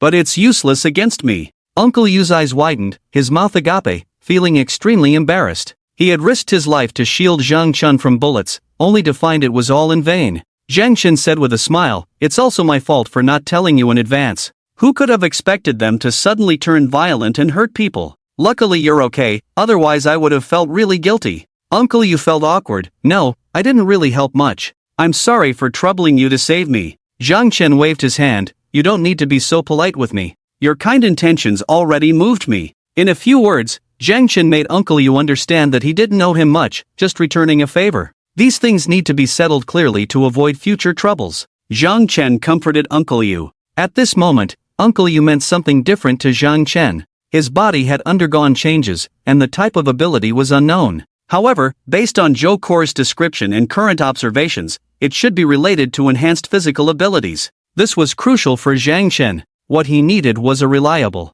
well, to put it bluntly, a tank plus meat shield. "Take good care of your injuries, you don't need to worry about other things now," Zhang Chen reassured. Uncle Yu weakly said, I feel like I have no strength in my body at all, I can't even lift my arms. If this continues, I don't know how long I'll be troubling you." Zhang Chen knew it was the effect of muscle relaxants. "It's okay, just focus on recovering. I'll take care of other things." Uncle Yu gratefully looked at Zhang Chen and nodded. Hearing this, Xia Lime quickly spoke up. "Zhang Chen, you're really good to my husband. Our family of 3 doesn't know how to thank you enough. We'll rely on you in the future." Uncle Yu blushed, weakly saying, Don't always trouble others. Wait for me to recover, and I'll take care of you." Xia Lime placed her hand on his shoulder, looking aggrieved. 100 days to heal bones and tendons, you were shot. When will you get better? Even if you recover, your body won't be the same as before. What can you do? Zhang Chen is so capable, and he wants to take care of us. What else can you say? Isn't it a waste of his goodwill? Uncle Yu blushed deeply. He was not good with words, and he didn't know how to refute Xia Lime's words. Zhang Chen smiled slightly. Xia's sister is right. I will take care of the 3 of you in the future. Xia Lime's eyes lit up, and she exclaimed excitedly, Zhang Chen, you promised this yourself? You can't go back on your word. Zhang Chen nodded with a smile. Of course, Zheng Chen, never go back on my word. Uncle Yu felt very embarrassed. Zheng Chen, Zheng Chen stopped Uncle Yu from continuing. Take care of your injury. After saying that, Zhang Chen got up to leave. Before he reached the door, Xia Li Mei's voice rang out. Zhang Chen, don't leave in a hurry. Sister has something to tell you. Zhang Chen's lips curled slightly. Xia Li Mei had been in this room all day. Although he provided food and hot water, people always took advantage of the situation, and she would definitely have more demands. Moreover, when she came over, she didn't bring any supplies for herself and the child. She had to go back to get them. Zhang Chen turned around, smiling, and asked, Xia's sister, what's the matter? Xia Li Mei said, Zhang Chen, we've been here for a day. The phone is out of battery and we can't charge it. The baby's diapers need changing too. How about you go help sister get them? Zhang Chen smiled helplessly. Xia's sister, I've been busy all day and I'm a bit tired. You know, I'm always fighting every day, not only physically tired but also need rest mentally. And I'm not familiar with Uncle Yu's house or your house, I don't know where things are. Why don't you go get them yourself? After hearing this, Xia Li Mei hesitated for a moment. She glanced at Uncle Yu on the bed and felt a little relieved. She pretended to joke and stared at Zhang Chen. When sister comes back later, you must not refuse to let her in. Zhang Chen said, hey, do you think I'm that kind of person? Uncle Yu is still here. If I don't open the door for you, what kind of person would I be? Xia Li Mei smiled cunningly and suddenly handed the baby in her arms to Zhang Chen. Alright, you take care of the baby for me. I'll be right back. Xia Li Mei thought that Zhang Chen and Shou Kor couldn't take care of the baby, so as long as she left the baby, Zhang Chen would have to let her in. Zhang Chen saw through her little scheme clearly. He smirked inwardly. How about this, do you think I can't just abandon this baby? On the surface, he still smiled, no problem, but Xia sister, you better come back soon. I'm afraid I won't be able to take care of this baby well. Xia Li Mei smiled triumphantly, don't worry, I don't want to stay outside for too long either. This place is so nice, I can't bear to leave. She looked at the comfortable house, her eyes filled with satisfaction, as if she was appraising her new home. Zhang Chen opened the door for Xia Li Mei, and she left. Zhang Chen closed the door, looked down at the baby in the swaddle, a white and tender little baby, with skin as smooth as water. After seeing her, Zhang Chen felt a touch in his heart. He couldn't help but reach out and touch the baby's little face. It was cool, like a piece of tender and cool jelly. Zhang Chen took a deep breath. In the end, he couldn't bring himself to harm a child. I'll find a woman to adopt you later. Zhang Chen took out his phone, sent a message to Su Hao, then held the baby and returned to the ward to chat with Uncle Yu. After Xia Li Mei left Zhang Chen's house, she suddenly felt a chilling coldness. She shivered from the cold, quickly put on her hat, and tucked her hands into her pockets. So cold, so cold. She glanced back at Zhang Chen's thick door, her eyes filled with envy and longing. It's so warm inside this room, compared to outside, it's like a frozen hell. My baby and I will live here, we will never leave. Only here, my baby can grow up healthy. Xia Li Mei thought of her child growing up, a smile of satisfaction appeared on her face, but the cold outside brought her back to reality. She hurriedly ran downstairs, hugging her arms. Just as she arrived at Uncle Yu's door, took out the key to open it, a figure appeared behind her. Su Hao raised a bloody kitchen knife in his right hand and swung it down towards her neck. Splurt blood gushed out like a spring. Xia Li Mei fell to the ground in confusion, her wide eyes filled not only with fear of death but also with reluctance and worry for her child. Su Hao approached, worried that Xia Li Mei was not dead yet, and quickly delivered several more blows. Only when he was sure that Xia Li Mei showed no signs of life did he nod in satisfaction, then quickly leave the scene. At Zhang Chen's house, he sat with the child in front of Uncle Yu's sickbed, smiling and saying, I've decided, from now on, let Sister Xia take care of the child here. When your injury heals and the child grows up, we can move back. Uncle Yu was so excited after hearing Zhang Chen's words that he didn't know what to say. This is too much trouble for you. Your family's resources are limited. With 3 more people, the coal for heating alone will need to be doubled. When I recover, I will move out.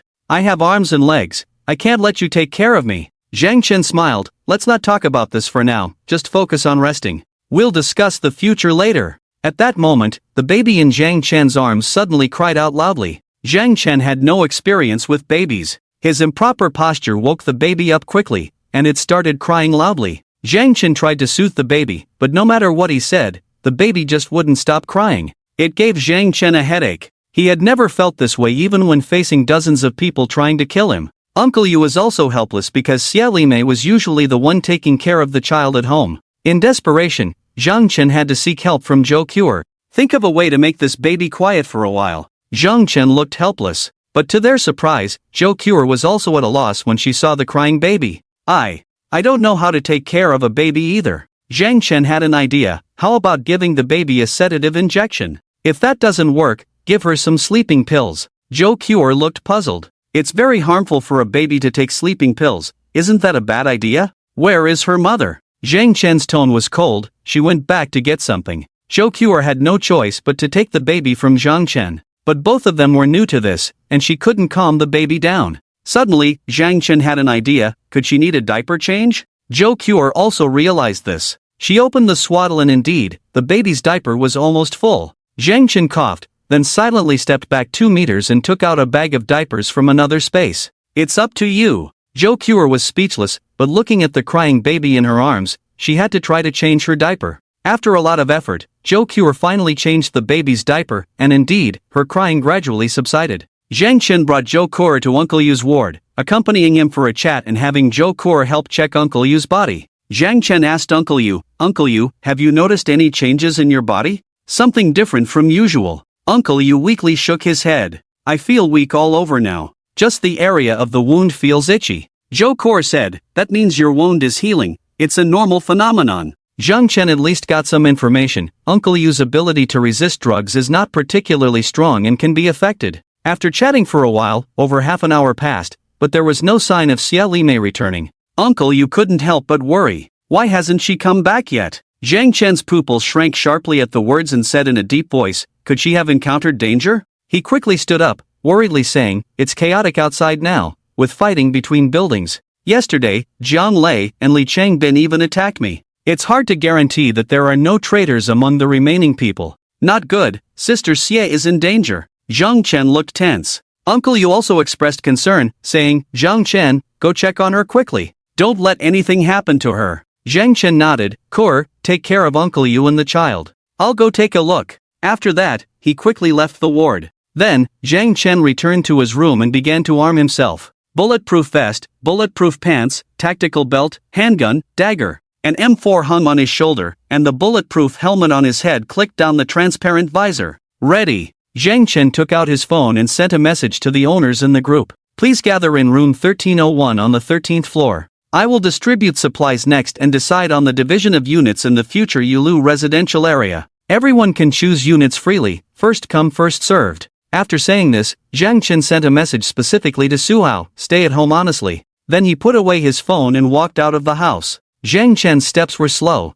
but from afar, he could hear the sound of footsteps rumbling in the corridor. Those were very urgent footsteps. The neighbors knew that Zhang Chen was going to distribute food and divide territories, and they were all excited. They rushed towards the 13th floor, afraid of being late and missing out on the good territories. Holding an assault rifle, Zhang Chen walked down the stairs step by step, unhurriedly. It took him a full 5 minutes to walk down the stairs to the 11th floor. When he arrived at the 13th floor, Zhang Chen could hear the chattering inside room 1301. The neighbors were more and more excited, envisioning a future of peace and prosperity. "Now we've conquered all the other buildings, in the future, the residential area will be under our control. Zhang Chen is quite considerate, letting each of us manage a building. It's quite beautiful to think about, having people from other units serve us. The most important thing is the source of supplies. Zhang Chen will have to continue to provide us with food, or share the use of snowmobiles with us. I think he will accept this suggestion. After all, the residential area is stable now, and he wouldn't want to disrupt the status quo, right? We can support Zhang Chen as the leader of the residential area, and he can provide us with food and protect our safety. It's fair. From a Confucian perspective, we can also provide labor and help him defend the residential area in case of external threats." They didn't know Zhang Chen was outside the room. A group of people were already fantasizing about a better future. They believed that all those who threatened them were dead, and in the future, there would only be harmonious and beautiful days. Zhang Chen listened attentively outside, a mocking smile playing at the corner of his mouth. He opened his right hand and pulled out 2 grenades from another dimension. At the same time, he took out a blast shield and held it in front of himself. After making these preparations, Zhang Chen removed the pins from the grenades and rolled them into the room from the doorway. Quickly lifting the blast shield, Zhang Chen retreated backward. Inside the room, a neighbor noticed 2 objects rolling towards him like cantaloupes.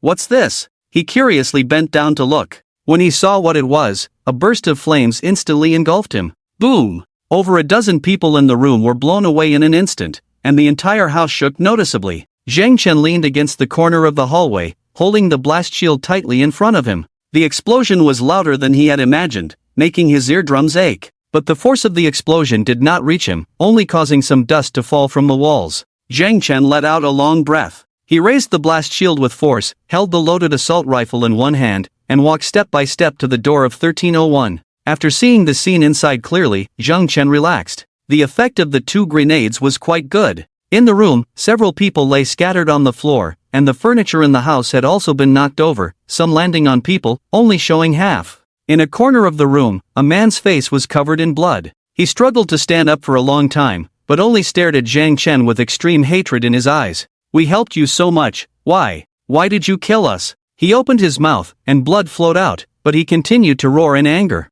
He felt betrayed, thinking that they had helped Zhang Chen for so long. How could Zhang Chen turn on them? "You helped me? I don't think so," Zhang Chen said as he raised his gun, aimed at the man's head, and ended his life with a shot. The foolish neighbors still believed that they had helped Zhang Chen. If it weren't for Zhang Chen's protection, they would have died long ago. Allowing them to live until now was already the greatest gift Zhang Chen could give them. Zhang Chen raised his gun and shot each person or body on the ground in the head. Indeed, some of those pretending to be dead couldn't take it anymore and shouted as they tried to get up to fight Zhang Chen. But they were met with cold, merciless bullets. Bang! Bang! Bang! Bullets were fired slowly but powerfully from the carbine rifle's barrel. Each bullet would accurately take a life. Zhang Chen never wasted bullets, which was extremely valuable in the apocalypse. 5 minutes later, Zhang Chen had put a bullet in each person. Some cursed, some begged, some screamed in despair, but Zhang Chen was fair to everyone, treating each person equally and not firing an extra bullet. 1, 2, 3, 4, 15, 16. Ha! Zhang Chen furrowed his brow slightly and counted again carefully. The number seems off. He had already counted carefully and knew that there were 18 living people in the unit, excluding himself, Uncle Yu, and Su Hao. Subtracting Su Hao, there should have been 17 people left. But now, no matter how he counted, there were only 16 people. Indeed, there are still clever people around. He must have realized I was going to kill him, so he didn't come over. Zhang Chen smiled slightly, then rubbed his chin and thought. It seems, it was that someone. Zhang Chen recalled that person, who seemed to be a business agent from an intermediary company. Really, why struggle so hard? It's as if you think you can survive. Zhang Chen sighed, then raised his gun. He began searching floor by floor. Zhang Chen knew where that person lived, so the search range was greatly narrowed. An hour later, Zhang Chen found him in a kitchen cabinet. "Do you think you're very clever?" Zhang Chen asked with a hint of sarcasm. Under his desperate gaze, Zhang Chen gave him a taste of thinking outside the box. At this point, out of the original 25 people, only 5 were still alive. And the killers who had invaded Zhang Chen's room and tried to divide and conquer him had all been killed by him. Although Su Hao was an outsider, he had a worse fate in the previous life than Zhang Chen. Who made this second-generation rich kid so ostentatious in spending money on supplies in the group? Following the route of the previous life, their family was the first to be attacked. Zhang Chen's path of revenge finally came to an end. There were no obstacles in his heart anymore, and he felt that the whole world had become much clearer. Even his breathing became incredibly smooth. Comfortable. Zhang Chen exhaled a long breath contentedly. And from now on, there would be no one in the Yulu residential area who could threaten him. In the days to come, he would enjoy a peaceful and happy life. Of course, the premise was that he and Su Hao would first take down Wang Ximing's Doomsday shelter, which was said to be able to withstand H-bombs. Then they would leave this place, completely erasing any trace of their whereabouts. Zhang Chen slung the assault rifle over his back and returned home. Before he arrived at Uncle Yu's sick room, he had already put on a mournful expression. "Uncle Yu, there is some bad news I have to tell you. Sister Xie." Sigh. Zhang Chen clenched his fist tightly and sighed heavily. Uncle Yu already understood what had happened and asked in disbelief, "What happened to Sister Xie?" Zhang Chen said, "Those neighbors had actually been dissatisfied with us for a long time. They secretly colluded with people from other units, wanting to take us both out and steal the supplies in our hands, as well as my house. Although I killed several people like Zhang Lei and Li Changbin, there are still traitors among the remaining people. They were afraid of my retaliation, so they struck first, and..." Sigh. Zhang Chen wore a pained expression and fell silent. Uncle Yu closed his eyes in agony, then forcefully smashed the bed. With a loud bang, the steel bed frame collapsed at the corner. A glint flashed in Zhang Chen's eyes. It seemed that his estimation was correct. Uncle Yu's ability was strength-based. This was great, as it complemented his own abilities. And in the future, there would be no shortage of people to handle tasks requiring physical strength. Uncle Yu, rest assured. I didn't let those scum off easy either.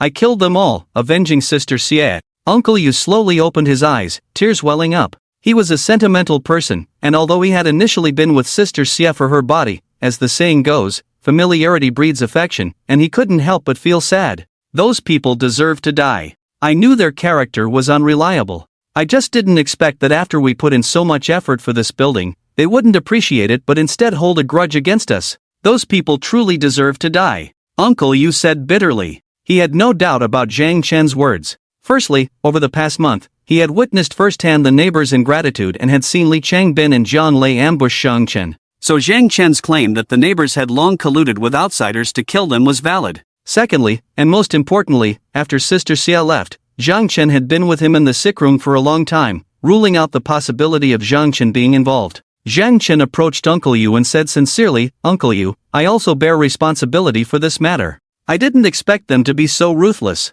You can rest assured, I will definitely help you find a young-looking, busty, and skilled wife in the future." Uncle Yu fell silent for a moment. He slowly spoke, "I prefer someone more mature and full-bodied." Uncle Yu understood it well. People who have experienced the end of the world have a more insightful mindset, having been accustomed to life and death. Moreover, he and Xia Limei were not deeply connected as a couple, lacking a strong emotional foundation. He was not devastated by her death. Seeing Uncle Yu's reaction, Zhang Chen smiled with relief. "This is easy, I will definitely find someone who will satisfy you the most." As they were talking, Zhou Kor walked over holding a crying baby. She looked helpless and anxious. "Zhang Chen, Uncle Yu, she's crying again. What should I do?" Zhang Chen and Uncle Yu exchanged a glance, both clueless. Take care of a child? One was an old bachelor, the other an experienced driver, neither had the experience. Probably. She's hungry. Zhang Chen looked at Zhou Kor, his gaze falling on the baby nursing structure. Round and full, this baby would never go hungry in the future.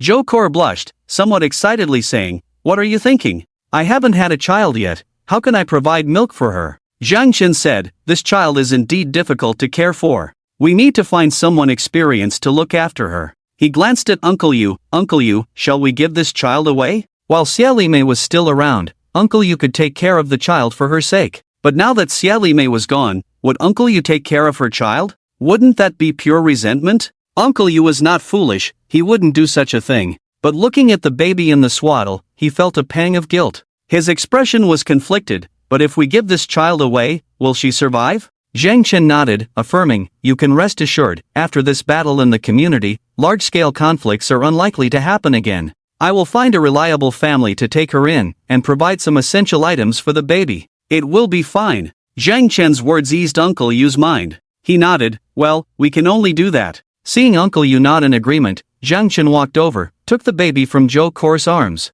She seemed to understand the fate awaiting her, crying even louder, "I will find a good family for you." Zhang Chen looked at her rosy face, his voice cold. "Sorry, even though you are innocent, I can't carry this burden. There are too many innocent people dying in this world, blame it on the world." Zhang Chen knew that after giving away this child, her chances of survival were less than 1%. Not only did he know, Uncle Yu understood as well. But in life, sometimes you have to learn to turn a blind eye. If you can pretend not to see, you will face fewer troubles. Avoidance may be shameful, but it is useful. Just like Zhang Chen. He couldn't bring himself to harm the child, nor did he want to take care of her, so he had to pass her on to someone else. As for whether this child could survive, it was up to fate. Zhang Chen took out a backpack from the room, stuffed in 2 packs of diapers, 2 bags of milk powder, and a bag of 10 kilograms of rice. Then, carrying the backpack, holding the crying baby in one hand, and a gun in the other, he left the house. The area was unusually quiet. The neighbors were all dead,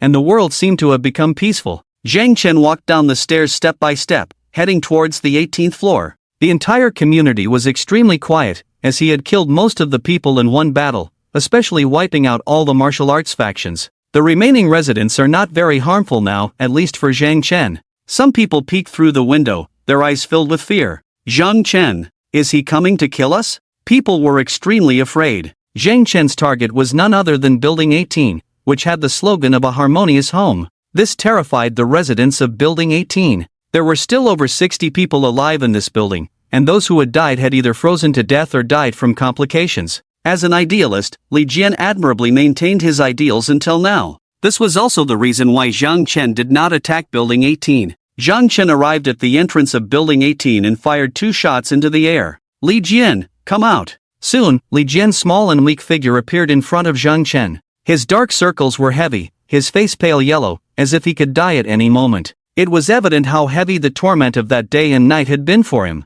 They were all afraid that Zhang Chen would come and smoke them out like the other buildings. Zhang Chen, I'm here. Li Jian courageously stood opposite Zhang Chen. Zhang Chen glanced at him, surprised that this middle-aged man's body was not trembling. It was no wonder, after experiencing so much, Li Jian might have become numb to death. Aren't you afraid of me? Zhang Chen asked with a smile. Li Jian swallowed, I am. But being afraid is useless. And I feel that you are not here to kill us today. He pointed to the bundle in Zhang Chen's arms, from which the cries of a baby could still be heard. You came alone, and you're holding a child. With your personality, you wouldn't use this gesture to kill someone. Zhang Chen nodded. That's right, I've always said you're a smart person. I've come to give you a child. Are there any nursing mothers in this building? Excitement flashed in Li Jian's eyes because he saw an opportunity to survive in Zhang Chen's words. Yes, yes, yes. Are you looking for a wet nurse for the child? Li Jian nodded vigorously and quickly gave an affirmative answer. Zhang Chen nodded. Oh, that's perfect. This child will be entrusted to you for care in the future. As a condition, I can spare your lives. With that, Zhang Chen handed the child over. Li Jian hurriedly took the child in his arms, looking down at the baby with gratitude overflowing, because she had saved the lives of everyone in the building. Zhang Chen also threw his backpack on the ground. Inside are diapers, formula, and a bag of rice for her. Of course, I know you may not even feed her the formula. How you take care of her is up to you. I don't care, just keep her alive. If you can't raise her, I won't blame you, but don't deliberately kill her. Baby flesh is tender and plump, so watch what you feed your people in the building. After all, I brought the child here, so you should at least give me this face, right? Seeing the heavy backpack on the ground and hearing Zhang Chen's blatant threats, Li Jian quickly nodded. You can rest assured, we will take good care of this child. We will definitely not let anything happen to her. Li Jian turned around and called out a woman's name several times from inside. Lu Mei, Lu Mei. Come down quickly.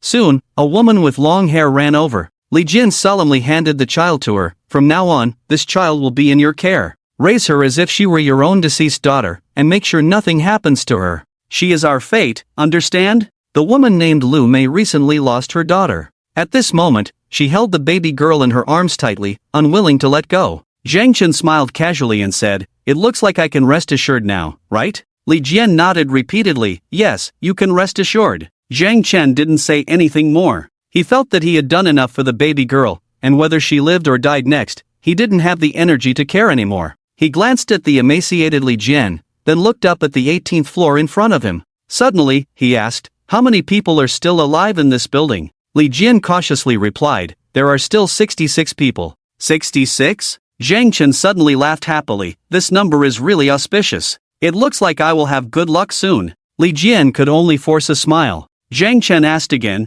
What are your plans for survival? I won't provide you with any food. Li Jian hesitated for a while before saying, We will find a way. We have survived until now and have faced many difficulties. As long as people are alive, there is hope. There is always a way out, and I firmly believe it. Zhang Chen chuckled mischievously and said temptingly to Li Jian, The food issue can be easily solved. Look at those buildings I burned down. There is enough food inside to last you for a while. Li Jian's expression changed. He shook his head firmly. No, we won't go that far. Once we start down the wrong path, the end awaiting us will be destruction. Instead of that, it's better to preserve our dignity as human beings and die. At least our hearts will be clear and unwavering. Zhang Chen looked at Li Jian with some surprise. He admitted that he was somewhat impressed by the man in front of him. In such difficult times, could anyone still maintain their integrity? There should be some. Zhang Chen didn't expect to encounter such a person by his side. Without experiencing such a painful disaster, it's hard to truly see a person. Zhang Chen smiled slightly and said to Li Jian, Honestly, I admire you. Li Jian smiled awkwardly. Thank you, but I admire you more. Because you have the ability to keep yourself and those around you alive, even in the face of Doomsday. In this regard, I am far behind you. At this point, Li Jian gathered his courage and made another attempt. Zhang Chen, I have a request. Stop. Zhang Chen interrupted him. I know what you're going to say, but you don't need to say it anymore. I won't help you. I don't have the time for that. Li Jian asked in confusion. Why? You were able to provide 300 portions of food before, and now there are about the same number of survivors in the entire community. With your abilities, managing the entire community and leading everyone to survive is entirely possible. Zhang Chen sneered. Life is full of suffering. I am not a Buddha who can save so many people. Even if I were to save them, they might not appreciate it. I understand the principle of gratitude in grudges very well. In chaotic times, taking care of oneself is already extremely difficult. I don't have such lofty ambitions or grand ideals. I just want to live well. With the last hope shattered, Li Jian's face darkened. Although he spoke well about there always being a way out, it seemed very difficult for them to survive much longer in the current situation. Zhang Chen looked at him and suddenly said, as a human being, you have to rely on yourself for everything. You, to some extent, have also touched me. You make me believe that there is still a glimmer of humanity in the apocalypse. So don't say I'm not giving you a chance. Zhang Chen pretended to reach into his large pocket, then rummaged around and pulled out a bag of corn seeds. He threw the corn seeds on the ground and continued to dig into his pocket. Before long, seeds and tubers of more than a dozen crops such as wheat, rice, soybeans, potatoes, and sweet potatoes appeared in front of Li Jian. This is your chance. You can try planting food to feed yourselves. Of course, you can also eat them. It's up to you how you handle it. I can only help you up to this point, Zhang Chen said. Since Zhang Chen didn't know how to farm, he gave Li Jian a lot of seeds and tubers. In his view, it was like throwing 2 fish fry into a fish pond and waiting for a few years to harvest a school of fish. He was waiting for a miracle. If Li Jian and the others could really survive, it would mean that heaven truly favored those who stayed true to themselves. If they died, then so be it. After doing all this, Zhang Chen turned around casually, waved his hand, and left Building 18 without hesitation. Li Jian stood dumbfounded in place. Looking at the seeds and tubers on the ground, he felt a bit at a loss. Could these things be planted even in temperatures of minus 60 or 70 degrees? Just then, a white-haired old man suddenly ran out of the hallway. He hurriedly picked up the seeds and tubers from the ground, disregarding the cold, and tucked them into his arms. Quick, put away these seeds. Once we plant them, we won't have to worry about food. Li Jian's eyes lit up when he saw the old man. This retired old professor, who specialized in crop research at the agricultural college, was now 75 years old. It was only at Building 18 that his old arms and legs could survive until now. Gulao, can you grow these crops? Can you grow them in such cold weather? Li Jian asked. Gulao trembled and said, there's a chance, there's definitely a chance. We have to try, even if the hope is slim. But if we succeed, we can survive. Li Jian suddenly realized and quickly joined him in tucking these precious seeds and tubers into their clothes for warmth. After doing all this, Zhang Chen returned home. At that moment, he felt incredibly relaxed. Finally, he had put an end to the disputes in the neighborhood. As long as he completed the next task, he could embrace the beautiful Zhou Kor and have many children in the future. Zhou Kor had just finished changing Uncle Yu's medicine and walked out of the room while removing her mask. Seeing Zhang Chen lazily lying on the sofa, she asked, is everything done? Zhang Chen nodded. I'm a bit hungry. Let's cook. Okay, what do you want for lunch today? Zhou Kor walked into the kitchen, put on an apron, and started preparing the meal.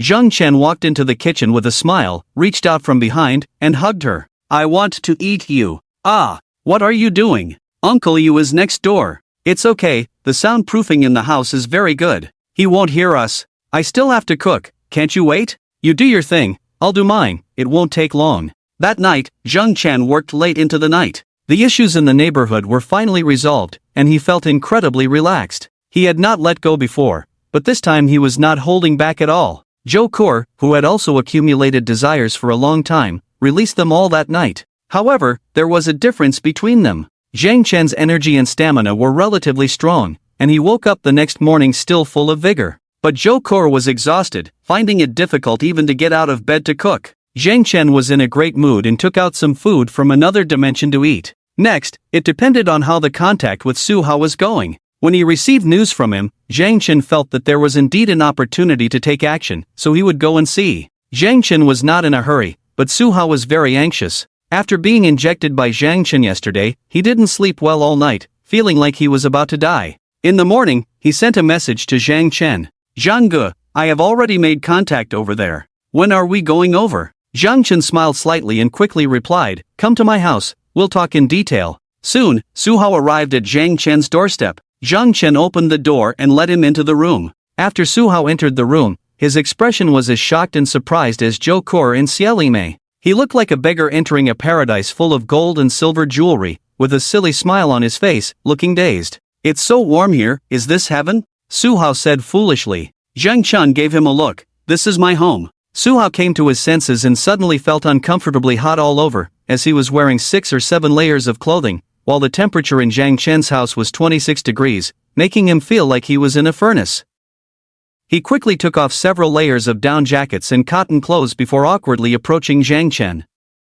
"Zhang Ge, I've made a deal with Wang Siming. I will pretend to cooperate with him and then take you over. When he opens the door, we'll seize the opportunity to take him down." Su Hao couldn't wait. Zhang Chen sat on the sofa with his legs crossed, pointing to the opposite sofa. "Sit. No rush, let's chat slowly." Su Hao glanced at the sofa in Zhang Chen's house, which was high-end and as white as a cloud. However, there seemed to be some unusual stains on the sofa, as if soaked in some kind of liquid. Su Hao didn't dare to sit on the sofa, as he hadn't taken a bath for a month, afraid of dirtying Zhang Chen's sofa. So he sat on the carpet. Even so, he felt exceptionally satisfied. A month, a whole month. He finally felt what warmth was. Zhang Chen was sitting, so his angle was just right to look down at Su Hao. This once arrogant second-generation rich kid now looked as humble as a stray dog. No, how could he be just like? He was clearly a stray dog. Su Hao looked up at Zhang Chen, trying to please him. "Zhang Ge, let me tell you about my conversation with him." Zhang Chen smiled slightly and reached out his hand towards Su Hao.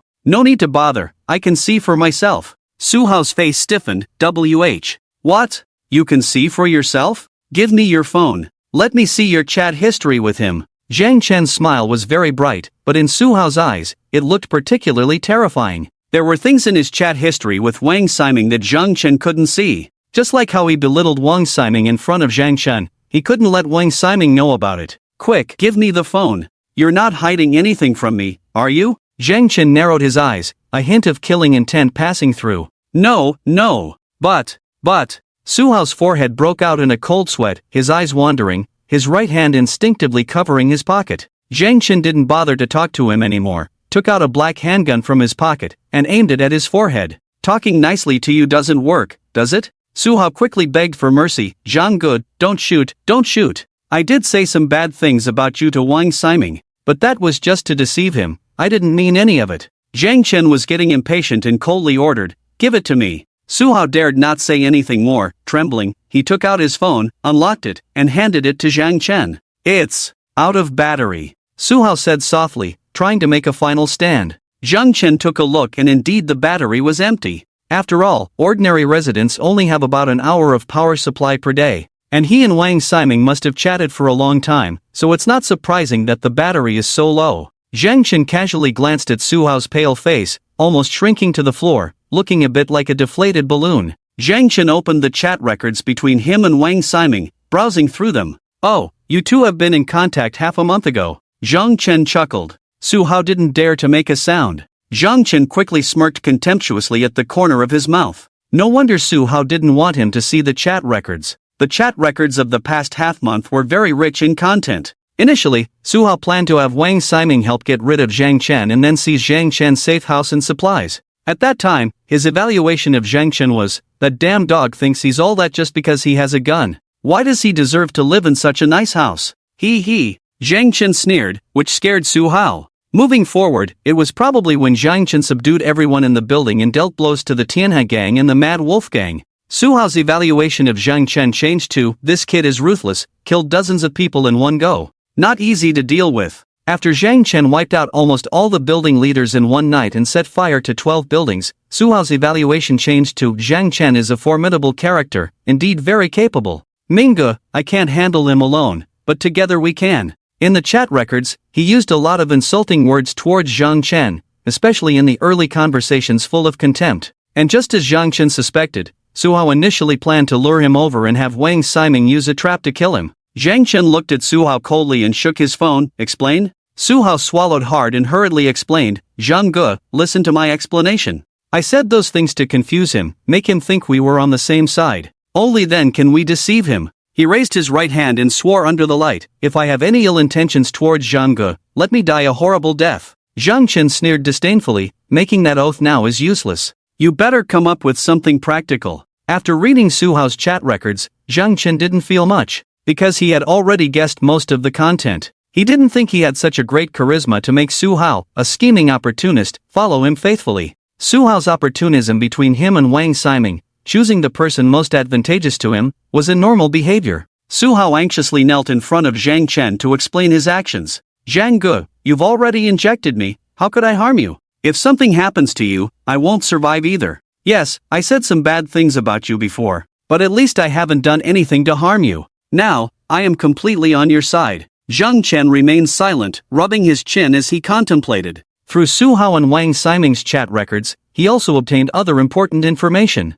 First, Su Hao leaked information to Wang Ximing about his weapons, only mentioning the possession of a handgun. Su Hao did not inform Wang Ximing about the strength Zhang Chen displayed later on. Probably from that time, Su Hao had already thought about betraying Wang Ximing and turning to Zhang Chen. Therefore, Wang Ximing was unaware of the large amount of military equipment such as assault rifles, sniper rifles, and grenades in Zhang Chen's possession. Second, Wang Ximing was focused on the large amount of supplies and snowmobiles in Zhang Chen's possession. In Su Hao's description to Wang Ximing, Zhang Chen's safe house was portrayed as a warehouse stacked with supplies that could last 1 or 2 years. From the conversation, it was evident that Wang Ximing was very tempted. It can be seen that there are indeed not many supplies inside Wang Ximing's shelter. After all, the shelter was built 10 years ago, and even though it once stored a large amount of food, Wang Ximing, who later lost interest, likely cleared them out. After a brainstorming session, Zhang Chen had some basic ideas in mind. He threw his phone on the table and said lightly, "So, tell me more about the specific situation of that shelter. Especially things like weapons and defense facilities." Not a word less. Seeing this, Su Hao breathed a long sigh of relief. Zhang Chen's attitude just now almost scared him to death. He dared not hide anything and revealed all the information he knew about the shelter. After the shelter was built, Wang Ximing invited a large group of people from the circle to visit. He is a particularly high-profile person, eager to have people from all over the world worship him. Therefore, he treated the shelter as a beloved high-end toy and introduced it to everyone in great detail. I remember the interior is divided into 5 levels, 2 above ground, looking similar to an ordinary villa. 3 underground levels, with a sports field, water bedrooms, entertainment rooms, and other places specifically for having fun with girls, as well as warehouses and control rooms. That's about it. Zhang Chen said lightly, "Tell me about the defense facilities." Su Hao recalled and slowly said, "The shelter was built to withstand H-level attacks, reportedly using materials from spacecraft. Unless locked on by an H-bomb, there is almost no way to break through head-on. But I speculate that if there is a large-scale force with heavy weaponry, there is still a certain possibility of breaking through the shell through a long siege. As for defense equipment, as you know, the control of firearms and ammunition in the country is extremely strict. Although Wang Ximing has the ability to get them, it is not necessary for him to take risks for a toy given his status and position. So there are no heavy weapons inside the shelter. I remember he had collected 2 Desert Eagles before, which are the most powerful firepower. But there are devices for tear gas and hypnotic gas inside the house. And at the entrance of the passage, there is a high-temperature flamethrower device. Su Hao mentioned this, looking cautiously at Zhang Chen. This is the most dangerous. When Wang Ximing demonstrated it to us before, he threw a chicken in. It was cooked in a second. It is said that when activated, the passage turns into a giant oven, with the temperature reaching 1,800 degrees Celsius in an instant. Not to mention humans, even steel can melt. As Su Hao spoke, Zhang Chen listened very carefully, not missing a single word. After listening, he started drawing in his mind, roughly outlining the shape of the shelter. While Zhang Chen was contemplating, Su Hao didn't dare say a word, obediently kneeling on the ground waiting for Zhang Chen to speak. After thinking for a while, Zhang Chen first had to consider his own safety. Even if Wang Ximing's shelter was excellent and tempting, if the danger exceeded 3%, Zhang Chen would temporarily abandon the plan. After all, he currently lived in a safe house with no immediate risks, and the quality of life was acceptable. But if the risk was below 3%, Zhang Chen had the idea of giving it a try. Because the fact that he had a large amount of supplies and a snowmobile had surely attracted the attention of people around the neighborhood. The people in the neighborhood must have spread the news outside. So staying here would inevitably bring trouble one day. And who could resist a world-class shelter worth $1 billion? Wang Ximing's target is my snowmobile and the supplies in my hands. If I can't get it, it's no use for him to kill me. After all, I have no grudges with him. Zhang Chen tapped on the notebook and began to mutter to himself. So when the time comes, I will put away the snowmobile. The worst-case scenario is that I get caught, but he won't kill me, because to him, my life or death doesn't matter. After muttering to himself, Zhang Chen looked at Su Hao in front of him. Su Hao couldn't help but shiver. Zhang Chen smiled. The biggest threat to that shelter actually comes from the trap at the entrance. Hypnotic gas and tear gas are easy to deal with. I have a police-grade gas mask. And high-temperature flames, since he wants to keep me for questioning, he won't use them. Zhang Chen repeated in his mind several times, feeling that his thinking process was flawless. He nodded and said to Su Hao, "So your plan is, you pretend to cooperate with Wang Ximing and deceive me into going over. Wang Ximing won't kill me then, but will attack me with hypnotic gas and tear gas. Then capture me. When he opens the door, the two of us will work together to kill him. Is that the idea?" Su Hao nodded quickly. "Exactly, that's what I mean. After we go over, you pretend to be captured. Then I will take the opportunity to stab him and kill him." A hint of satisfaction flashed in Su Hao's eyes. Zhang Chen suddenly realized that Su Hao didn't know about his gas mask. So in Su Hao's assumption, he would use Zhang Chen as bait, then enter the shelter and personally kill Wang Ximing. This move, commonly used by the heroes in Water Margin, is called feigning surrender. Zhang Chen's mouth slightly curved up. It's better for Su Hao not to know about the gas mask. It's better to keep him in the dark about it. Su Hao looked at Zhang Chen and said earnestly, "Zhang Ji, my life is in your hands now. Are you afraid that I will betray you? If something happens to you, I will die too." Zhang Chen felt that the plan was indeed feasible. Su Hao understood that Zhang Chen would use him as a shield, and since Su Hao believed he was poisoned, he wouldn't betray Zhang Chen. And once they successfully entered the shelter, with Wang Ximing's 2 golden desert eagles, it wouldn't be difficult for Zhang Chen. The success rate is extremely high, at least over 95%. Zhang Chen evaluated in his mind. However, there was still a slight uneasiness. His way of doing things is all about being cautious. He is good at defense, but not so much at offense. Taking the initiative to attack a super shelter for the first time, it's not true that he's not feeling nervous inside. Fire, gas, if there was a way to completely solve this problem. Zhang Chen sighed in his mind. With the initiative not in his hands, he couldn't relax. Suddenly, a flash of insight crossed Zhang Chen's mind. Wait a minute. Fire, gas. Why do I feel like I forgot something? Zhang Chen tried to grasp that feeling. He instinctively felt that it was important, that he had something else to use. Got it. After thinking hard for a while, Zhang Chen finally realized what it was. His ability space. For a long time, Zhang Chen had only seen his ability space as a storage ability, never considering applying it to combat. However, the dimensional space can store objects, and the time inside is close to absolute stillness. If he could use this function, wouldn't it become a very powerful combat ability? Zhang Chen was excited. If he could really tap into the potential of his abilities, the rewards would be unimaginable. Zhang Chen couldn't wait to stand up immediately. Su Hao, kneeling on the ground, eagerly awaited Zhang Chen's reply. Zhang Chen waved his hand at him and said, "Go back and wait for my message. I will give you an answer in a few days." Su Hao was terrified, "But Zhang, even if I can wait, the poison in my body can't wait." Zhang Chen gave him a cold look. "What are you afraid of? I said the poison will take 7 days to take effect, so it will be 7 days. At most 3 days, at least 1 or 2 days, I will definitely give you an answer. Just wait patiently." Su Hao's hair stood on end, only he knew how uncomfortable he felt after that injection. Now he felt that his body had become weak. Su Hao wanted to say something more, but Zhang Chen's sharp eyes made him retreat. "Then, I will go back and wait for your reply. Please make sure to contact me." Su Hao left Zhang Chen with a bitter face. Meanwhile, Zhang Chen, still inspired, hurried back to his room to continue thinking about how to develop his abilities.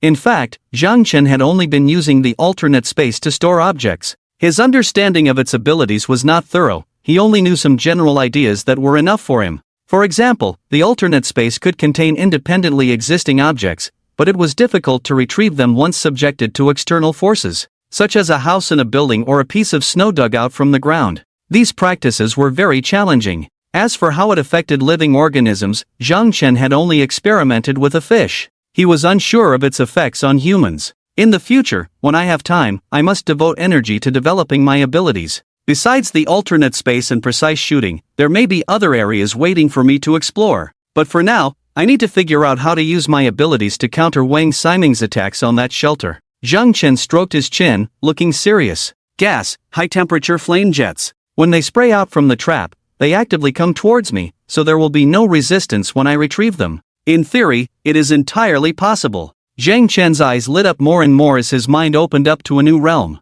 The interior of my alternate space is in a state of absolute stillness or near stillness. Therefore, maintaining the same kinetic energy, as long as I change the direction and alter the vector, I can even send back the objects attacking me along the original path. Excited, Zhang Chen paced back and forth in the room, his eyes bursting with excitement. After some thought, he left the room and went to an empty house downstairs. Then he started a fire for testing. After the flames ignited, Zhang Chen extended his right hand towards the flames, fingers spread out, and used his ability to retrieve them through the alternate space. As expected, the process went very smoothly because Zhang Chen was utilizing the existing rules of the alternate space. In the past, he was accustomed to using conventional weapons in combat and had not paid attention to developing his abilities. After retrieving the flames, Zhang Chen immediately opened an exit within the alternate space from the direction of the flames, directly facing the position where the flames were originally retrieved from the external space. Whoosh! The flames were expelled out. From an external perspective, it appeared as if Zhang Chen had performed some kind of magic, rebounding the retrieved flames back. Isn't this a full counterattack? Zhang Chen widened his eyes, laughing with joy. Ha, I understand now. The alternate space can be used in this way. This is the divine skill of defense. At that moment, Zhang Chen was like a child who had discovered a new toy. A man is a boy until death, who hasn't dreamed of becoming a hero in their heart. Excited, Zhang Chen clenched his fist, his eyes shining brightly in the reflection of the firelight. Next, I need to master this skill proficiently. Then any long-range attacks, no, even close-range attacks will be ineffective against me. But, Zhang Chen pinched his chin, what effect would it have if this ability were used on a person? Zhang Chen's alternate space only spared one living creature, which was a sea bream placed in a fish tank. But the next day, when he took it out, it was dead. Initially, Zhang Chen didn't think much of it, just feeling it was a pity not to have a shelter for all. But now, considering it from a combat perspective, he would have to use a living person for experimentation. Zhang Chen crossed his arms, his eyes gradually becoming indifferent. Isn't this simple? That night, Zhang Chen went to an apartment building and had them bring out a person. He took that person to an empty room and handed him a knife made of rolled up A4 paper. A fire was lit in the middle of the room, and Zhang Chen's tall figure exuded a sense of oppression in the firelight. The poor guy, holding the fake knife, trembled in fear. Zhang Chen looked at him, smiling and beckoning. Come attack me. If you can hit me, I'll reward you with a piece of bread. The man, still somewhat afraid, heard Zhang Chen's words. But now he couldn't run away, he could only follow Zhang Chen's orders. So he waved the fake knife in his hand and lunged at Zhang Chen. Zhang Chen's expression was extremely focused, and as he charged, a flash of white light passed through his right eye. After a month of use, he had developed an instinct for opening and closing the alternate space. In an instant, an intangible and formless gateway to the alternate space appeared in front of him. The man rushed forward with the fake knife, his right hand chopping towards Zhang Chen's shoulder. But the next moment, something chilling happened. His arm disappeared into thin air in front of Zhang Chen, as if entering a world invisible to the naked eye. Terrified, he tried hard to stop his forward movement. Zhang Chen timely grabbed his arm and forcefully pulled him into his alternate space. The man disappeared entirely into the alternate space. Zhang Chen's perspective instantly switched to inside the alternate space, carefully observing the person he had brought in. The person was now in a state of stillness, motionless. Even when Zhang Chen probed for his breath and heartbeat, there was no response. Zhang Chen furrowed his brow slightly, unsure if the person had died upon entering the space or if time had stopped for his body, and he would come back to life upon leaving the space. So he quickly released the person from the space. As soon as he came out, the man's face turned pale, his body seemed to collapse, gasping for air on the ground. Oh, it seems to have an effect on living organisms. If it lasts too long, they will really die. Zhang Chen nodded, obtaining another crucial piece of information. What did you feel just now? Zhang Chen asked. The man, pale as paper, weakly said, I felt like I entered a vast white world. There were many materials piled up like mountains. I felt like I had been there for a century. That possibility is too terrifying. Maybe I had hallucinations. Zhang Chen's pupils contracted. It turned out that while the body of a person entering the alternate space was in a state of stillness, their consciousness still existed. In other words, the time in the alternate space was not absolutely still, probably flowing much slower than the outside world. In other words, when a person enters it, their body cannot move, but their consciousness feels as if it has passed countless ages in a static world. That feeling must be extremely painful, even making one want to die. So, does this mean that if a living organism stays in the alternate space for too long, they will die due to mental collapse? So that's how it is. Interesting. Zhang Chen gained a better understanding of the alternate space. He waved to the person, you, stand up. The person trembled as they stood up. Zhang Chen opened the alternate space and tried to bring him into it. However, this time, he felt extremely strenuous, as if moving a tall building. Does it not work on large living organisms? Or is it? Zhang Chen frowned. Suddenly, he approached the person, then pulled out a dagger from his leg. Before the person could react, a flash of white light passed, and his 2 fingers were cut off. Ah! The person fell to the ground in pain, clutching the wound and screaming. Zhang Chen's expression remained unchanged as he began to collect the severed fingers. This time, he succeeded without any obstacles. It doesn't work on living people, but severed fingers can be collected. What kind of logic is this? Zhang Chen returned the fingers to him, feeling even more curious about his alternate space. However, he had already gathered a large amount of useful information. Watching the person on the ground, groaning in pain, Zhang Chen took out a plate of roast chicken from the alternate space and placed it in front of him. Eat, consider this as compensation for you. Then he gave him a roll of gauze to bandage himself. The person was in so much pain that he was about to faint, but the steaming roast chicken in front of him made his eyes light up. He was too hungry, having even gnawed on the genuine leather sofa at home. But what lay before him was roast chicken. He didn't even care about the pain in his fingers, tears streaming down his face as he hugged the roast chicken and ate.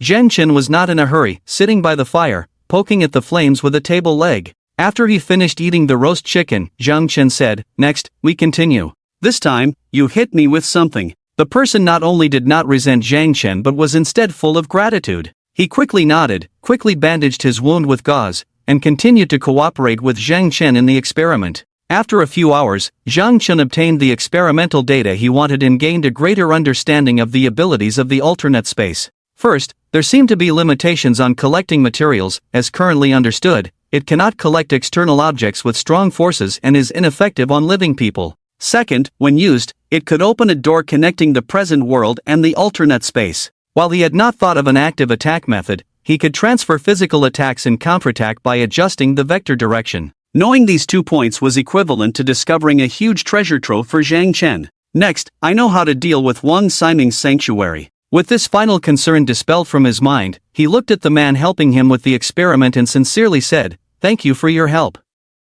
Before the man could respond, Zhang Chen's dagger swiftly passed through his throat like a gust of wind. Put! Blood splattered, and he fell to the ground. In his eyes, a fleeting moment of fear flashed before being replaced by relief. Even in death, a smile lingered on his lips. Finally free from this cruel world. At least he had enjoyed a delicious roast chicken before he died. Over the next 2 days, Zhang Chen had to extract a person every day to accompany him in the experiments. It was also a way to practice his proficiency with the new skill. It was essential to ensure that he could use the skill as naturally as possible to guarantee his safety in future actions. Each person who practiced with him was given a full meal before being killed. His ability was his greatest trump card and must never be revealed to others. And so, 3 days quickly passed. Zhang Chen has already mastered the use of skills and called Su Hao, telling him, "We can go now." Su Hao has aged a lot these days, with a pale face, purple lips, and dark circles under his eyes, even though he is not poisoned. These symptoms are caused by his strong self-suggestion.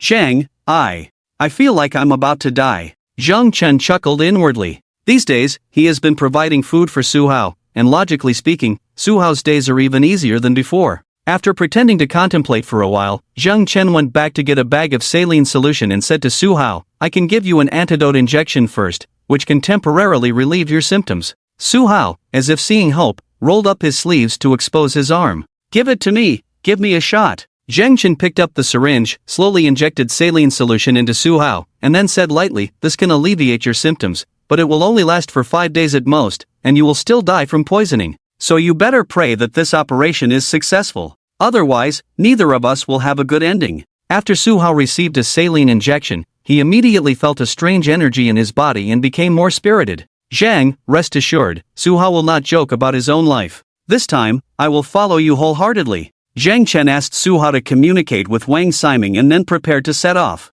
Su Hao said, "This is simple. I told him to give me some time to deceive you, so he has been waiting for my message. It is clear that he is also very envious of the supplies in your hands, especially the snowmobile and food. If you nod, we can go tomorrow." Zhang Chen nodded, "Okay, you communicate with him in front of me." Zhang Chen took Su Hao's phone to prevent the kid from doing anything behind his back. Su Hao honestly communicated with Wang Siming in front of Zhang Chen, and they agreed on the time for tomorrow without any obstacles. "Wait for my message. Zhang Chen took the phone and returned home to prepare weapons and equipment. Joe Kor saw him busy again and couldn't help but ask, haven't all the problems in the community been solved? Where are you going again? To a better place. Don't ask too much, I will tell you when the time comes, Zhang Chen said lightly. Joe Kor obediently closed her mouth. She wouldn't ask about things she shouldn't. Before leaving, Zhang Chen thought for a while and left half a month's worth of food for her and Uncle Yu. In case of any accidents, this food could also help them survive for half a month.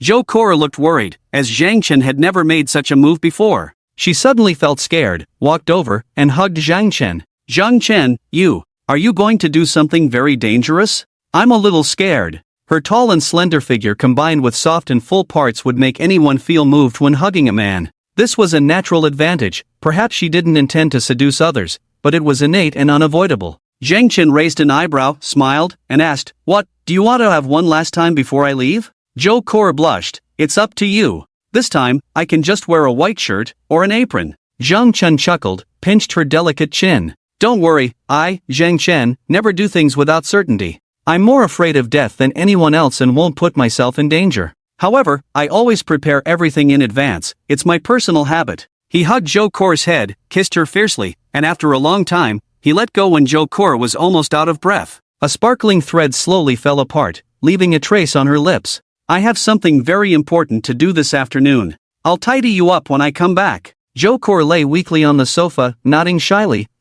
Zhang Chen smiled and left the house, then went to knock on Su Hao's door. Su Hao, open the door. Su Hao walked over and opened the door, surprised to see Zhang Chen looking for him. Zhang Gu, do you have any orders? Zhang Chen pointed his thumb back with cut-resistant gloves on. Let's go, we're setting off. Su Hao's eyes widened. Didn't we agree to go tomorrow? Tomorrow? Zhang Chen chuckled. All's fair in war. If we tell him it's tomorrow, won't we catch him off guard by going today? Su Hao opened his mouth, thinking, you're really cunning. But he still gave a thumbs up, impressive, truly impressive. Zhang Chen had another reason for doing this. People are suspicious by nature. Wang Ximing, a playboy second-generation rich kid, is not stupid. If everything goes too smoothly, he will become suspicious. It was Zhang Chen's sudden decision that made Wang Ximing think that Zhang Chen had really fallen into a trap.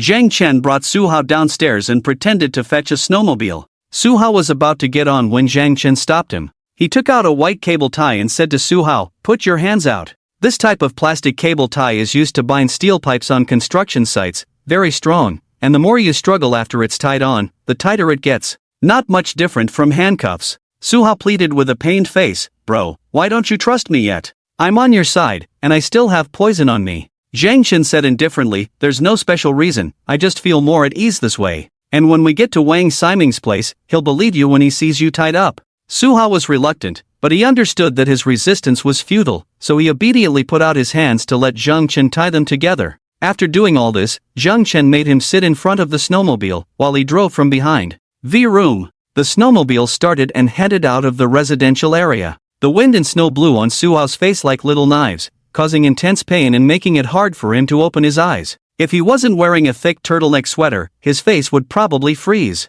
Bro, the wind is hurting my face. Do you have an extra helmet? Zhang Chen wore a bulletproof helmet and coldly said, no, just endure it for a while. The more miserable you look, the more convincing it is. At this moment, Su Hao really wanted to cry inside. An hour later, the two arrived at the most prestigious villa area in Tianhai City near Yunk Manor. After arriving here, Zhang Chen looked around at the scenery and couldn't help but be a little stunned. This place was just too good, no words could describe it. He had seen luxurious villas and skyscrapers before, but this villa area, just in terms of location, surpassed all the other high-end villas. Yunk Manor was backed by two mountains, with the Lujiang River in front. From a distance, the terrain looked like a grandmaster's chair, and Yunk Manor sat in the middle of it. With a natural barrier behind it, the wind passed between the two mountains and flowed towards the Lujiang River in front. This feng shui was clearly guided by a master. Southern businessmen are obsessed with feng shui, so it's natural for such a luxurious villa area to have excellent feng shui.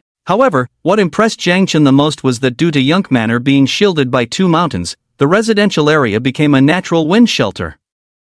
After heavy snowfall, the wind would blow the snow towards the Lujiang River between the two mountains. Therefore, in other places, the snow has accumulated to over 10 meters, but here the snow is only 2 to 3 meters deep. I originally thought that when the disaster of the end times comes, it would be fair to most people. But now, it seems that the wealthy are even favored by the heavens. Zhang Chen sighed. Su Hao flattered him, what's the use of that? Compared to those wealthy people here, their lives are not even worth calling a day. Zhang Chen smirked, stop flattering me, come down and show me the way. Su Hao curiously asked, aren't we continuing to drive in? It will take a while to walk if we do. Zhang Chen said indifferently, if I ask you to walk down, just walk, no need for so much nonsense. After Su Hao got out of the car, Zhang Chen stored the snowmobile in a different space. Su Hao stood beside him, eyes wide open. This is. Zhang Chen glanced at him indifferently, haven't seen it before? Su Hao was speechless, thinking to himself, I must be seeing things. So, Zhang, you're a mutant. Zhang Chen said, actually, I prefer names like superhumans or mutants. The term mutant always feels a bit discriminatory. Su Hao looked curious, I've really broadened my horizons, I really have. Zhang Chen walked through the snow, and Su Hao quickly followed, flattering him, Zhang, I'll follow you from now on. You're like a brother to me, take care of me, little brother. Zhang Chen said, it depends on your performance. Su Hao nodded vigorously, don't worry, I know that guy Wang Ximing very well. This operation will be foolproof. Zhang Chen smirked, you better make sure of that. Storing the snowmobile was to prevent Wang Ximing from killing. Although Zhang Chen had mastered the new ability of a different space, he was not willing to take unnecessary risks. The two walked towards the residential area. In the Cloud Pavilion Manor, there were over 100 villas. Most of the heavy snow had been blown away, only half of the doors were submerged, and due to the proximity to the river, the temperature was even higher than in the Yulu residential area. As the two walked through the snow, they slowly attracted some attention. Zhang Chen clearly noticed figures behind some windows. He asked Su Hao beside him, why do I feel like there are still many living people here? Do the rich usually have a habit of storing food? Su Hao was very familiar with this. He said to Zhang Chen, that's true. It's just that what they store is different from what ordinary people have. For example, my dad, he stored over 100 top-grade Spanish hams in the freezer at home. Not to mention that those who can live here are all famous tycoons. Basically every villa has a wine cellar and special food supplies. Plus, everyone lives separately, so there won't be large-scale hunger and conflicts like in the Yulu residential area. Naturally, they can live a little longer. Zhang Chen nodded, I see. He wasn't too concerned about this. Since no one here knew him, and due to the scarcity of food, the rich here would still starve to death after living a bit longer. The two walked along the road towards Wang Ximing's villa, which was located in the center of the residential area, numbered 101. The two walked leisurely, with Zhang Chen observing the surroundings as they walked. This was to check for any dangers and to familiarize himself with the environment for future preparations. As they passed by a villa, Zhang Chen suddenly heard an excited shout. Hey, are you here to rescue us? Zhang Chen and Su Hao turned to look. They saw the window of the villa being forcefully opened, and a man in a black down jacket waving vigorously towards them. Who is that? Zhang Chen glanced at Su Hao, your friend? Su Hao is also uncertain, he does have many acquaintances around here. I don't know. But Zhang Ge, let's ignore him and let him die. Su Hao also didn't care at all. Zhang Chen nodded and was about to continue forward. But the person, seeing the two unmoved, seemed a bit anxious. Hey, are you deaf? Damn, can't you hear us calling you over? The person trudged through the snow and quickly blocked Zhang Chen and Su Hao's path. Zhang Chen furrowed his brows slightly. Why does this mouth sound familiar? He placed his hand beside his thigh, wanting to take care of this guy. But considering the next steps, he didn't want to alert the enemy and refrained from acting for the time being. He just coldly stared at the person, trying to figure out his identity. Su Hao was not happy. At this moment, he was sensible and couldn't let Zhang Chen take action. So he stepped forward and asked, who the hell are you? The person pulled down the scarf covering his face, revealing his pale, chubby face. Don't even recognize me? I'm the famous TV host, Zhang Dada. Zhang Chen laughed. No wonder he found the voice familiar, especially that foul mouth. It had become a symbol in the entertainment industry.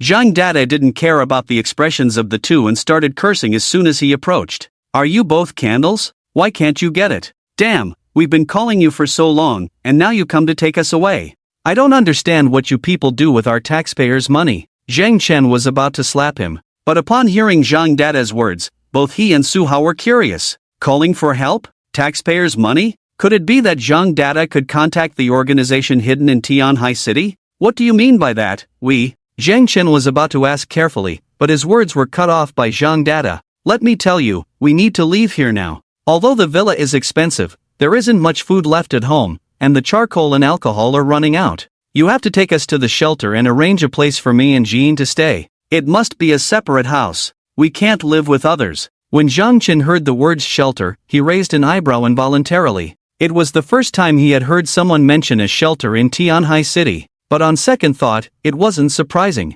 After all, every city would have measures to deal with emergencies. When faced with floods, or during wartime air raids, shelters were needed for refuge. And those hidden organizations were probably in those places. Zhang Chen asked, "Do you know where the shelter is?" When Zhang Dada heard this, he widened his eyes. "You're asking me? You actually came over to ask me. What are you guys doing? Aren't you the ones coming from the shelter to pick us up?" Zhang Chen was getting annoyed by his hoarse voice. Zhang Dada had been foul-mouthed from the beginning and always had a condescending attitude. It was unclear where his confidence came from. Zhang Chen said coldly, "We are not from there. And don't dream, they are busy with their own issues now. They won't come to take care of you." What?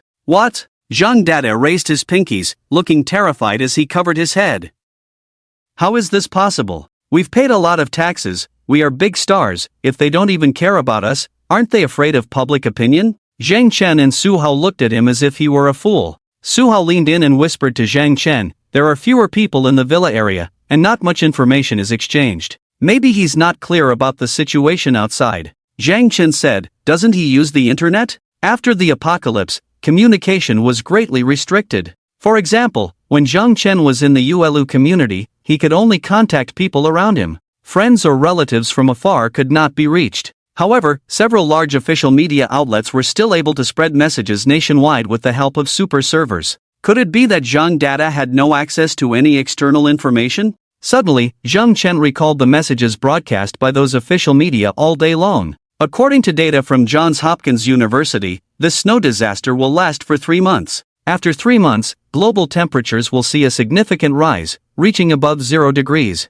Currently, Huagua has launched a comprehensive emergency relief operation for this snow disaster, achieving remarkable results. Responding to the demands of the people, starting from the facts, persistently fighting against the snow disaster. Establishing new work mechanisms, clarifying new development directions, expanding new income sources, accumulating new advantages in construction, exploring new pilot routes. It is a prerequisite, a foundation, a key, a core, a guarantee. We will fully open up this snow disaster, allowing everyone to adapt to the cold. Although there may be short-term pains, it will be beneficial in the long run. Surveying the world's changes, the scenery is uniquely beautiful here. He suddenly realized why Zhang Dada was in this state. Zhang Chen looked at the foul-mouthed Zhang Dada in front of him and felt a bit sorry for him. He was actually fantasizing that someone would come to rescue him. Perhaps he still believed that the snow disaster would soon pass, and then he could continue to be a star and look down on ordinary people. It's no wonder that the higher one's status and position, the more they fear the end of the world. Because everything they possess in terms of wealth, status, and social relationships will be completely wiped out.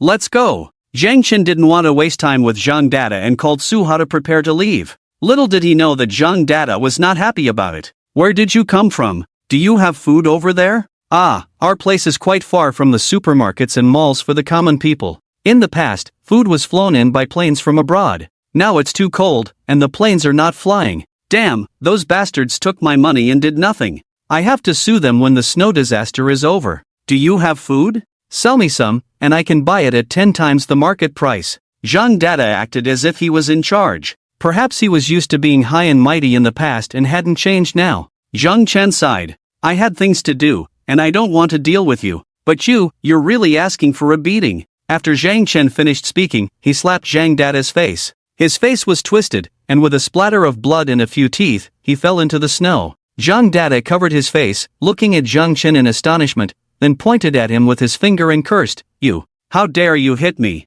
Do you know who I am? I am Zhang Dada. You jerk, do you want to die?" Zhang Chen was really angry and rushed up to kick Zhang Dada in the face with a big foot. His heavy snow boots left no mercy on his face. "You stupid jerk, do you really think you're great? Acting tough with me, watch me beat you to death." Su Hao also joined in and kicked several times. Zhang Dada cried out in pain, initially trying to be tough, but soon begged Zhang Chen for mercy in tears. Stop it, please." Just as Zhang Chen was getting into it, another person emerged from the villa, telling them to stop. Zhang Chen and Su Hao glanced at each other, unable to see the person clearly, but feeling that the figure was slender and delicate, like a woman. Could it be Koan? Su Hao smiled and said to Zhang Chen, That person saw Zhang Dada being beaten and had to come out. When he arrived in front of Zhang Chen and Su Hao, he slowly took off his hat and scarf, revealing a fair and delicate face. Zhang Chen and Su Hao couldn't help but say, "It's really Kuan." They were very familiar with this face. Zhang Chen had not seen his performances, but had seen various dance imitation videos of him. Seeing the surprised expressions of the two, the man smiled slightly and confidently said, "I'm the famous idol Kai Jiyin, who has been in the industry for 2.5 years. And the person you beat up is my friend. I hope you won't make things difficult for him out of respect for me." The person in front of Zhang Chen was indeed the top idol in recent years, the popular idol Kai Jiyin. When Zhang Dada saw Kai Jiyin approaching, he stood up as if he were a dog with an owner, raised his chin and said, "I am Jiyin's good buddy. You beat me up, get ready to be attacked by fans." Zhang Chen sneered. People who live in the past and refuse to face reality are actually quite pitiful. Kai Jiyin frowned, suddenly took out a lip balm from his pocket. "Oops, the air outside is too dry, my lips are about to crack." As he applied the lip balm, he said to Zhang Chen and the others, "Aren't you the people director sure sent to take me over?" Zhang Chen was puzzled, he had no idea who the other person was talking about. "No, we're just passing by." Kai Jiyin's eyes dimmed, as if he were a jilted lover. How could she bear to leave me alone? Didn't she promise to love and cherish me forever? Zhang Chen's expression was strange, he somewhat understood the relationship between Director Shi and him. "We'll be on our way if there's nothing else. Goodbye." Zhang Chen was not interested in dealing with them and was ready to leave. However, Kai Jiyin stopped him. "Wait, do you have any food with you? Please share some with us." He pointed to his middle parting with his pinky finger. "I can give you my autograph in exchange. Is that okay?" Zhang Dada chimed in, "You're lucky, you can't even buy Jiyin's autograph, it sells for 2,000 yuan online." Zhang Chen chuckled, not interested. If it weren't for Zhang Chen's policy of not hitting women, he would have already taken action. Kai Jiyin was somewhat helpless when he heard that Zhang Chen didn't want his autograph. He bit his lip and clenched his fists as if making a huge sacrifice. "Alright, how about taking a photo with me for a keepsake? Will that satisfy you?" Zhang Dada, who was standing nearby, widened his eyes and almost cried. "Jiyin, no, this is absolutely not allowed. How can you casually take photos with others? These people are not qualified at all." Kai Jiyin took a deep breath, looked at Zhang Dada firmly and said, "Dada, we need food now. Even if it means sacrificing myself, it's okay." Zhang Dada shed tears, wiped his nose, and choked back sobs. "Okay, I respect your decision." After that, he turned his head and glared at Zhang Chen. "Did you hear that? Jiyin agreed to take a photo with you, it's an honor for you for generations to come. As long as you bring out some food, you can enjoy yourself secretly." The two were self-congratulatory, completely unaware of the dumbfounded look on Zhang Chen's face. Zhang Chen shook his head and muttered to himself, "There are actually people like this in the world, I've truly seen it all." Su Hao grinned and said, "Zhang, don't think that celebrities are anything special. Many of them have lower morals than ordinary people. I've slept with many idols and pure beauties in the eyes of fans. Their private lives are quite chaotic. Take Kai Jiyin for example, he is being supported by a female big shot from Tianhai. Otherwise, how could he have the qualifications to live here?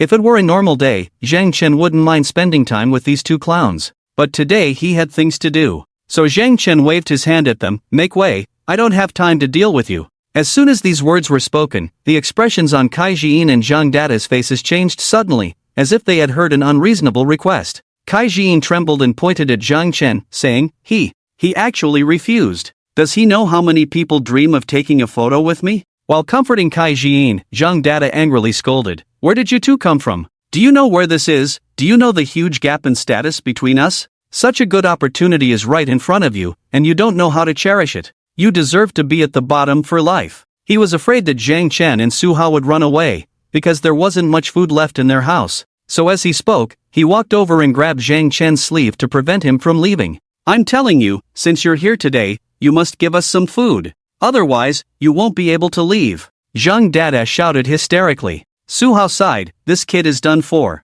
Indeed, Zhang Chen was provoked by Zhang Dada's behavior like a shrew. He didn't want to cause trouble, but some people just like to act recklessly. What could he do? Zhang Chen didn't say a word, he just grabbed Zhang Dada's hair with one hand and pulled out a gun with the other. When Zhang Dada yelled in pain with the gun in his mouth, aimed at his cheek. Bang! A muffled gunshot rang out. Kai Jiyin next to him was stunned for a moment, then screamed in horror. Half of Zhang Dada's face was directly blown out with a bloody hole, half of his teeth were shattered, his tongue was also half broken, and his mouth was full of blood. It looked particularly terrifying from the side. Woo! Woo woo woo! Zhang Dada lay on the ground in pain, twisting in agony. Zhang Chen said indifferently, "Why are you so annoying? Isn't it your own fault?" After speaking, he glanced at Kai Jiyin beside him. Kai Jiyin's face was covered with thick foundation, already pale and now even paler. He quickly took a few steps back, crying and pleading, "Please, don't shoot. Let's talk about it. As long as you don't kill me, I'll give you anything you want,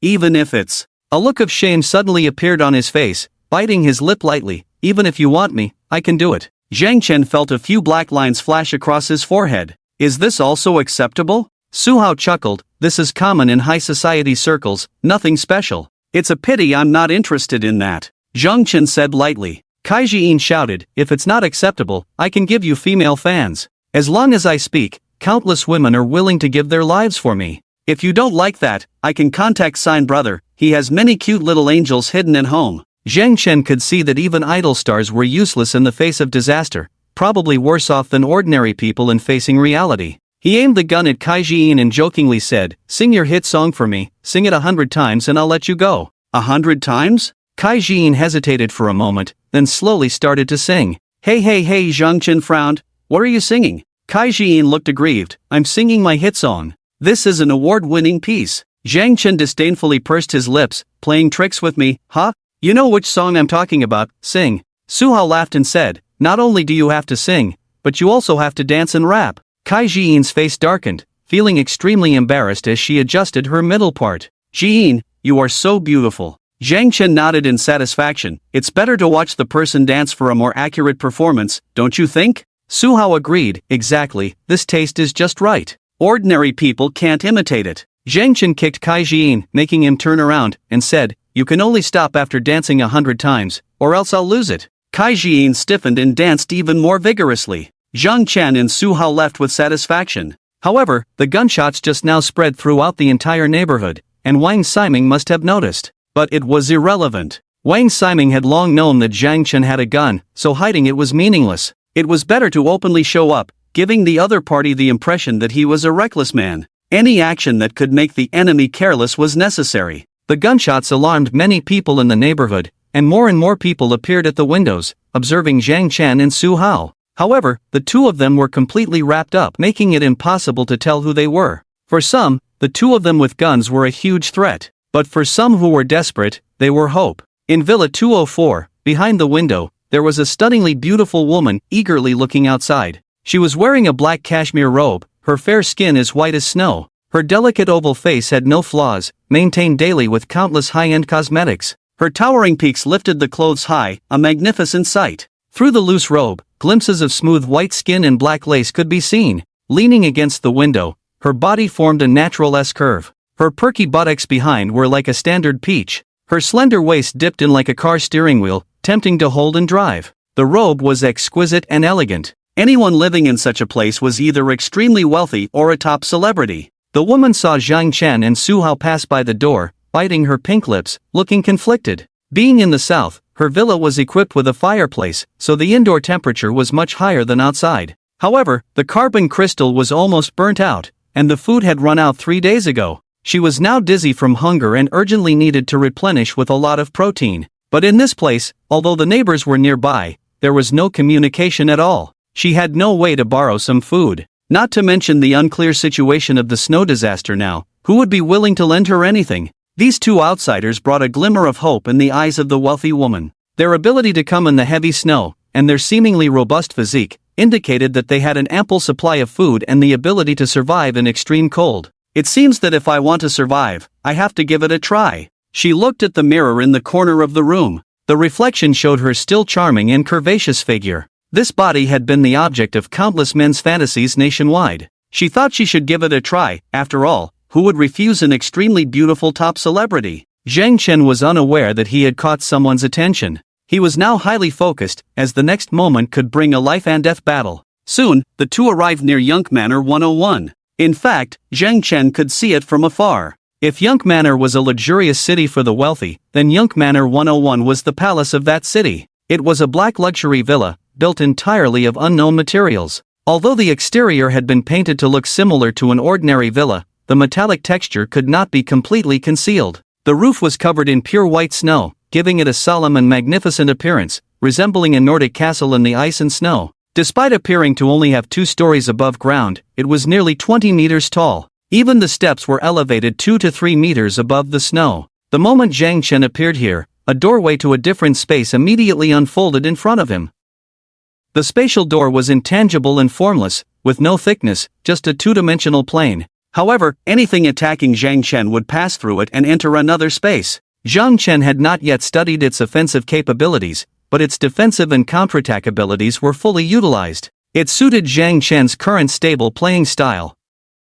Although Su Hao had mentioned that the shelter lacked heavy firepower, Zhang Chen chose to trust himself. He pushed Su Hao, causing him to stumble, then pointed a gun at his head and said, "Is this the shelter you mentioned? Open the door for me." Su Hao looked up at the black metal door and said loudly, "Wait a moment, I'll open it for you." In the control room of the villa, a man in a yellow silk robe stood in front of the monitor, staring intently at Zhang Chen. He was the famous wealthy man in Huagua, Wang Ximing. In the camera, he saw Su Hao signal to him, but Wang Ximing remained indifferent, not reaching out to press the door-opening button. The agreed-upon time was tomorrow, so he was caught off guard by the unexpected visit today. Many things were not prepared in time. Moreover, he did not see the snowmobile that he had been longing for the most. Although there were food and women in the shelter, he was a banana person who inherently loved freedom and adhered to the belief of better to die than live without freedom. Therefore, he eagerly desired to leave the shelter and breathe the free air outside. "Where is that snowmobile?" Wang Ximing frowned, looking very displeased.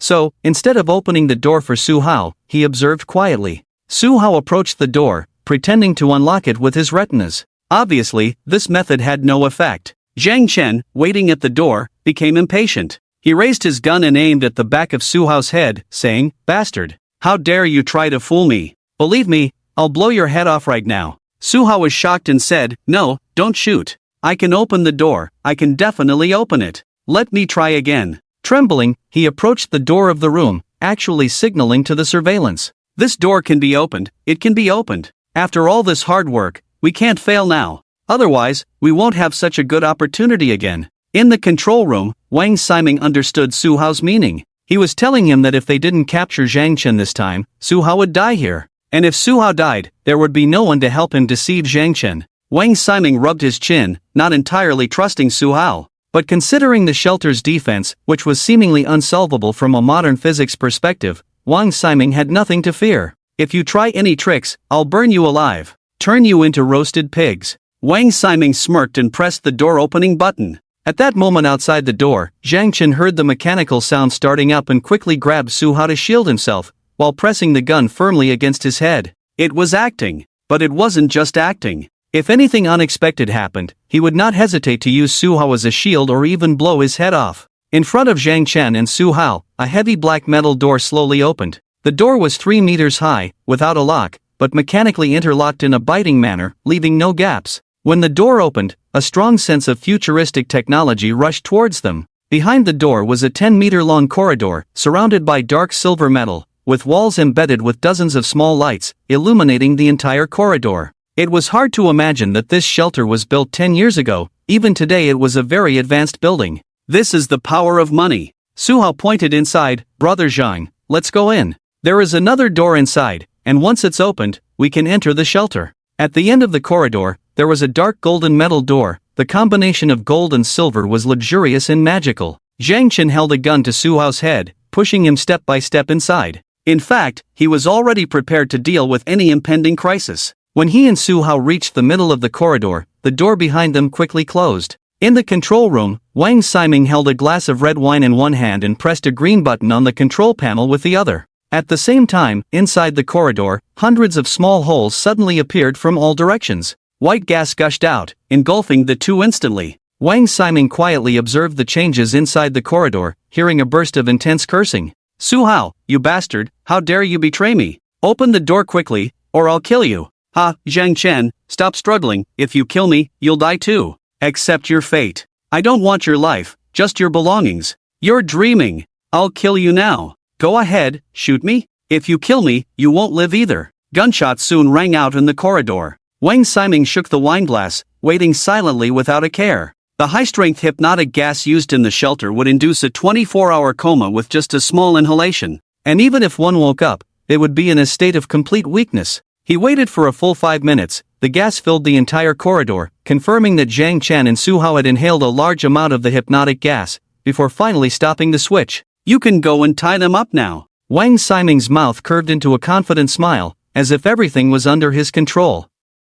Little did he know, at that moment, Zhang Chen was wearing a gas mask and had absorbed all the gas around him using a different space. Zhang Chen was just leaning against the wall pretending to be unconscious, while Su Hao was truly unconscious. Zhang Chen squinted slightly, his fall direction facing the dark golden metal door.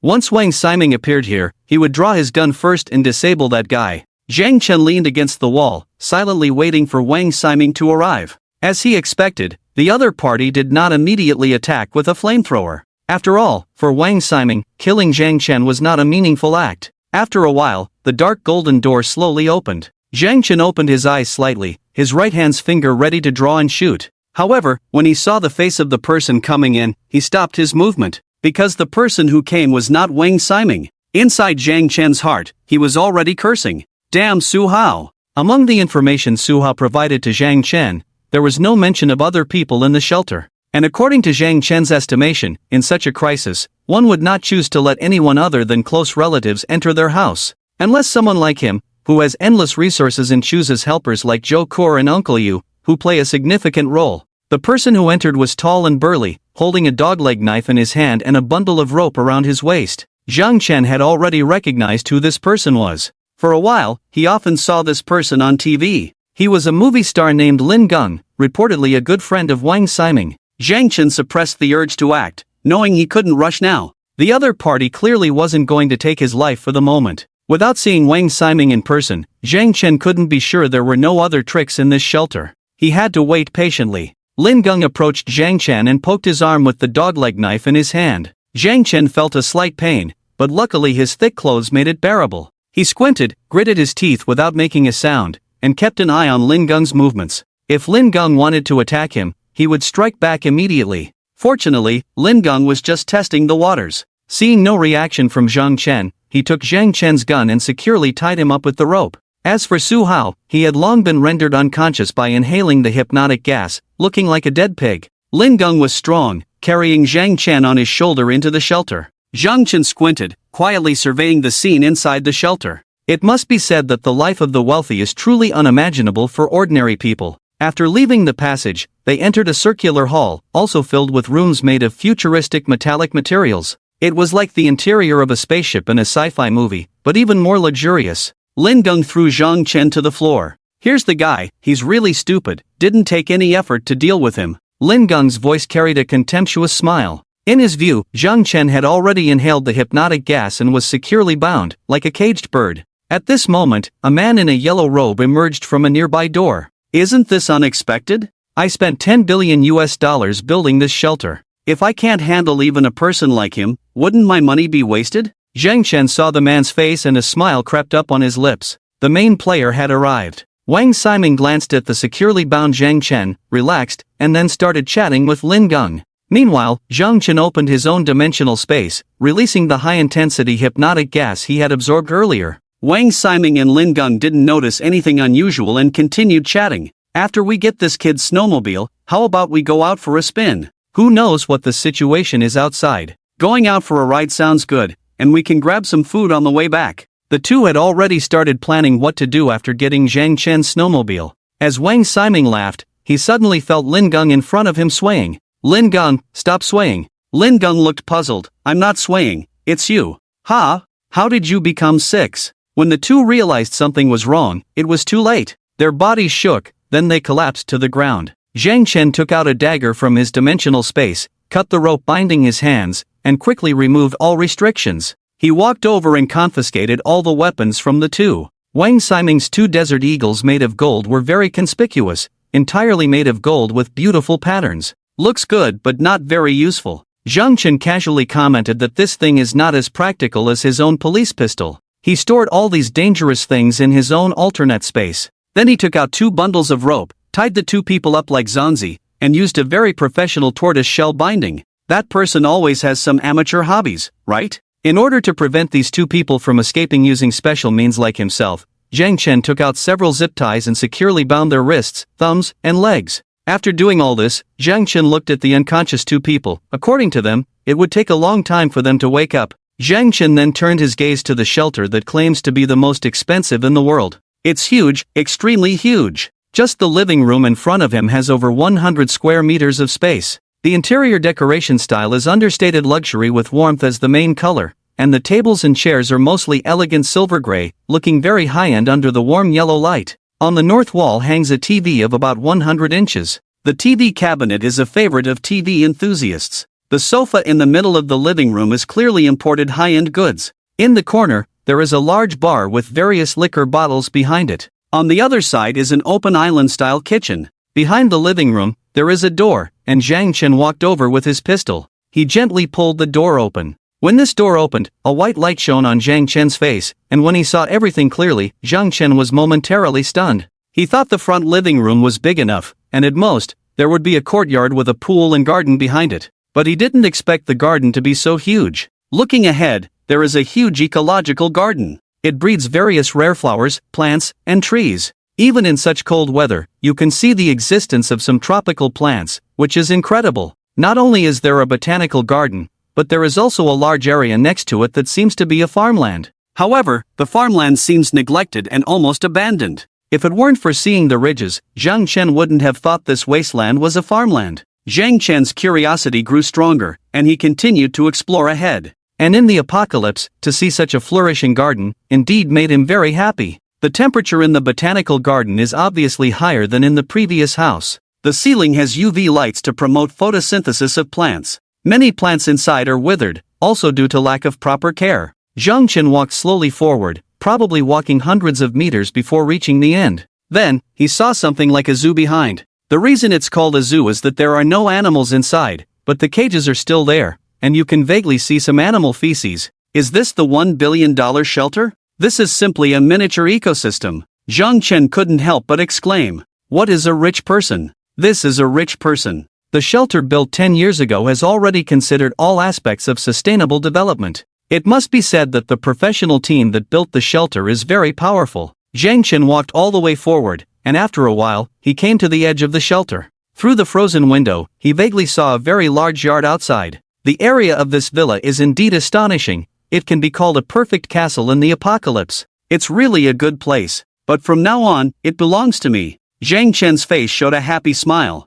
Living here, isn't it much better than that 3-bedroom apartment? His interest was piqued. Just one floor was so exciting. What would the other floors be like? Zhang Chen turned around and returned to the living room, then climbed up the stairs to the second floor. The decoration on the second floor was obviously much fancier than the first floor, with many sofas and reclining chairs in the middle area, and clothes, underwear, and slippers scattered everywhere. The floor was covered with isolation bags, and in the end times, their lives seemed even more indulgent. The table was full of bottles, cigarette butts, and other trash. On both sides were individual rooms, each labeled with the room's purpose. Game room, pet room, entertainment room, love room, water bedroom. Zhang Chen was as happy as if he had found an interesting blind box, rubbing his hands together and opening the blind boxes one by one. The game room was over 100 square meters, filled with every game console and cartridge you could imagine, covering the walls. There was even a wall with glass cabinets holding thousands of extremely rare figurines. Zhang Chen roughly estimated that the figurines on this wall would cost tens of millions. It's quite fun to play games here in the future. Damn, rich people really know how to have fun. Zhang Chen couldn't help but curse. He had never dared to imagine the lives of these wealthy people in the past. Zhang Chen closed the door and eagerly went to check out the other rooms. When Zhang Chen arrived at the pet room, he subconsciously thought it was a room for keeping cats and dogs. But when he opened the door and took a look, he was dumbfounded once again. There were indeed cats and dogs inside, but they were not real cats and dogs. They were women dressed in spy outfits, dressed as cat girls, dog girls, and other animal characters. They were wearing very simple clothes, only covering the key areas with furry underwear. Fair and round thighs, slender and long arms, crystal clear shoulders, smooth as jade abdomen, and intentionally bare feet, with 10 round toes curling up nervously at the sight of a stranger. Faced with the sudden appearance of a stranger in the room, holding a weapon, several girls in the room shrank in fear in the corner. One girl looked at Zhang Chen fearfully, her big eyes full of unease. She said to Zhang Chen, "Who are you? What do you want?" There were 3 girls in the room, all dressed in a charming manner, each with a different style. Some looked mature and charming, with a figure like a ripe peach, as if a touch would make them wet. Some looked petite and tender, but had astonishing proportions, typical of a baby face with big breasts. There was also one with a cold and aloof high-class face, with a slender figure of about 1.8 meters, and a very perfect body proportion. Zhang Chen had some impression of her. She seemed to be a very famous model with over 5 million online fans. At the sight of them, Zhang Chen's primitive impulse as a man was aroused.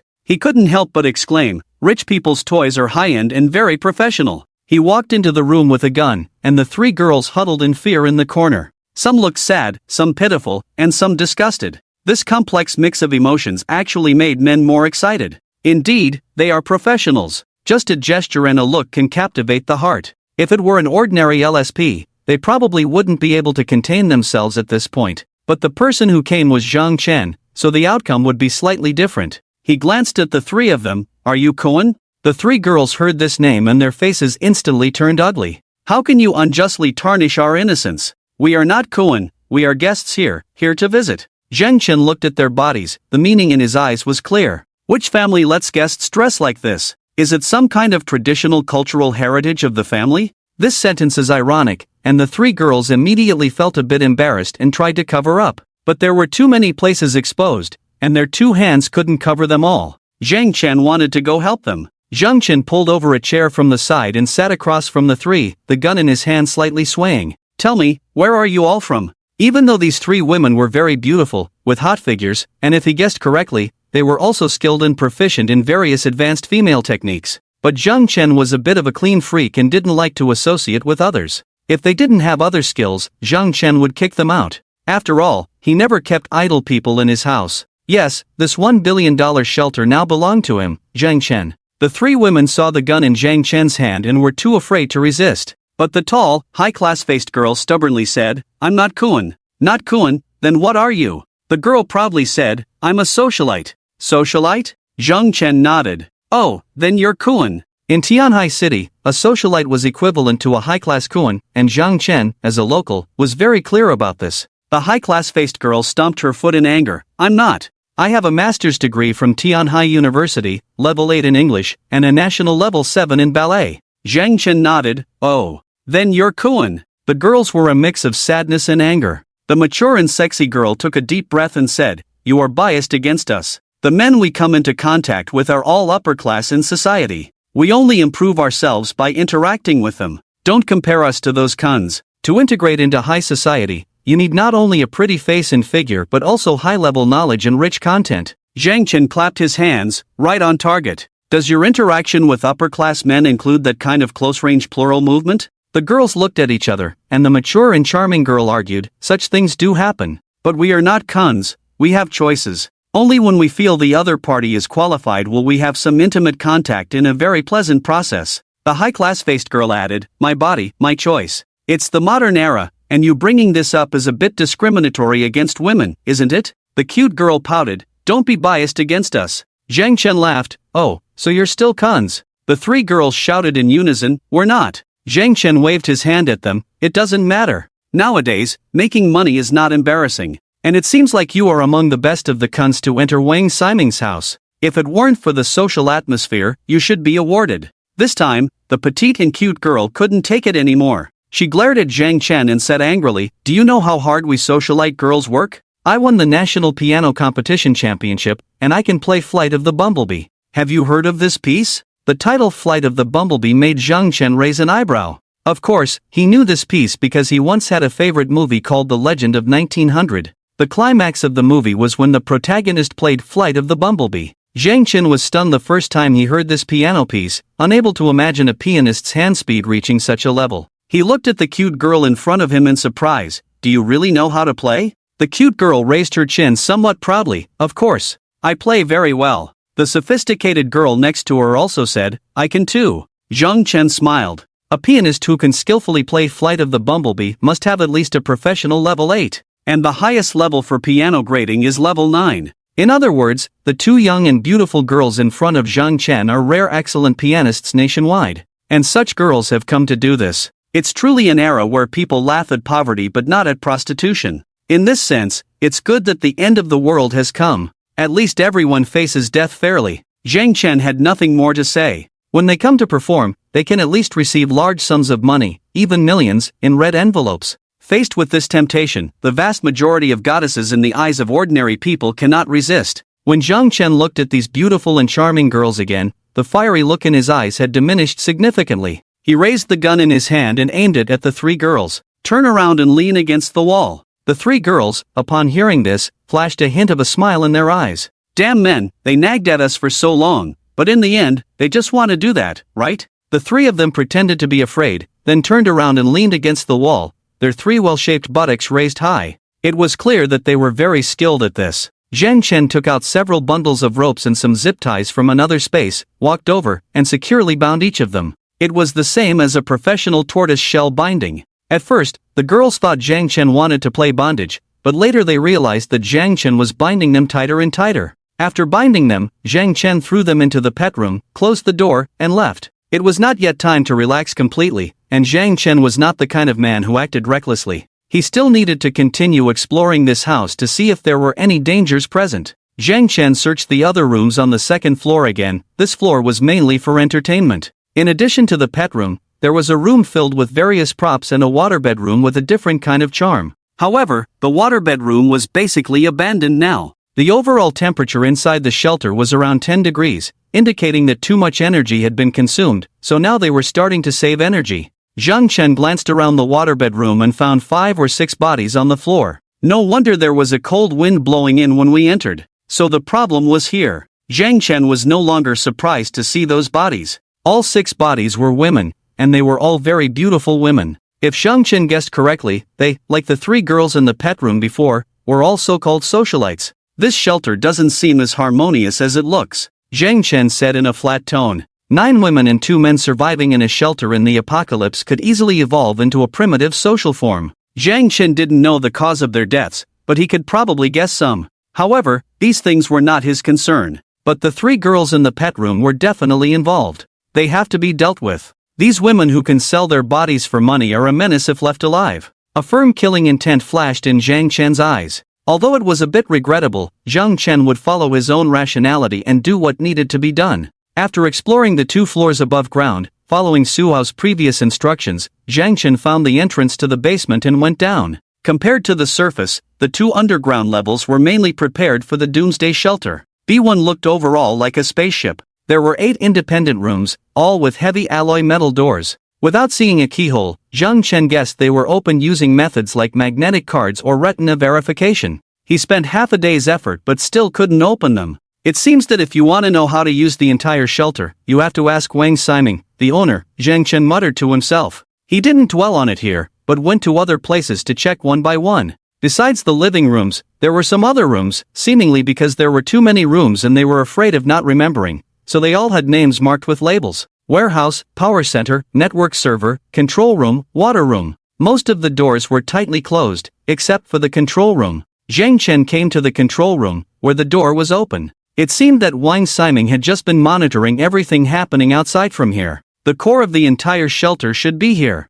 Zhang Chen walked into the control room, where the walls were filled with monitors, and even the floor was a huge screen. There were various embedded keyboards and buttons on the console, making Zhang Chen dizzy. After studying for a while, Zhang Chen found some basic ways to use the functions. Because the buttons were labeled with Chinese characters indicating their uses, such as power control in a certain area and how to open the doors. But many other applications left Zhang Chen puzzled. If only I were a computer engineer. Zhang Chen helplessly shrugged and chose to give up. Without an instruction manual for such professional things, it would take forever to figure them out just by trial and error. Zhang Chen confirmed through surveillance that Wang Ximing and the others were fine. Then he went to the underground second floor to check. The underground second floor was a large sports arena. After turning on the lights, Zhang Chen saw a very spacious area. He admitted that he was somewhat surprised when he saw it. The height of this floor exceeded 10 meters, and looking up, he could see the high dome supported by sturdy alloy pillars, basketball courts, tennis courts, and even a large space developed into a small golf course.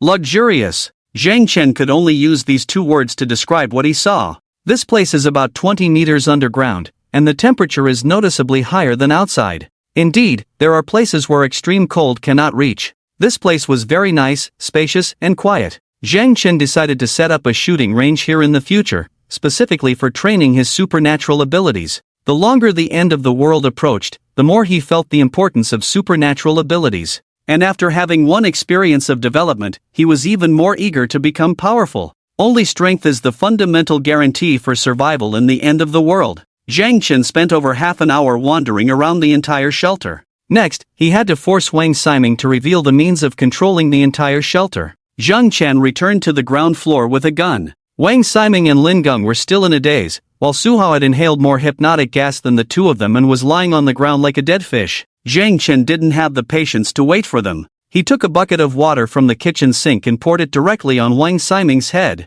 Although the indoor temperature was around 10 degrees, the feeling of cold water on the head was still very refreshing. Wang Ximing shivered from the cold, and after some effort, he finally slowly lifted his heavy eyelids. Awake? A deep voice entered his ears. Wang Ximing opened his eyes and saw Zhang Chen fully armed sitting in front of him. Wang Ximing tried to move, but found that his body was tightly bound and he couldn't move at all. How did you do it? Wang Ximing couldn't understand how Zhang Chen managed to fight back in that situation. He clearly saw Zhang Chen being tied up like a zongzi. Zhang Chen explained lightly, surviving in the end of the world requires some means of self-preservation. He didn't want to explain too much and said directly, now it seems like you don't have time to talk about this topic, right? Let's talk about something else. For example, how we can cooperate well in the future. Only then can you exchange for your life. Wang Ximing gradually woke up and realized that the situation at the moment was quite unfavorable for him. His heart was filled with immense sorrow and anger. He couldn't accept the fact that his indestructible sanctuary had been breached so quickly.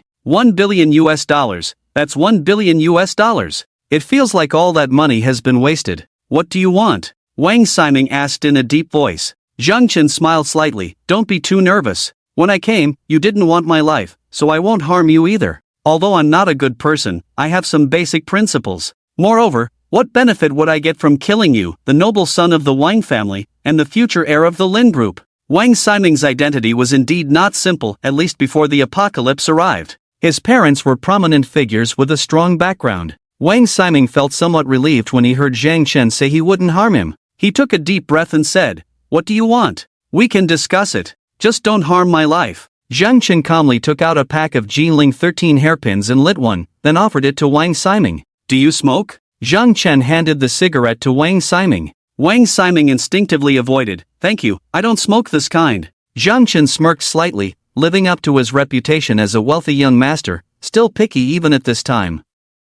It was evident that he had not lacked resources in the past period. Zhang Chen didn't rush to discuss terms but instead smoked a few puffs, casually flicking the ash to the ground. To put it simply, the reason I'm here is to find a safe place to survive. It's too dangerous outside, with scarce resources and cold temperatures. Your place is so big, adding one more person wouldn't hurt, right? Wang Ximing felt slightly calmer listening to Zhang Chen's casual tone. Is your goal to move in here? Don't you want to get rid of me and become the master here? Zhang Chen chuckled. Get rid of you? Do I have a reason to do that? He spread his arms. Your place is too big, even 100 people would find it spacious. I'm not one to kill without reason. Moreover, I also hope to take this opportunity to make friends with the noble Sun Wang. Zhang Chen's attitude seemed sincere. Wang Ximing's eyes flickered. Oh? You want to be friends with me? Zhang Chen nodded earnestly. Yes. He stood up from the chair and paced slowly. This snow disaster is indeed troublesome and has caused some degree of chaos in society. However, such abnormal weather cannot last long, and sooner or later, society will return to its previous order. As a small person like me, if I can be friends with a wealthy person like Wang, with your guidance in the future, won't I be able to rise to the top? Wang Ximing's face showed a proud expression. Of course. As long as I give you a little guidance, you can become someone outstanding. Not to mention guiding you, in the past, even if I slapped you, the compensation could make you struggle less for 30 years. He said this out loud, but in his heart, he muttered, it seems this person thinks the snow disaster will pass soon. That's good. He still fears the order of civilized society and dares not kill me. Zhang Chen smiled. That's what I mean. Now, let's each take what we need. I'll move in, and at the same time, I can provide you with what you need. For example, I can ensure your safety. You've seen my methods, and I have a means of transportation, to go out and find supplies, as well as take you to other places. I believe we will cooperate very happily, right? Why do we have to fight to the death? Those are things done by barbarians. I, Zhang Chen, will not do that. Wang Ximing felt more relieved. All right, I can agree to this matter. You first help me untie the rope. Zhang Chen shook his head. Master Wang, you are really not following the rules. I have shown my sincerity, but what about you? You don't show any sign, how can I trust you? Wang Ximing's eyes narrowed. What do you want? You can pick anything in this house. If you lack women, there are 3 koan on the second floor that I can give you. Zhang Chen squinted. I don't lack those things. To show your sincerity, I hope you hand me the instruction manual for this shelter. Only then can I completely trust you. Wang Ximing hesitated. Without giving him a chance to think, Zhang Chen said, if not, I can't guarantee my safety living here. It's just an instruction manual. Besides, even if you don't give it to me, I can figure it out myself with some time. Wang Ximing frowned. It's probably difficult for you. This shelter is not as easy to control as you imagine. Zhang Chen looked displeased.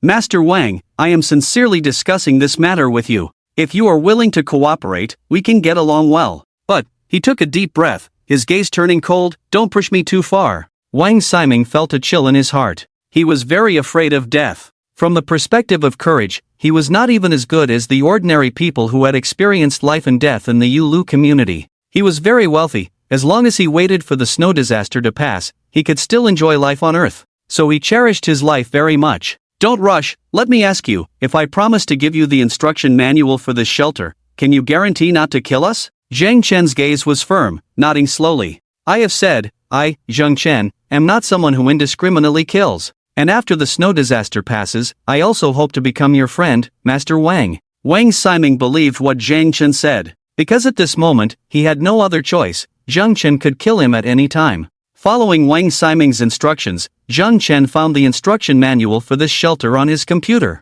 At a glance, Zhang Chen also marveled at the complexity and rigor of this shelter. Without the manual, if Zhang Chen operated randomly, it would trigger the self-destruct function built into the control panel directly. By then, the entire shelter would be completely sealed off, turning into a huge steel tomb. Wang Ximing said to Zhang Chen, now can you untie me? Zhang Chen didn't even look up. Don't be in a hurry. I have to check if the manual you gave me is real. Zhang Chen took the computer to the control room and tried to operate it. After confirming that all functions were working properly, he nodded in satisfaction. From now on, the owner of this shelter officially becomes me, Zhang Chen. Zhang Chen smiled so much that the corners of his mouth almost reached his ears. He put down the laptop and returned to the living room on the first floor. Wang Ximing looked at him and said, how is it? Everything verified without any issues. Untie me quickly, I feel numb all over. Alright, just wait a moment. Zhang Chen took a blanket from the sofa and spread it on the floor. He approached Wang Ximing and suddenly pulled out a golden claw knife from his waist.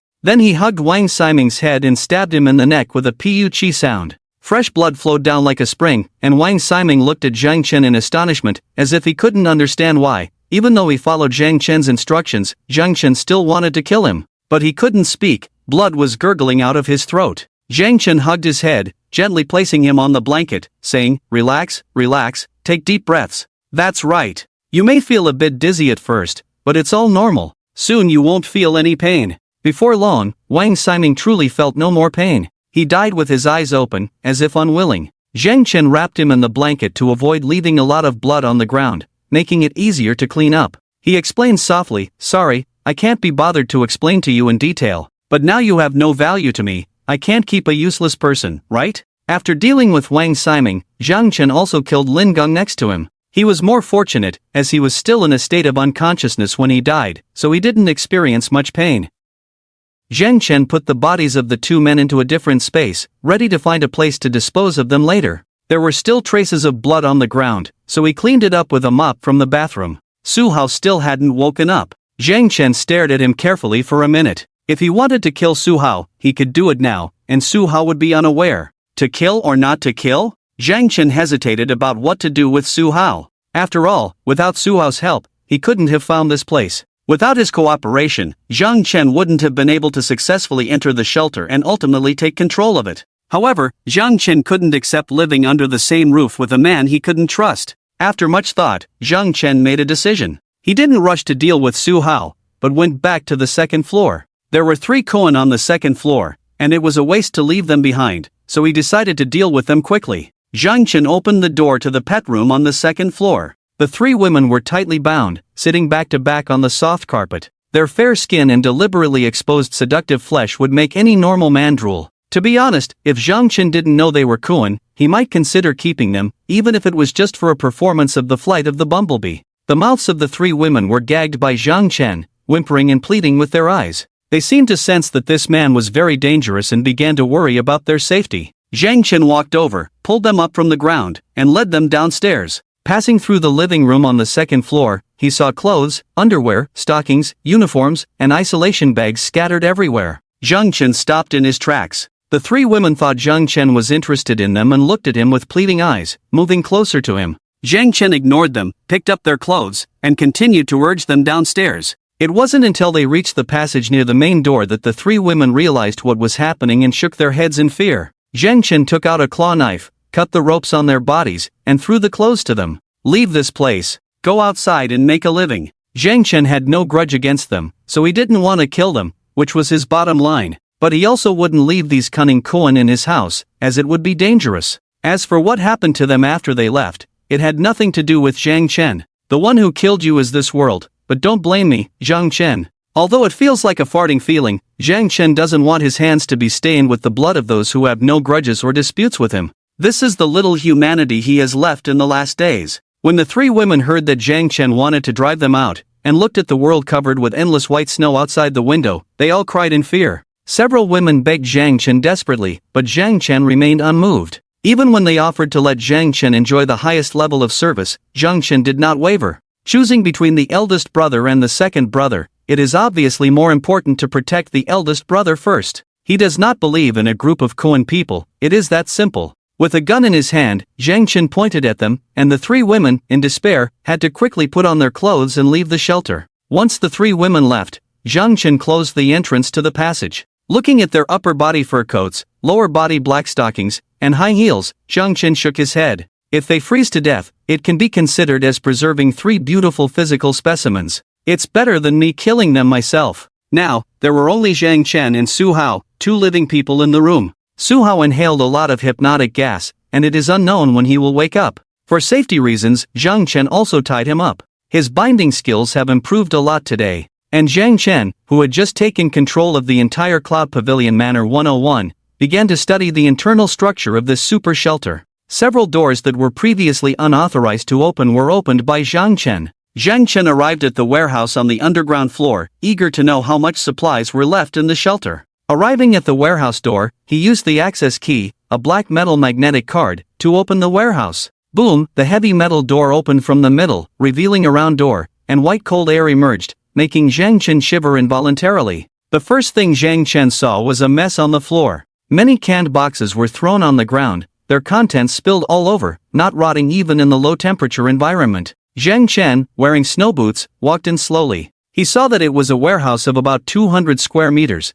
with not much supplies left inside. Especially food, mostly canned for easy storage. No wonder there are cans everywhere on the ground. It seems that the prince got tired of eating canned food. Zhang Chen shook his head helplessly. The warehouse mainly contained food, and judging by the remaining amount, it could sustain at least one person for half a year. However, the prince had been living a luxurious life, eating delicacies, and these canned foods stored 10 years ago were not to his taste. Moreover, he had to share them with Lin Gong and the others at home. The consumption habits of the wealthy are indeed very different from ordinary people. If it were me, this entire warehouse would be full of canned and compressed food, enough for one person to eat for decades. Zhang Chen couldn't help but sigh. When the War Dragon Security Company designed this shelter, they considered the issue of surviving the Doomsday, but they overlooked the prince's dietary habits. According to Su Hao, most of the canned foods here were cleared out by Wang Siming because he found them bothersome. Zhang Chen walked over, took a can, and opened it with a claw knife.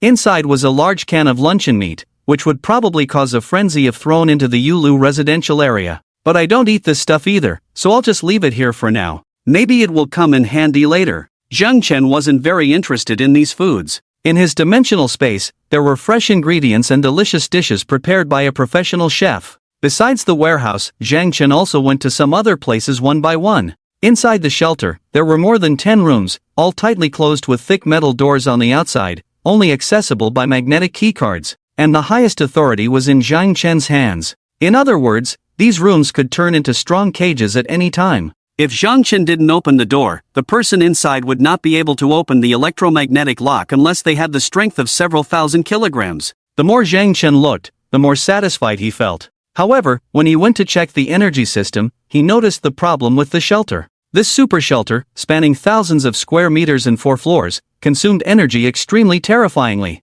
Just the electricity and heating alone consumed 50 times more energy than Zhang Chen's safe house. In other words, with the current energy storage in Zhang Chen's hands, this place could only operate for a maximum of 5 years. Although it's a problem, it's not a big problem. Zhang Chen rubbed his chin and also had a solution. There are plenty of large gas stations outside. I can go out and empty a few gas stations to solve this problem. After checking the entire shelter's issues, Zhang Chen's heart finally settled. Compared to his small house that cost only 8 million Hua coins, the defense and comfort here had been raised by more than one level. Even the furniture in the house was bought from the world's top furniture stores. Zhang Chen returned to the living room on the first floor, adding another half year of energy to the entire shelter, and now the temperature in the house had risen to 27 degrees. Warm and comfortable. I will live here in the future. But if a few more obedient and sensible women come to play poker with me, life would be perfect. To play cards, you need at least 4 women. They play cards, and I watch them play under the table. Ha, it's amazing. Zhang Chen lay on the sofa, squinting happily, envisioning a beautiful future life. After resting for a while, Zhang Chen took out some stimulants from the alternate space and gave them to Su Hao. To wake him up quickly, he also splashed some ice water on his face. After a while of tossing around, Su Hao finally opened his eyes wearily. Wow, so cold. Seeing Zhang Chen in front of him clearly, Su Hao was stunned, then his face lit up with joy. Zhang, you succeeded? He looked around, trying to find Wang Ximing's figure, but he saw nothing. Zhang Chen didn't say anything, just untied the ropes on him. Su Hao didn't expect that after he slept, he would wake up to conquer Wang Ximing's luxurious shelter. Winning without a fight made him ecstatic. However, he was very curious. Both of them were exposed to the hypnotic gas trap, so why did Zhang Chen wake up so quickly? And it seemed like he had taken over the shelter. Zhang, where is Wang Ximing? How did you deal with him? Su Hao asked curiously. Zhang Chen said lightly, did you forget? I am the urban war king, a master who came down from the mountains, a mercenary returning from the battlefield. Dealing with a mere Wang Ximing is no big deal. Su Hao burst into laughter. Ha ha, brother, you're amazing. I didn't misjudge you. From now on, I will follow you wholeheartedly. With you backing me up, I won't have to worry about survival anymore. Zhang Chen picked up a heavy mountaineering bag from the sofa and placed it in front of Su Hao. These things are your reward. Take a look. Su Hao's eyes lit up. He chuckled and rubbed his hands. This. How can I accept this? No need to be polite, you deserve it, Zhang Chen said lightly. Su Hao is no longer reserved. He hasn't eaten normal food for a long time. In front of Zhang Chen, he unzipped his backpack. Whoosh, a bunch of food appeared inside. Biscuits, bread, chocolate bars, chicken legs, cream cakes, rice cakes. The whole backpack was stuffed full, weighing about 30 to 40 catties. Su Hao's excited mouth almost reached his ears. Brother Zhang, you are truly my brother. Whatever you need in the future, just tell me. I won't be human if you frown. Su Hao grabbed a bag of chicken legs, tearing the packaging while expressing loyalty to Zhang Chen. After hearing this, Zhang Chen finally showed a hint of a smile on his face. Oh, but you said that yourself. I didn't force you. He pointed outside with his chin. Take these things and leave. Zhang Chen couldn't let Su Hao stay. But his conscience didn't allow him to be ungrateful. Su Hao may be a jerk, but he did help him a lot in this matter. So Zhang Chen decided to give him enough food and let him go out to make a living. Su Hao was tearing the packaging of the chicken legs with his mouth, and when he heard this, he froze. Time seemed to stand still. He stared blankly at Zhang Chen, his body stiffened. Zhang Chen calmly looked down at him, his eyes indifferent but containing an irresistible will. After a while, Su Hao came back to his senses, his heart beating rapidly, even experiencing ringing in his ears, as if there were electric currents rushing in them. He couldn't accept this reality. He had successfully joined Zhang Chen's team, helped him secure this luxurious and safe sanctuary. So why wouldn't he let him stay? Su Hao looked at Zhang Chen, his eyes reddening. With a pleading look, he said to Zhang Chen, Brother Zhang, what did you just say? I didn't hear clearly. He hoped it was just his imagination. But soon, Zhang Chen said to him word by word, you can't stay here. Take the reward I gave you and leave. As Zhang Chen's words fell, 2 clear tears instantly flowed from Su Hao's eyes. He hugged the backpack in front of him, took 2 steps back excitedly, curled up in the corner to feel safe. You promised to let me stay. You promised me yourself. Zhang Chen shook his head somewhat helplessly. I did promise you, but I can deny it. We are all adults, we should understand that verbal agreements are the easiest to break. It has always been like this in the past, not to mention now. Zhang Chen was acting like a rogue. For his own safety, he could abandon any moral principles. This behavior made Su Hao cry even harder, curling up like a helpless child, shouting at Zhang Chen in anger, "You can't treat me like this. You can't go back on your word. I helped you so much, I don't want anything else from you, just protect me and let me live. Can't you accept this condition? With your current attitude, you will end up lonely and no one will trust you or stay by your side." Zhang Chen just smiled faintly, with a contemptuous expression. "Oh, so what? At least I can still live. But if I lose my life because of being soft-hearted, then I will have nothing." He didn't bother to argue with Su Hao, as it was completely unnecessary. The strength between the two was not on the same level. Whatever Zhang Chen told Su Hao to do, Su Hao had to do it. Zhang Chen waved his hand outside. "Go. Save some of this food, enough for you to eat for a month. In this month, figure out how to survive. I have done my utmost for you." Su Hao shook his head desperately. "No, I'm not leaving. It's too cold outside. Coming from the Yuelu community, the whole way is a world of snow and ice. Leaving from here, death is just a matter of time." After experiencing the warmth and happiness of this sanctuary, how could he leave? Zhang Chen smiled. Then he raised the gun. "Do you have to force me to this point? I hope we can part peacefully, instead of me pointing a gun at your head." Seeing Zhang Chen raise the gun, Su Hao's fear on his face deepened. "I can't leave, I still have the poison you gave me." Zhang Chen's tone grew colder. "There is no poison at all. It's just colored regular medication, you won't die." Su Hao's face turned pale. He had been deceived by Zhang Chen. "But you can't drive me away either. How can you betray me like this?" He raised the backpack in his hand. "I helped you establish a sanctuary, and you give me so little? That's not enough." Zhang Chen took a deep breath. His patience was slowly wearing thin. He stared at Su Hao, his tone devoid of emotion. "But don't forget, you owe me a life too." "What? That's not true." "Of course it is. When we were in the community, I was supposed to kill you. But I didn't, so you owe me a life, right?" Zhang Chen said. "Now, I'll take your life and this bag of food as payment." "You're lucky." He pointed the gun at the door, his left hand opening a door with a remote control. "Go now. If you're late, I might change my mind." Zhang Chen's gaze had turned icy, the gun pointed at Su Hao's head. The dark barrel reminded Su Hao of Zhang Chen's cold-blooded killings. He knew Zhang Chen wasn't joking with him, but he felt aggrieved and full of hatred towards Zhang Chen at that moment. The glare of that hatred was particularly evident in his eyes, bloodshot with red veins. "Fine, I'll go." Su Hao gritted his teeth, unwillingly walking towards the passage.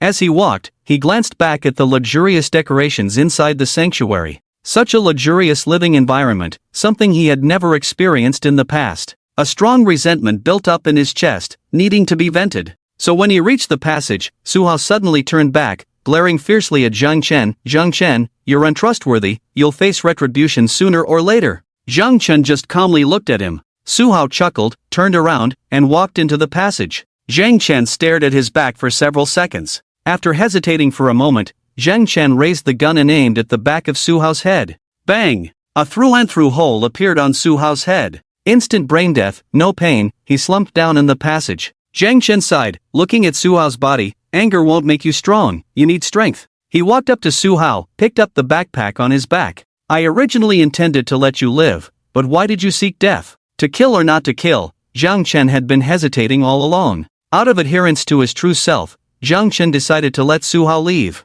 It was Su Hao's final words that changed his mind. "I've let you go, so I'm not ungrateful. We're even now. Who made you threaten me later? It's reasonable for me to kill you." Zhang Chen's logic was self-consistent, and he nodded in satisfaction. In the Cloud Pavilion manor, Su Hao was the only one who knew his identity, and Su Hao also had some understanding of the structure inside the sanctuary. Maybe one day, he would bring trouble to Zhang Chen. Zhang Chen felt somewhat grateful to Su Hao in his heart, because he gave Zhang Chen a reasonable reason to kill him. After killing the person, Zhang Chen also stored Su Hao's body in a different space. Then he turned on the sound system in the room worth over 10 million, and played a cheerful tune. "Ma, JT killed a man. Put a gun against his head, pulled the trigger, now he's dead. Ma, life had just begun, but now I've gone and thrown it all away." Zhang Chen brought a mop and a cloth from the bathroom, whistling as he cheerfully cleaned up the bloodstains on the floor. "I hope this is the last time I kill someone. No one here knows my past, and no one will come to disturb me.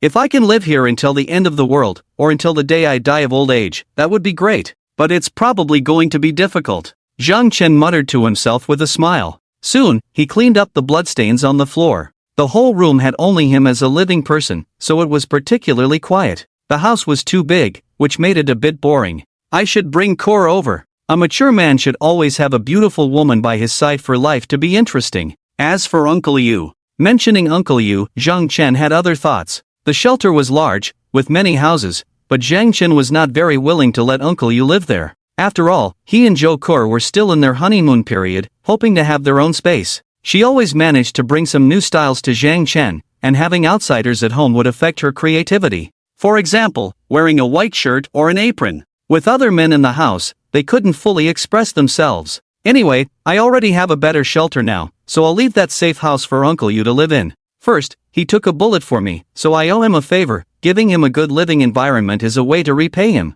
Second, there's currently no good way to put that safe house into a different space. So, leaving it in Yuelu district as a backup base is better. If there's a need in the future, I can go back to live there. Someone needs to stay behind to help me guard it. Zhang Chen thought very clearly in his mind, so everything was perfectly resolved. Uncle Yu would surely be very grateful to him. There was just one issue he needed to help Uncle Yu with. That is, something all men understand. Zhang Chen and Uncle Yu were both normal men in their physical state. One in his 20s, the other in his 40s, both strong, so they naturally had physical and psychological needs. Zhang Chen killed Xia Limei, thinking of making up for it by finding a woman for Uncle Yu. I promised Uncle Yu to find him a better one, but in the neighborhood, there are not many women left alive, and even fewer meet the criteria.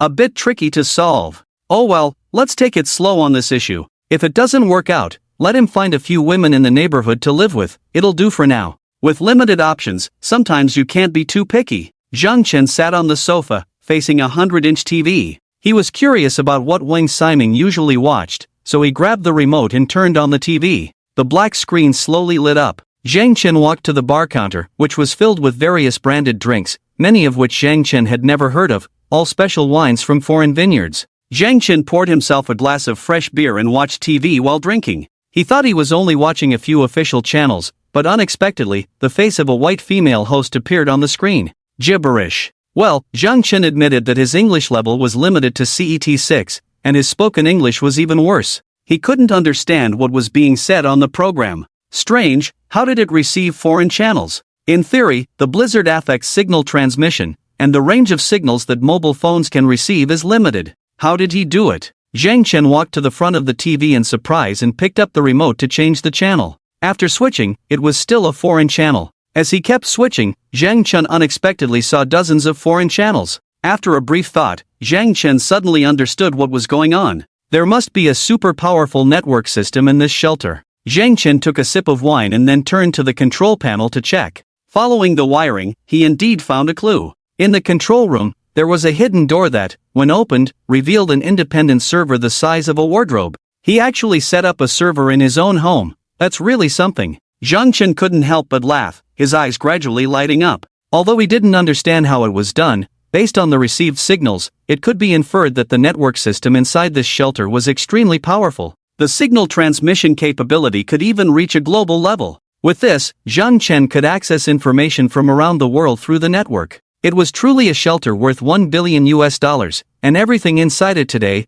10 years later, was still at the world's top level. With this series of network facilities, Zhang Chen could obtain external information more accurately. After all, the major news channels in the country only reported entertainment news every day, although they presented it as serious news. Zhang Chen sat down and began browsing information on the international network. Currently, the intelligence he could obtain was limited to the Tianhai city area, so he was very curious about the current situation outside. After browsing, the general situation was more or less as Zhang Chen had expected. Due to the extreme cold environment, the vast majority of living organisms had died. And the lack of information circulation meant that the exact number of deaths worldwide could not be determined. However, according to mathematical models from the underground laboratory at Johns Hopkins University, there were now only around 2 billion people left out of the world's 8.5 billion population. Nearly 3/4 have been wiped out in just 1 month. It will be very difficult to have a 5% survival rate in the future.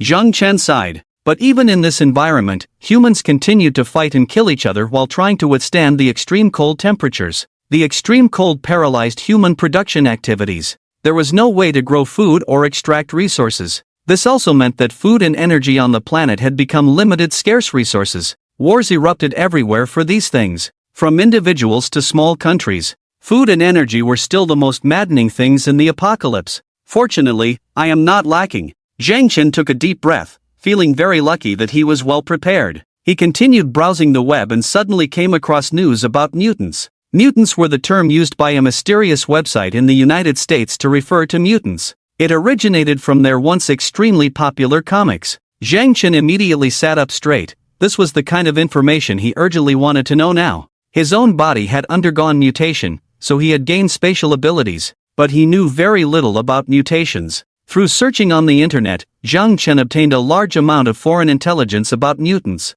Firstly, biological mutations are widely present worldwide. So far, mutants have been discovered in hundreds of countries. This includes not only humans, but also mutated animals, insects, and plants. Mutations can be good or bad. Some organisms have undergone positive mutations, gaining powerful abilities different from ordinary people. Zhang Chen saw a girl open her right hand and create a flame out of thin air in the icy wilderness of the Rakshasa bear. However, the flame only lasted for 2 seconds before extinguishing, and the girl fainted. Awakening the ability to control fire at this temperature is quite tragic, Zhang Chen sighed in boredom. Later, he saw images of other mutants on the internet. Some people's bodies became huge and distorted, entirely covered in an ugly zombie green color, resembling the Green Giant in comics. Their bodies even deviated from the human form, appearing particularly eerie. Some mutants experienced a phenomenon of body splitting, being able to detach parts of their bodies while remaining active. There are few images of mutants online,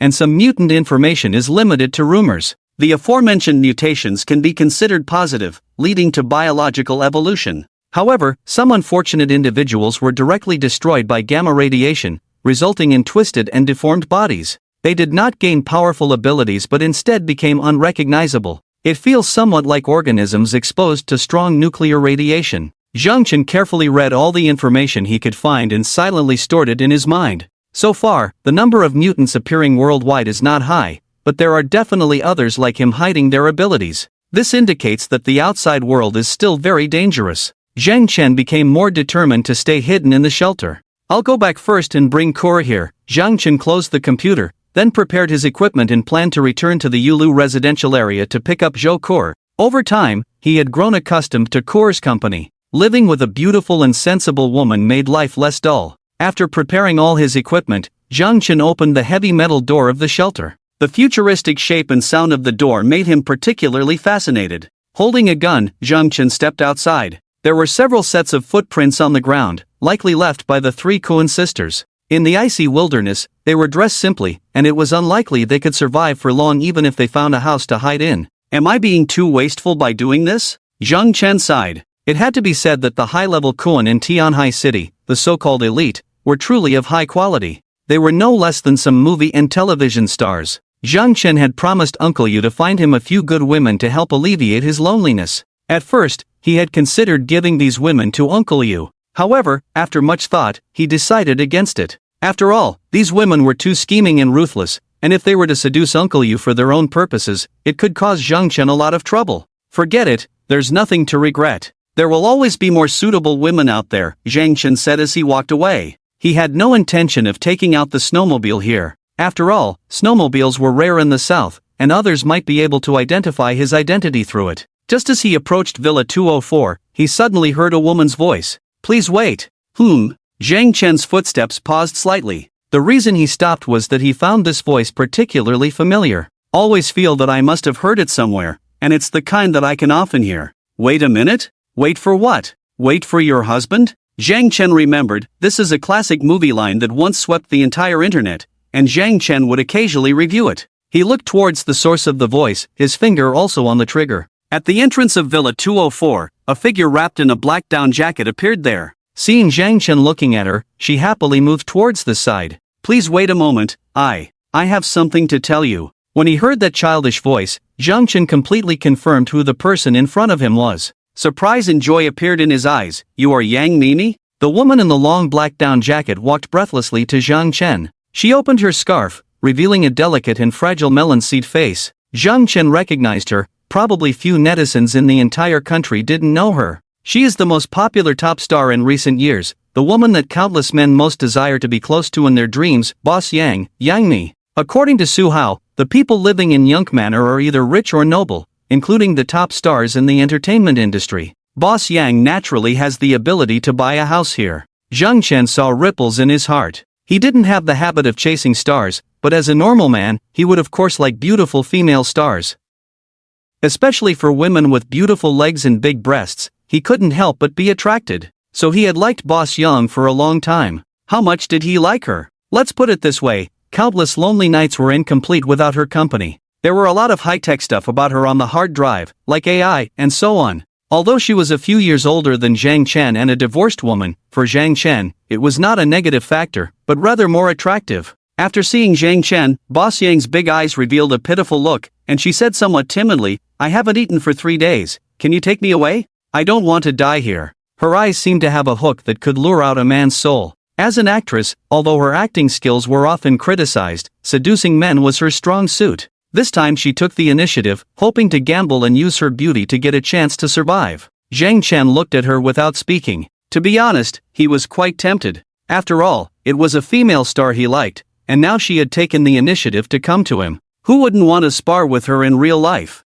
Wouldn't you want to? But safety was still a concern for Zhang Chen. He frowned. In the current environment, everyone is not having a good time. If you want me to take you away, you need to give me a full and convincing reason. Boss Yang bit her lip slightly. This action was both innocent and seductive. Her pink lips were crystal clear, and her cherry-like mouth looked like it might be troublesome to eat. This woman was truly naturally charming. Someone once said that among the 4 leading actresses in the country, Boss Yang might not have the most beautiful face, but she was definitely the one who could arouse the most male fantasies. Zhang Chen might have been influenced by the star halo, always feeling that she was now helpless, pitiful, and vulnerable, which made her more attractive. Boss Yang took a step forward, looking at Zhang Chen with a pitiful gaze like a little rabbit, and said softly, "I just want something to eat. As long as you are willing to give it to me, I can agree to any conditions." Want something to eat. Looking at her pink cherry lips, Zhang Chen didn't know how to refuse. Straight to the point, simple and direct. She appeared pitiful, like a delicate little white rabbit, no, a big white rabbit. But when faced with Zhang Chen's suggestive requests, she did not hesitate at all. Compared to female doctors like Zhou Kur, her thinking was more mature. No wonder she could run her own film and television company, being both an artist and a boss.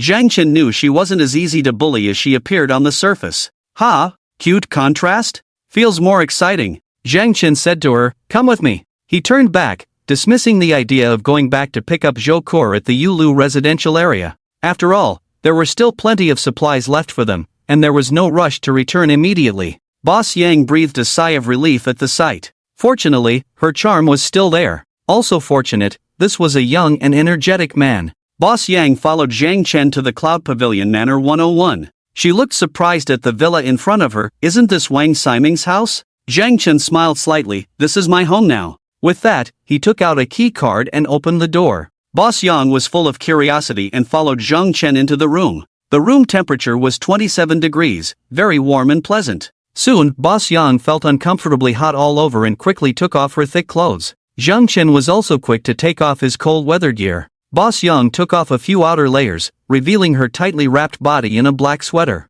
Her delicate face was the size of a palm, like a porcelain doll, but her figure was so alluring that it made one's nose bleed. Especially her impressive chest, almost bursting the sweater open. Zhou Kur already had a large chest, at a 36D level, but Boss Yang's chest size seemed even larger than Zhou Kur's, at least a 39D. Zhang Chen remembered that she didn't have this level when she first debuted. Maybe she had made significant progress after getting married. And her height was less than 1.65 meters, her petite figure paired with astonishing measurements made her even more striking. Her slender and long legs were not as evenly toned as Zhou Kur's, but had a soft and delicate touch, seemingly easy to handle. Her small feet in black socks were even more delicate, probably not exceeding size 34. Zhang Chen looked at his large palm. One hand could completely wrap around her foot. No wonder ancient literati loved women's small feet. Imagine her shyly extending her small foot towards you, and then being grabbed by you. Zhang Chen's molars were almost crushed. This cunning woman, he was hooked.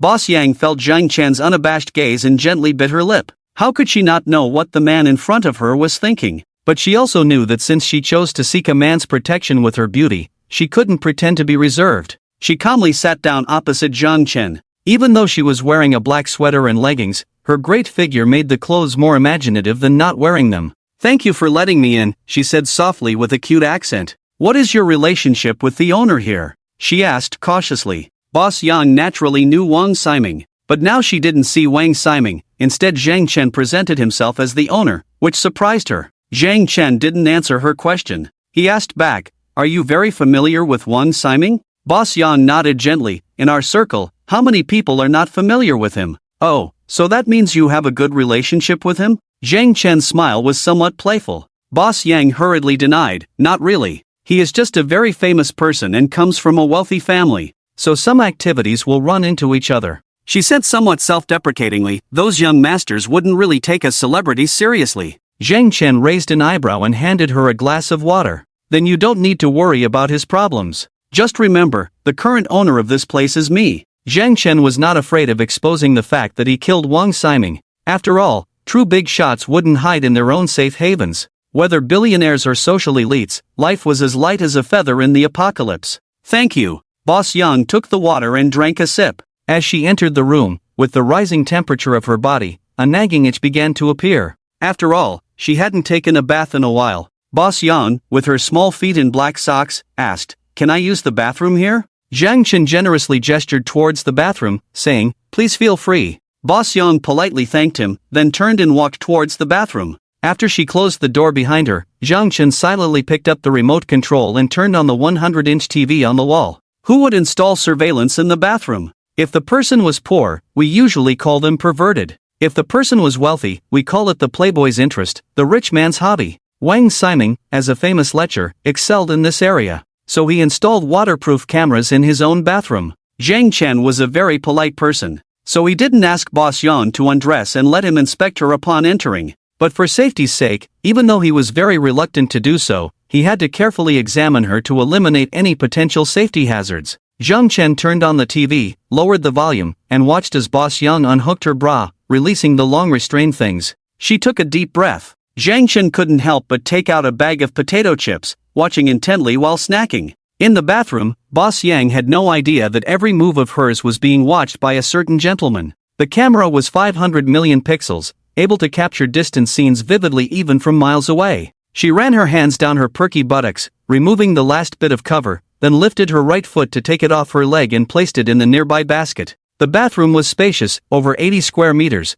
with a huge gold-plated massage bathtub in the middle resembling a fish pond. She stood under the shower. It had been a long time since she had taken a bath, and she felt extremely itchy all over her body. Especially in the warm environment, it felt like tiny bugs crawling on her, so she had to clean every corner of her body inch by inch. The hot water wet her hair, and she tilted her head back to wash her face. Comfortable, warm, but also thinking about what to do next. Seeing Zhang Chen appear in this neighborhood, she decided to take a gamble in desperation. And the price she could pay was only her body that had haunted countless men's dreams. But after seeing Zhang Chen, she felt a lot more relaxed. The man in front of her exuded a dangerous aura, but his handsome appearance and tall figure were not that of an ugly old man. This made Boss Yang feel much more at ease. If it's this man, even if I accompany him for a while, it might not be much of a loss. Boss Yang's mouth revealed a hint of a helpless smile. If she could choose, she would rather not have to do this. Although she was in the entertainment industry, she was not one of those despicable people who rose to power through the unspoken rules.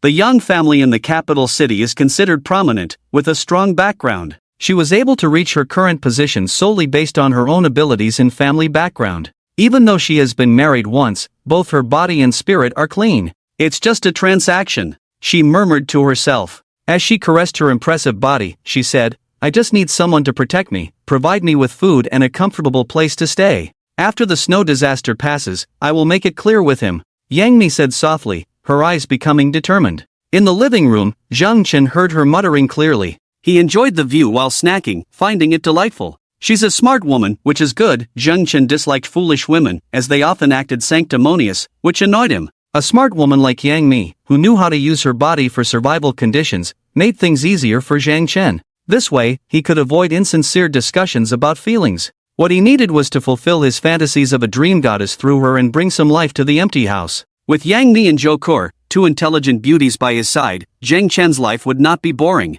Even a game of landlord could be played with 3 people. It was a fair trade. Zheng Chen really liked it. When with Zhou Kur, he occasionally had to cater to her girlish side with sweet words. Look at her, Yang Mi was truly a worldly wise person. Everyone got what they needed, which was convenient. However, she was probably being too naive about one thing. Leave after the snow disaster is over? Zheng Chen smiled and shook his head. Let's not talk about the day when this long snow disaster will end. Even if the ice age passes, do you think the world will return to its original state? It didn't matter. Even if one day Yang Mi really wanted to leave, Zhang Chen would at most cherish the happy times they spent together. There were plenty of obedient and sensible girls outside, so he wouldn't dwell on anyone's departure. In the end times, he just wanted to enjoy the present. Now that he understood Yang Mi's thoughts, Zhang Chen decided not to waste time nurturing feelings anymore. He stood up and walked towards the bathroom. He calmly took out his access card, the highest authority in the shelter that could open any door.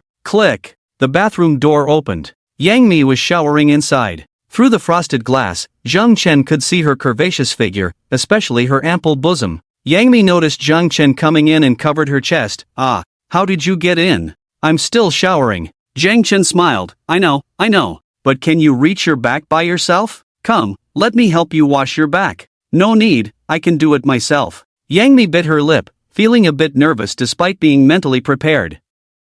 Moreover, she understood what men liked. A high-end hunter always appeared in the form of prey. If Zhang Chen hadn't overheard her muttering through surveillance, he might have felt a bit embarrassed now. But now that he understood Yang Mi's thoughts, he had no inhibitions. It's okay, don't be too polite with me. I love helping others. Zhang Chen said as he opened the door and walked in. The flowing water made Yang Mi's graceful figure even more alluring. You must be tired, right? Come, let me help you wash your back. Lie down properly. Oh, it looks like you need help in the front too. It took a long time for the sound of water in the bathroom to slowly stop. Afterwards, Yang Mi, with tears in her eyes, looked at Zhang Chen with a face full of grievances, as if she were a bullied young bride. I thought you were a good person, that's why I came with you. How could you do this to me? Zhang Chen pointed to his head. There's a surveillance camera here. Yang Mi was stunned. She looked up in the direction Zhang Chen pointed and indeed noticed a tiny reflection point. For a moment, the grievance on her face turned into embarrassment. Didn't it mean that she had performed for 2.5 hours, and Zhang Chen was just making fun of her? Why didn't you say so earlier? Yang Mi's shy face turned red. Zhang Chen smirked, because when you were performing so earnestly, it gave me a very good experience. Yang Mi was furious, her chest heaving violently. At the same time, she felt so embarrassed that she wanted to find a place to hide. Zhang Chen took out some clothes from another space and placed them on a nearby shelf. Here are some new clothes, go and change into them. Seeing Zhang Chen's ability to retrieve items from a different space, Yang Mi widened her eyes. What kind of ability is this? Just a little trick, Zhang Chen said with a smile. He turned to leave but was stopped by Yang Mi's soft voice. Don't go. Zhang Chen raised an eyebrow, smiling. What, you're not satisfied yet? Yang Mi gritted her teeth and said angrily, I can't dress myself. Come and help me. Zhang Chen's previous performance had scared her. She hadn't had a moment to rest in 2.5 hours. Was this man a beast? They say only tired oxen, not ruined fields. But a crazy wild bull could ruin the land.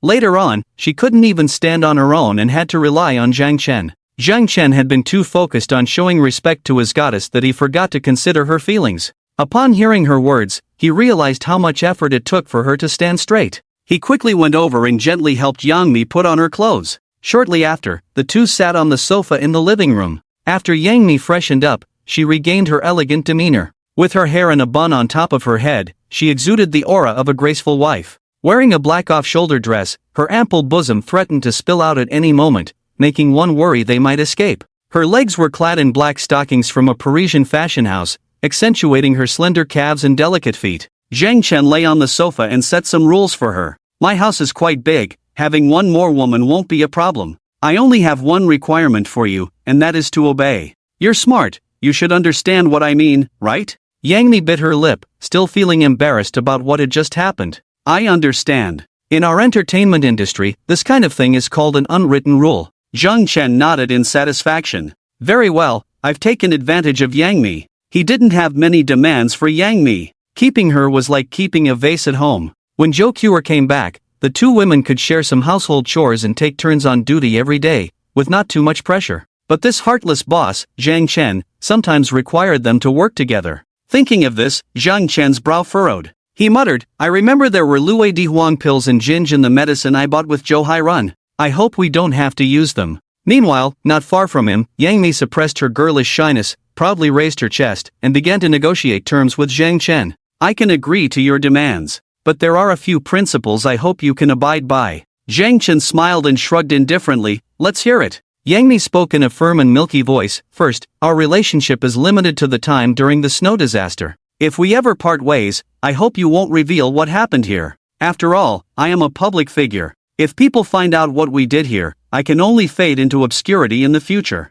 Zhang Chen smirked slightly. Like Zhang Dada and Kai Jian, she also harbored fantasies about society returning to its pre-snow disaster state. As the saying goes, the more one enjoys the benefits of society, the less willing they are to see the collapse of traditional society. But he still replied readily, okay, I won't easily reveal what we did to anyone. Yang Mi breathed a sigh of relief when she heard Zhang Chen agree to this condition. After all, she was a popular national sweetheart, and anyone who got close to her would surely be excited to show off. Second, I will try to meet your needs. But I hope you will restrain yourself, as my body is a bit fragile and may not be able to keep up with your pace. As she said this, she bit her lip, her voice getting softer. Even now, she felt her legs go weak, needing Zhang Chen's support to walk. And don't make too perverted requests. Unless, I agree. Yang Mi was very ashamed of using her body as a bargaining chip. Even though she pretended to be a big shot, now that she had lost control, Zhang Chen had taken everything from her, and it seemed like her words had little power. She could only hope that Zhang Chen's affection for her would help him maintain respect for her. Zhang Chen looked at Yang Mi, who was a mix of humiliation, shyness, and enjoyment, and felt a strange sense of pleasure. Boss Chow, I understand now. It was my fault for being young and foolish, treating a young girl like a treasure. He moved closer to Yang Mi, and a hint of fear flashed in her eyes. Oh no, what is he doing? Didn't he just... Not again, right? Yang Mi instinctively raised her slender, fair arm, trying to keep some distance from Zhang Chen. But he pulled her into his arms. Her face turned even redder, she turned her head away, too embarrassed to look into Zhang Chen's eyes. Zhang Chen had an evil smile on his face as he pinched her delicate chin with his fingers, forcing her to turn her face towards him. He whispered in Yang Mi's ear, you came to me on your own initiative, so stop looking so aggrieved all the time. Even if it's just acting, a mutually beneficial arrangement, as a popular rising star, I hope you can keep up your acting skills. At least that way, I'll be happier, and it's good for you too, isn't it? Zhang Chen's warm breath tickled her ear. The sensitive area turned red instantly, and her body went limp. Well, you have to agree to my conditions first. Zhang Chen laughed dismissively. Don't worry, I don't have too many kinky hobbies. As he spoke, he gently lifted Yang Mi's small foot. The soft little foot felt boneless, making it hard to let go. Zhang Chen's smile gradually turned sinister as he brought his nose closer. First, let me verify if the rumors online are true. Ah. Zhang Chen and Yang Mi set 3 rules, and she got what she wanted and moved in. However, Zhang Chen could sense that she still felt a bit resentful. After all, as a top-tier popular star, being controlled so tightly by a man, she couldn't help but feel a bit unwilling. But Zhang Chen not only didn't feel upset, he felt even more delighted. Especially when two people are communicating, her sense of being forced, and the way she covers her mouth to suppress her voice, but her body follows the swaying movement honestly, makes people desire to conquer her even more. This woman, damn sweet. Because of Yang Mi, Zhang Chen did not return to the Yulu community. He was almost busy all day long. Like a little boy who just got a new toy, his interest is high. The day passed so fulfilling. Zhang Chen left a room for Yang Mi. Just like how he treated Zhou Kor before, he didn't give her a key. I'm going out for a while, you stay in the room. Zhang Chen left some food for Yang Mi, and the toilet issue was easy to solve, as all the rooms here have private bathrooms. When the shelter was built, they really considered everything. Yang Mi heard that Zhang Chen was going out, and a nervous look appeared on her face. When will you be back? After the apocalypse, she spent a long time in loneliness and fear. Although she is now possessed by this bad man, as a woman, she feels very secure in her heart. To be honest, if Zhang Chen treats her politely and doesn't take advantage of her, she would be afraid that he has other intentions. Now that Zhang Chen is leaving, she feels fear again. She doesn't want to stay alone. Don't worry, I'm just going out to pick someone up. I'll be back soon. Seeing Boss Yan showing a feminine side, Zhang Chen couldn't help but smile. The hard outer shell on the surface slowly couldn't be maintained. What an interesting woman. Yang Mi pursed her lips, her face showing a cold look, sitting upright on the sofa chair. Okay, go and come back quickly. Zhang Chen turned around to leave, but suddenly a thought came to his mind. He turned to ask Yang Mi, there are many rich people and celebrities living here, right? Yang Mi blinked, yes, this is the largest wealthy area in Tianhai City. The poorest around here have tens of billions. Zhang Chen nodded. A mischievous smile suddenly appeared on his lips. So, are there any brainless, big-chested, shallow-minded socialites here? Yang Mi widened her eyes, suddenly excitedly stood up. Are you okay? Are you okay? If you keep joking like this, I'll get angry. She glared at Zhang Chen angrily, clenched her fists. Zhang Chen blinked, suddenly realizing that he had gone too far.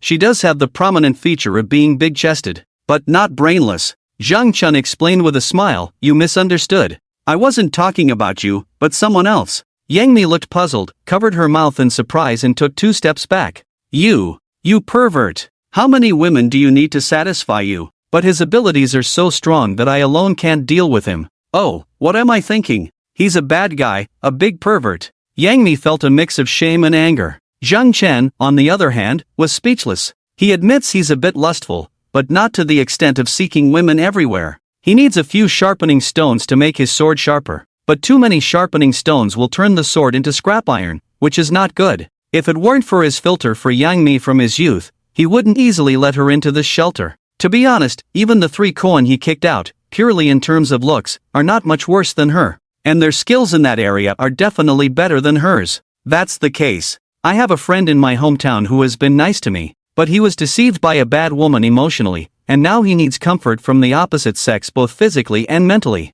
I want to find a companion for him, that's why I'm asking you. After all, your connections in the high society circle are quite extensive. After listening to Zhang Chen's explanation, Yang Mi realized she had made a mistake. But now she saw Zhang Chen through a different lens, thinking of him as a frustrated pervert. However, being under the same roof, she couldn't refuse when Zhang Chen asked for this favor. Moreover, since Zhang Chen had the ability to survive in the post-apocalyptic world, his friend must be quite capable too. Introducing her friend to his would be like saving a life. Yang Mi said, there are fewer deaths in the wealthy area now, but there are still some high-class ladies. However, finding someone without ulterior motives is a difficult condition to meet. She furrowed her brows slightly, paused, and carefully asked, your friend wouldn't mind if she's a bit older, right?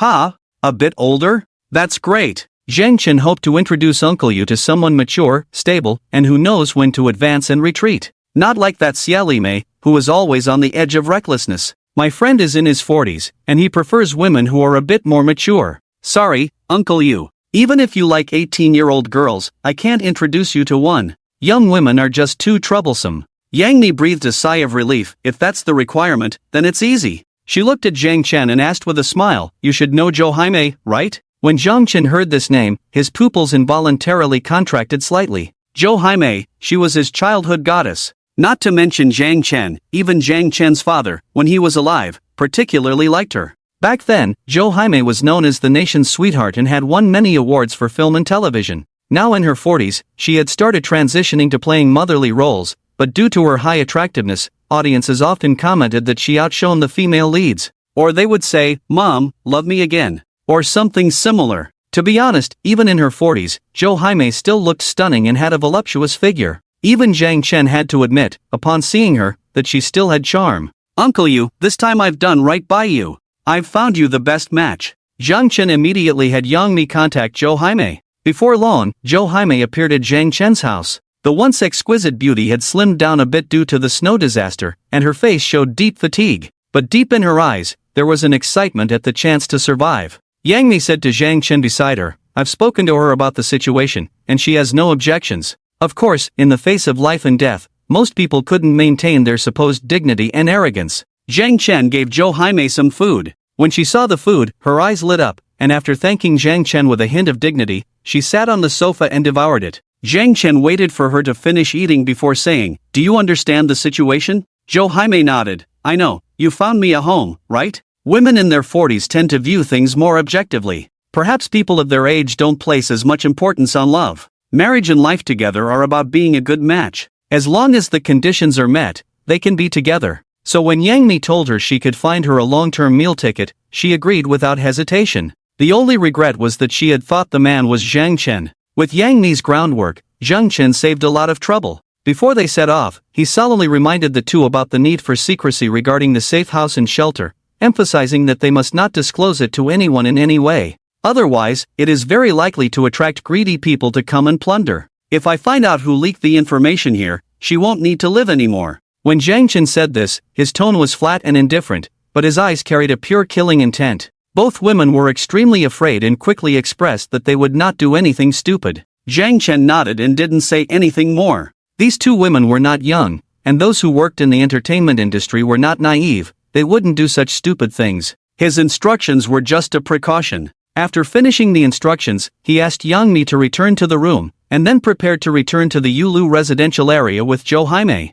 The cold wind was bleak, and the icy north wind swept across the surface of the Lu River with ice and snow. Compared to when the snow disaster first arrived, the snowfall had become much lighter now. After all, under the extreme cold temperature, there were not as many water molecules in the air to condense into ice. However, this cold temperature persisted, and the cold wind was as piercing as usual. Across the river from the Yunk Manor was a small town called Shujia Town. On one side of the river was the villa area where the richest people in Tianhai City lived, and on the other side was a suburban rural area. In the past, the people of Shujia Town made a living by growing grains and vegetables. Every household built greenhouses, grew grains and vegetables, and then sold them in the urban area of Tianhai City. Over the years, although they were not as wealthy as the urban residents, they lived fairly well. After the extreme cold storm arrived, their lives became more comfortable than those in the city. Although they also faced the cold temperatures, they did not lack in food. Moreover, their physical fitness was stronger than that of city dwellers.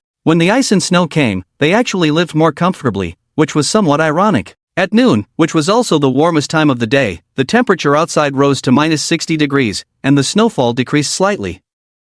On the Lu River, a group of villagers from Sudong village, wrapped up tightly, appeared. They came to the ice surface, each holding various tools. They also brought 5 or 6 dogs, all Alaskan and husky sled dogs. However, under the low temperature, the dogs were all wrapped in cotton coats. The people of Sudong village cherished these dogs very much, treating them even better than themselves, because now in the south, they were the only ones who could still be used as draft animals. However, at this moment, these sled dogs looked different from their usual silly appearance. Their eyes were full of fierceness, their sharp teeth showing, and their fur stained with blood. Led by a black-faced man in his 50s, the group of people arrived on the ice surface. The black-faced man walked back and forth on the ice surface, sometimes lying down to look into the depths of the ice. After a while, he used a stick in his hand to tap a certain spot. "Here, start digging." As soon as he finished speaking, the dozen or so people behind him immediately came forward, with several large ice-breaking devices on a sled behind them. The group carried the equipment down, placed it in the designated position, and then tied it to the dogs with ropes.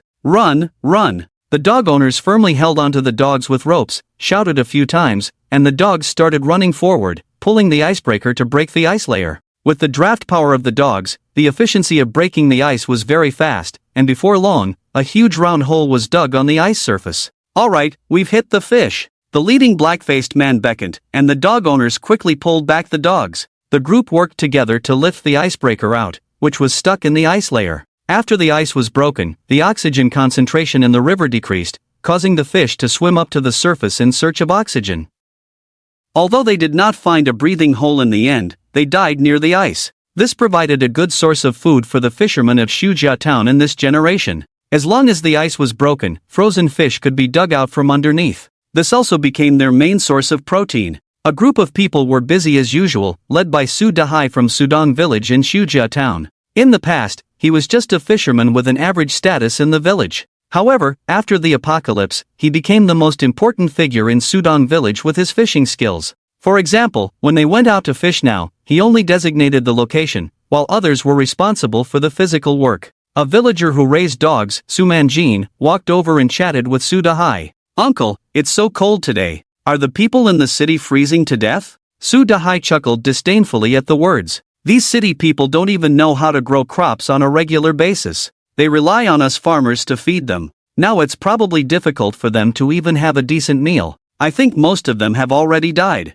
Su Manjin nodded thankfully, saying, "Fortunately, we are rural people. Even in such harsh weather, we have food at home and the strength to work, so we are not afraid of not surviving. This weather is just too chilling. When will it end?" Su Manjin looked at the luxurious villa area across the river, with a hint of disdainful pride in his eyes, but also some confusion about the future. They could survive, but this kind of life was clearly not what they wanted. Su Dehai frowned slightly, squinting his eyes in the wind and snow. It's hard to say, but in this weather, we can survive. As long as we are willing to work, we are not afraid of starving to death. Back when I was in Mo, the temperature wasn't much higher than here. We used to swim with bare chests back then. Several people chatted casually. In the past, they used to gather together and discuss international affairs, always mentioning Europe and America in their conversations, belittling other countries in their behavior. But now, without any news sources and no mood to care about foreign affairs, they could only talk about how miserable the city people were living.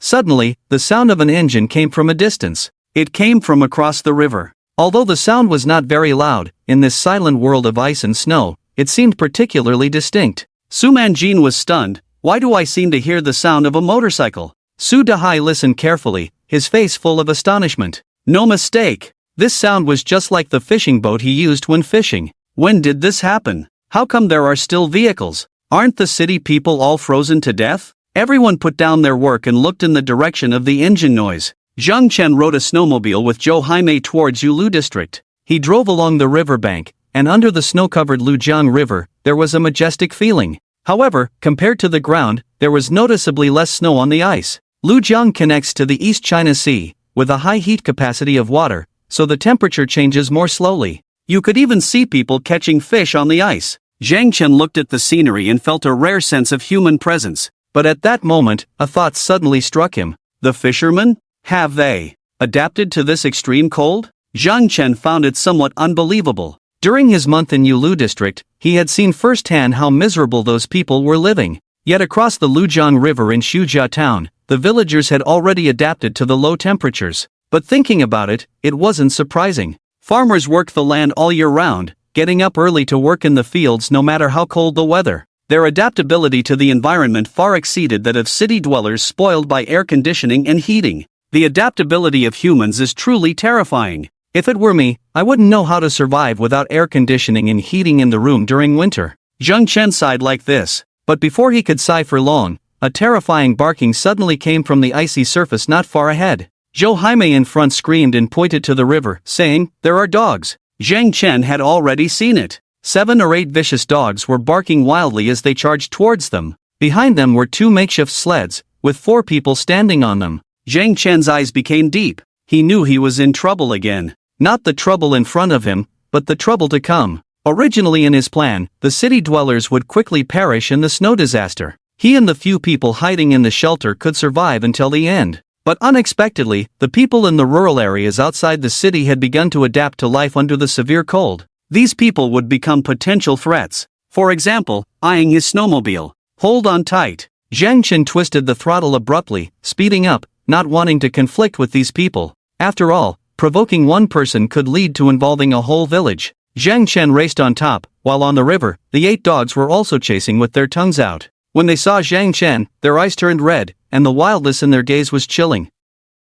Dogs were originally domesticated from wolves, and they had experienced many life and death battles in the apocalypse, even resorting to cannibalism in times of hunger. Dogs that had eaten human flesh had blood-red eyes and were extremely vicious. Zhang Chen's snowmobile was fast, but the sled on the ice was not slow either. Since the villagers from Sudong village had come to intercept in advance, Zhang Chen couldn't avoid them. On the sled, a fisherman picked up his harpoon and threw it towards Zhang Chen and his group. Damn! Zhang Chen cursed. If that harpoon hit his arm, he would lose at least half a pound of flesh. He quickly turned the motorcycle's direction, braking sharply to stop the vehicle in place. Zhou Haimei, who wasn't seated properly, was thrown out and fell into the snow. This once famous actress was so scared that she cried loudly, lacking the courage to even get up from the snow. At this moment, 2 sleds had blocked Zhang Chen's path. The 8 sled dogs were barking wildly at Zhang Chen, their voices particularly chilling, especially when they bared their teeth with blood at the corners of their mouths. It felt like they were not 8 dogs but 8 starving hyenas.